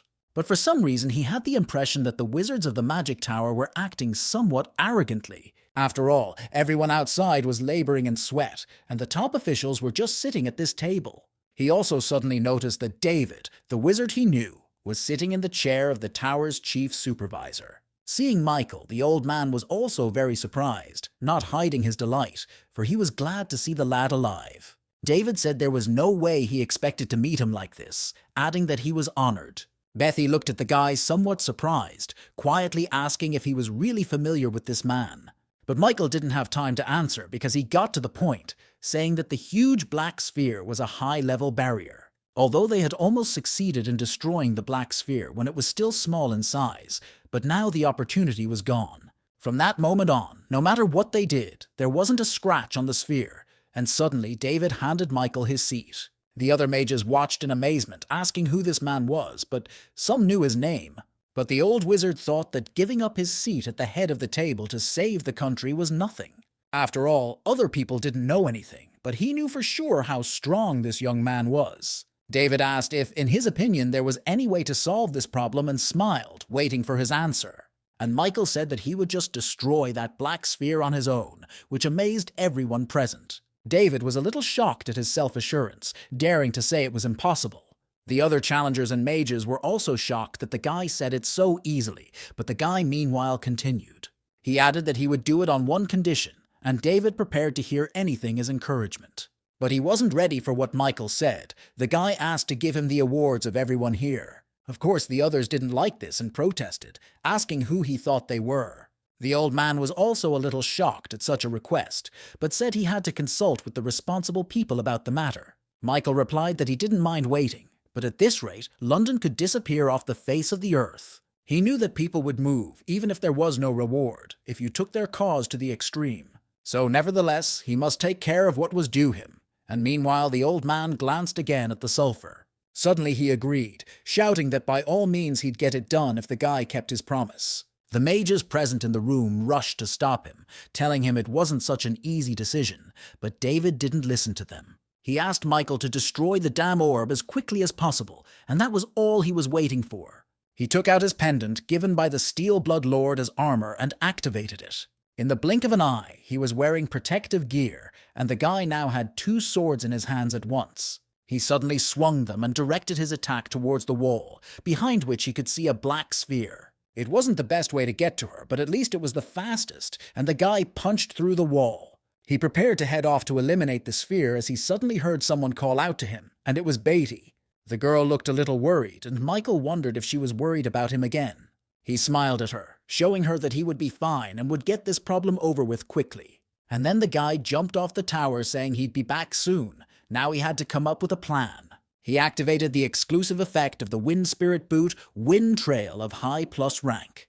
Because of this, he was able to run through the air straight towards the black sphere, and had already figured out how he would proceed to start. The hunters and mages, meanwhile, simply watched him, amazed at his speed, for he was almost at his goal. A moment later, Michael was standing on a sphere that seemed even larger up close. However, the guy drew his swords, saying that it was about time to start trying and chop up this stale breadcrumbs. He activated the Heaven's Destruction skill, the additional effect of which was the ability to destroy magic power. With that thought, he swung both swords at once and prepared to strike the center of the sphere. With his new skill, even the system reported that he had no limits to what he could break. Michael decided to test it out. He struck with all his might, and the people watching him even from the tower room could feel this incredible power. The black sphere suddenly split open, and the characteristic purple light from Akutagawa's sword effect appeared around it. Michael smiled at the thought that he had managed to get his hands on it, and even copied it on his original sword. He squeezed it tighter, pressing it deeper into the split in the sphere, for it was almost cracked. The crack had reached almost to the middle of the sphere, but it was still holding. But it was enough already, as a hole formed in the center upstairs where Michael was standing. It was large enough for a man to enter, and Michael, without thinking long, jumped into the sphere itself. The system reported that he had entered a magical void zone, and so far the guy hadn't sensed anything. He wondered if he should consider the inside of the barrier as a completely different dimension. After a bit of thought, he realized that he could find out with his spiritual eye, but what he saw shocked him. It was said that any entities other than the owner of the zone would see a horrible illusion that could not be dispelled by skills. Also sealed all sentience-related skills, and there's also a penalty of reducing all stats by 18. Michael turned around, seeing a multitude of monsters in front of him that, although they were only illusions, looked very real. Suddenly, one of them attacked him, and the guy had to defend himself. He hit the monster and killed it with the first blow. However, what surprised him was that the illusion was so strong that it was even capable of using physical force. Michael activated the power of Serene Mind, and the effect of the magical zone Void was cancelled. Through the magic resistance skill, disorientation was also cancelled, and the sealed parts of the skills were cancelled. Through the skill Forced Breakthrough penalty in the form of reducing all stats by 18 units also ceased to take effect. All the monsters surrounding him disappeared, and Michael saw the bright light that marked the end of the chasm. But thankfully he landed on his feet, except that it was still dark all around, and that annoyed him. Michael knew that these clothes that the White Crane Master had given him could be restored with mana. It was a very useful option, because even though he was fighting illusions, there were plenty of them to hurt him. Suddenly he heard a voice behind him say that he was surprised to meet such a strong opponent on Earth. Michael quickly pounced on him, chopping off his head within a second. His opponent was something like a mage. He suddenly said that it was interesting that a skilled craftsman had been found in such a wretched dimension, but he had also considered such an arrangement. Michael covered his face with his hands from a large flash of light that nearly blinded him, but it gave the enemy an advantage. Michael activated the battle-hardened warrior mythos, and an indomitability effect was added to his divinity control. Seeing this, the magician was surprised to ask if he was an apostle, saying that there could be no gods in such an insignificant dimension. But Michael decided to prove him otherwise. Using the Bloodseeker skill, he aimed at his opponent. And the one, seeing that the guy was strong, used the invisibility effect to hide from his attack. But it was useless, as Michael simply concentrated her power in one hand and then spread it throughout the area. Bloody tentacle needles pierced the mage, as well as all of his doppelganger clones he had created to confuse him. It amazed him that the enemy was able to hit him and all of his clones so quickly and accurately, despite the fact that they were invisible. However, suddenly he reappeared whole and invisible in front of Michael again, saying that even though he is an apostle, that didn't mean he could do whatever he wanted in the mage's domain, but the guy knew it was fake too. The mage, meanwhile, released some small elf-like creatures, saying that he wouldn't escape death anyway. This one turned out to be a whole invasion of self-destructing spirits technique that flew at Michael.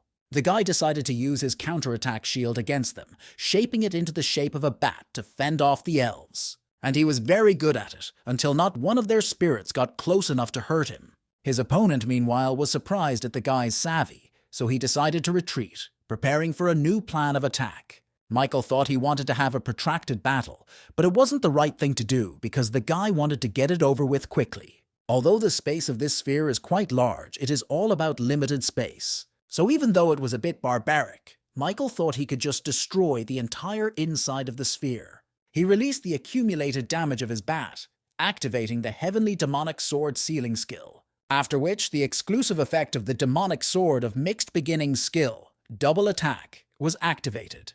He then directed all that power at the sphere's wall, followed by a huge explosion inside it. From the outside, the sphere looked like it had been cut with a knife, but not all the way through, making it appear even larger. Inside, however, things were a little different. Michael stopped trying to break through the wall and approached his opponent, who didn't even notice him. The mage breathed heavily and sank to his knees, surprised that the guy was able to wound him in his own space. It made him angry. Plus, he asked Michael why a monster like him was in such a miserable dimension. But the guy didn't even let him finish, telling him to immediately destroy that black sphere. The magician replied that it was complete nonsense, because he had put so much effort into it, which was why Michael had broken his arm. To do so, he used 2 skills, among which was pain amplification, and from now on, his enemy felt double pain. The mage grimaced in unbearable pain, questioning how dare he do this to the future archipelago of the Empire. The enemy could no longer even kneel, collapsing on the ground in a pool of his own blood. He realized what Michael was trying to accomplish, so he shouted that he couldn't destroy the orb. Michael used Fire Dragon Eyes, but the skill showed that there was no lie in the challenger's words. Then the guy ordered him to call himself, describe his dimension, and tell him the purpose of the invasion.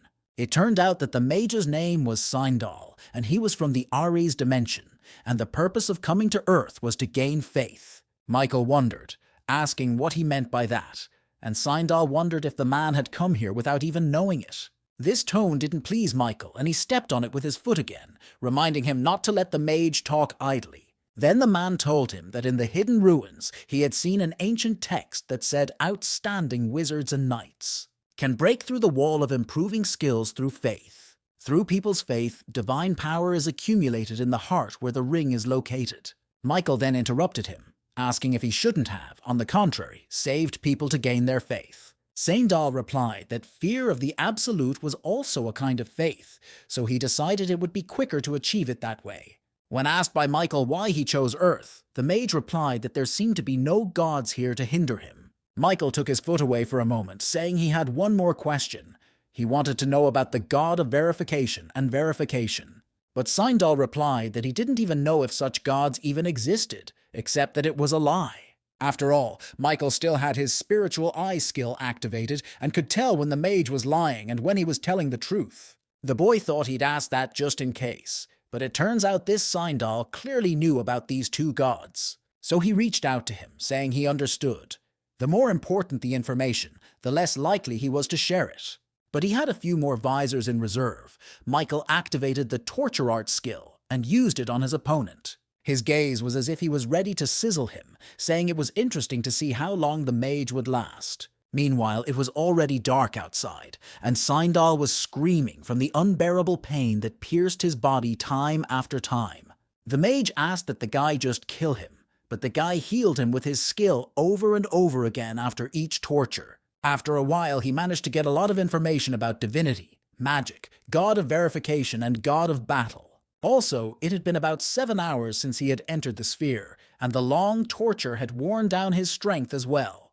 However, nevertheless, he finally understood what divinity was, and that was perhaps the main thing he had learned.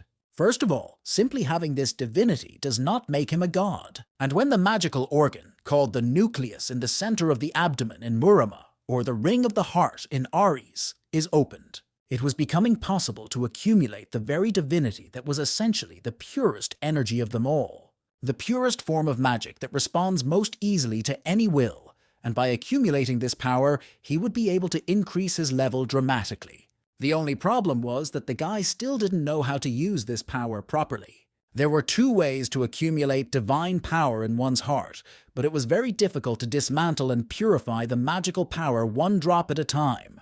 Therefore, the way to solve this problem was nothing but faith, for if one has strong faith, strength will accumulate in the heart faster. That was all Sindal had learned from the ruins. He said it was a prophecy, and added that the priest of the god of battle had ordered it not to be told. Hearing the mention of the god of battle, Michael clenched his blade with anger, for he had not expected it to be directly related. It was just as the god of verification said. He would not trust the other gods, for they would consider him an enemy. But he had no idea why a god he only knows about through a couple short messages had enlisted him as his enemy. Except that the battle god's hostility towards him was clearly having an effect on Earth as a whole as well, which Michael really didn't like. If this continues, his world will eventually come to an end, because it has happened before. Michael thought that now this god of battle had become his real enemy that he must destroy. He soon killed Sindal, ending his torment, and then absorbed his spirit, increasing his skill by 4.4%. After activating the exclusive skill Blood Feast, he also consumed the blood of the challenger Sindal. His sword had now gained a new rank, going from high minus to just high, and it also absorbed a new skill. The blood slot imprinted a rank 1 plus soul ego grant skill, but Michael decided to read about all of that already in the waiting room. Michael thought that in order to fight a god, or rather to at least try to oppose him in some way, he would have to grow his divinity. And then it was business as usual. He defeated the enemy, and his black sphere technique dissipated on its own, and Michael was honored as a hero. He thanked the mages, saying that he had thoroughly enjoyed his 2 days' rest and should now head back. He carried with him to the tower the dimensional bag that Botti had given him, telling him to handle it with care. Michael patted it. It now held all of his awards earned in this raid. There were a lot of them. Skill enhancement potions, random skill acquisition books, physical ability enhancement potions, etc. The guy was able to snatch an incredible amount of items, but it clearly won't be a big loss for the UK. He picked up his name tag, which showed that his rank had increased and was now listed as high. Looking at it, Michael involuntarily remembered how he constantly thought about it. You could say it was his dream. He had previously thought that his desire to become a high-class hunter would remain nothing more than a dream.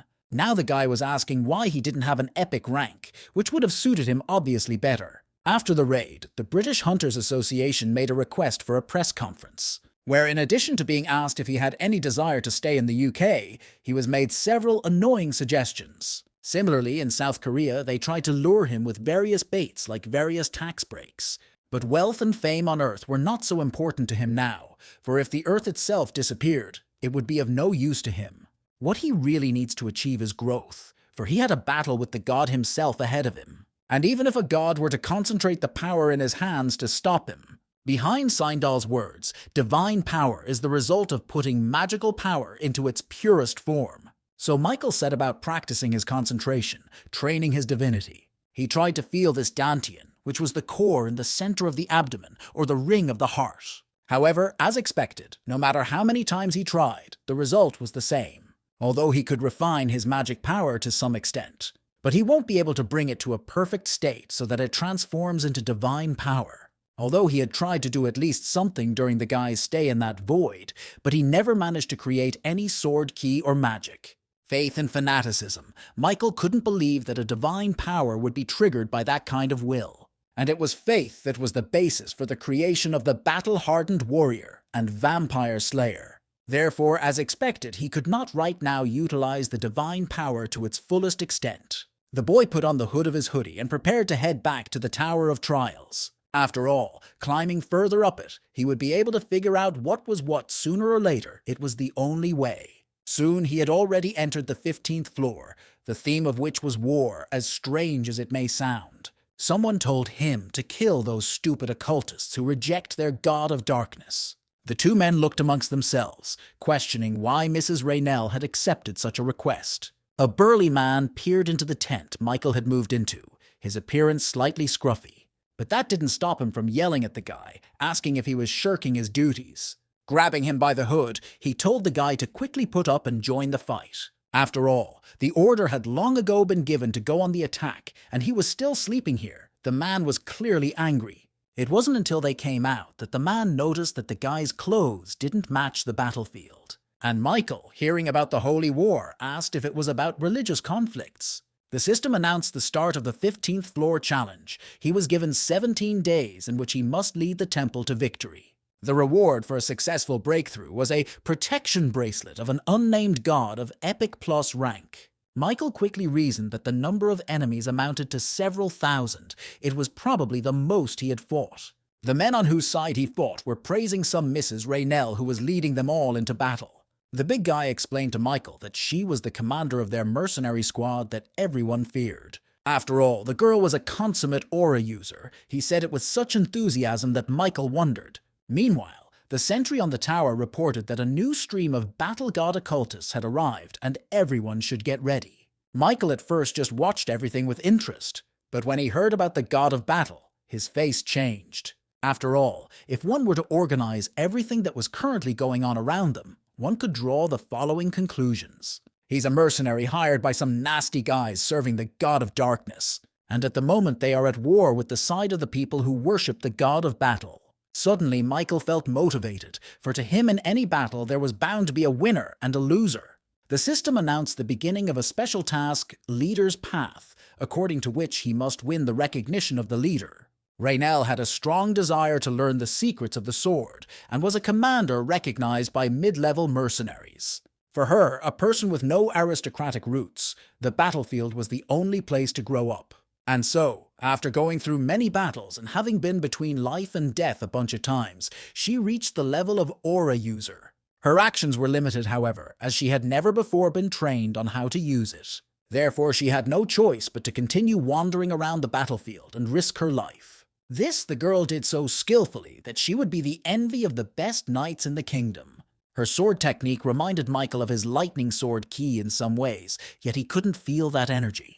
Raynell thought that even by eye, the number of enemies numbered in the thousands. And as for the number of their allies, including the corpses summoned by the priests of darkness, there were about 700,000 heads. The picture was completely different from what the priests of darkness said, and if the slightest mistake was made, they would all be in danger. Her mercenaries had rushed to the girl, but she had broken away from them. After all, it was dangerous to fight any of them, if only because she would be the one who would have to defend them, not the other way around. A siege golem that was very large and sturdy suddenly appeared in front of her men, instilling terror with its appearance. The big man, who turned out to be the vice commander, was approached by his comrade, reporting that the lady had been ambushed. The man shouted that it couldn't be, but the situation looked like this. Only a miracle could help the girl. Not only did she find herself cut off from her squad because of the golem, but she was also surrounded on all sides. Raynell also realized that she had no strength left at all anymore, as the first opponent suddenly pounced on her. The girl only had time to think, is this really how she's going to die? An insignificant, pathetic death. And because she never made it to the top, it was quite sad, so tears came to her eyes. As she closed her eyes and prepared to die, she suddenly felt someone's powerful attack knock back all the enemies around her. Raynell looked at her rescuer in surprise, not believing she had escaped death. Michael, meanwhile, told her that he would be away for a while to block the attack and she'd better back off. On a battlefield that could safely be called insanity, such a calm voice came from somewhere. The girl even thought she was dreaming, not believing that Michael was real, for he fought even better than she did. The guy also had his own fiery aura with which he overpowered his opponents. The girl stopped crying. The people who fought on the side of the god of battle were surprised at the sudden appearance of such an experienced warrior. Michael, meanwhile, was killing one by one of them, not allowing a single attack to get close to him. He had the perfect combination of strength, flexibility, and grace, and Raynell had the impression she was watching a god. It was truly beautiful in her eyes, and Michael seemed to her to be a fruit of art that was peerless. The guy himself noticed that he was very strong in such fights and could fully replenish his stamina. However, skill only grew by 0.00001%, and that was a bit sad, but it was happy to at least absorb skills. There were countless of them, and Michael thought he could create some legendary skill through synthesis. He continued to exterminate the enemies, who were already far fewer in number than they had been before his appearance. And after a few more minutes, the battle god's side announced the retreat of their forces, seeing that they were failing. One of the commanders said that people should not fight this monster alone, but rather send forward golems. Then huge golems grew in front of Michael and became his new adversaries. One of them swung his hand at the guy, and the guy used 7 white sword techniques. The first technique was the white sword piercing the heavens, which Michael applied at the right moment. He then jumped upwards, completely shredding the golem into pieces. It was quite easy. Even his allies on the darkness god's side marveled at his strength, as the guy destroyed the golem with a single blow.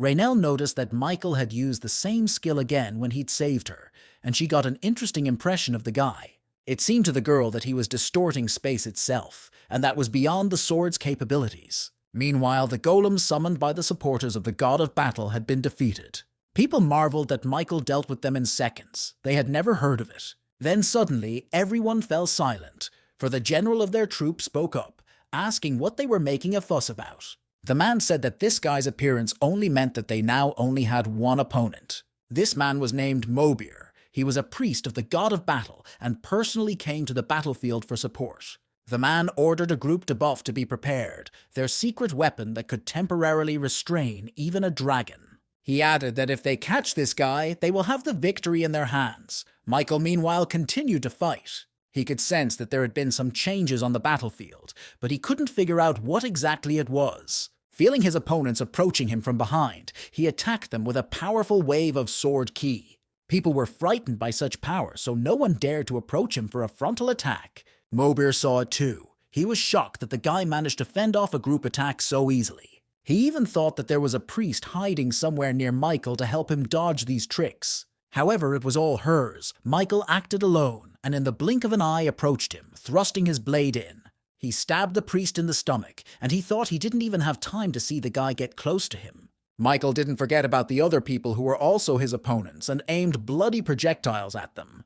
Those were confused, covering themselves with their hands. They thought Michael was a real monster. And the one decided that since he couldn't openly use blood control, he'd at least invoke it. He applied drops of blood like bullets, which, however, killed deadly as if they were fired from a firearm. Especially since he had killed their priest who had come to support his men, and that had to depress the situation. As it was, the people soon realized they couldn't handle Michael, so they decided to call the bishop.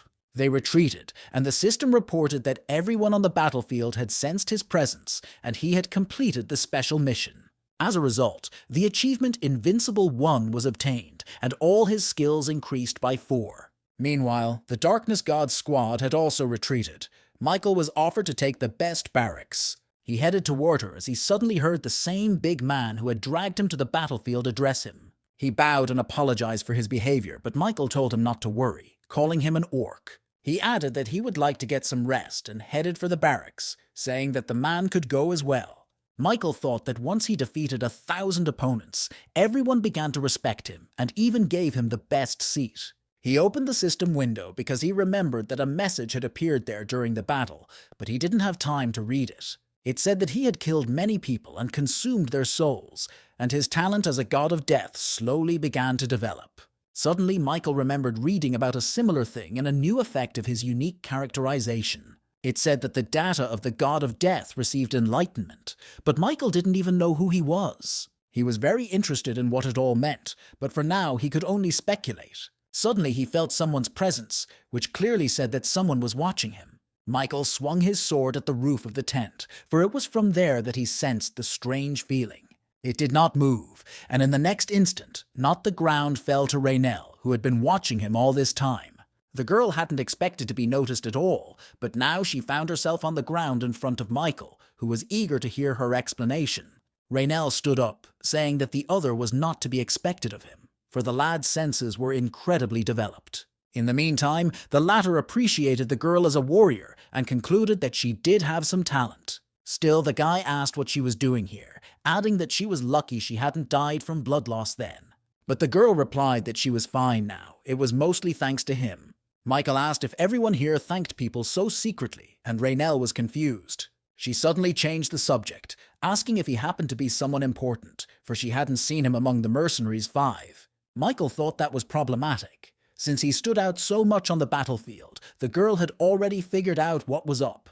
Raynell added that she felt a divine presence, and ordinary mercenaries aren't capable of that. So the girl suddenly became serious, asking who he really was. Michael thought for a moment before answering, then suddenly decided to play with the girl a little. O answered her that the god of darkness had sent him, and Raynell was greatly surprised to hear this, for they were, in fact, his servants. Michael didn't stop there, adding that he was his apostle, justifying himself that he had no other choice. Then Raynell asked if that was really true, and he realized that he might have already guessed that he was lying herself. But suddenly the girl sank to the ground, saluting the apostle and saying that she had insulted him. She apologized, and Michael involuntarily thought he'd gone a little overboard with his alibi. He turned to the girl, saying they should keep it a secret so the spies couldn't find out anything. However, Raynell asked if he could then tell it to her. Michael replied that it was okay. After all, true comrades see each other at once. He smiled at the girl, portraying the very sincerity. And that one, hearing of true comradeship with the apostle of the god of darkness, glowed with happiness. Michael, meanwhile, has started a new special object of admiration assignment. According to him, the strongest mercenary among allies should be admired by him, and this object will be noted. After completing the task, the strongest mercenary could take command of the army. Suddenly, Michael saw a mark of some kind light up above the girl, indicating that she would be his target. Michael thought as he went through the Guide's Path task. He didn't know how he was going to manage the men of the squad. However, things looked much easier now, for with Raynell's help, he would be able to arrange it. The guy took the girl's hand and thought that this floor would probably be one of the easiest. All of his stats reached triple-digit value, averaging between 113 and 121. That was great, and Michael smiled contentedly at the fact that he felt so much stronger physically now. During this battle, he had also absorbed a bunch of skills, which now had to be organized. He opened the list of his powers and skills, intending to read in detail about each new skill. So the guy went into the tab for recently acquired skills, among them charisma. Since he already possessed her, the rank just increased, but there were many others besides her. Except that the ones that might come in handy right now were especially absent, so there was only one option left. Michael activated his unique skill synthesis power, and immediately amplified its effect with warrior defense. After all, this avocado added luck, and in fusion that was incredibly important. The powerful force became visible, even through the tent of his barracks. Crossing skills, he sat like that until evening. However, his labors were not in vain. He received an absolute appeal of rank 1+. Also, the entire arsenal was replenished with Steps of the Wolf of Darkness. This skill was already of high minus rank. The last one was the Steel Jaws skill, which Michael also liked and decided to keep. Warrior's Defense is the power that activated last time his sword was synthesized. And come to think of it, Michael could have said he had it all. He meant sword skills. After all, there was a Sealed Blood Enhancement skill, a Soul Ego Grant, and a Soul Enhancement skill, all of which had different ranks. Michael decided to familiarize himself further with the Soul Ego Grant skill he had received from Seindal. The description said that once used, the skill was gone forever, but the guy even liked that. He decided to apply it to his swords, activating the right technique. Now he had to choose a barrier or object. After all, that's where the soul EGA grant would go, and Michael thought for a moment. To grant an EGA soul grant means to give an item a personality that supports it. It wasn't about a one-time use, so naturally Michael chose the Celestial Demon Sword. He thought it would be more appropriate to use it, as it was a growing type item. The system reported that the True Blood Heavenly Demon Sword was impregnated with the soul EG of Heavenly Demon Asgold. Suddenly, Michael heard someone's voice rejoicing that he was finally back after such a long time. This was spoken by the Heavenly Demon Asgold, who enjoyed universal reverence, worship, and applause. Michael thought he seemed to have put some crazy person in his sword. Meanwhile, some guy had activated a corpse-mixing technique that was supposed to help in the battle. Suddenly, there was a rider on horseback, only he had an unusual appearance, for he was a dead man. The other fighters praised their comrade for such an admirable technique, and the latter thanked them. In the meantime, Michael, who was said to be so young but was already a ruthless butcher, walked by them. He took off the heads of 1,000 enemies, and not a single muscle on his face did not tremble. His companions were uncomfortable, even being around him. But Michael did not care about these conversations behind his back. He walked on, thinking what a quiet and beautiful night it was. Suddenly, however, a familiar voice addressed him, asking if he was mocking him by ignoring him. After all, he, the celestial demon Asgold, was the first to speak to the guy, but the guy defiantly refuses to talk. The demon thought he'd escaped from hell, but it turns out this boring little man had become his master. Then Michael suddenly replied that it wasn't like that. He just wanted to move away to a safe distance where no one could listen to him. The demon, on the other hand, said he had no words, for the guy didn't even know about the technique of mental communication. Asgold added that at first he thought the guy was from the same neighborhood as him, but Michael asked if the guy was a contender too. This made Asgold laugh. He said that it was absurd for someone to not know the name of a heavenly demon. Then Michael asked him to tell him what floor he had managed to get up to, and he changed his voice strangely. He replied that he had managed to get up to the 41st floor, much to Michael's surprise, but judging by the tone of his voice, it was true. In that case, Michael thought that the information he possessed must be quite significant. He also realized that he could gain a lot of benefit from dealing with this demon. But suddenly, he had another thought. Michael said he's heard as if challengers who died starting on the 41st floor could be revived as admins. He wondered why Asgold didn't want to be transferred as an admin, but the man replied that there was no way he'd be that loon of a tower. Such a lowly existence was not for him. He added that he couldn't stand it. Michael then said that while he was alive, he must have been an outstanding warrior, but now he was just a soul ego. He brought the sword closer to him, telling Asgold not to forget this fact. But suddenly the area around him shuddered with the power that the sword-shaped demon radiated. Michael's words had clearly hurt him. He asked if the guy thought he didn't know it himself. Then Asgold said he shouldn't worry. Asgold figured the guy was trying to build a clear leader-subordinate relationship, so he added that would definitely help him in the fight. Even without all of his former power, Asgold was a martial arts genius and a master of magic. He said he could help Michael accomplish all of his goals and even demonstrated a bit of his power. Around him, everything around him shook once again from the incredible energy of the sword, which leveled the trees with its power. Michael looked at this with great surprise, for he himself had never been able to wield his blade so skillfully. But the effect of this scene was tremendous. The guy stood in the middle of the cleared full and was impressed. Then he told the demon that he really had good support data. Michael added that he was from the Earth dimension, except that the demon had probably never heard of him. So it was, and then Asgold said that the current capacity of this sword could not fully contain his soul, so it was hard for him to stay conscious for long, but he was able to sense that another person was coming this way. That was the end of their conversation, and meanwhile, Michael was approached by Raynell. The girl was running and a bit squished. She apologized for distracting the guy from his training, but they were suddenly attacked by an enemy. Hearing this, Michael thought he should give credit to the Tower of Trials, for it would never let you get bored. He asked the girl to tell more about the attacking elite units of battle priests that were also pulling up to the battle. Michael himself also said he would go there immediately to assist the priests. Meanwhile, the battle raged on full blast, the soldiers protecting the priests, for if the enemies killed them, that the magic of necromancy would be dispelled. Enemies they called vile animals who cowardly crept in under the cover of night. Michael noticed that there weren't as many enemies compared to last time, somewhere around 100 in total.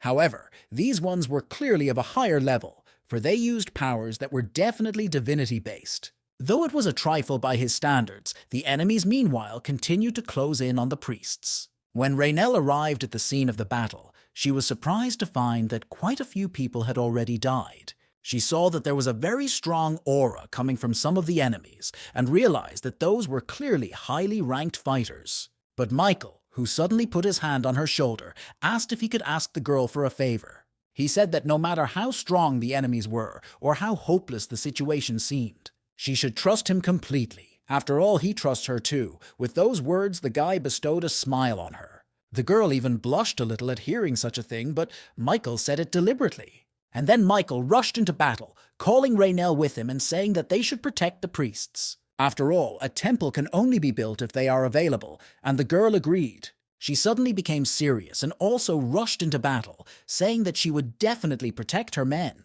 The system, meanwhile, reported that the mercenary Raynell deeply admired him, so the special assignment was done. Now the fighting spirit of the allied camp is internalized, and careful command keeps the ranks from disintegrating.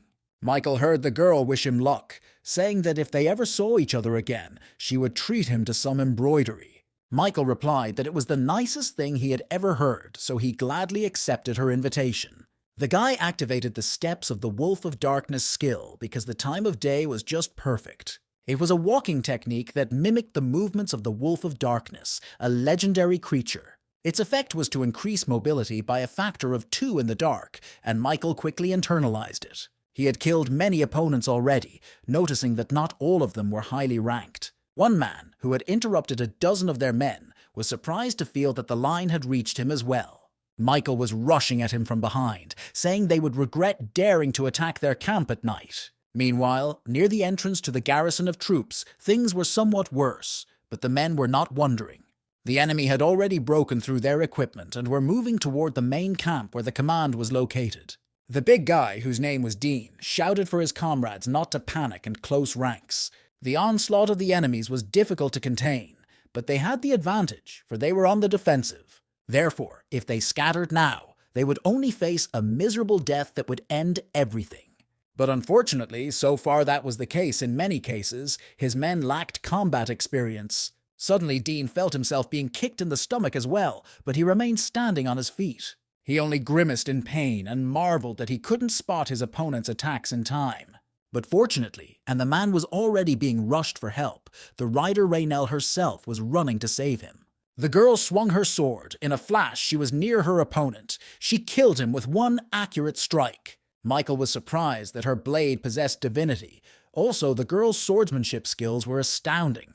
Dean was surprised by this as well, though he'd videoed Mistress in battle many times before, but each new fight felt different. The girl meanwhile turned to him, asking if the man was going to play sick. After all, he'd only been punched in the stomach, and Dean replied that of course he hadn't even thought about it. Raynell stopped suddenly snorting. She felt like a sort of squad leader again.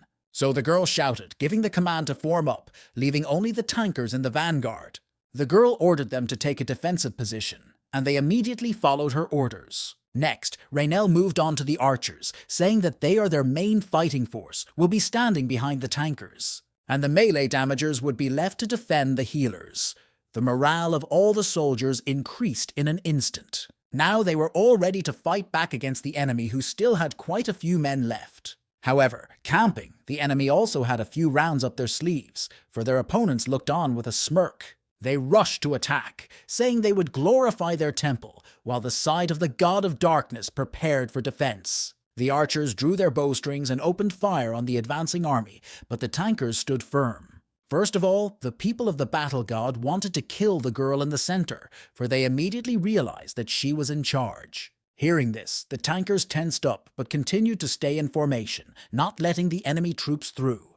The people behind Raynell's back said they wouldn't last long at this rate. They asked to join the fight as well, but the girl refused, saying their purpose was to protect the priests. After all, if they maintain their position with faith in their heart, that person will come to them. It was about Michael, of course, who had been biding his time all along, sneaking up on the enemy's rear. The battle god side was surprised that he was here so quickly, and Michael had already prepared to destroy them one by one, doing so with great skill. Raynell couldn't hide her joy upon seeing Michael. She glowed with happiness as she watched the boy fight. Meanwhile, Michael used his Bloodseeker skill, forming new targets to attack.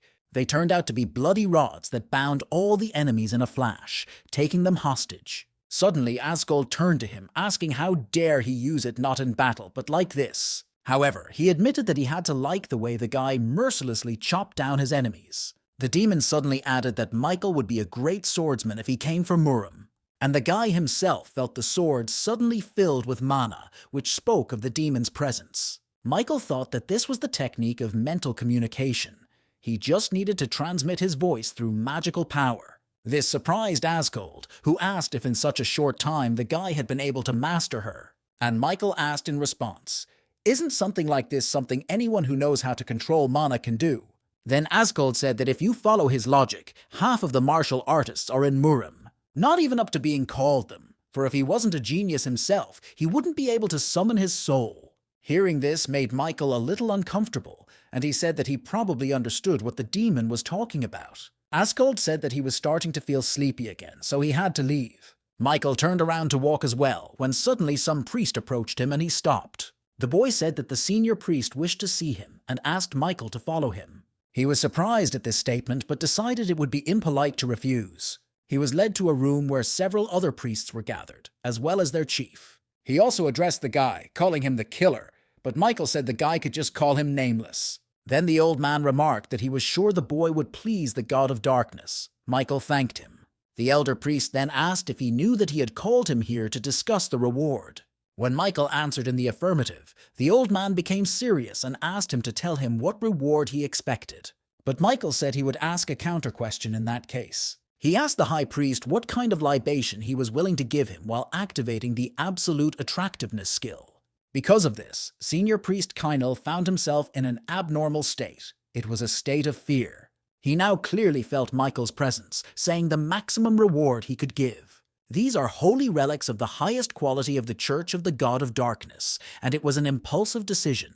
He was even told this by the other priests, saying that they could not put relics into the hands of outsiders. But the old man shouted for the boys to be quiet, saying that before them stood the man who would lead them to victory in this holy war.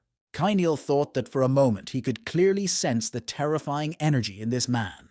It was so powerful that the old man thought for a second that he met the dragon's gaze. Relics are marvelous objects that contain the power of God, and right now they are being brought out for Michael.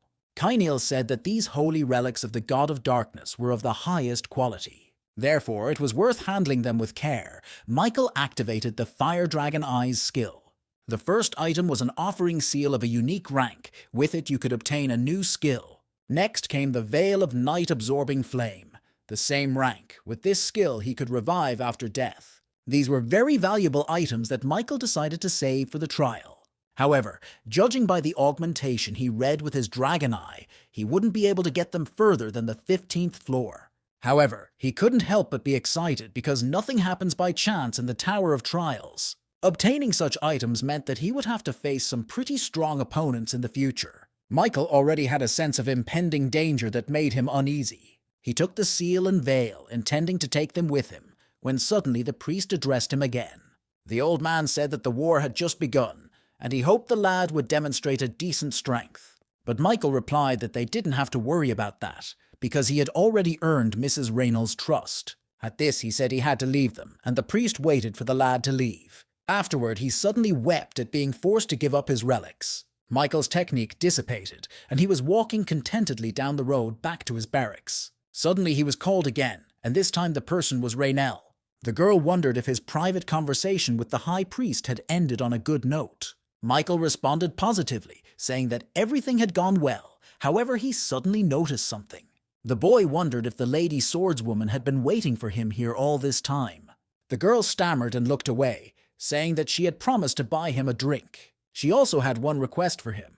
Raynell said it so embarrassed that Michael smiled involuntarily. However, when he heard of the request, he became serious, for it could even mean a new special assignment. A few mirths later, they were already sitting at one of the tables, and the girl was drinking even more than Michael. However, he noticed that the alcohol was not very strong, for the guy was sober as a whistle.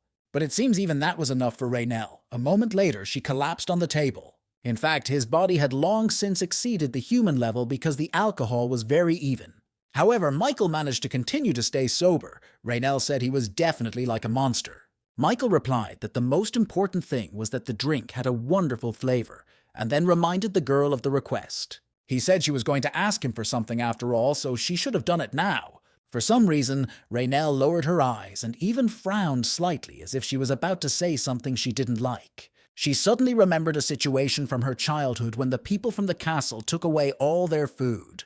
This was done for the needs of the kingdom, but countries clearly abused it and took more. She even remembered one of the knights hitting her daddy and how she pounced on him, beating him with her fists. Then she was kicked painfully in the stomach, which made the girl burst into tears and cry.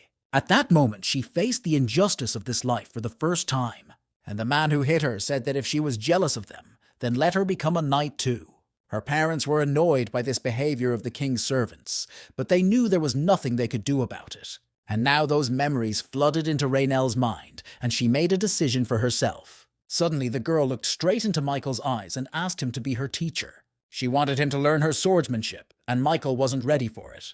He even stopped drinking, setting the mug aside, and quickly began weighing the pros and cons. For secretly, the lad hoped the request would be to his advantage, but it was a simple and personal request. Michael completed the special assignment, became an object of admiration, and thus got everything he could from Raynell. Paying more attention to the characters of the World Tower recreated was just a waste of time. So he got up from the table, saying he was refusing, and turned around to leave. He told Raynell that she should get a good night's rest, as the fight would continue tomorrow. However, the girl had no intention of letting him go so easily. She suddenly snapped to attention again.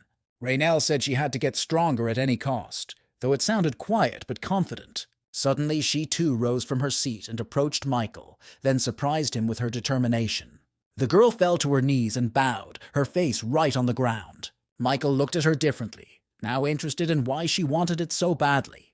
Raynell, meanwhile, continued to plead with him, saying that no one but him could help her with this. She was just bound to learn from him, so she was willing to do whatever he told her to do. Then Michael smiled involuntarily and thought that a little fun couldn't hurt. After a while, they were already standing on the makeshift training ground. The first step was a stand, but Mike immediately said the girl didn't need to be so serious. It was good that she was trying her best, but if she overdid it, she would become too conniving. She also lacked combat experience right now, so the girl needed to strengthen her mana network. Michael added that they would practice her aura a bit now, and turned Raynell around with her back to him. He then activated the Fire Dragon Eye skill and stimulated the girl's chakra points. Raynell thought he was showing her the path of mana, as if telling her to follow him. In essence, it was similar to her method, but there was one difference. Michael's way was more refined. To put it more accurately, he was gorgeous, but Raynell didn't understand how one could achieve such a thing. Michael, meanwhile, said that it was her personalized mana pathway that he had created based on her needs. He added that a girl should train her aura every day using this method. That was the end of their session, and soon he was sitting in his barracks again, deciding to check his awards. The guy pulled out a bag he had gotten from Batty. It held all the awards for helping Great Britain. He stuck his hand into the bag, which was actually much larger inside than it was outside, and pulled out the first item. However, he decided not to waste time and dumped all the contents he had received from the British Association on the ground. There were quite a few items, however. In Michael's eyes, it was just a bunch of useless trash. After all, he basically already had all sorts of effects and skills already. The last ones he synthesized were 3 high minus and rank 1+ skills. So it was time to use them. With that thought, he activated the Steel Absorption skill. Something akin to a mask formed on his head, which however was alive. Or rather, he could control it himself. The description said that absorbing the steel made his body stronger. It also boosted one random characteristic. Michael figured he'd see everything right away. He brought the first steel object from the bag up to his head, which was now wearing this mask, and then took a sharp bite on a piece of metal, which, to his surprise, broke through like a rusk. The system reported that he had absorbed the Steel Cloud Cane, and his mana increased by 1. The guy was even surprised, because the stats were increasing so fast it was a bit cheaterish. He decided to try again and absorb the heavenly steel stone this time. The result of this absorption was a 0.8% purification of his body's dirty ki. This was accompanied by a spit of blood, and Michael looked at her, not realizing what dirty ki was. However, in the next second, he suddenly noticed that his body felt lighter. Michael thought he was initially amazed at the look of the skill, but now he was glad he had acquired it. The guy could never have imagined that he would be so eager to dye objects. He had already absorbed 8 of them, but suddenly received a message that he could no longer do so. Turns out the mask had a recharge feature that only allowed you to absorb 8 items at a time. But compared to the speed of characterization gains, it couldn't even be called a disadvantage. Michael turned off the skill and the mask disappeared. Now he turned his attention to another curious object. His guy didn't absorb it, of course, because it was a sacred relic of the god of darkness. His black seal activated an offering effect that allowed him to summon items. Michael figured that if he put that seal on his arm, there was a chance it would stay after the 15th floor. It was a little scary to instill this in himself, but he decided to test it out and prepared to imprint his hand. He pressed the seal onto his hand, the system immediately reporting the activation of the effect. The object was absorbed by the mark on his hand, and Michael watched the seal slowly fade away. Suddenly, a bright beam of violet light illuminated his barracks, which made the guy squeeze his eyes shut. And then he saw a mark on his hand that was made in the shape of an animal that looked like a wolf. The system informed him that the tag would never disappear, and the next thing he knew, he was suddenly bombarded with messages from the admins. Michael was surprised to read them. They were all a little strange. The admins were not happy that the tower had gifted him with such an item. Michael thought the admins had been silent all this time, but started writing as soon as he used the seal. Some said there was still time to change his mind, and that increasingly surprised the guy. He even wondered if it was a useless item after all, judging by the admin's reactions. The tower was giving him something he shouldn't have, and it was making Michael quite tense. All of these messages explained exactly nothing, so Michael didn't understand what was going on. And then suddenly the system reported a leak, temporarily blocking admin messages. Admin Tower has warned administrators that if this happens again, they will be banned from viewing player Michael Nodforth's trials. Michael, meanwhile, thought that this relic mystery might be bigger than he realized. However, the guy's determined to find out everything once he uses her. With that thought, Michael activated the offering effect that spoke of sacrifice. Based on that, he could sacrifice any skill, talent, or treasure to the god of darkness. The guy didn't really like it, though. He didn't understand what the point of it was. After thinking about it for a bit, he still decided that he should have a good look at everything first. In this, he was aided by Bati's bag, from which he drew a new object. It was some new wizard's cane that he had decided to donate to a god. So Michael chose to donate the treasure, and the system asked him to leave the item in the right place. Michael did. He decided to donate the most useless item. Next, the system asked him to choose a god to whom he would donate the item. This surprised Michael greatly, for he thought that since the signet belonged to the god of darkness, he would be the one to whom the sacrifice was made. However, his surprise increased several more times when the system suddenly reported an error. She said there was no trace of God in his divinity, so the redirection process kicked in. Michael was recognized as the owner of his own divinity, so his own donation would be addressed to him. The guy couldn't check into that. After all, the rank 3+ item, Little Wizard's Staff, was his own victim. The system reported that he could also transform the item into divine power. Michael looked at all of this with his eyes wide open. He didn't realize what was even happening right now. It was a bit confusing, however, one thing he realized for sure. Now he could increase his divine power by himself. However, there was a slight nuance. He didn't know how to use this power. Though as new myths are obtained, so too will the uses of divinity be found. And while he could only hoard it, with that thought Michael moved on to another relic. That would be the Veil of the Night the guy decided to save for later. He also thought that the tower would not have given him these items for nothing, so the time to use them would still surely come. But for now, a battle awaited him. They won a few battles and allied mercenaries with priests became more confident. However, everyone but him was taking quite a big risk every time they entered the battlefield. Because Michael wasn't thinking about keeping his life, he was fixated on something else. It was his height, and the guy figured at this rate the ordeal would go smoothly. But his attention was suddenly drawn to the people who suddenly pointed to the sky, which had turned red. It turned out to be a very real portal that drew the gazes of all the participants in the battle. Michael was also surprised at this appearance during the battle, for it could only mean one thing. Someone is about to appear from this portal. Steam suddenly had a strange feeling, and then it was replaced by horror, and he thought this can't be happening. But that seemed to be it. The system reported the activation of the divine punishment will. In the next instant, a huge table of powerful laser energy rained down directly on the people. It was extremely dangerous, and Michael realized that the gods had now intervened in their battle. He extended his arm, preparing to use a counterattack shield when the pillar reached him as well. Michael made the shield as huge as possible so that it could cover as much area as possible. However, it was also much harder to contain him like this. Soon the attack hit the shield, and then it stopped. A small puff of smoke coming from the sky, indicating a reload. Michael was the only one left unharmed. Thanks to the healing effect, he was able to heal all of his wounds. And there were quite a few, for the attack was strong, and he wondered who it could be. Meanwhile, the people he saved were amazed that they managed to survive it. But some fell to the ground from lack of strength to fight anymore. Michael didn't like that. And then suddenly a guy from the sky who had wings like Kyrane appeared. He turned to the men of the God of Darkness, saying that he had good news for them. The people, meanwhile, thought the guy was a real angel of their god, except it wasn't really like that. For he added that the merciful God of War had decided to use divine retribution on them specifically. Michael thought he'd felt a similar feeling before. Now it was happening again. They were taken by surprise, and what could men do against the power of a god? The system reported that the God of War used divine power to partially condescend. During indulgence, a god cannot fully control his myths and will. God has condescended into Apostle Jerhanavia, who cannot utilize all the divine power. The difficulty of Michael's 15th floor challenge increased dramatically, and he thought, here they go again.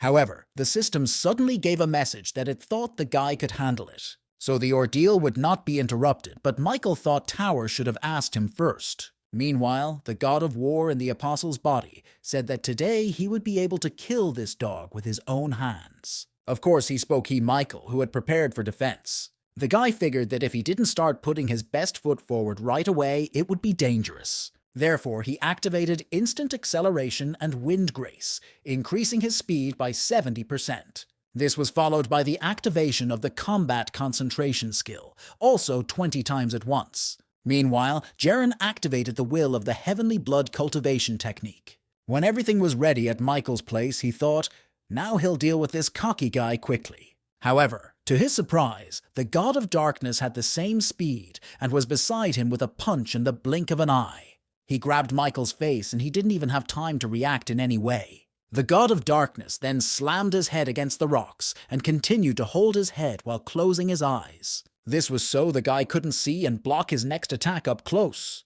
It was going to be decisive, especially given Michael's condition. The guy spit up blood. The attack had damaged his internal organs and her power was staggering. He suddenly thought that the opponent was, for the first time in all his battles, the strongest. Because the system suddenly reported that he had died, and it was a bit of a weird feeling. It was as if he was floating in the air, unconscious, but he could feel his body being destroyed. Michael slowly opened his eyes. He thought it was all just a dream. However, he did die at the hand of the descended god of battle. His stomach was pierced. Memories of all the trials he had faced in the tower flashed before his eyes. There really is a lot that has happened in that time. And up until now, he had handled everything well on his own. However, now was different. All the fateful meetings and connections he had made with people were now meaningless. For him, everything will come crashing down in the here and now, because unfortunately, both wins and losses are part of life. That's how it ended. The wound on his stomach was too deep for him to continue fighting. The guy was slowly dying and thought that the only thing left to do was to accept the fact of his death. Probably because he had already decided everything for himself. Even this darkness seemed cozy. Suddenly he felt as if someone was approaching him from behind, and it made Michael turn around. This was some girl who wanted to hug him, but he wouldn't let her. However, the girl said that he had nothing to worry about since she was not his enemy. Michael then asked who she was, and the girl smiled lightly, saying it was a little funny. After all, although the situation had been recreated by the system, it was a bit unfortunate that he didn't recognize the one he had entered this war for. Michael then asked if she was the God of Darkness on whose side they fought. The girl responded positively and complimented him for being so quick-witted. She wanted to pet him, but Michael again wouldn't allow it. He stopped her hand. The guy told the girl not to touch him, and the girl suddenly agreed to that too. She replied that it wasn't time yet, but that he would soon figure it out for himself, that she wasn't his enemy. And now that Tower had made a mess, the girl suggested moving on. She added that the guy should humor her properly since she had lent him her power. Suddenly, Michael felt the wound in his stomach begin to heal, and the girl continued. She said that from the moment he opens his eyes, everything around him will change. At first, Michael only realized that she had helped him heal his injury. Suddenly, a sword appeared in front of him, which he gripped tightly, and the god of darkness smiled as she looked at him. She allowed him to utilize the blessing of apostleship that had been bestowed upon him. Michael still lay motionless, but the god of war realized that he was still alive. The price a man deserves for daring to defy the position of God was death. The people who saw this cried out that they were now doomed. This caught Jaren's attention, and he glanced in their direction.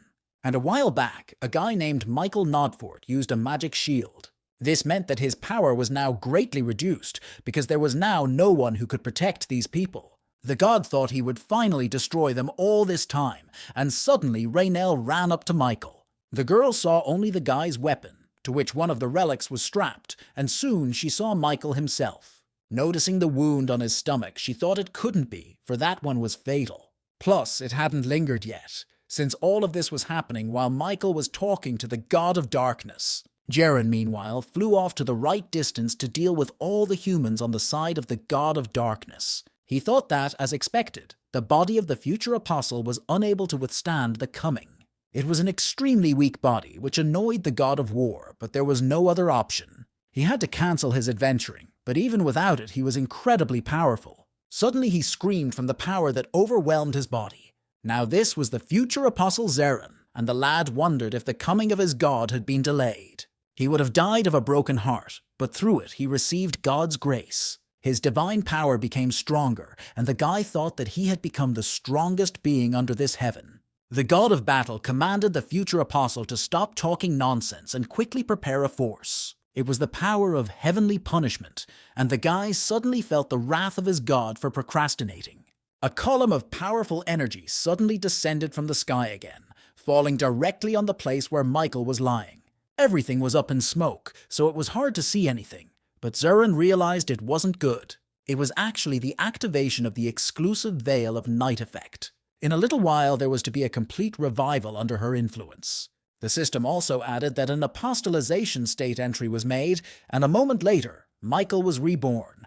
The qualities of the god of death manifested more strongly, loudly announcing his presence, and challenger Michael Nodforth recognized as quasi-divine for the duration of his tenure as an apostle. He had 3 key divine words: death, darkness, and immortality. This greatly surprised Zeren, who realized that the coming of the god of darkness had now occurred. However, there were no apostles on her side, and that didn't please the guy. He pounced on Michael. The guy screamed that he would rip him to shreds and pointed a huge trident at him.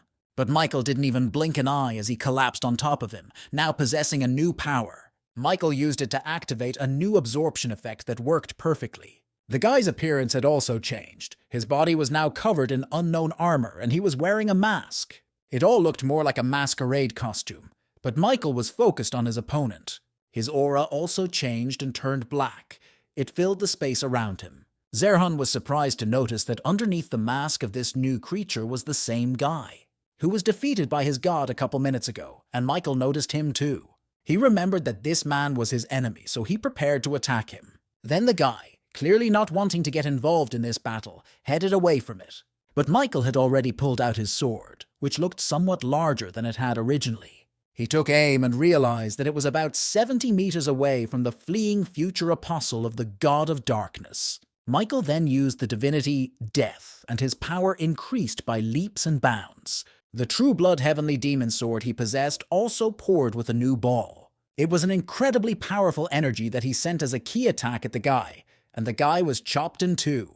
Zerhan couldn't even scream. He was only greatly surprised that he had been hit from such a distance. Michael thought that this attack was better than the clumsy key used by Akutagawa. The guy activated a more powerful effect, the Serene Mind power. Now the condition had stabilized a bit. But the problem was the coming of the god of battle. Looking at the body of the future apostle cut in half, Michael thought there was nothing more to worry about.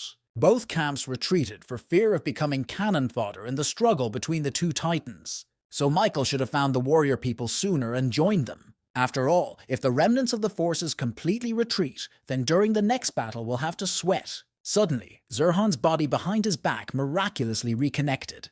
The battle god said that even though the guy was recreated, he was his future apostle, so he shouldn't have been killed. At least now he and Michael could fight in earnest and finally decide who was stronger. The god of battle re-entered the body of his future apostle and shouted that he would grant Michael death from now on.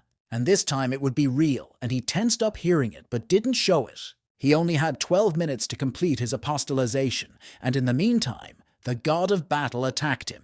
He used powerful spikes that he aimed at the guy, and the guy prepared to defend himself. Michael thought that earlier he had been killed by a single spear, but now there were several at once. He activated the indomitable will and battle-hardened warrior skill. As a result, his stats increased by as much as 118 and even activated a special buff. It increased stats by an additional 18 units, and now Michael felt incredibly strong.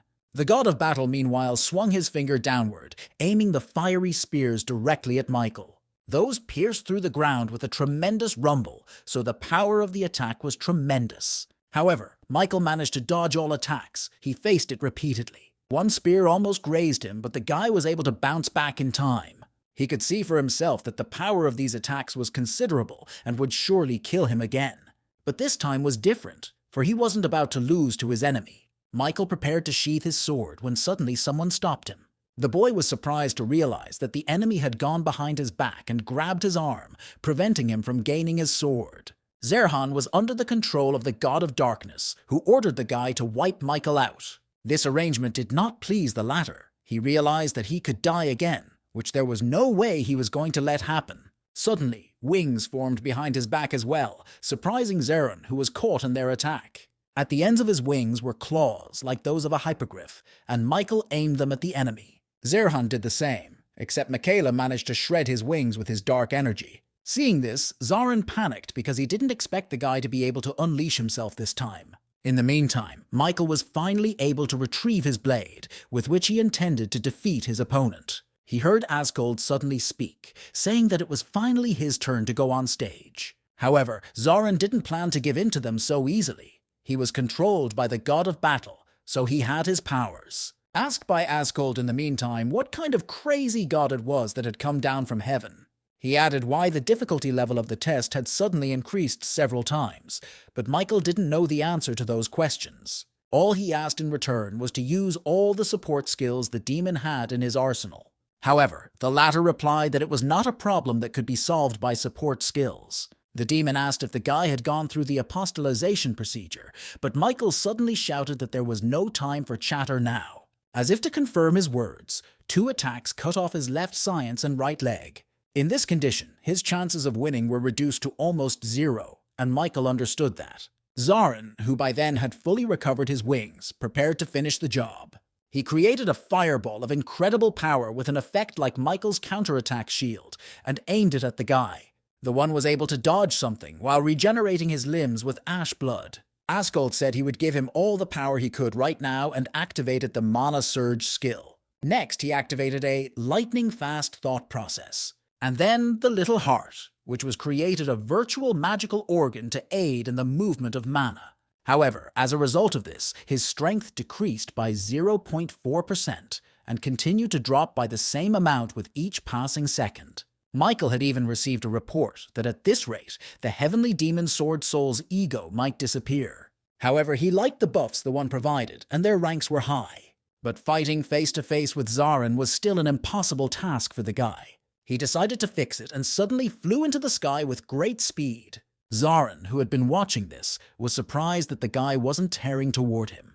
He noticed that the guy was using his head, however, for that way he would be able to buy some time. Meanwhile, Michael had flown quite a distance away and asked the demon to tell him everything he knew about deities. Thoth said the guy should give him time to think about it, but soon replied. However, his words were incomprehensible, and he was just sifting out methods that wouldn't work, he thought. While he was doing that, the future apostle of the god of battle approached them again, who was already targeting Michael with an attack. He said that he seemed to have decided to go for the ploy, but it wouldn't work. Zarin added that this time he would tear him into tiny pieces so that he would be unable to recover. Michael told Asgold that if he didn't tell him some method right now, he would lose and die. And the man replied that he had only come to the conclusion that there was no way the current Michael would defeat this monster. He should have used the power of God, for though with limitations, in his state of apostleship he could do so. The demon said he would signal the guy at the right moment, but for now he needed to take the enemy by surprise. Asgold added that Michael would only get one single chance. After all, there is only more than 1 minute to go before the end of his apostolization. Suddenly he felt a new strength fill his body, and with it came lightness. He had never felt this before, and even though his opponent had already gone behind his back, the guy didn't even flinch. He suddenly looked directly at him, making it clear he was watching his every move, and then swept near him with unexpectedly fast speed, attacking Zarin's sphere. But the man only laughed, asking if the guy thought he could hit him with such trivial swordsmanship. But Michael had everything going according to plan. He activated the sea-splitting white sword technique. Suddenly, a tremendous energy clustered around his blade, which he brought only slightly closer to Zarin's face. That one was clearly not ready for it and couldn't react in time. So the attack was successful and unexpected, just as Asgold said it would be. Now all that was left was to finish off the enemy with divine power. But suddenly Michael froze with surprise, for it turned out that it wasn't enough. Zarin screamed again, activating his new attack to kill him. He said Michael's skills and techniques were satisfyingly entertaining. However, it wasn't enough to overpower him, at which point Asgold told the guy to get ready. Zarin attacked, and Michael noticed that the speed of his attacks increased even more. He dodged each one at the last second, but he didn't back down. All he had to do was wait for the moment his opponent opened up. But the one didn't seem to be planning to stop. On the contrary, he added to the intensity. Then Michael decided that if not now, then never, and put his swords forward. Space itself had grabbed his swords, and now he could control it, fending off their attacks. It was the idea of the 7 white sword techniques that he had copied after only seeing it once. But Zarin asked if the man really thought he would set himself up for a hit so easily. Michael, on the other hand, thought he could break free of his grip by balancing the position with his white sword. He wanted to use the white sword creating void, but suddenly Asgold told him not to. The demon asked to trust him, saying that the guy should have taken the hit of the enemy's attack. All he had to do was just stand still. A moment later the attack reached him, and Michael realized he had to hold the blow. This, however, was quite difficult to do, for the enemy used all his power. Zarin asked with a sneer, did he really hope to block that with his power? He approached the guy, thinking he could kill him permanently, and suddenly Asgold signaled. When the attack was right near Michael's eyes, he used his divinity. It was exactly what the demon had advised him to do, but so far it had had no effect. Though Zarin's attack pierced the lad's eye, the future apostle was greatly surprised. He saw that Michael had activated his divinity, and with it, his deathlock. Asgold, meanwhile, explained that it wasn't to stop the blood key. It was only necessary for the enemy to weaken their defenses. As it happened, it was now Michael's turn to attack. With his Bloodseeker skill, he bound Zarin's body, forming it into a bloody ball. He puffed up more and more, and the future apostle realized he couldn't move. However, this effect wouldn't last long, so Michael had to destroy the enemy. Because of becoming an apostle, divine power was consumed at an insane rate. Michael realized that this was only enough for him to use divinity one more time. This time he used one of his keywords, namely death, and then swung his sword, imbued with imminent death, towards Zarin. The attack went straight at the future apostle, who could not dodge in any way. Asgold added that now was just the right moment for total annihilation. Michael realized it himself. He pounced on his opponent, who could only move a finger. In the next second, the bloody ball of blood burst with Zarin, and he flew a short distance away.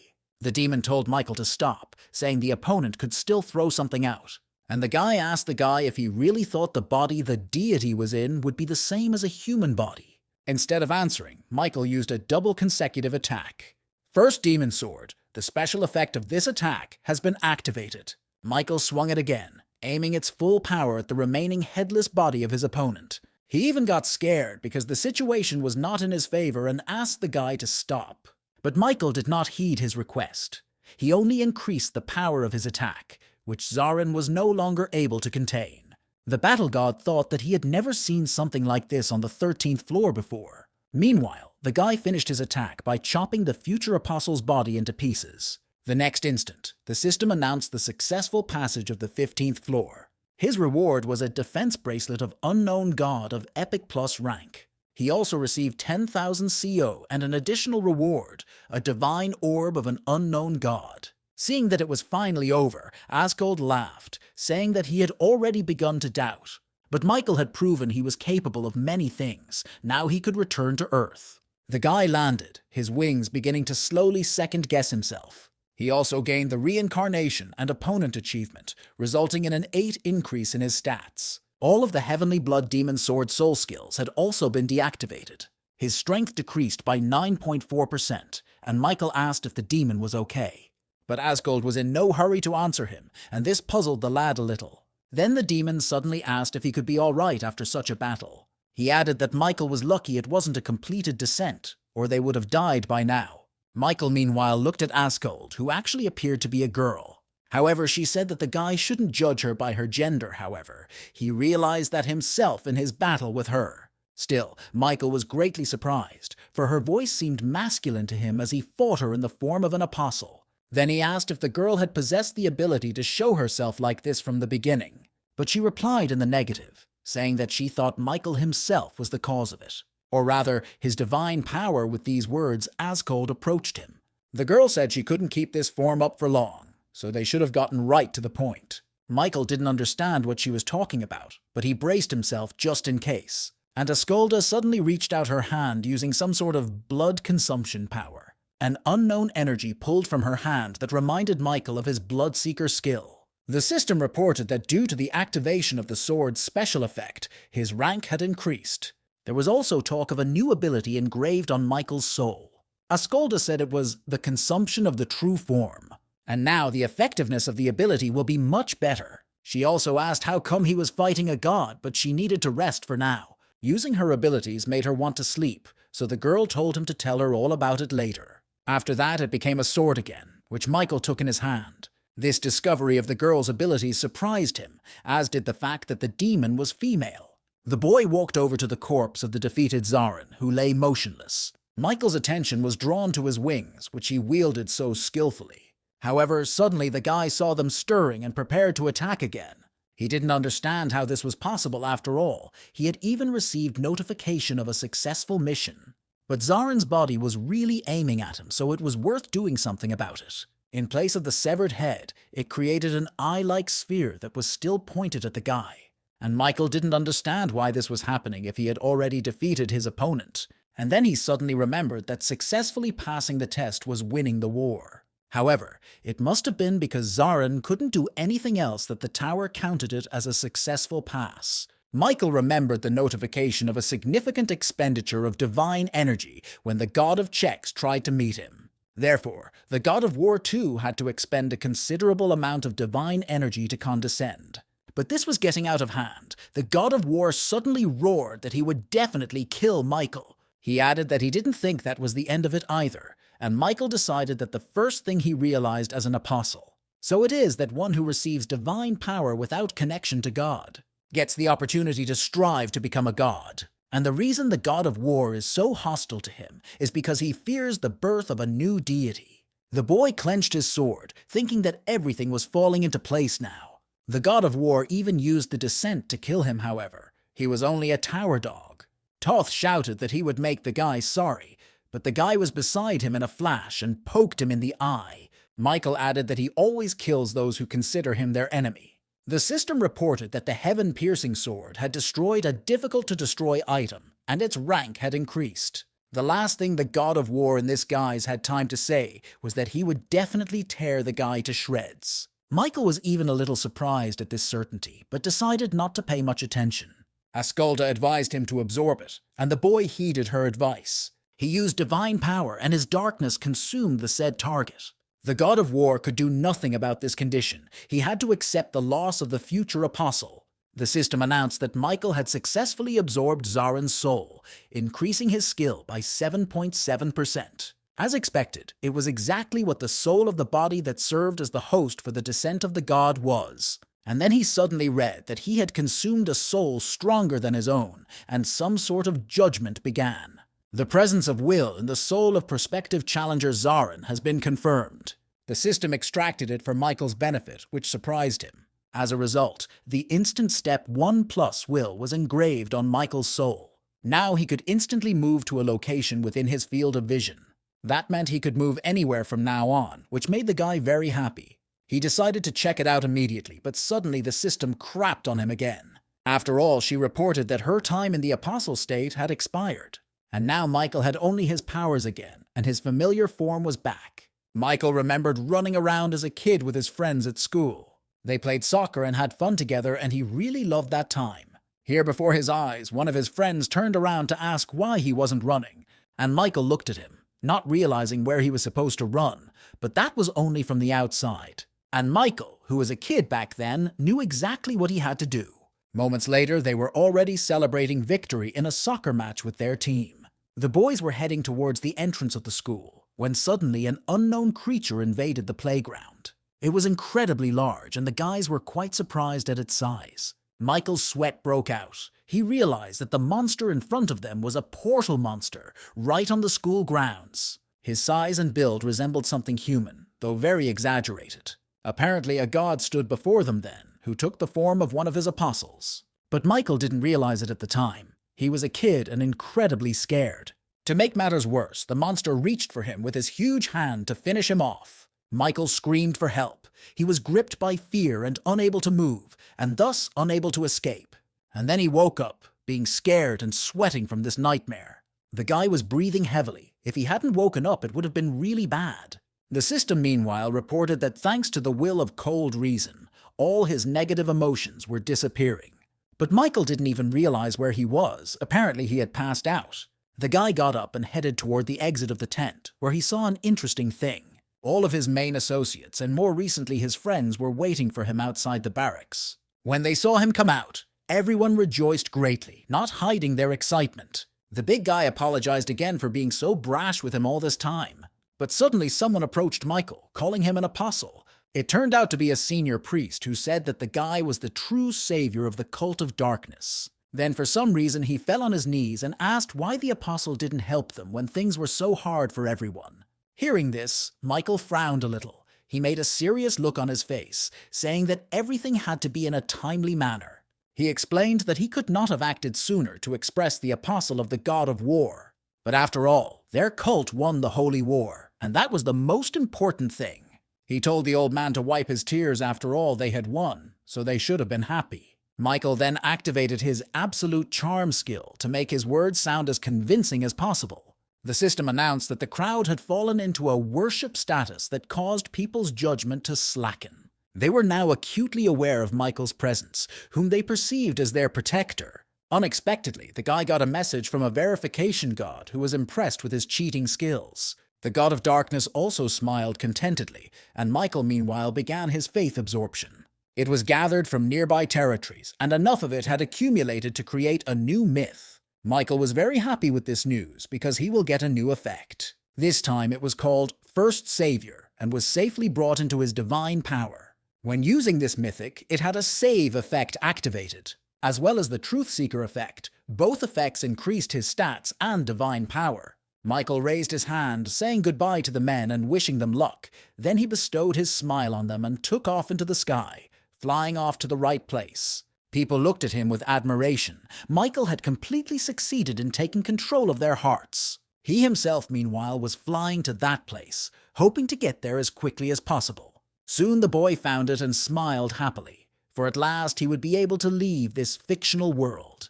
There was a portal in front of him, which he approached to return to the waiting room. Michael landed somewhat awkwardly, thinking that the first thing he should do was rest. He also noticed that he'd never been through floors for so long before, and at this rate, he might as well have gotten attached to all those people in their tower-created world. Soon he entered the portal and returned to the waiting room, and the receptionist began to congratulate him. Two of them, namely the White Crane Sword and the Steel Blood Lord, had invited him into their domain. Michael apologized for making them worry, saying, however, that he would stop by another time. He thought of the divine power that used to simply accumulate in his heart. It could have been used and spent on myths and wills, but much has changed. Through apostolization, Michael was a pseudo-god and could use divinity directly. And he also remembered that one had gotten darker for some reason and realized that the description said something about the god of death. The guy concentrated divinity in his hand and aimed for the floor. He then punched and punched through the tiles in the waiting room, which, however, was a frequent occurrence. Michael was greatly surprised at the effect, for the walls of the waiting room that usually recovered in seconds now did not regenerate in any way at all, or rather, did it much slower. It was quite unexpected and surprising, so Michael decided that it spoke to the power of his strength as well. He then moved on to the 15th floor's rewards. The first was the defense bracelet of an unknown god. He also received a divine orb of an unknown god. Both items were worthwhile. Plus, they had to be pretty strong since they had an epic minus rank. Michael absorbed Zaren's soul and increased his stats by an average of 7 points, as well as one of the apostle's skills, the rank one, Lament of the Strong.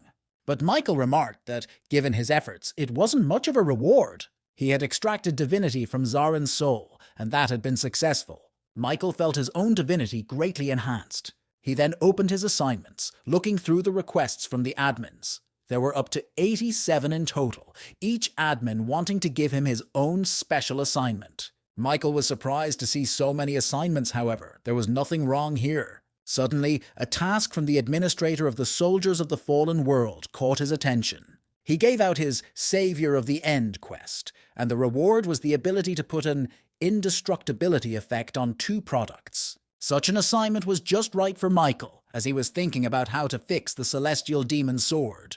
The EEG of the soul had gotten him pretty stressed out, so the guy didn't hesitate to accept the assignment. The system reported the replacement of the 16th floor test with an End Savior task. It was also said that only a few administrators would be able to supervise him. The test began, and its theme was simply, Warrior was given 48 days to complete. The condition for successful passage was to make a choice he would not regret. It was a bit odd wording, but Michael figured he'd find out all about it later. Suddenly he found himself on a bed somewhere in the room and noticed that his body was unbearably sore. His gear was limited, and some items were moved to inventory. It was also said that the guy's strength exceeded the test limit, so all of his stats were set to 50. Michael got out of bed and realized he didn't feel well. It felt like he was sick. Suddenly a gag reflex formed, and the guy covered his mouth with his hand to keep from spewing it all out. He hurried out of the room he was in. For some reason it reminded him of a fighter's barracks again. Meanwhile, some girl came up to him saying he was finally awake. Michael turned around and wanted to ask what was going on, but he couldn't finish. He suddenly had the urge to vomit again, and this time the guy couldn't hold back. The girl who came to him told him not to overdo it, and she would call the others in the meantime. She added that they would be here soon, and suddenly turned to Michael, calling him Neil. He didn't understand at first why she suddenly said that name, but when he looked at his reflection, he understood. After all, it was different, and the system reported that the admin hero of the ruined world was looking at it closely. Michael thought that in this ordeal he had become a character named Neil, which he now saw in the reflection of the water. And his physical condition left a lot to be desired. The main item, the True Blood Heavenly Demon Sword, and the entire armor were sealed. And although the pain was making itself felt, the guy thought it was better to play the role of Neil properly to begin with. Luckily, he still had the items he had bought on him just in case. Among them was the eye patch of detection. Also, handmade explorer gloves that helped me adapt to unfamiliar situations. Suddenly he saw people in front of him who were all glad he had finally opened his eyes. It turns out he was an apostle chosen by the goddess, and his return was also called a miracle. Suddenly the blindfold reported several enemies approaching the ne'er-do-well. This was very useful information. Michael began to look around, and then he simply activated the exclusive auto-detect effect. According to him, enemies caught in sight were surrounded by a red halo. The guy realized with great surprise that it was working out. All these comrades were his enemies. Now he understood why the quest settings are geared toward psychological difficulties. For starters, he reasoned, something strange must not have happened in the tent. By then they had moved exactly there, and Michael thought his skills were still working. An old man with green hair looked at him questioningly, asking if he had lost his memory. Then Michael decided to answer in the affirmative, saying that he couldn't even remember who he was. The girl who saw it first said the aftermath was worse than she thought. However, she said they didn't have time, so she would explain it briefly. The girl said that Neil was the troop's only apostle of the Dragon God Church. They set out together to defeat the Demon King, with the guy getting seriously hurt in the battle with the Great Evil. That's why he lost his memory. Besides, the Demon King serves the Demon God. And together, they plan to bring the incarnation of the Demon God into this world. And if that were to happen, their world would come to an end. To summarize, Michael realized that in this world, only a KO warrior under the protection of a god can kill a Demon King. Because of this, people had to force him, who had been riddled with battle, to join the campaign. And he, a warrior, will have to face all kinds of enemies until he gets to the Demon King. In the meantime, he needed to recover his skills as soon as possible. The rest the girl offered to discuss on the way. They were already on their way to the Demon Realm. There were 3 people in total, not counting the guy. One guy, a blonde guy, asked if Neil really didn't remember anything. He wondered if the man didn't even remember his name, but of course Michael didn't know it. The guy then introduced himself, saying his name was Alan Nix. He added for Michael to stop using that kind of speech already. She was a little too respectful, and Michael realized that his character didn't talk like that. Michael turned to the old man then, and the man introduced himself as Jack, saying that titles didn't matter much to an old magician like him anymore. Alan has noticed that even when the world is on the brink of destruction, the belly clock is in full swing. He offered to do a little hunting for some game while they drove. After all, they have lost all their food, so if they don't hunt, they have nothing to eat. The guys stopped, saying they'd get something edible and Michael could rest for now. In a little while, they were already roasting the killed game, and it was getting dark outside. For now, they were sitting without the guy, and Jack said that Neil was so KO wrecked that he couldn't act as a rescue warrior. However, they weren't wrong. Even though it was mean, it was the only way to save this world. Acting in moderation so the guy wouldn't die, Alan offered to take him to him. Everyone agreed with the decision, prizing the fact that Michael was just a tool to save the world. However, they didn't even realize that he had been watching them the whole time. He suddenly thought about just finishing them all off here and now, but held back. The boy shook his head, pushing those thoughts away, and thought about what he should do. After all, you should not have forgotten that you need to fulfill certain conditions to pass this quest. And if he acts in a hurry and something goes wrong, it could complicate the situation. After that, the comrades continued to go out hunting whenever they had the opportunity. This allowed Michael to have some free time, which he used for personal purposes. He ran from where they had stopped and came to a halt in a spacious clearing. The guy thought it was the perfect place to practice, when suddenly he heard someone growling. Some kind of monster suddenly appeared behind him, and Michael thought he had wandered too deep into the forest. In a moment, he had disposed of the monster and was sitting on it, contemplating what to do next. He decided to start with a snack and cut off a straight, raw piece of the monster, which tasted like chicken meat. Currently, his body had no problems with physical activity, and even if he didn't eat or sleep. Eating rat meat for days was a tough task for him, and his comrades also banged pots at night. It seemed like normal childish antics to him, but for now he was able to tolerate them. However, Michael thought it was time to slowly retake the initiative. He activated the Ash Blood skill and improved his body condition in an instant. Because of this, he had made a full recovery, but this was unknown to anyone but himself. When he returned, his companions were already seated near the carriage, and he had to explain that he had been away for a short time. Michael noticed that the hunt ended earlier than usual today. The girl from his team, meanwhile, rose from her seat. She said he wasn't feeling well, so he might have difficulty acting on his own. But Michael replied that he thought the girl was just annoyed that he was out of her control. He added that he'd been in bed for days and was bored, and Jack suddenly stopped him. The old man could see that he had completely healed his body and asked how he had managed it. Michael replied that he was just on vacation for a few days, but added that it was fun. After all, the old man had said he was not a mage specializing in healing. Yet somehow he was able to recognize at a glance the changes that had taken place to his body. Jack didn't know what to answer, so Alain came to his aid, telling him that they needed to hit the road. A moment later, they were once again traveling to the demonic realm. They didn't have much time left. Jack hesitantly asked the guy if it was possible that his memories had come back. But the man replied that his memory was still not recovered. He was about to add one more thing when suddenly their carriage bounced on the road. It was because the horse that was carrying her refused to go any further. So the boys got out of the carriage and looked at the place where they had arrived. The system reported that they had been exposed to an environment filled with demonic energy, and the longer they were exposed to it, the more spiritually drained they became. The girl, whose name was Isabella, said that henceforth they could not travel in a carriage. That meant they couldn't take care of Michael anymore either, but he suddenly answered in the negative. He said he, on the contrary, was more comfortable with that option. In the demonic dimension, the key of demons drove people crazy. There were countless monsters here that could single-handedly wipe out hundreds of people. And even warriors who had passed through all kinds of hardships said that no one could survive in the demonic dimension unless they were willing to die. Michael and his team stood in front of the dimension exit, all looking surprised. Even Michael himself admitted that he got goosebumps from the place. And Alain was shocked that he didn't even remember that. Apparently his memory was completely lost. He was suddenly approached by Jack, who pulled out a strange object from somewhere. It turned out to be a sword, and the old man said it was a weapon the lad held dearer than life. It was called a holy sword, and Michael immediately felt its power.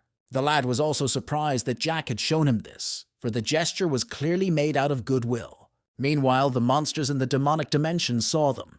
They prepared to attack the humans as soon as they entered their territory. All the while, the owner of this quest was watching. The administrator of the Soldier of the Fallen World thought he could handle it since it had been so long. He could no longer bear the bitter memories of that time, for then he was weaker than ever and needed the help of his comrades. However, what they had done to him did not settle in his mind even to this day. The administrator remembered this battle well, for it was because of him that he had lost his life. But now it was a quest test for Michael, who saw no obstacles in front of him. He did not depend on the support of his comrades and was the first to rush into battle. This forced Neil to just watch him, not interfering with the guy going through his test. Thoth activated the exclusive effect of his homemade gloves, and now his mind was protected. Due to the large amount of demonic ki, his mana was also increased by 2. It was remarked by his companions that though he had lost his memory, he remained just as impatient. However, they thought it would be difficult for him to fight these monsters alone, and Alain offered a solution. They just pretend to help and exhaust him like he said they would. It had to be done to make the guy feel desperate, but so far Michael was only toppling his enemies. His comrades had to admit that the one was incredibly strong, and it surprised them. In fact, at this time in his past life, the real Neil wasn't actually that strong. He used his sword's ability, Sacred Light. A sphere of powerful and light energy formed at the tip of his blade, which he directed at the monsters. Those were unprepared for such a thing, and the attack was successful, flying a little ways away. There she met an obstacle in the form of the first monster she encountered. And then there was a huge explosion that severely damaged the monsters' bodies. He did so much damage to them that it made them swim. Michael realized that this blade was indeed incredibly strong. He might even have gotten some unexpected abilities. His comrades were discussing one night that he had forgotten who they were and must have lost some of his combat experience. So they had no other choice. They had to end everything during this battle. However, things looked completely different now, and Alain and Isabella didn't understand what was going on.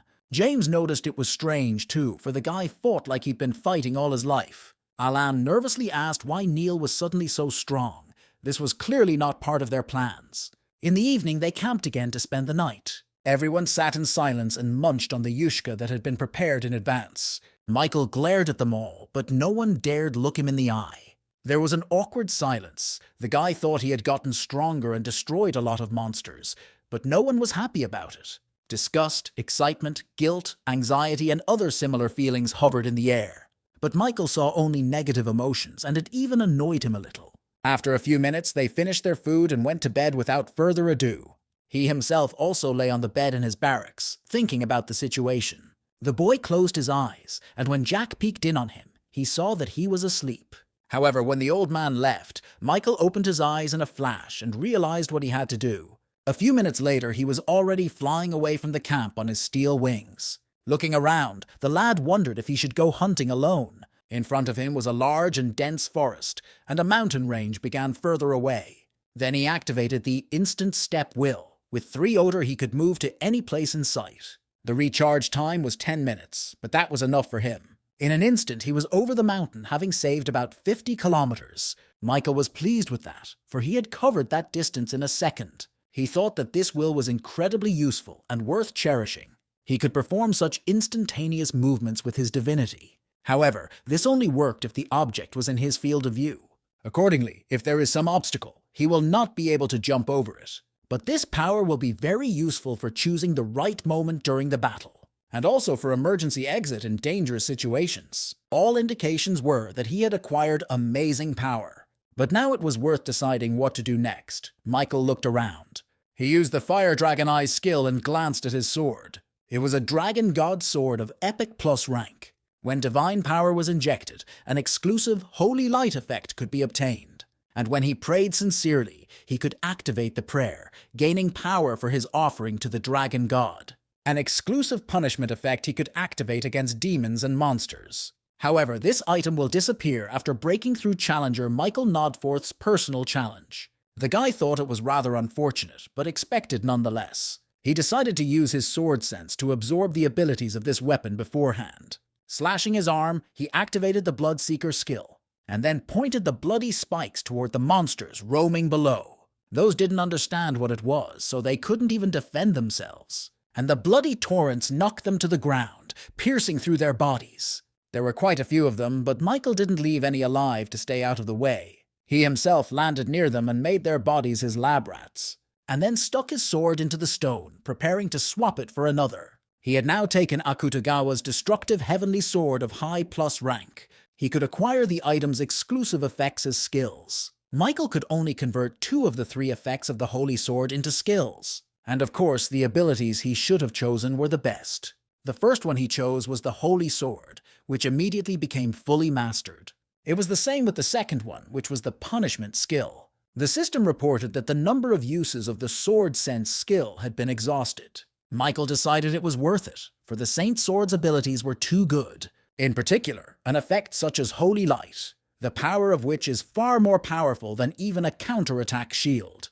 And most importantly, like the shield, it can be used immediately. The guy activated the skill. Now having absorbed the effect as a skill, he could use it without a sword. It was easy enough to just put his hand out and concentrate, which he did. However, at the last second, he suddenly noticed that something had gone wrong. There was a large explosion, which however was directed in the wrong direction. Michael had to use the Bloodseeker skill to heal his injury, because he had the entire lesson to himself. He didn't understand why he couldn't control the direction of this sword's attack. And the monsters that surrounded him started laughing with him, which Michael really didn't like. He pointed the blade at them and once more used the Holy Light. This time it was more successful, and the monsters succumbed to the incredible power. The guy didn't understand why, when he used the Holy Sword, everything worked properly. And then a crazy idea suddenly came to him. He wondered what would happen if he exercised control with something other than mana. And through divine power, with this thought, he once again prepared for the attack. This time he gave direction with divine power. As expected, that was the answer. The attack worked perfectly. She zeroed in on the monsters that stood exactly in front of her as test subjects. The power of this attack was incredible too. Michael liked that he understood how it worked. He was now able to control this skill more freely. One time Michael even decided to use it to its full potential. Alan, who in the meantime had gone to take a leak, didn't expect to hear something like that. First there was a small sound somewhere in the direction of the mountains, and the guy turned around. And then the sky was illuminated by a bright light from an explosion that occurred in the area of the mountains. Alain was greatly surprised at what he saw. It even made him tense up. Michael, meanwhile, was delighted with the effectiveness of his attacks. She was a roofie, and of course he was sorry to part with that sword after the ordeal was over. He received the achievement Warrior Successor and the special power Dragon Transformation. It has now been restricted from receiving it due to a special test penalty. Michael, who had not heard of this power, was surprised that it was so powerful. The system then announced that the Dragon God had sensed his substantial presence. He was very much impressed by his exploits and watched the lad with interest. Unexpectedly, he offered him the position of apostle, but Michael declined. However, the Dragon God didn't seem to take no for an answer. He offered him the position again and again. Soon Michael realized he had an annoying temper and wouldn't let up. The next day, he prepared with his companions to continue the journey. They were just about to have breakfast, and Michael had time to think things over well. If you looked back at the history of the 16th floor, the Dragon God was the one who protected this world. To be honest, he personally didn't have the best impression on him. After all, he had been threatened by a deity before, an entity that abandoned even the warrior who tried to save this world. A subject that had never once given a warrior proper power was clearly not to Michael's liking. So to avoid being noticed, he didn't use the prayer effect. The moment when the dragon god annoyingly offered him the position of apostle, God then asked why such an insignificant being was refusing to serve him as an apostle. He added that one day the lad would realize his greatness and become his apostle. The other gods seemed to support Michael, with the god of verification and darkness on his side. Then the dragon god concealed his presence, asking Michael to give his proposal one last thought. The steel-blooded lord praised the boy for his unwavering faith, and the white crane sword was proud and admired his willpower. The warrior of the ruined world administrator thought his choice was interesting. He kept watching the guy the whole time. In some ways, he and he were even similar. And while Michael was thinking about what he should do next, Alan recounted his experience yesterday. He said he saw a beam of light shining from a distant mountain, but Michael said he must have imagined it. Jack then said it would be more accurate to think of it as a natural phenomenon created by demonic energy. Isabella agreed, saying that she saw no other normal explanation here. Soon they faced the monsters again, which again were taken on by Michael alone. He did it because he could try out different abilities, including the new Lifesaver mythic he activated and his stats increased. However, immediately he received a message about the special test penalty and all stats decreased again.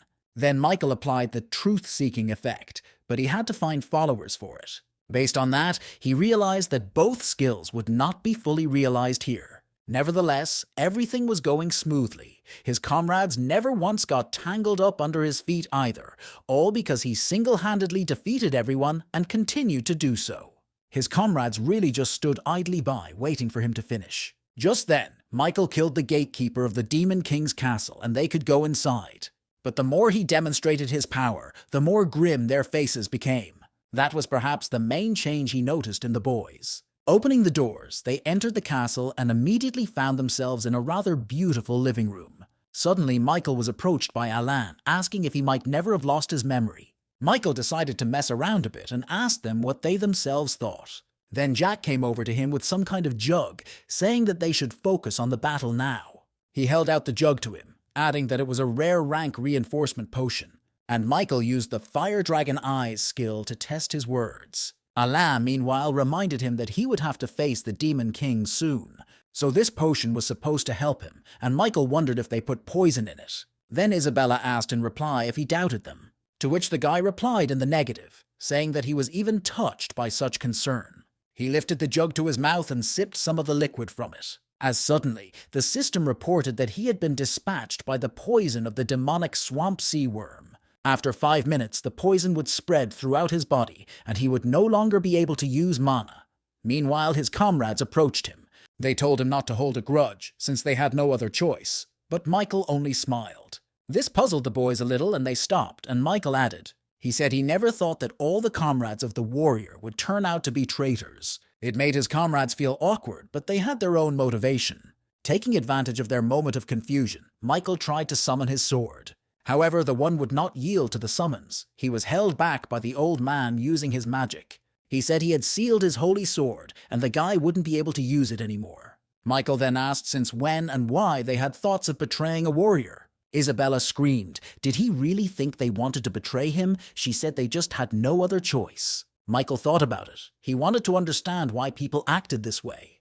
But such an explanation seemed incomplete to him, and suddenly it all came together when he heard someone's new voice. He said it was foolish to ask his comrades about it, for nothing would change anymore. They are just faithfully fulfilling the contract they made with him, the Demon King said so. Michael asked if he was the one behind it all to begin with, and he smiled wickedly. The king added that they had seen each other once before, when Michael had defeated a great evil. Then Michael realized that it was about the warrior who was the master of this ordeal, and this demon came close to his companions when he lost consciousness during a battle with a great evil.